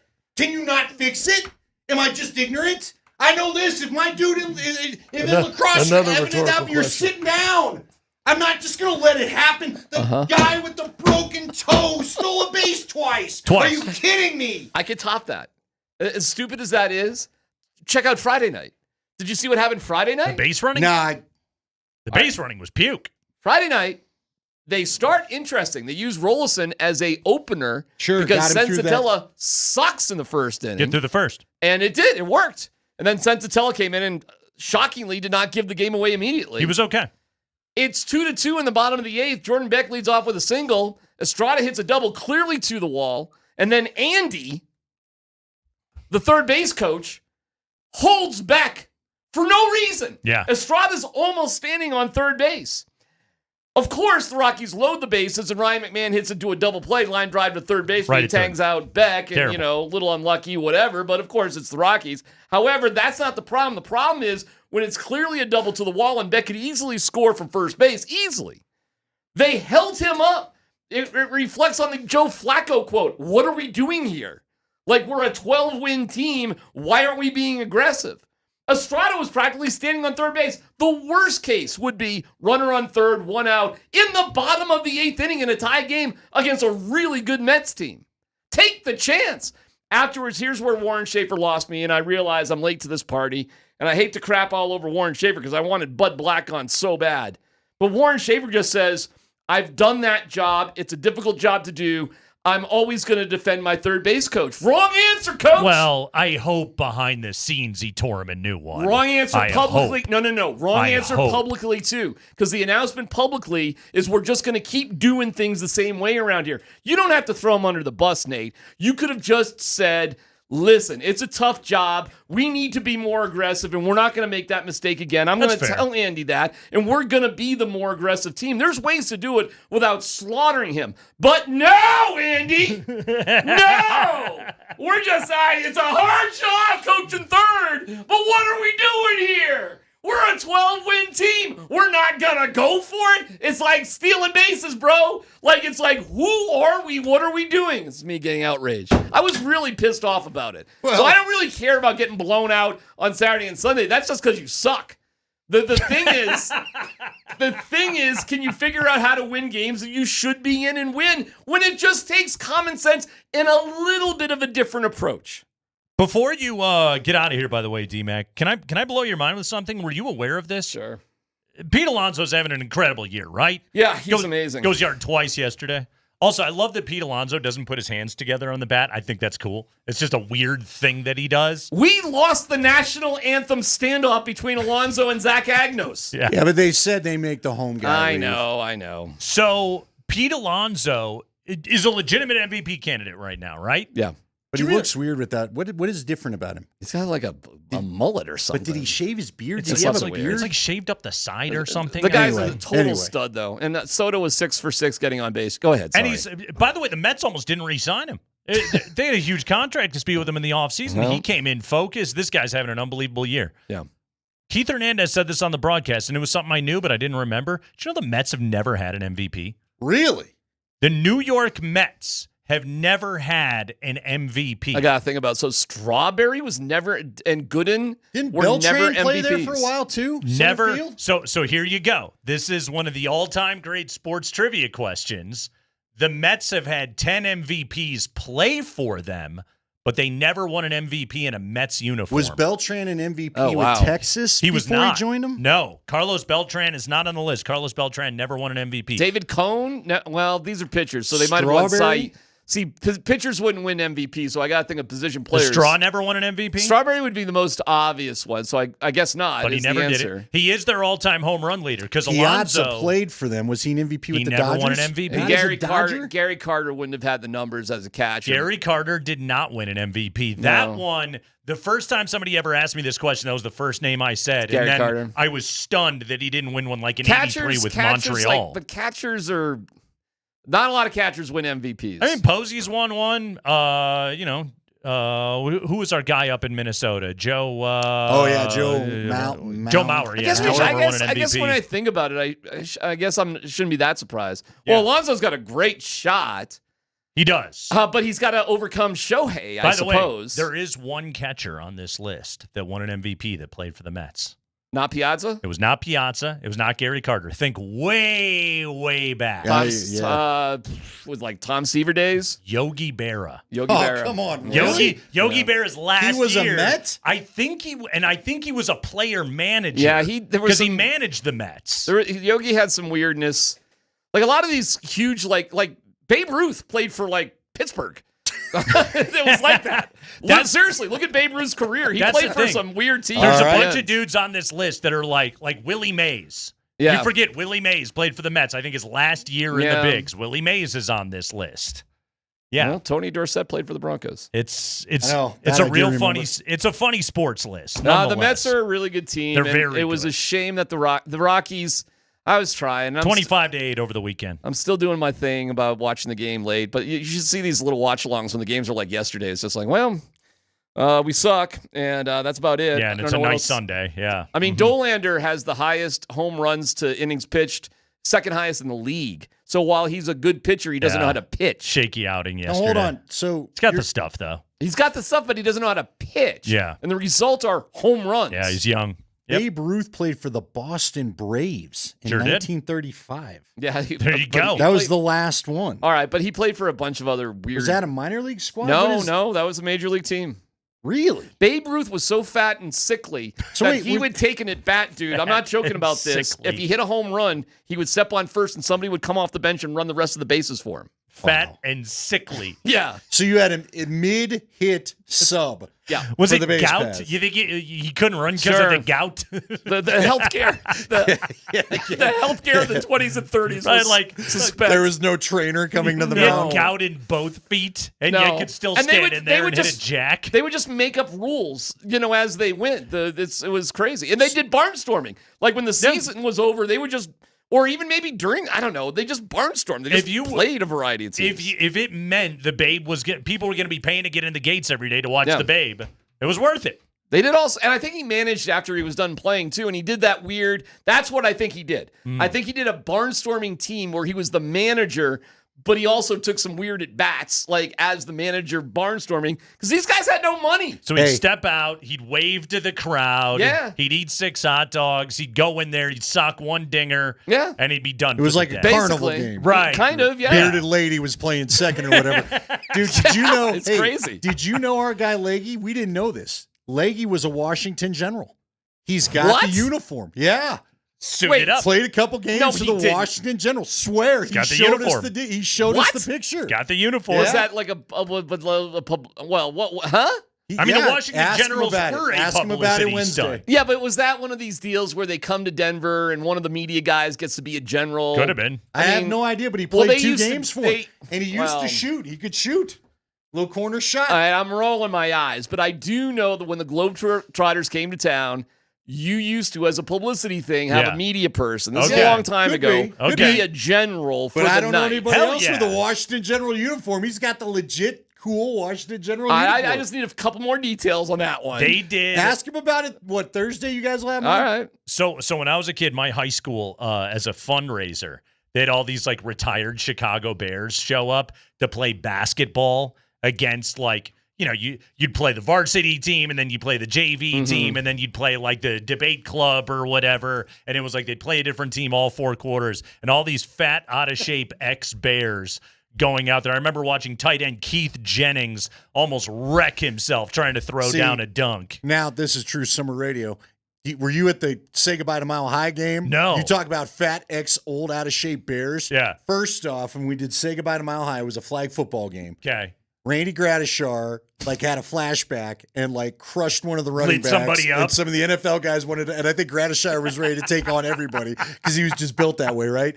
But the Fridge played in it. Okay. So I was doing it with Stink. I was spotting for Stink, and we were cutting across as they were doing the fireworks, and we get out to the backside, and your boy Fridge, William the Refrigerator Perry, had tried to play there. Oh. And he had to know about he was leaning up against the truck. He couldn't I move. thought I was going to watch him die. He couldn't could move. not catch his breath. And of course, he's smoking. Do you remember when he did celebrity boxing against Manute Bol?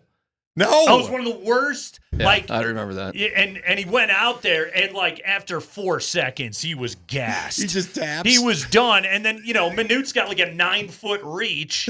Yeah. So Fridge couldn't get in on him at all. And the couple of times that he did barrel into him, he was too tired to throw any punches. Because oh my God, every year, this is back when the local news was king. The Fridge would show up to camp at 450 pounds, and then him and Ditka would go to war, publicly in the media. And it was phenomenal theater every single year. But yeah, just Ditka sitting there calling him a fat ass and saying he needs to get into shape. Which was true. It wasn't wrong. That would be a great documentary series. You remember a guy that had to push sad the sports sled? stories. There's some old Saint offensive lineman that Shanahan did that too. Oh, his sled, Rich Tootin in the sled. That was Montre Hollins. That was a great memory by you. Montre Hollins. Thank you. I remember that because Yep. we were doing morning radio then, and every morning he'd be doing the sled with Tootin. Yeah. Oh, and it was painful to watch this. Did I ever tell you Tootin's wife went to a remote I was doing just to yell at me? Nice. Did I ever Were tell you you at that a story? Safeway? It was like that. So here's the deal. Because Tootin had some very prehistoric training methods. Sure. And I saw because Demarius and Eric Decker both had foot issues and they were recovering. And for whatever wacky reason, they were outside when it was icy and whatever, and they were just throwing footballs to each other. And Tootin was like supervising this, and DT almost slipped and fell. And then it was like, oh, let's get this inside. So I told this story on the air, and then time goes by. He got fired. He was the first person that John Elway fired. I don't know if you guys remember that or not, but he was the first employee of the Broncos. Sounds about right. So it's a couple years later, and apparently they blamed me, or at least she did, for publicizing out this. stories on the air. Okay. So I'm at a table at like a grocery store. I got nowhere to go, nowhere to hide. And she beelines. I'd never met the woman in my life. She beelines right in. She looks at me and goes, "That's all blah, blah, blah, blah, blah. You were wrong about this. You're a jerk. This, that, the other thing. It was really Josh McDaniels' fault that all that was happening. You don't know what you're talking about. Be more blah, blah, blah, blah, blah," and just walked right out. Were you on air as this happened? No, it was one of these just appearance, Okay. No, that'd even be better if I was on the air. Yeah, but, just take your headset off and hold the mic out. And you know what? You know what, Mrs. Toon? I'm sorry. You're probably right. It probably was Josh McDaniels' fault. It probably wasn't your husband's fault. We didn't know the difference right then and there because, it was what it was. We all know plenty of ex-players that had plenty to say about what he had them doing. Well, I mean, he was the first guy that John Elway fired, and listen, I get it. You're defending your husband and the whole thing, but I've never been yelled at that was it. In my 38 years of making people pissed off, that was the only time. It was the strength and conditioning coach's angry wife. That is correct. Uh-huh. The only time it's ever happened. Yeah. She had to move because of you. Nice going. Did she move? I don't know. Yeah, that's I don't know. They might know. There was another She might be job coming to found. see me later today.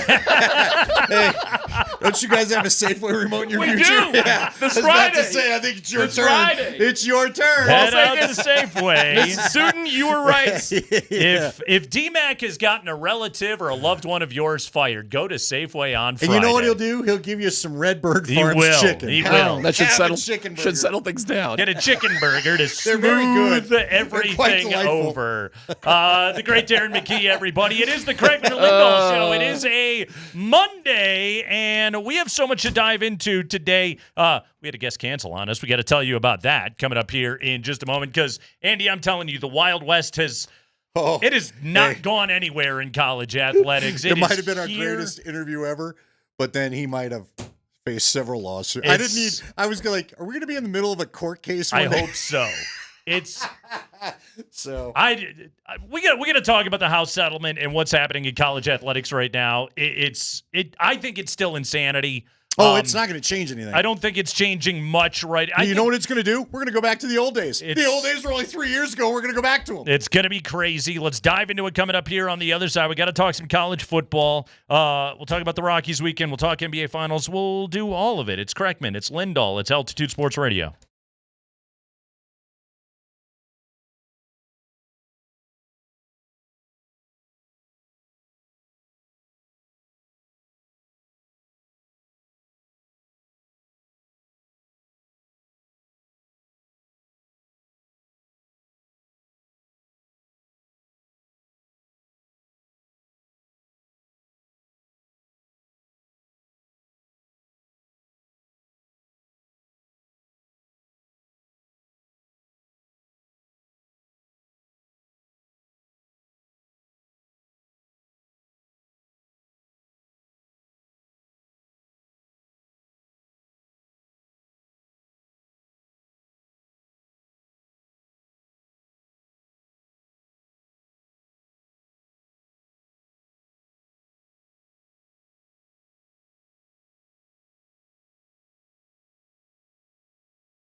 Hey, tonight on Altitude Sports Radio 92.5, we got Game 3, Stanley Cup Finals, Panth Oil, 6 p.m. right after our show. The NHL playoffs on Altitude Sports Radio are powered by Mountain Hyundai. All right, Andy, first off, happy June 9th. Nice day. Lovely day, I would say. Nice. Yep. Mm-hmm. Yep. Okay. 6 month, 9th day. Got that out of the way. All right.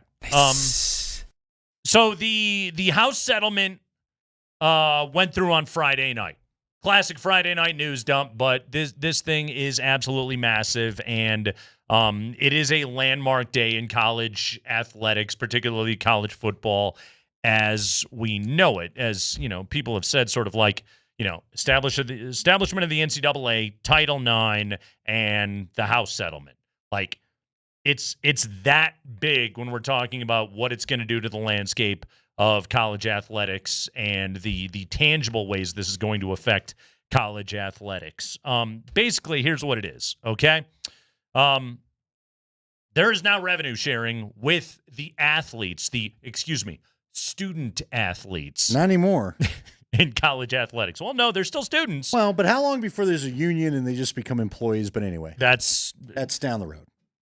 You're already jumping 18 steps ahead of me, all right? I know. It's almost as though this is all still super confusing, okay? It's almost as if we know what it's going to be without knowing what it's allowed to be. Year number one, $20.5 million is the revenue pie that everyone is going to have to be able to share. According to The Athletic, I think what most schools are looking at is like a 17 or like a 70, 15, 5, 5, and 5 split or something like that. And it's like 70% of the money, sometimes upwards of 80% of the money. I think Texas Tech already came out and said 90% of the money is going to go to football. After that, you got men's basketball, women's basketball will get its chunk, and then beyond that, the individual institutions will have to decide what percentage of the $20.5 million is going to go to other sports. That's where you're looking at right now. So basically, there's going to be an awful lot of athletes that aren't going to see bupkis of this. It's going to basically be spent on the revenue sport, which that's not surprising, I think, to much of anybody. But $20.5 million, so let's do some quick math on here, okay? Let's call it $15 million for football. If you got 85 players on scholarship, that's an average of $176,478.58 per player per year. All right? So it's a good job. Sure. It's good work if you can get it. Yes. When you compare that to the cost of living stipend that athletes got in the pre-NIL era, that's a large bump. Now, for those athletes that were in the NIL marketplace, and you think of the kid that's going to play basketball for Kevin Young out at BYU, or you think of Nico Yamaleva, all dudes like that. Well, that's a significant pay cut, but they can still make NIL money. We'll get to that here in just a moment. All right? Andy, some terms for people to get used to. First off, we have a college sports commission. College sports commission is now going to be a part of our life. It's not up to the NCAA to be the enforcement arm of all of this because they were so good at it. Right. They were respected. We've got a college sports commission that will be led by new CEO Brian Seeley, a Major League Baseball executive. Because when you want to get somebody from a sport that absolutely knows what they're doing, you get somebody from baseball. All right? Lockout. What? Yes. So the CSC, College Sports Commission, is the new era's enforcement arm that will have final say in doling out punishments and deciding when rules are broken in college athletics. And obviously the commissioner is one of the most important roles in the new era. Here's a couple other terms you're going to hear an awful lot about.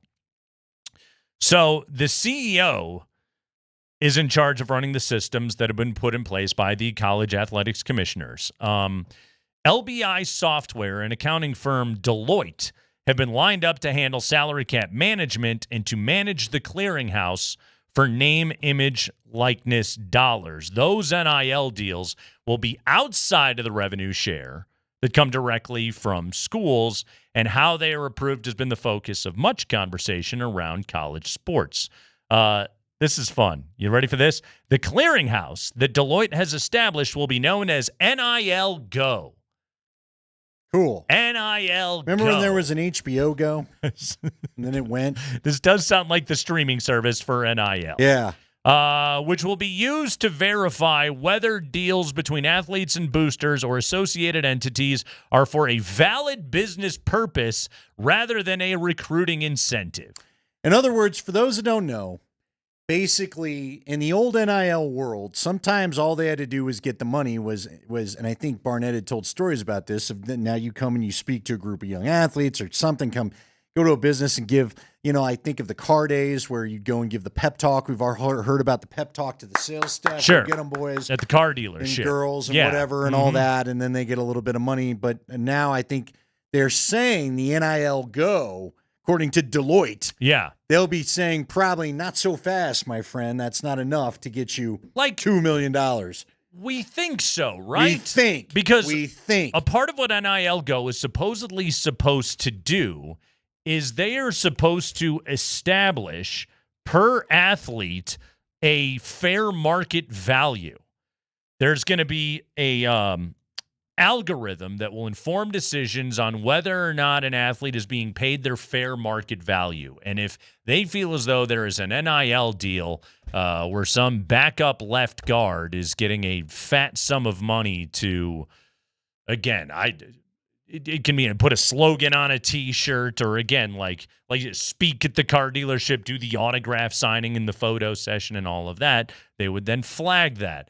But here's my question is, with all of these different schools and all, in some ways, this is a throwback to the way it used to be. This is pre-NIL. Yes. Okay. This is what was the thing in Oklahoma, the big red car dealership or whatever it was, and like every athlete knew that's where you go down to get your, your $100 handshake and take a couple of photos and all that good stuff. Like, it's going to take a large body to make sure that every single one of these deals is on the up and up, right? Well, and how do we not return to the day, to your point?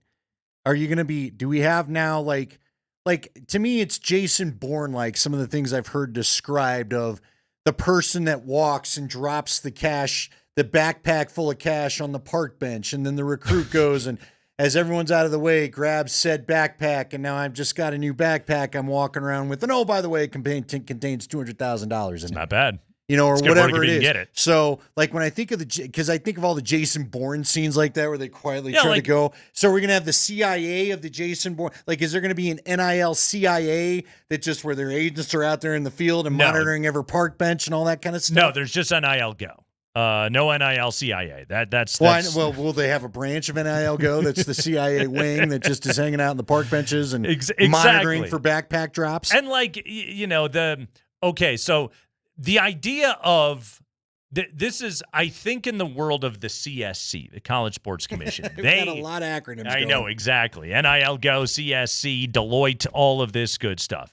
That I think that they believe, okay, with the schools now, with this $20.5 million chunk of the pie that is now going to the student athletes, that we are now paying our student athletes directly, that this now negates the need for the NIL collective, which is all we've heard about over the last couple of years in this supposed wild, wild west. This now negates the need for all of that. That NIL Go will clean up all of this, and this will just be on the up and up.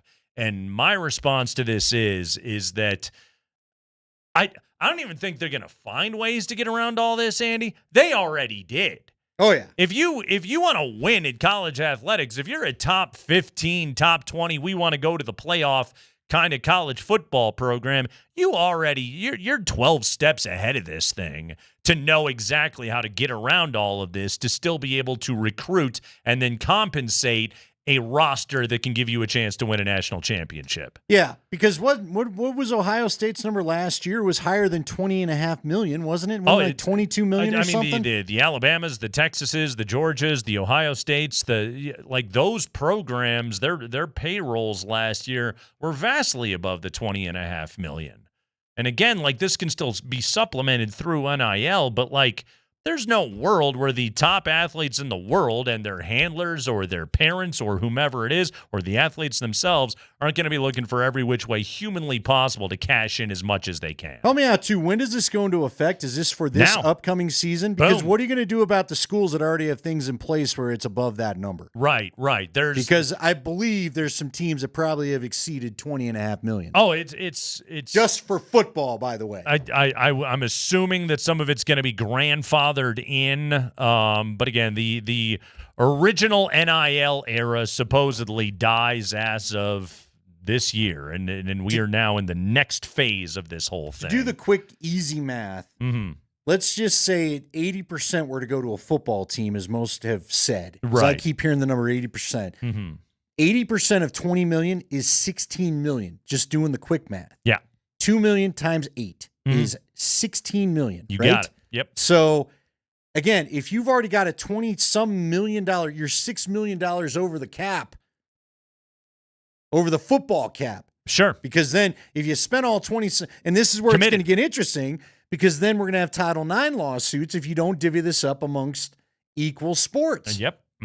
Oh, this thing is a long, long, long way from being settled.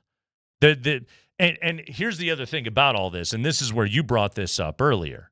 Okay, we're still the next step is athletes unionizing and becoming employees of the university, collective bargaining. Yep.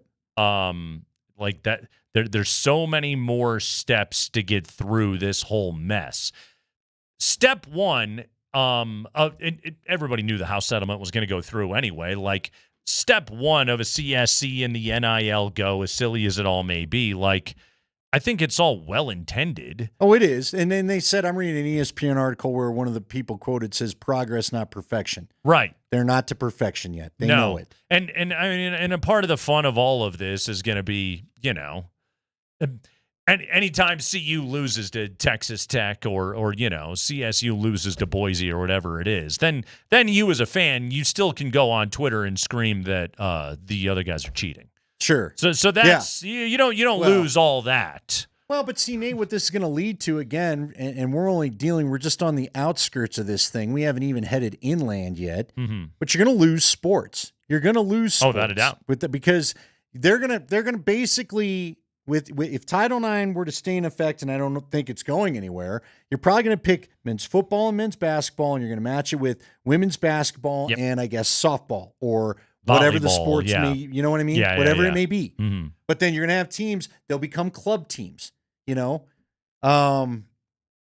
hockey, lacrosse, the rowing team, ski teams. Pick your club. Pay the rowers. What are they going to do? Baseball. How many teams have? I mean, you can match baseball with softball, but I don't believe baseball generates the kind of money that basketball does, right? So you're not going to pick, if you can only pick 4 sports to give money to. Football and men's basketball are the only 2 revenue sports, but like outside of like UConn women's basketball, that's just those are the only revenue generating sports, and as such, they're going to see the majority of this 20.5, which is, as you then mentioned, is going to then lead to Title IX lawsuits. Do you realize? And again, a lot of athletic departments lose money. When I was talking to Bill earlier, he said he believed. Not positive, but he believed even Alabama lost money last year. Because that's just, and we're talking about, they've got one of the biggest football powers going. Right.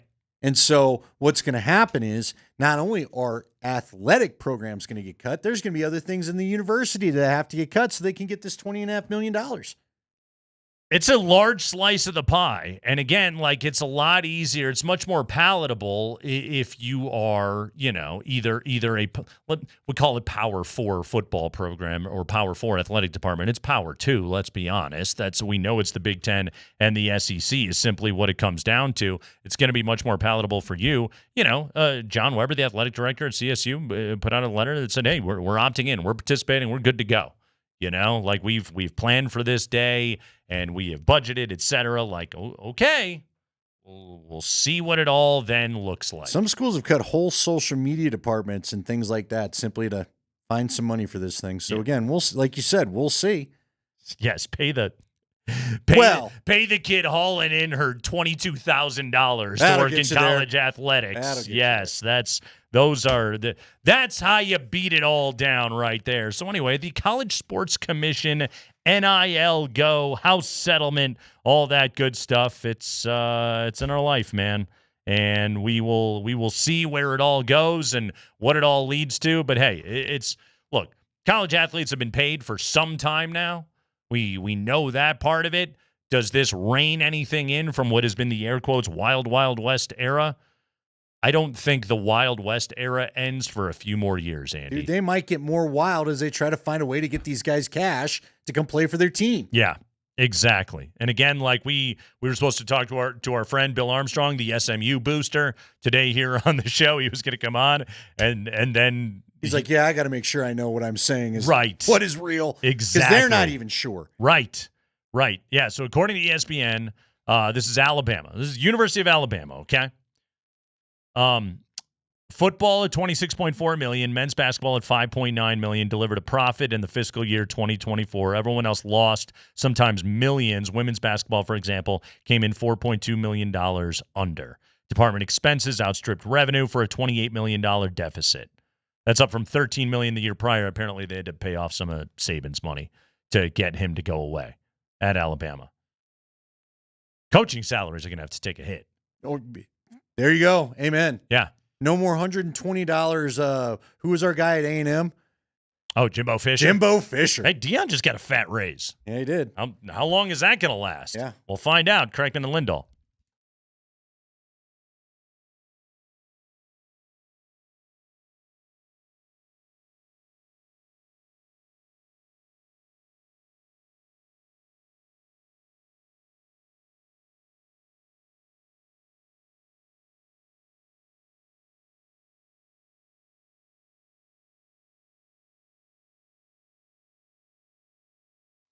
Hey guys, Andy Lindahl here for the Rocky Mountain Men's Clinic. If you're dealing with the issue of erectile dysfunction, especially after the weekend, maybe there's a situation where you turned down going out for a night out simply because you knew you'd be dealing with a situation where you couldn't perform later on. If that's the case for you, there's no need to live this way. You can find solutions at the Rocky Mountain Men's Clinic. Don't let this condition have you pulling away from your partner, avoiding dating altogether, causing depression. You don't need to live that way, especially at the Rocky Mountain Men's Clinic. You know, they can combine treatments. I've heard Jeff talking about this on his recorded commercials, combine treatments a couple of times if they need to, or in some cases if they need to, in order to get you the success rate that you want. And you know what? They've got options for you. It's not a one-size-fit-all situation there.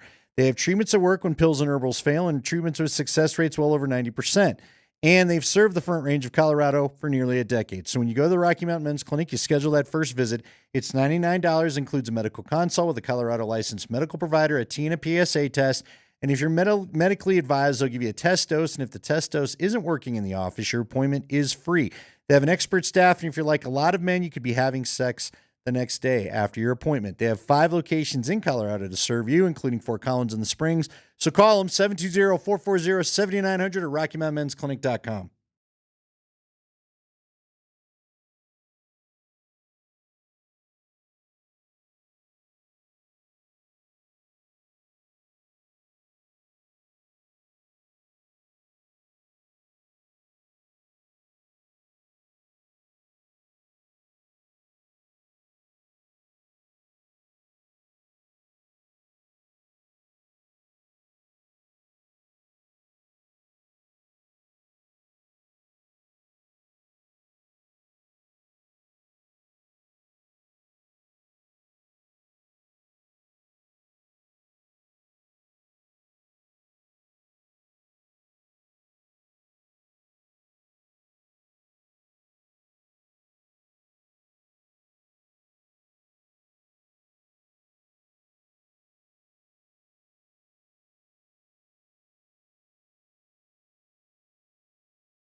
Jeff Legwold coming up at 4 o'clock. Minicamp tomorrow out there at Dove Valley. Mandatory this week. So John Franklin Myers has to be there this week. Now, he claims he would be through his agent, right? Okay. So we'll see. Yes. But practice will be available for media viewing Tuesday, Wednesday, Thursday. We'll be out there all week, so we'll keep you updated on everything we see at Miniature Camp right here on Altitude Sports Radio 92.5. Get you the updates as much as we possibly can. We're rolling with you today until 6 p.m. Yeah, that Rockies, that magical trip to Miami, Andy, the magic ran out. Yeah, that's over. Outscored 25-8 this weekend, swept by the Mets. Back to 41 under, unfortunately. They had gotten as close to 500 as within 38. But now they're back to 41 under, off tonight before the Giants come in for a midweek series against the Rocks. Wasn't a good weekend. The Mets had 1,000 home runs. You had a great game on Friday night, but as we highlighted with DMac earlier, just atrocious base running. And the Rockies were not able to close that game up on the margins. Francisco Lindor walks out there with his broken toe, ropes a double into the corner. Even with Diaz not being able to throw a freaking strike on his breaking ball in the 9th inning, still managed to get 3 outs, no problemo, and then the Mets just smoked him the next couple of days. Pete Alonso, a couple of home runs yesterday, moves into second all-time in Mets history. Rough outing for Chase Dolander yesterday. Kid's got to do some growing up. He's going to have days like that. I like watching him pitch. The stuff is there. He's going to have days like this. He had a fun first inning. He did.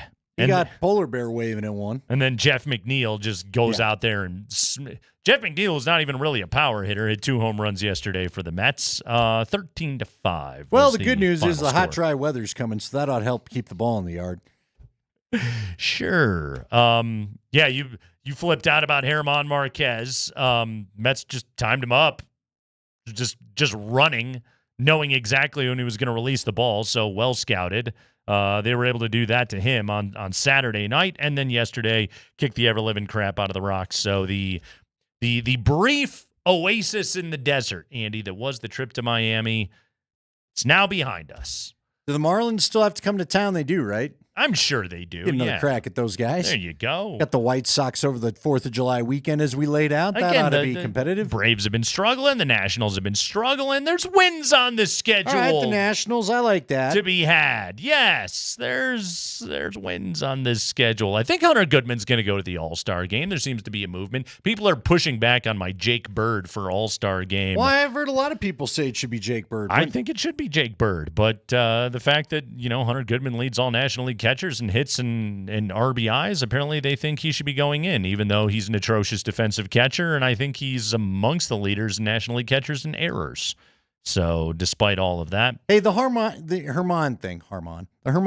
Yeah, was that Herman? Or was that because you had mentioned to me when we talked about it? Is it Goodman was behind the plate that night? It's a Marquez thing. No, it's. Okay, do we have to worry about this for future series now when he pitches? The Rockies do need to worry about this a little bit. So what happened on Saturday night? If any of you missed the ball game or if you were watching it, Corey Sullivan and Ryan Spielborgs were talking about it quite a bit on the telecast. It started with Lindor, who had 2 stolen bases and was basically in a dead sprint, like the moment that Marquez lifted his leg. So very clearly, Mauricio got him a little bit later in the game in the 5th inning as well. Very clearly, the Mets they'd done their work. They'd watched the tape. They had seen Marquez. They had picked out a rhythm in when he was coming set and when he was starting his delivery to the plate, and they told their guys, okay, this is exactly. Count whatever it is, 1 1,000, 2 1,000 in your head. The moment he comes set, and boom, you take off. And this is something that Marquez is going to have to make the adjustment, but also in game, like that's one of those things, especially once Lindor did it. The Rockies have to get in Herman's ear, and they've got to tell him, like, dude, you have to start to vary your delivery. You cannot do the exact same thing every single time because they're just going to time you up and they're going to run on you all day long. Well, and even the guys that weren't were still faking it. It felt to me, right. You and I talked about the 5th inning where it all kind of ended. It just felt like they were in his head that whole inning. Mm-hmm. The whole inning. Yeah, and that's That it's on Herman, but also like it's on the coaching staff as well. Like you have to get on him and let him know you can't be doing this because they'll just run all over you. Hopefully his next start will be better. Well, I hope, but yeah. man, this is the thing that's frustrating. If there's a guy that has some margin of trade value, it's him. Yeah. Well, and it's also that is one of those things that I will say this, like that's tricky to make that adjustment like mid-start, right? Because your rhythms are so set. Right now is when he needs to be fixing it. Like the 4 days between his starts, that's when it needs to get corrected. And then hopefully his next start, he's better. Couldn't you have at least pitched out once or like something to let them know, hey, we know you're on this? Sure. Yeah, probably. He's scheduled to start on Friday in Atlanta, so hopefully he'll get that cleaned up by then. Rockies and Giants for the next 3, Andy. But yeah, the Mets came in and just clobbered the friggin' Rocks, man. Good God. Well, it was a fun 3 days. In front of 30,000 Mets fans every single night. How about that? A lot of Mets fans. Yeah, a At lot what of point Mets fans. Does it... I have a friend that works there that does concessions from time. I know a bunch of people that, if you don't know about it, you can look into it. They do this, like you volunteer, you do concessions, and you can use the money for your kids' athletic programs or whatever. So I know plenty of parents, obviously, with the cost of youth sports, that do this. And one of them told me it was the busiest game he'd ever seen. He could not believe how busy yesterday was. Mm-hmm. So hey, there you go. Mets fans had a good not day. Stopping anything. Out at the park. Absolutely. Yes. I had one of our guys, Big Flem, one of our buddies that owns Mickey's, or no, Joe Namath, Joe Willie's on Broadway. Okay. He took his kid there. And he's like, we're going to the Rockies game. And they're in the cage. They're over here. I'm like, is that what a Rockies game has come to? You go there, you go for the catch an attractions, inning, and you do all the cool things they've got in the park, and you don't really watch the game anymore. Yeah, I don't like unless you're a fan of the opposing team. And look, this isn't everybody. I'm sure there are those fans that go to a Rockies game and sit down and watch the actual game. But also, like, Dick Monfort knows, hey, once you paid and you're through the gates, I don't care what you're doing. Right. Right. I need to separate you from your money. That's what Dick There's Monfort's plenty there of ways to do it. Absolutely. So whatever it takes. Yeah, it was a brief foray into being a fun ball club, but they're back to crap. We'll talk to Jeff Legwold coming up here in just a minute. We're going to talk about an actual fun and good team, the Denver Broncos, who open miniature camp this week. Mandatory mini camp. We'll dive into what to look for this week, what the news you should be looking for this week is. That is next.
Hour number 2, Nate Kreckman, Andy Lindahl, Altitude Sports Radio 92.5. Jeff Legwald coming up here in just a moment because it's minicamp week. And Leggy is here on a Monday afternoon. Leggy, you mentioned in particular at ESPN.com about keeping an eye on what that running back rotation is going to look like. All right, I want to ask you one of those assuming health questions because that's the only way to really talk about football. Assuming health. Andy and I were talking about this the other day, all right? Alvin Kamara averaged 257 touches. That's either rushes or receptions per year under Sean Payton. Reggie Bush, his high was 243 in one of his healthy seasons right there. Like, the number can get well up over 200. I think Javonte was the team's touch leader last year at like 191. Assuming health, is R.J. Harvey or whomever going to approach an Alvin Kamara-like workload here in Sean Payton's offense? Well, judging from what we've seen in the first couple of years of Sean Payton, it's hard for me to believe a running back gets to Kamara's. He had multiple 80-catch seasons in there. Javonte got to 50, right? That seemed forced at times with an awful lot of dump-offs and bailouts and screens. And he was only carrying the ball like 8 times a game.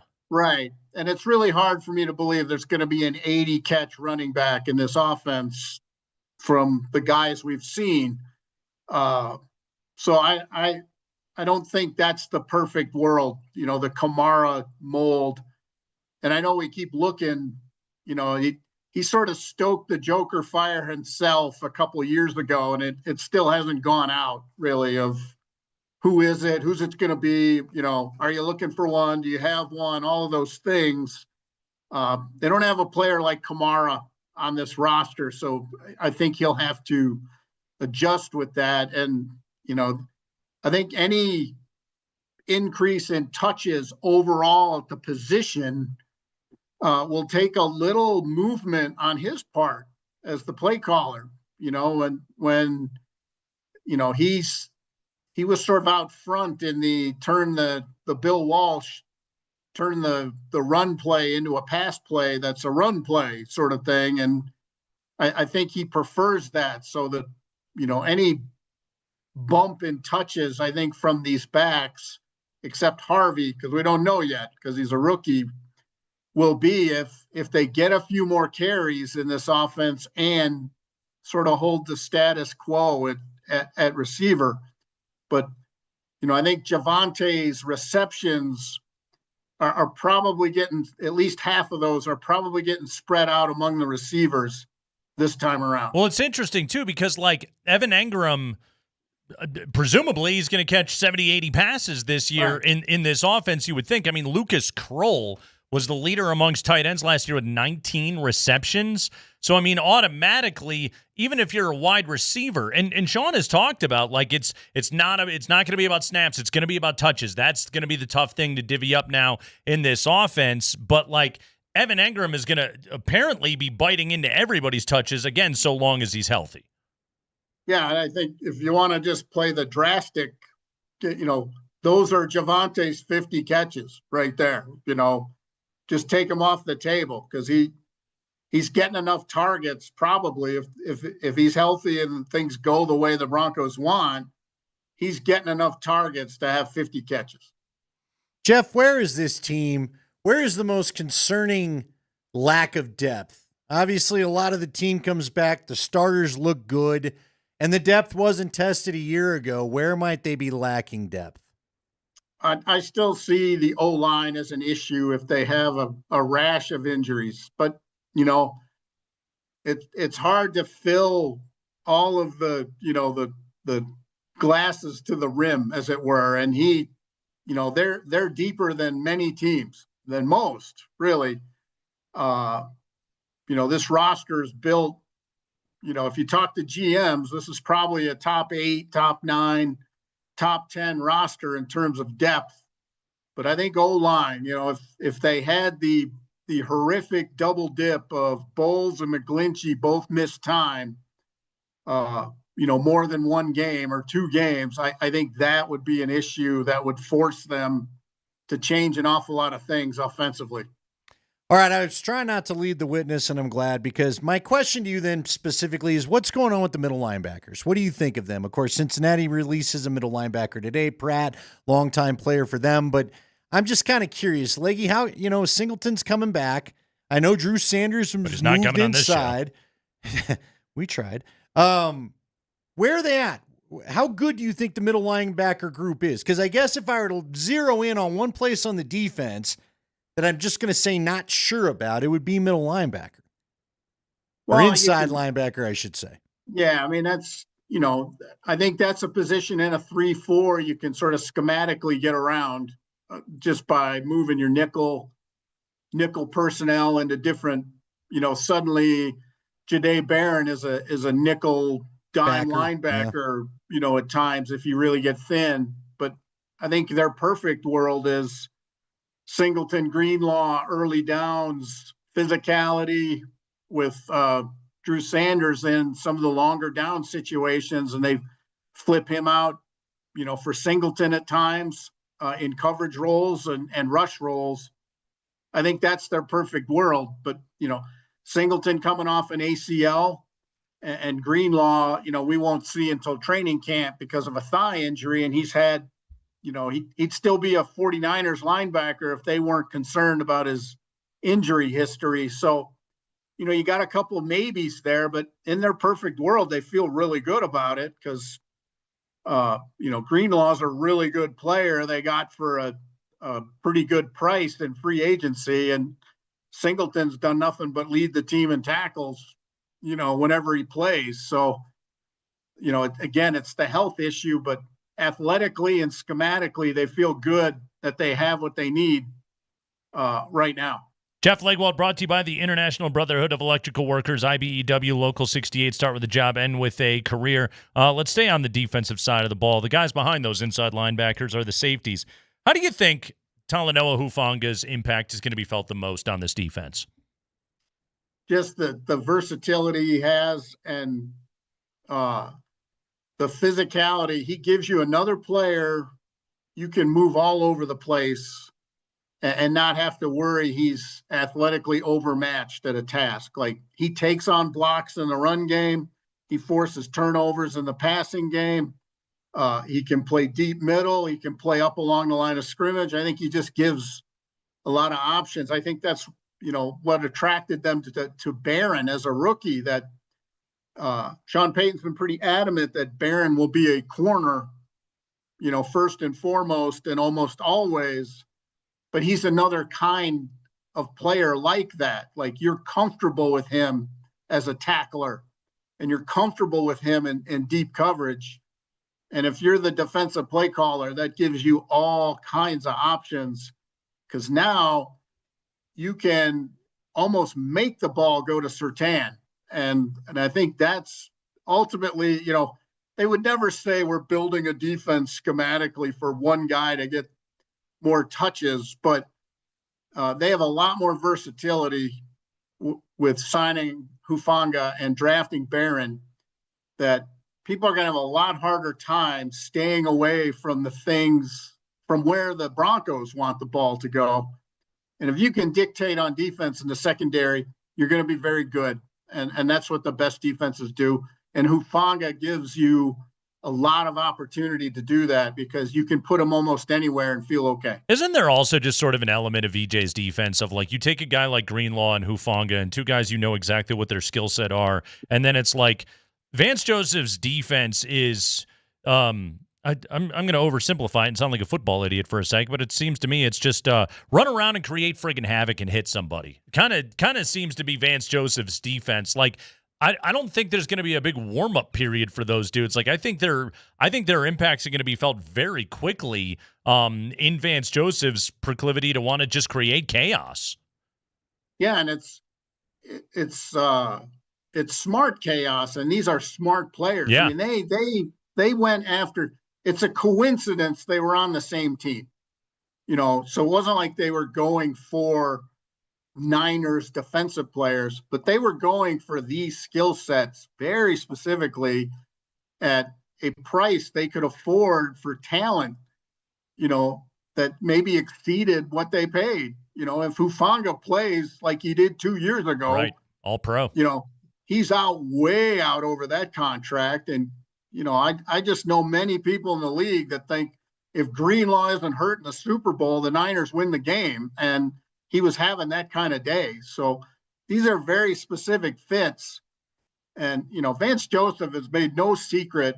He thinks defense now in this time in the league is making life miserable for the quarterback on as many fronts as possible. Pressure them inside, outside. They rotate looks right before the snap as much as any defense in the league because they can. They have the ultimate eraser in coverage in Surtain. So that gives you the option of changing your look right before the snap. And that's why they needed a communicator at safety. And Hufanga, John Lynch is a Hall of Fame safety. He knows a little bit about the position. And he has called Hufanga one of the best communicators pre-snap that he's seen. And that's big praise. And that is exactly what the Broncos wanted and needed because mistakes they made last year, the Cleveland game sticks out always, but most often they weren't athletic mistakes. They were poor communication right before the snap. And this takes care of a lot of that with him back there. Yeah, I think he's going to be an awful lot of fun. I think Broncos fans are going to fall into quick love with Talanoa Hufanga. Jeff Legwold, everybody, get his minicamp coverage all week long. ESPN.com. We'll be talking to him right here on Altitude Sports Radio. Leggy, we'll talk to you Friday, man. Thank you. You bet. See you. All right, Jeff Legwold. His appearances are always mandatory listening here on Altitude Sports Radio 92.5. We'll take a quick break. When we come back, a Bronco, a great Bronco, was given, I think, quite the compliment here. Quite the honor. I would say so. I want to dive into what Pro Football Focus said about Pat Surtain. Tall cotton right here. You need to hear this. Coming up next.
Yeah, pour one out.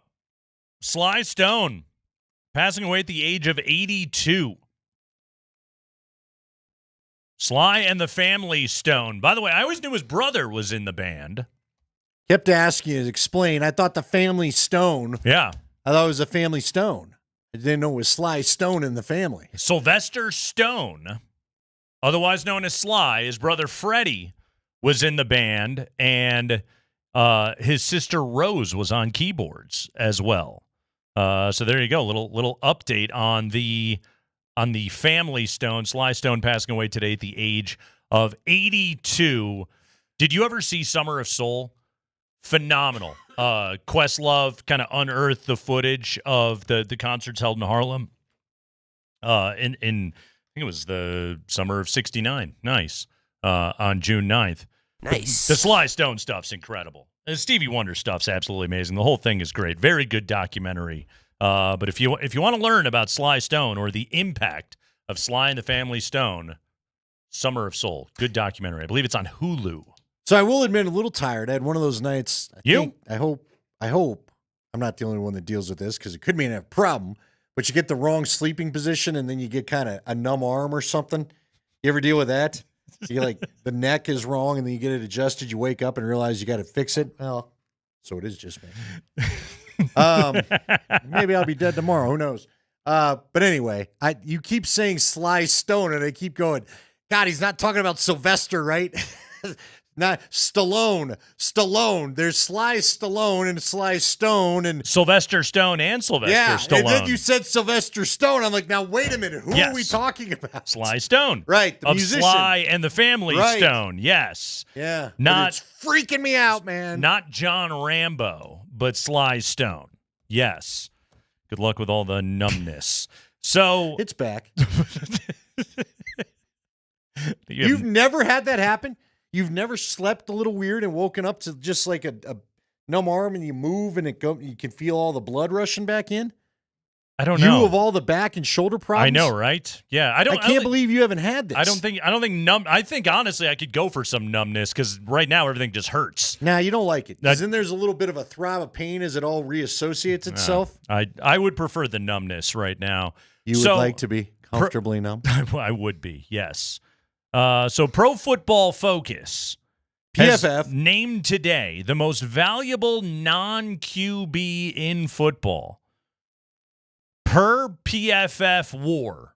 I didn't know PFF had wins above replacement. That's kind of fun. But the most valuable non-quarterback. So it's not Justin Jefferson or Jamar Chase. It's not Myles Garrett or Max Crosby. It's not Derrick Henry. It's not your favorite. It's not. I almost went McCaffrey. I should go with our guy from the Eagles, Saquon Barkley. Nope, it's none of them. According to PFF, it's Patrick Surtain. It's crazy.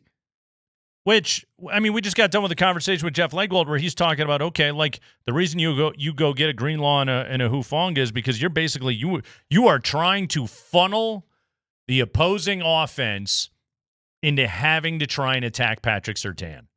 That's what you're trying to do to them.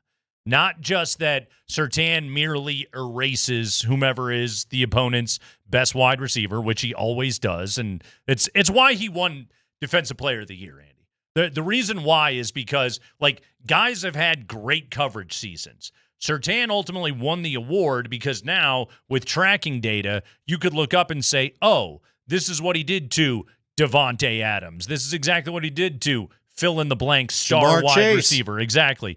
Took them out of the game. This is his impact in a tangible way. You can watch an offensive player's numbers and production suffer because of what Patrick Surtain is doing to them. Thus, like, you can put a real tangible value on what he does. Pro Football Focus, through, whatever proprietary information they've got, their own version of wins above replacement, which usually is only used for baseball, but hey, that's cool. Okay, way to go, data nerds.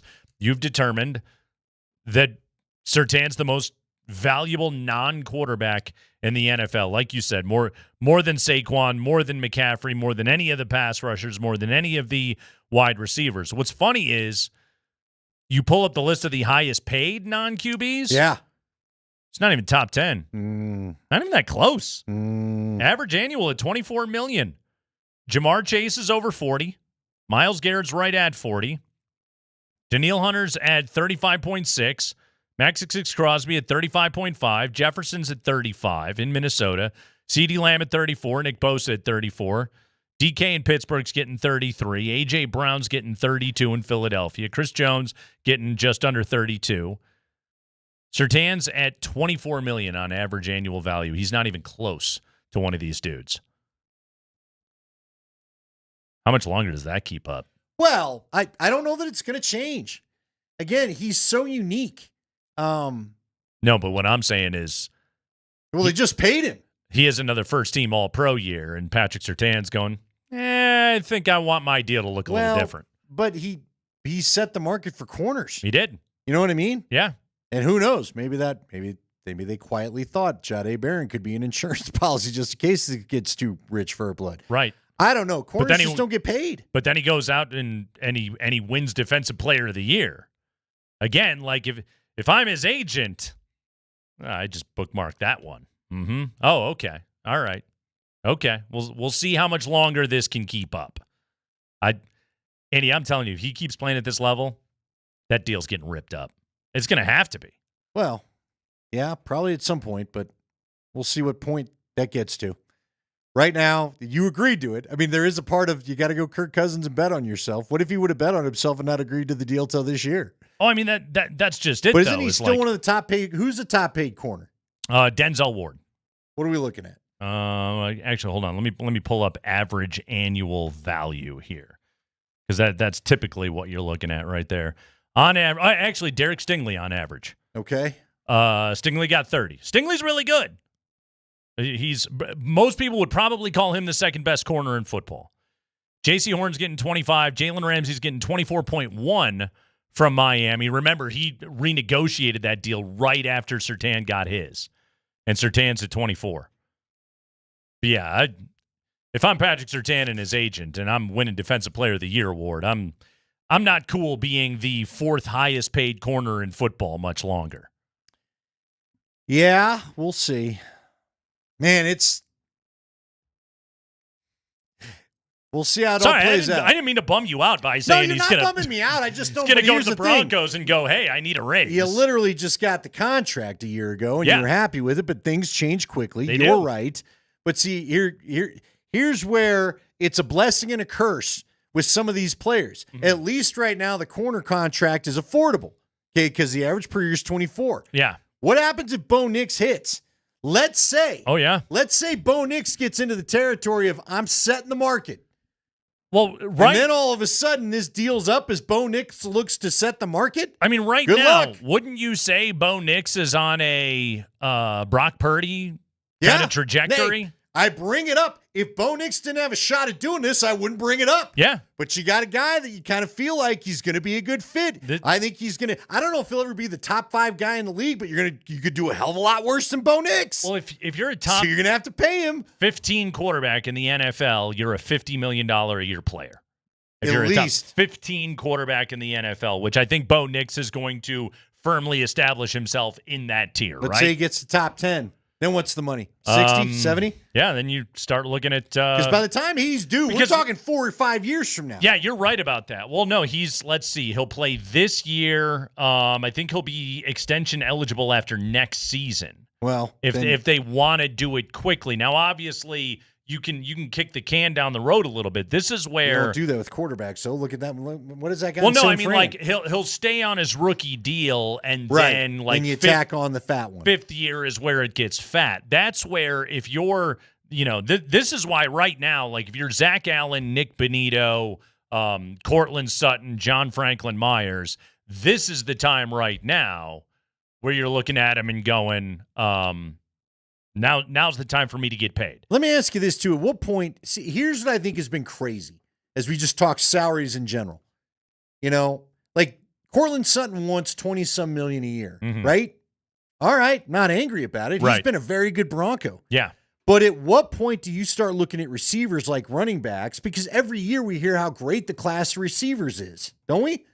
They're able to do so much 7-on-7 and work on their craft so much more than they used to. You're throwing the ball more than you used to. Legitimately one of my favorite topics, only because that has been true for years. And outside of Sutton, who have the Broncos gotten? Fair enough. That's what's insane about it. They don't seem to. Everybody else just like finds one. Now, the Broncos, they got one. They might have one in Vele. Yeah. Okay. And Mims is coming along, and maybe Franklin takes the next hit, and maybe Pat Bryant's going to be Michael Thomas. Sure, but my point is, at what point do they quit paying receivers? You're talking about having to up the contract of Surtain, which I get, but at what point do you go and look at your receivers and go, look, we can't keep paying you $40, $50 million a year? Who's the top paid guy? $40 million? Is that Justin Chase Jefferson? right now at 40. 40. Jefferson's at 35. CD's at 34. DK's at 33. AJ Brown's at 32. St. Brown is at 30. Ayuk's at 30. Tyreek Hill's at 30. T's getting 28.7 in Cincinnati. Jalen Waddle's at 28.25 is what you're looking at right now. I don't think wide receiver money's going down. No, you're probably not wrong, but do you know what I'm saying? If running backs are dime a dozen, you know what I mean? Yeah. And look, not everyone has a Saquon. Not everybody has a McCaffrey. Not everyone has a Derrick Henry. And I think the key difference here is receivers have a much longer career lifespan. The portion of their career where they're actually at the top of their game and productive is a hell of a lot longer than a running back's. Okay, I'm going to ask a somewhat tough question. Okay. Because I do like the guy a lot. But Courtland Sutton, has he ever felt like when you talk about this, I know you're not wrong, but man, it's been a long time since I've seen a Rod Smith, which it felt like gave this team 6, 7, 8 really good years of football. Right. Really good years of always open, always making the big play, always being dependable. Who else? I guess Emmanuel and DT, they both fall into that category. But Emmanuel's was what, a 3-4 year run? And then they traded him. Now DT's was a lot longer. Emmanuel was good for the Saints. Emmanuel was good for the Niners. Emmanuel bounced around, but still was good for the teams that he played for. Yeah. But I feel like we're probably more in an era of the diva wide receiver than we've been in a while. And I guess I bring that up because Emmanuel had a little diva in him, not a lot, but a little. Diggs has bounced around because of the diva factor. Sure. AJ Brown, wasn't that originally why they traded him away from Tennessee? Was they were worried how much he was going to. Now, I'm not saying it was a good decision. Right. But they did. Yeah. I just wonder at what point do you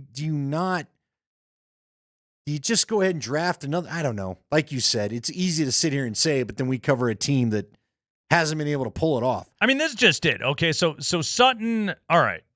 Like, should Courtland Sutton be paid like a top 10 wide receiver? No. Okay? You go into the next tier of guys. DJ Moore, Courtland's probably not him. Devontae Smith, and the right offense. But sure. Devontae Smith is like, he's got the benefit of being across from A.J. Brown. He's got that going for him. Nico Collins is a stud. But okay, like names like this. Michael Pittman, Calvin Ridley, Scary Terry in Washington, Godwin down in Tampa. Who, by the way, Scary Terry's talking about his contract. Right. Like, doesn't that kind of feel like that's the neighborhood you pay a Courtland Sutton in? Yeah. You pay him, he's not a top 10 guy, but you pay him in that next tier of, what's somewhere that between next tier look 13 and 20. Do you have the money up for them? You're talking about roughly go ahead and 22 to 24 million a year. Is probably what, if I'm Courtland Sutton's agent, I tell you what, if I'm Courtland's agent, I'm giving the number 25. Okay, right now, Scary Terry's at 23. Yeah. You're not wrong. Yeah. Oh, my gosh. Calvin Ridley's at 23. Devontae Adams, 22. Chris Godwin, 22. Diggs, 21. Evans, 20.5. Yep.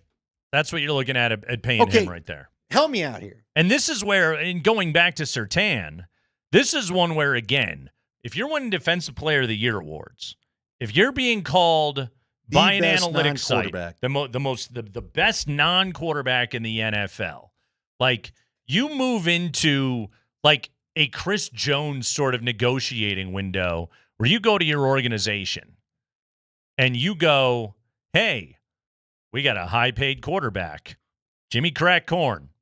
Look at me. I'm the best in football at what I do. It's time for me to cash in. Like that's the stratosphere you then live in. Maybe there's a world where Surtain is just like, you know what? I'm psyched to make $24 million a year. I don't know. Number one, I don't know football players. And number two, I don't know football agents that are wired that way. So that's where I'm like, okay, this is one where I could see an interesting offseason potentially on the horizon. There's also a world where the Broncos, recognizing Surtain's value, recognizing the way that they build their defense, where they're ahead of the game on this stuff. And the Broncos are just like, hey, you won a Defensive Player of the Year last year. You were a first-team All-Pro the year after it. Okay, here you go, man. And we're ripping up the deal. Yeah, I think if you're winning, it feels different. Like if they're winning, and they're the talk of the town, because he saw some bad times here. Yep, right. He did. You know, that was one thing Chris Harris used to always talk about. Now he had a different luxury. He goes, you know, I don't know what it feels like. Every team he played on won the division. You know, he said, I don't know what it feels like to suck, and I don't want to find out. Mm-hmm. So maybe Patrick Surtain says that, you know, the second says, all right, I've seen what it's like when we're irrelevant. I know what it's like to never be on national TV and our fans are yelling the play clock at our quarterback and all this other kind of stuff. Sure. So I'm going to value the fact that we're in a good time if everything gets up and rolling, and maybe that's what saves it. But if for some reason this thing just flips itself on its head somehow, which I don't foresee happening, but if it were to, and they're back to stinking, then yeah, you're going to pay me a lot of money to want to be here again. Yeah. But I don't, again, maybe we need to come back to the conversation about Courtland Sutton. I know he's a good receiver. Man, I guess receivers are still the guys where I go, wow, $25 million for the guy. You make a lot of catches, but don't you want a little break the tackle and something after it too? I don't know why I'm being hard on Sutton, but I guess when you throw $25 million a year at me, I'm just like, gosh, that's a lot of money for a wideout. Yeah, that's. And normally, I get the guys go up. Like, I don't think their response is $25 million gonna is a lot for a corner. But okay, find someone else that can do it then. You know? I know. Hey, I'm talking about 25, 40, 35, 34, and 33 are the next. Yeah. Oh, that's the top of the board. This, again, is where you come back to the you know, after this year, the 2-year window left of Bo on the rookie deal, I could see a number of different dudes on this team being like, cha-ching. It's time to pay up, fellas. Yeah. But you can't pay Bo and everybody else. It's funny. It's funny that way, isn't it? No, I know, but that's just it. That's where you look at the general manager and say, better start drafting. Good luck, bud. Champ. Yeah. Hey, pal. Listen, guy. Yeah, hey, fella. Why don't you go get your head in that Look, tape? It's honestly, for as much as I love Joe Burrow, I'm almost shocked that I probably would have had to pay Jamar Chase. But I can't believe they kept T. Higgins at almost $30 million. Kept them all. You kidding me? Yeah. Kept Dude, them all. I'm paying the quarterback to make some of these. I'm paying you to be a little Peyton Manning-like. Hey, I need you to give me who was Pierre? Who was the guy? Who are some Pierre of the, Garcon? Garcon, yeah. You're gonna make him good. You know why? I'm nearly paying you $100 million. Sorry. Yeah, but Joe Burrow's fun. He's got a Batmobile. Patrick Surtain, best non-quarterback in the NFL, which is pretty awesome. It's Kreckman and Lindahl.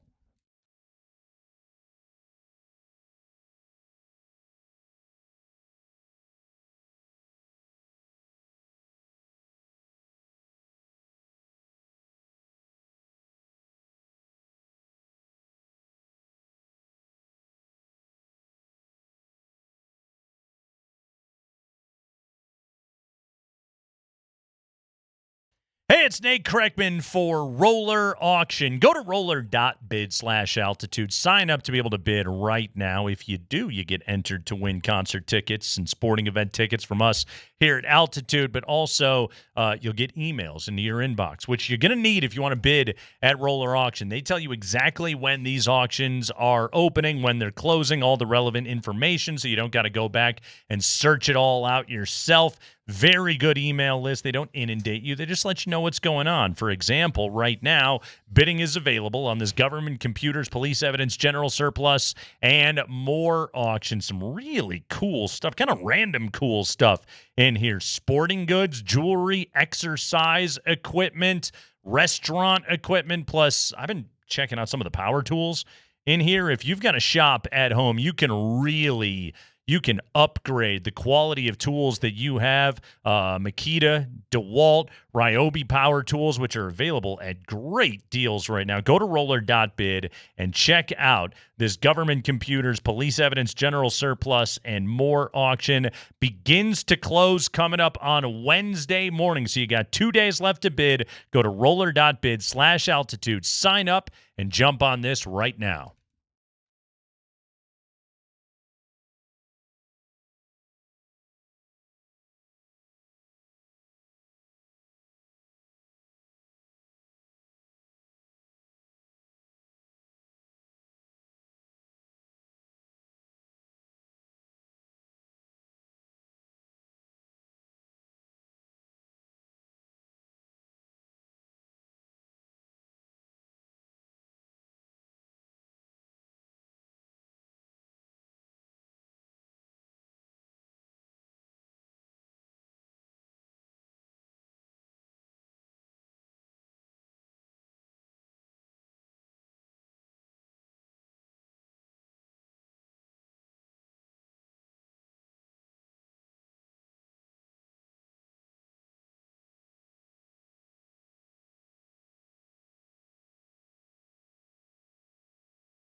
We got the 5 biggest stories of the day from around the NFL. That is ahead at 5 o'clock, including we have got news on the ownership transition in the Indianapolis Colts organization after the passing of Jim Irsay, plus what is going to go on with Kirk Cousins in Atlanta. Real expensive backup quarterback. Yeah, but are there any takers with Rodgers signing with the Steelers? I don't know what they're going to. Again, he's kind of stuck waiting for an injury. Yeah, I think you're. I think Kirk Cousins is going to be a Falcon for a while. He's going to be rocking those khakis for some time. Game 2 last night, Thunder blast the Pacers. Made the run in the second quarter and then just kind of won it comfortably from there. Got an Aaron Wiggins game last night, Andy. Big Aaron Wiggins game. Big Caruso game last night as well. Those two combined to hit 9 threes off the bench.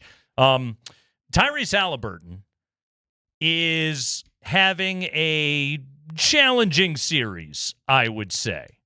Halliburton last night took 13 shots. He was 7 of 13. He scored 17 points. But a lot of that production kind of came in the fourth quarter when that game was sort of already getting away from them. I saw some really interesting numbers on Halliburton. Okay. And again, I want everybody to think back to the Denver series when you hear this stuff. Okay. Because it has to do with how often is Tyrese Halliburton getting into the paint, touching the basketball in the paint, and thus being able to officially break down the Oklahoma City defense. So here you go. According to ESPN research, Halliburton touched the paint on 9 of his 100 touches in Game 2. So that's 9% of his touches.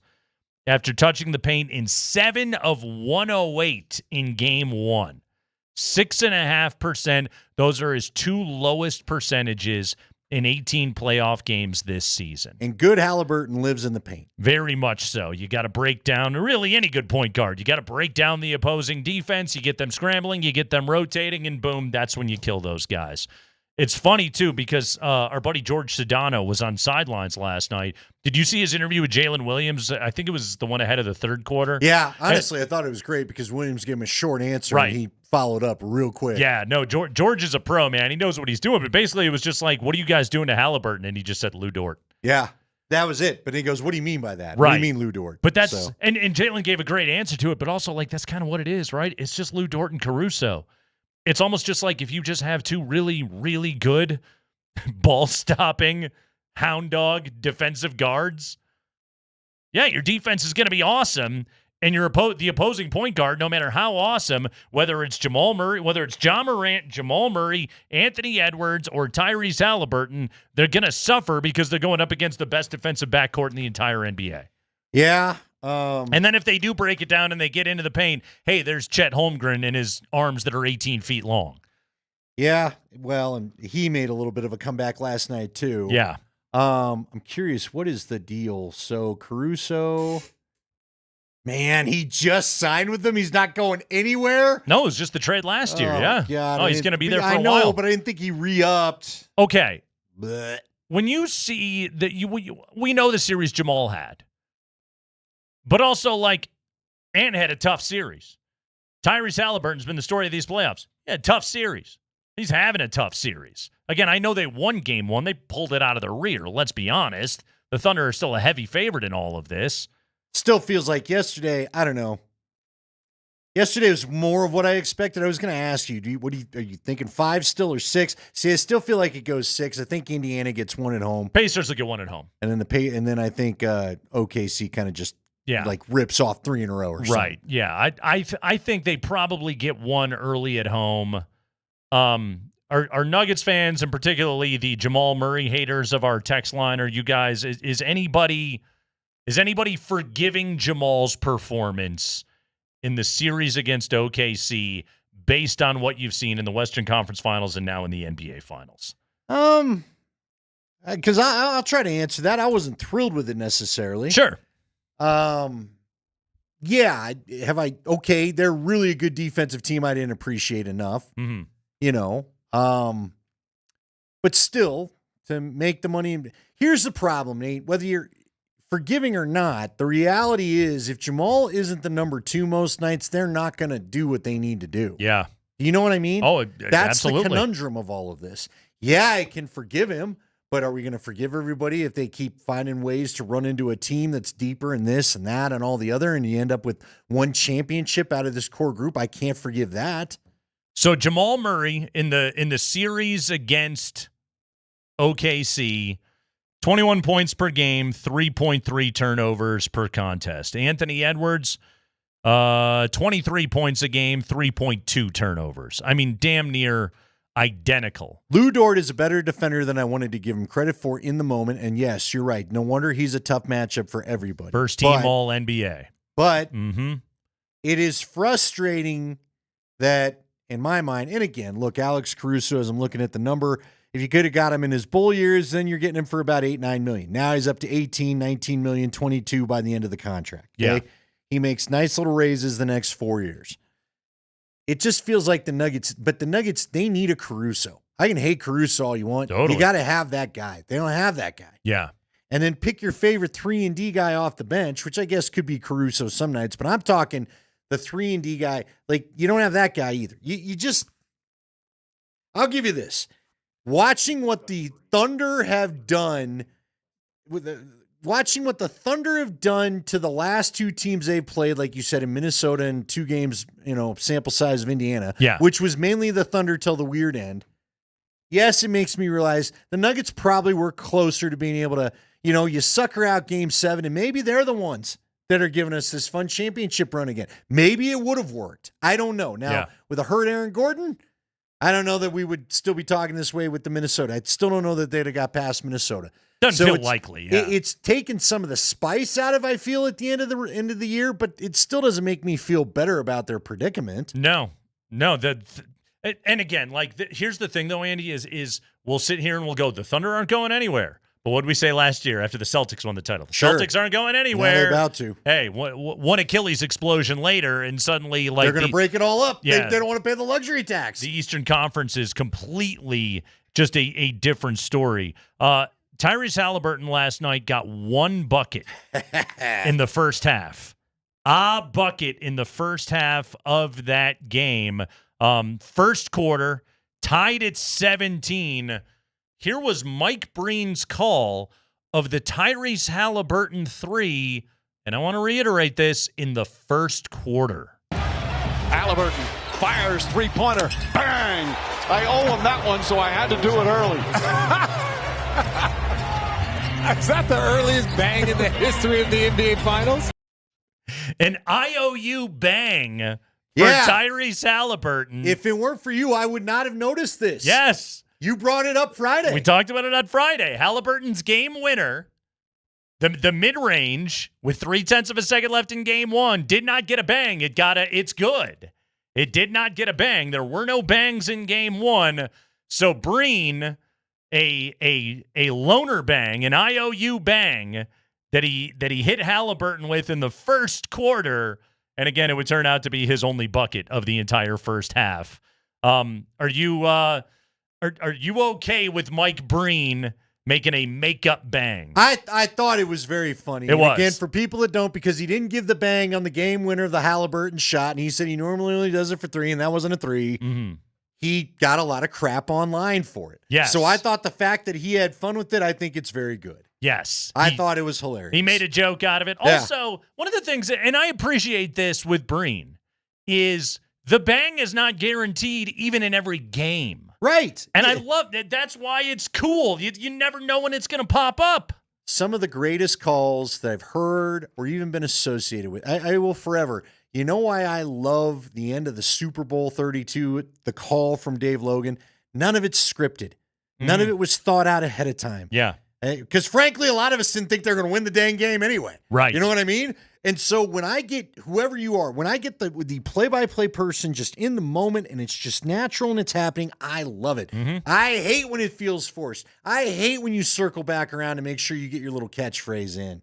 He didn't do that. Right. Now, had he done it, I wouldn't have had a problem either. It's a great signature call. But the fact that he doesn't just jam it into every moment, I think is great. Now, maybe it's because you and I are in the industry and we know some real cheese balls that do that. Leave the people wanting a little bit. Sure. Absolutely. Keep them coming back for more. It just tells me that you're living this game right now. You're not pre-thinking it all out. Here is something you need to think out. You need to go to altitudesportsradio.com/pick'em to enter the Altitude Sports Radio U.S. Golf Pick'em. Just pick 4 golfers, one from each of the 4 different groups, and you're entered. The entry with the golfers that total the most prize money is the winner. The prize package, perfect for every golfer. A foursome of golf at the Ridge at Castle Pines, 4 tickets to the U.S. Senior Open at the Broadmoor, and a Surfside prize package that includes a new RTIC cooler. Thanks to Surfside lemonade and vodka, only 100 calories, 2 grams of sugar, and 0 bubbles. Hate those bubbles. Look for the can with sunset stripes at bars, restaurants, and stores near you. Enter now at altitudesportsradio.com/pick'em for your chance to win.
All right, it is the third hour of the show. Kreckman and Lindahl, Altitude Sports Radio 92.5.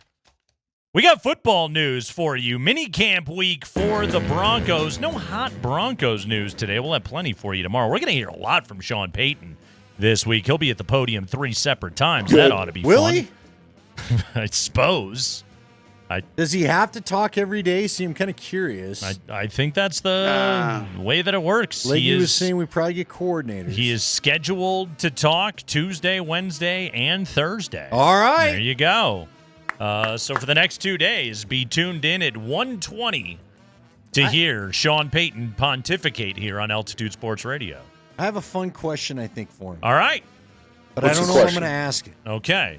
Because I don't know. Well, this is got a couple of people that said they think he'd play long. It's not totally football related. But I think if I'm going to do it, I may do it tomorrow. Okay. This is your week. Mm-hmm. You going to ask him how many Sly Stone albums he owned? Go ahead, Spring. All right, let's do the high five. Let's start with this news. So, former Colts owner Jim Irsay passed away suddenly back on May 21st at the age of 65 years old. Now, unlike the Broncos, the Colts will stay in the family. The Colts announced today that their ownership reorganization, it will go to his 3 daughters. They have assumed co-ownership of the team. Eldest daughter, Carly Irsay Gordon, will assume the role of owner and CEO and has been designated principal owner. NFL bylaws require the teams designate a single principal owner, even in scenarios where franchises are under family control. Casey Foyt will be owner and executive vice president, while youngest sister, Kaylin Jackson, will be owner and chief brand officer. Chief brand officer. That's a cool title right there. Andy, how many owners do you think after the Bolin family saga went down, how many of them just really quickly called up their lawyers and were like, hey, let's make sure we dotted all the I's and crossed all the T's on this stuff? All of them. Yeah. You know what I mean? We don't need to do all of this. But yeah, the eldest daughter will step into the role of owner and CEO. She has apparently worked for the franchise in numerous different capacities over the years. As we know, it was a weird transition from Bob Irsay to his son Jim because Nancy Irsay, the stepmom, sued Jim back in the 90s. Apparently, that's not going to go down this time, as of right now. Seems as though the Colts have a smooth transition into the ownership group run by the 3 daughters. We'll see. Yeah. We'll see, man. I mean, look, Pat thought he had it all figured out, too. And then challenges came, and this is what happened. How did he think he had it figured out? Oh, we'll hand it over to the trust, and then at the appropriate time, the trust will deem that one of the children has... Come on, what are we doing right here? It was like the Hunger Games for who was going to own the team. He was training Johnny Bolin, his eldest son. The blood of the city. The blood of the city. Yeah. He was training, and I remember this because... I remember John, it was the weirdest thing. I walked in one year and the guy handed me my pass, John Bolin. And he basically was interning with PR. His dad was doing it the way a corporation, I told you at Bennigan's one time, our managers used to they had to work the kitchen, they had to work the host stand, the waiting, the table, like they had to work all the jobs to understand what they were. And it felt like John was in the process of doing that, then all of a sudden it just stopped. So I don't know why.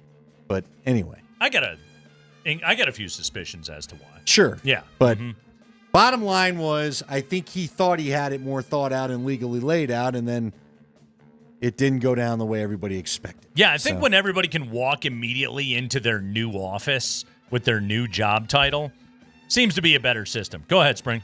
High five. Diana Rossini of The Athletic reports that the Falcons expect Kirk Cousins to report for their 3-day minicamp. Cousins is under contract, so he would be subject to fines if he misses the minicamp without being excused by the team. Well, yeah, Kirk Cousins is going to show up. He's not getting fined. No. No, Kirk Cousins is the greatest quarterback in NFL history at making money. He's not going to be giving any of his money back. Right now, Andy, if you had to put a percentage on this, what is the likelihood that Kirk Cousins opens the season in an Atlanta Falcons uniform? I would put it at 70%. Wow. That's higher than I would go. We don't know if there'll be a catastrophic quarterback injury, though. That's what it's going to take for him to get out of there. I don't know who else trades for him right now. Yes. Unless things just are so horrid when Minnesota gets to the field and they decide, what were we thinking trusting J.J. McCarthy this early? And then they go and get him back because not only does he know the team, he literally knows the players and the whole deal. Other than that, I think it's going to take a major. We're talking, give me your. Who was Bradley? Who was the Rams quarterback that got hurt? Or no, he was playing for the Eagles at the time, and the Eagles thought they had a chance. Sam Bradford? Sam Bradford, sorry. Did he get traded? Now I'm trying to remember. Was he with someone else and they traded for him? Sam Bradford, by the way, second greatest quarterback in NFL history at making money. Well, he's the last real big bonus baby, right? Mm-hmm. No, he did. He also did quite well for himself and was never a particularly good NFL quarterback. But he was the guy that whatever team lost the quarterback that thought they had just dreams of a great season, they were calling Bradford for a couple of years. Yeah. Never really worked out, but they went ahead and they got him. That's who Kirk Cousins is going to be. Yes, he's that's the space that he exists in right now. Right now I'll give it a 40% chance of him starting the season in a Falcons uniform. But who do you think goes for him? Don't know. Whoever has the injury. What if we don't get one during camp? That's the only reason. Now, do I think he stays there the whole year? I put it at 20% he's there the whole year. Sure. I mean, there's also the possibility like you said, the Vikings are an intriguing because they're relying on a young quarterback. Okay, do we need to be? What if Cleveland looks at the 11 guys in the room right now and they're just like, this is all terrible. Okay, we need to figure this out in a damn hurry. Like, what if they were a team that did something like that? Like, that's where you can kind of get into some stuff. Who was our quarterback last week? C.J. Stroud. He's got the shoulder thing. He's not throwing right now. All right, what about Indy? There you go. Keep an eye on that. See, Indy's got Daniel Jones. Indianapolis, they got the Daniel Jones thing going on. Mm-hmm. Yeah. I mean, look, I would say, what about the Niners if they lose Brock Purdy? Problem is, they just paid Brock Purdy. I don't think they got the cap room to afford them both. Sure. No, no matter what, the Falcons are going to have to pay some of that freight. But then they could potentially get a valuable draft pick back. That's what I think the Falcons are holding out for. I can't imagine a world that they're paying $40+ million to a backup quarterback. That seems insane. Does Cleveland re-enter the chat if Joe Flacco's a disaster? What I'm saying. That's why I brought him up. Here's the thing. I was watching this morning, and everybody, Dan Orlovsky, all the crew on ESPN is saying that they need to just give Shador or Dylan Gabriel. I almost said Peter Gabriel. Dylan Gabriel a shot. And just figure out what they have. That'd be the wise thing to do, but it's... Because you got 2 number ones next year to use to go get a quarterback if those guys ain't it. But it's the Browns. So, have they ever done anything intelligent? I mean, they kept Myles Garrett this year, even though they were desperately in need of a complete and total reboot. They don't do anything smart. They're the Browns. So, they very well could be a team where he could end up with. Go ahead, Spring. High five. The Bengals are releasing linebacker Jermaine Pratt. He has been a starter in each of the past 6 seasons for Cincinnati. He's 29 years old, was set to enter the final year of a 3-year contract he signed in 2023. The Bengals will incur a $2.3 million dead cap charge with this release, but they will gain $5.9 million in savings against the 2025 cap. Yeah, and they've still got some things that they've got to be able to figure out. All right, Andy, Jermaine Pratt. Does that tickle your Broncos buying bone? Well, I mean, if Dre Greenlaw stays completely healthy, then you don't need him. But again, how do you feel about Singleton? I know he's a very popular personality and certainly has ingrained himself in the community. Right. But you and I groused at one point last year before the injury. Like, I like Alex Singleton the player, and I think he's a tough player, tough and hard-nosed linebacker, a little bit of a throwback. But the problem for me is sometimes he makes the tackle, but he's made the tackle a yard after the guy got what he needed to get a first down. Sure. Now, do I think Jermaine Pratt? I don't know. Jermaine Pratt, I'm not going to tell you I know a bunch about him. I just feel like that middle linebacker position is one where you're a little thin for my taste, considering the injury history that's there. That's all. Sure. Now, Absolutely. if you're going to move guys around out of the secondary and things like that, then all right, fine. I guess you could use Jahdae Barron as the nickel backer, as Jeff was talking about, or other people. Who is the bigger? Pratt was a surprise today, and that felt like that kind of came out of nowhere. What about Jair Alexander getting let go by the Packers? Yeah, they didn't feel like paying the freight on that one anymore. You guys have gone this far into the offseason, now you're just releasing him? I think all of these teams, both in the case of Pratt and Alexander, I think they thought a trade was going to materialize, and it just never did. So it's like, okay, well, we gotta take the savings where we can get it, and so guys are weirdly hitting the market right now. Jermaine Pratt, right money, I'd bring him in. Yeah, I'd say right now, you already paid Greenlaw. Spending more money at inside linebacker, I think, would be a weird move for the Broncos right now. But do you like the depth there? When Alex Singleton and Drake Greenlaw are out there, yes, exactly. Then you feel much better about it. Here's the good news. It's June 9th. Nice. Go ahead, Spring. High five. Hey, Nick Chubb has passed his physical and has officially signed a 1-year, $2.5 million deal with the Texans. There's also an opportunity for him to earn an extra $2.5 million if he hits certain incentives. So he's going to be a Houston Texan along with Joe Mixon. In the meantime, I guess that makes J.K. Dobbins is now, the prettiest girl without a date at the ball, right? Yeah, well, it's interesting. Did Jeff explain this to us he explained it to us the other day, right? Friday, where he said that if J.K. Dobbins doesn't sign with a new team by July 19th or something like that, then he only can negotiate with the Chargers. That's what the tender meant. Yeah. So the other thing I think is he may be the prettiest belle at the ball, but he probably is pretty motivated to find someone else to negotiate with, isn't he? I would certainly think that that's the case, but the Broncos didn't seem all that interested, at least in doing so quite yet. In the meantime, keep giving touches to R.J. Harvey. That's the biggest thing I want him to do. Just like keep giving touches to the kid. Sure. That's what I would like to see the Broncos do at this point because, number one, you need production out of him while he's good and cheap, and number two, he needs to get up to speed in a hurry. I think if anything held Bo Nix back last year, it was a brain-dead quarterback competition that was a huge farce and a waste of time for everybody. And finally, Spring. High five. All right, we finish with punter news. Travis Hunter's Jaguars announced they signed Pro Bowl punter Logan Cook to a 4-year extension today, a deal that a league source said makes Cook the NFL's highest-paid punter. The source said Cook's new contract averages $4 million annually, which surpasses the $3.67 million that Seattle is paying Michael Dixon. Ooh, all right. So, yes, Logan Cook, that surpassed A.J. Cole's deal with the Raiders. Andy, Michael Dixon was at 3.675. Jack Fox in Detroit, $3.5 million.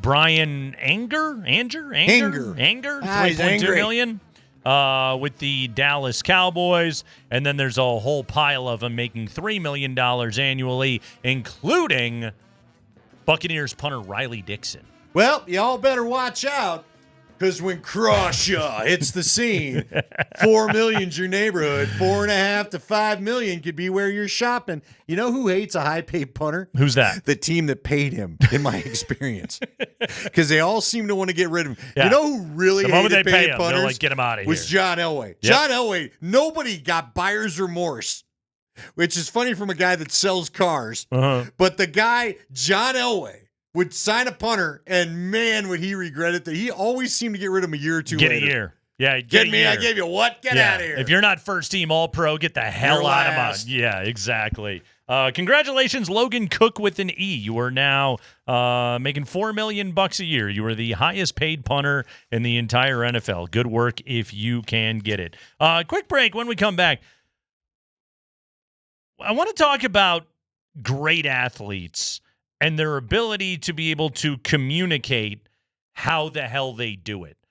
We got a Connor McDavid cut that is just, it's so funny to listen to as he tries to explain his brilliance, and he just flat out can't. You'll want to hear that coming up next.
McDavid here on the right side. Watched there by Erectile. Now Draisaitl takes over.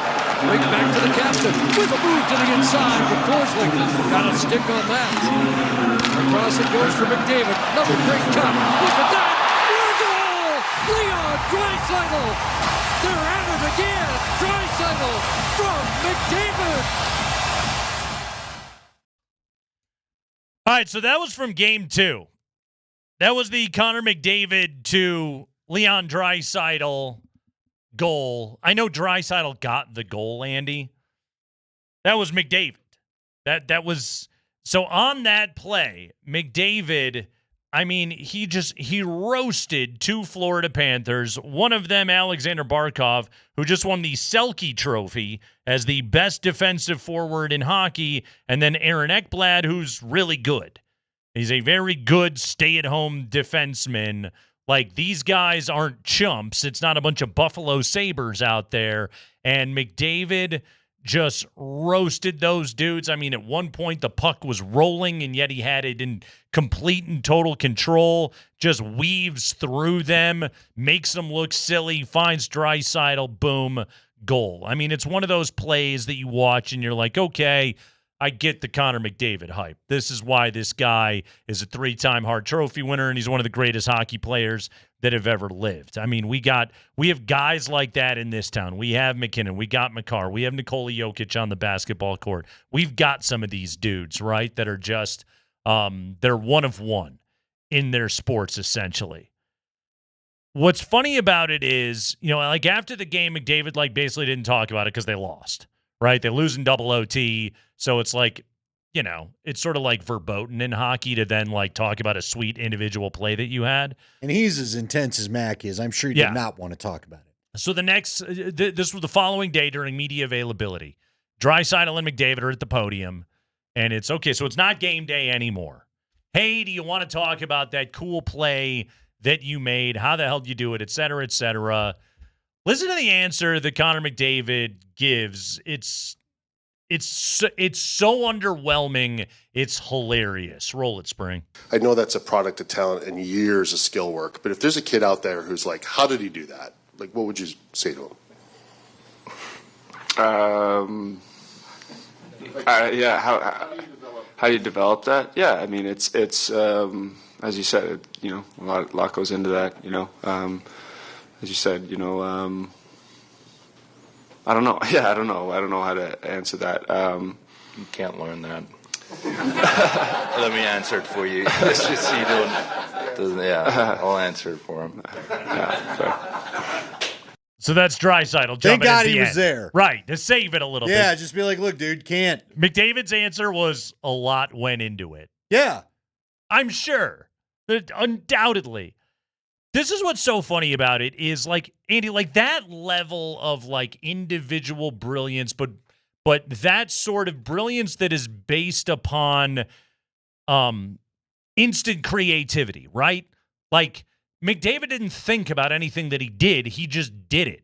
It was all just instant reaction. It was all just thousands of hours of puck handling drills that he has done over years and years and years, and then being that preternaturally gifted, and then to be able to call back on that work with his unbelievable talent. Again, like when you ask a great athlete, like how did you do that unbelievable thing, and his answer is just a lot went into it. But at no point can Connor McDavid try and be like, well, let me tell you what, because that's always that's like the classic, like what was going through your mind? And the answer most of the time is nothing was going through their mind. They were just reacting, and they were falling back on their unbelievable skill level. Well, and the other thing, like, it'd be like asking Nikola Jokic about this too, and I'm comfortable putting those two in the same tier. Totally. Putting on the same plane. Well, I think, the most undervalued thing I think in sports, and any sport, is vision. Mm-hmm. Like you said, the puck is rolling. I've got people coming at me. Yeah. I'm losing my space to make a play at the goal. Yeah, I have no space. And somehow I still see through this mess of bodies, there's my dude backside. Right. And not only am I not scared of all the things I just described, and again, the puck rolling's a big deal. Guys are normally, how often does a dude miss a shot and immediately, the puck rolled on him?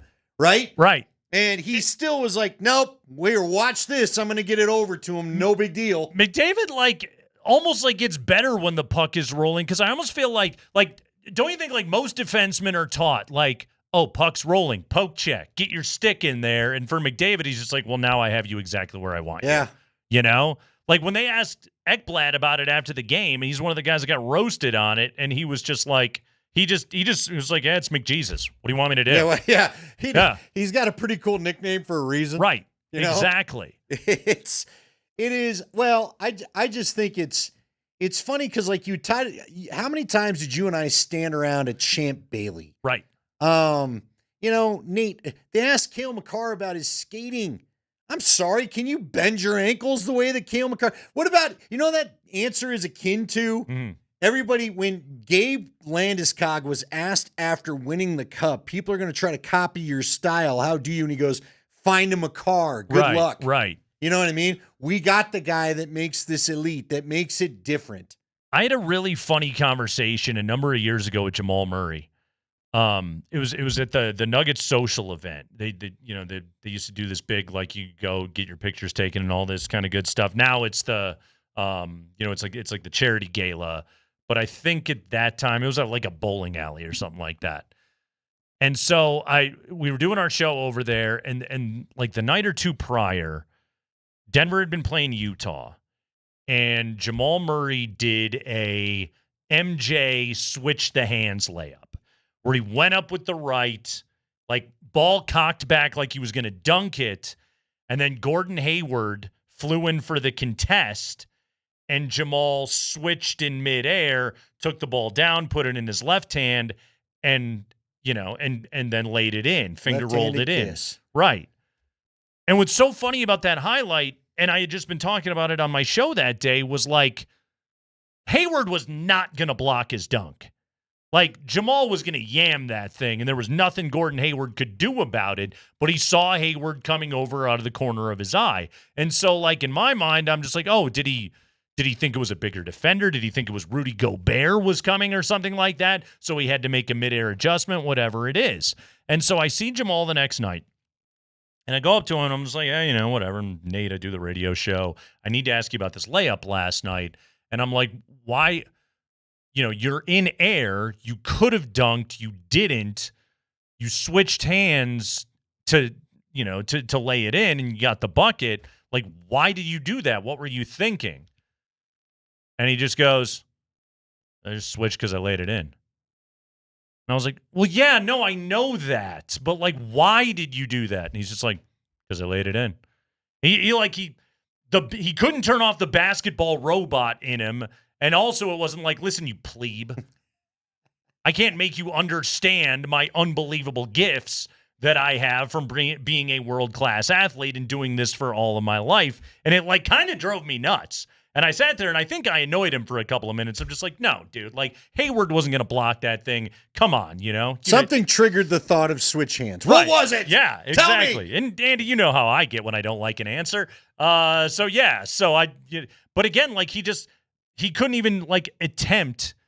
It was just I laid it in. He was so casual about it.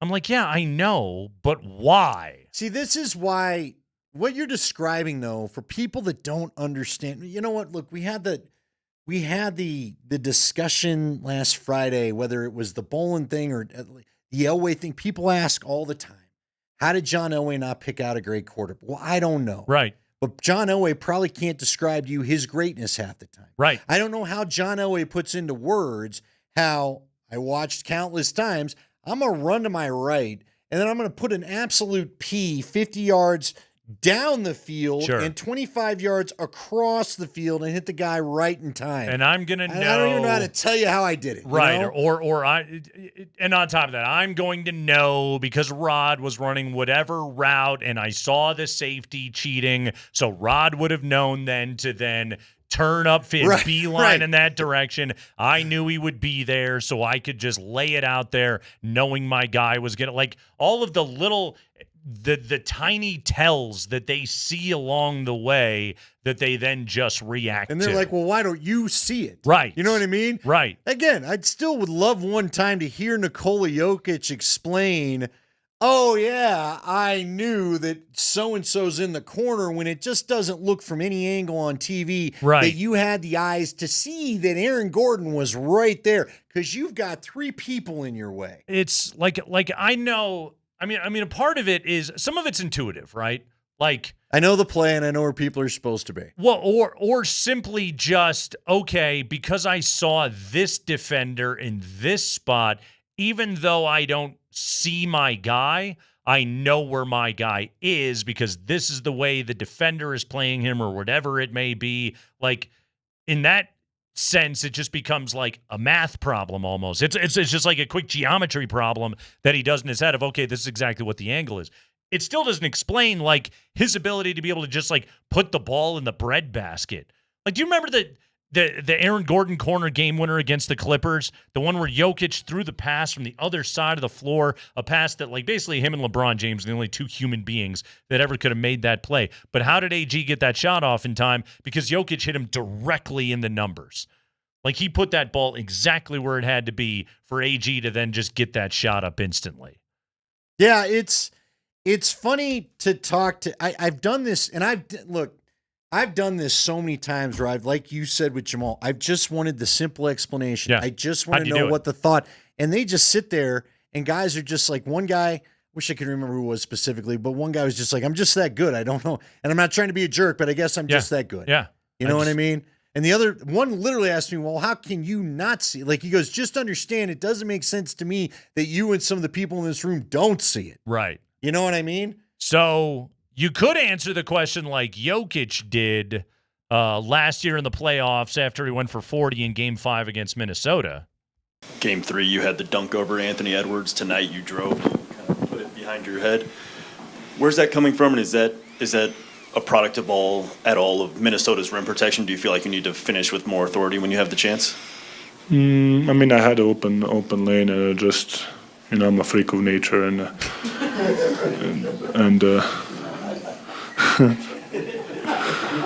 why not to show my athleticism? You're not wrong. Where's that coming from? I'm going to make fun of you with my answer now? Yeah. I saw an open basket, and I have the ability to make it happen. Yeah. Yeah. I guess it's like it really is. Like at that level, it's just they speak a different language, you know? Well, yeah, because again, kind of like you saw there, Connor McDavid didn't know what to say, and Draisaitl knew exactly what to say. Sure. Because I'm sure Leon Draisaitl's like, yeah, you don't probably even understand you're the only one of us that can do that. Right. You know what I mean? Yeah. Yeah. Because again, none of us can feel good about it. I had one guy tell me, it was Junior. I asked Junior about John Grant Jr. about a certain shot, and how did he do it? And he told me, he gave me the mechanics of it. And it was one of his one-handed. And, dude, the strength it took, like my little attempt would be like your 3-year-old. If you went out there with Sammy to throw the ball for the first time, that's what this little lob, that's what my shot looked like. And instead, he's got juice on it picking a corner. Yeah. Well, I'm sorry. I don't even know how you got through part A of the process, much less, and you can't teach them. But again, what I think is funny, I've talked to Rod Smith about this. Here's why I liked talking to Rod Smith about it. Rod was great, but Rod will tell you he had to work so hard to be that great. Right. He had to be, like guys would tell me, because Rod played an era where the corner could come up and hands all over you, and there was no 5-yard free release or whatever it was. I mean, they could bug you all the way down the field. One DB told me, it might have been Dre Bly, Rod Smith will break your forearms for you trying to touch him. Yeah. Okay, to the point where guys, you know how he's getting open? They're tapping out. They want any part of his nastiness. Mm-hmm. You know, but at least I can understand Right, that. right. You know what I mean? But All right. And that's, again, that's the dude, to your point, that was like, you know, his mantra was he was afraid to get cut every single day. So, like, everything was effort, all that kind of stuff. That's like, he can sit there and explain that to you. Champ Bailey could never explain The to freaks, me. I would right? ask him, how are you shifting your, like, I don't know if you ever really looked at the guy levitated. Yeah. In and out of breaks. Like, I could never get my mind around how it was like a dance move. Dude, you've got cleats on and you're on grass. Yeah. You look like Michael Jackson doing the smoothest moonwalk I've ever seen. And he just is like, I've always been able to do it. When I used to do the radio show with Aqib, like Aqib Talib was one of the things I would always do every week. I'd pull up highlights of the game and I'd just be like, explain to me what the hell you were doing right here. And we would watch it in breaks and we'd go over it and all this stuff. But I remember Chris Harris came down and did the show with him one time. Those two, like they had like a mind melt between the two of them. They like wouldn't speak in full sentences to one another. They would like do little motions with each other or whatever. But that was their style of communication, and it was just that fast and it was that simple. And if you think about it, like, why was that secondary always so damn good? Well, number one, like Aqib Talib, people might think I'm nuts when I say this. He was as dedicated and as professional a football player as you were ever going to see. He poured over the film. He lived for that stuff. Those guys, they were dying to find the slightest of tells. Like I remember him telling me one time he had an interception on Phillip Rivers, and it was because he saw Rivers tug on his shoulder pad pre-snap, and he knew exactly that the slot fade was about to get thrown, and he ran the damn route for the receiver and made the play and picked it off. And like him and Harris, like they were on such a level with one another, and they'd known each other for years that, again, like just the quickest, those two could have a look to one another pre-snap and just like widen your eyes or whatever, and they know exactly what they're supposed to do and do on that play. Like that stuff, I think when that stuff becomes more about just the individual, but it becomes an entire team operating on that level, that's when it blows. That's when you have true greatness. Well, and it's so the Broncos offensive line. If you ever talk to Nayland, you ought to ask him, because I'd love to hear it from Nayland's perspective too. Stink told me one time they had a look. There was a look, and I don't remember exactly what it was, but they knew they wanted to basically do a stunt, and there was that song Pop Music. I don't even remember who sang it. Remember Pop Music, that 80s hit? Yeah. They both were into it. And Stink said if one of them saw the look, they would just go shooby-dooby-doo-wop before the snap, and that meant we're switching up and doing this, which I think is funny because it's a fun little pop lyric and you're about to go crush a guy's skull. That was M. There you go. A project by English musician Robin Scott from his debut studio album. But I'd love to hear how they came up with it. And, and look, Chris, you talk about Chris and Aqib. Mm-hmm. First off, I don't think we really appreciated how big and physical a corner Talib was. Yeah. Because he didn't look like Cam Chancellor necessarily. You know what I mean? Sure. But, I watched that guy battle Calvin Johnson that game in Detroit. He was tough as hell. unbelievable. But Chris was the guy, like we were talking about, that could explain stuff to you. Chris was the first one that told me the hardest part about covering Tyreek Hill, he goes, it's not half the time his route, it's the motion. Yeah. He said that he used to get the running start more just in the pre-snap motion trying to stay with the guy. Yeah. And that's when the Broncos started to figure out, pass him off. He's probably coming back here anyway. Yeah, that sprint motion stuff, it revolutionized football, essentially, is really what it did. McJesus, there you go. You can't. Yeah, thanks for the insight. Yeah. We appreciate He's like, well, his answer was literally a lot goes into it. Yeah. Yeah. Mm-hmm. Well, yeah, you were sweet. And his buddy just being like, you can't do it. Yeah. Head over to altitudesportsradio.com/pick'em to enter the Altitude Sports Radio U.S. Golf Pick'em. You pick 4 golfers, one from each of 4 different groups, and you are entered. The entry with the golfers that total the most prize money is the winner. Prize package is perfect for every golf fan. A foursome of golf at the Ridge at Castle Pines, 4 tickets to the U.S. Senior Open at the Broadmoor, and a Surfside prize package that includes a new RTIC cooler.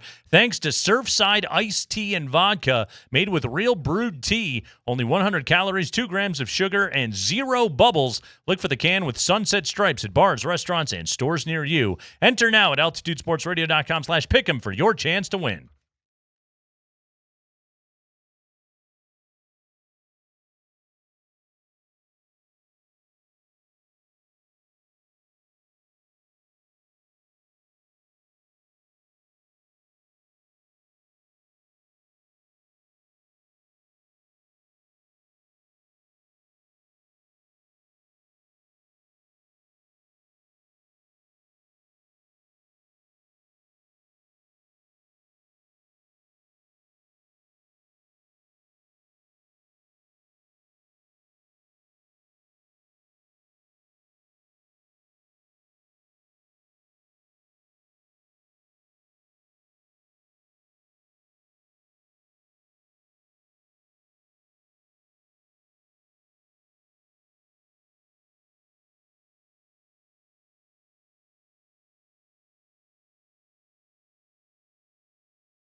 Yeah, we're pouring one out for Sly Stone today. Passed away at the age of 82, band leader of Sly and the Family Stone.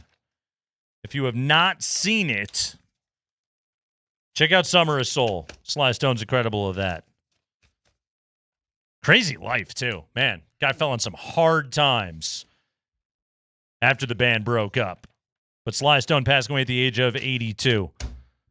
Unimpeachable catalog right there. Tonight on Altitude Sports Radio 92.5, got Game 3 of the Stanley Cup Finals. Panthers-Oilers at 6 right after the show. NHL playoffs on Altitude Sports Radio, powered by Mountain Hyundai. They're moving to Florida now, right? Yeah, I don't know, man. It's almost like it felt like Edmonton played so well. I got to remind myself, tying that game late, that they actually lost the thing. Double OT. Tough way to go down. Not good. No. I don't know. I don't know how I feel about it. I feel like Edmonton's been the better team, but they don't have the better goaltending. Now, Skinner was amazing the last game, which I know is tough to say when you look at the score, but I mean, he really has played well for them. But Bobrovsky is the clearly better goalie. I just don't need Florida having it too. What is the deal? The Avs extract it for a year. Who else won it? Has it been Florida? Who? So it was Tampa for what, 4 years in a row, 3 years in a row? Who won it after the Avs? Oh, it was Vegas, right? Yes. Mm-hmm. So I guess it's 2 years in the Western Conference, and now I'm worried Florida's going to get it again, and we just keep keeping the cup in a state that doesn't really care they have it. It's not aware that they have it. You know what I mean? Yeah. Exactly. I got another story out of the Bible Belt. You ready for this one? Runaway pet zebra finally captured after a week on the lam. All right. Pet zebra. Yeah, what's the zebra's name? It's a pet, so it should have a name. His name is Ed. What makes you look at a zebra and go, a donkey I could see, but a horse naturally. Could they be made Mr. a show Ed. out of Yes. it. But a zebra? Zebra. You get nothing exotic. Mm-hmm. You go Ed. Was he named after Hockley? Well, okay. He was, all right. He you was have me there, Kreckman. There you go. You have me there, lawyer. Could be. You got me, counselor. He was a zebra. Ed the zebra was captured safely after being located in a pasture near a subdivision in the Christiana community in central Tennessee. The Rutherford County Sheriff's Office confirmed. The Sheriff's Office said aviation crews captured the zebra. Ed was airlifted and flown by helicopter back to a waiting animal trailer. Video posted by the Sheriff's Office shows Ed wrapped in a net with his head sticking out as he is carried by the helicopter to the trailer. I watched this video. Seemed like a pretty bad time. Okay. Ed was in the net with his head sticking out, but Not psyched. The helicopter's flying. Ed's just spinning around in there. I would imagine Ed had quite the headache. Probably some serious motion sickness. It was just... He's just like his little tongue's flapping out the whole time as he's spinning around. I kind of felt bad for Ed. The zebra was spotted and filmed running along Interstate 24, forcing deputies to shut the roadway, but Ed then escaped into a wooded area. There were several sightings posted to social media. Ed was filmed trotting through a neighborhood. The zebra quickly became the subject of internet memes. One fake posting showed Ed dining at a Waffle House, a Southern staple. Others had him visiting other Tennessee cities or panhandling on the side of the road. Anyway, Ed's been captured. Hey, where do you keep a pet zebra? I don't know. On a field. Apparently you don't keep it well, thus Ed's escape. Do you let him in at night? I don't know. Can zebras and horses coexist? They're not far off from each other, right? Do you have a zebra door?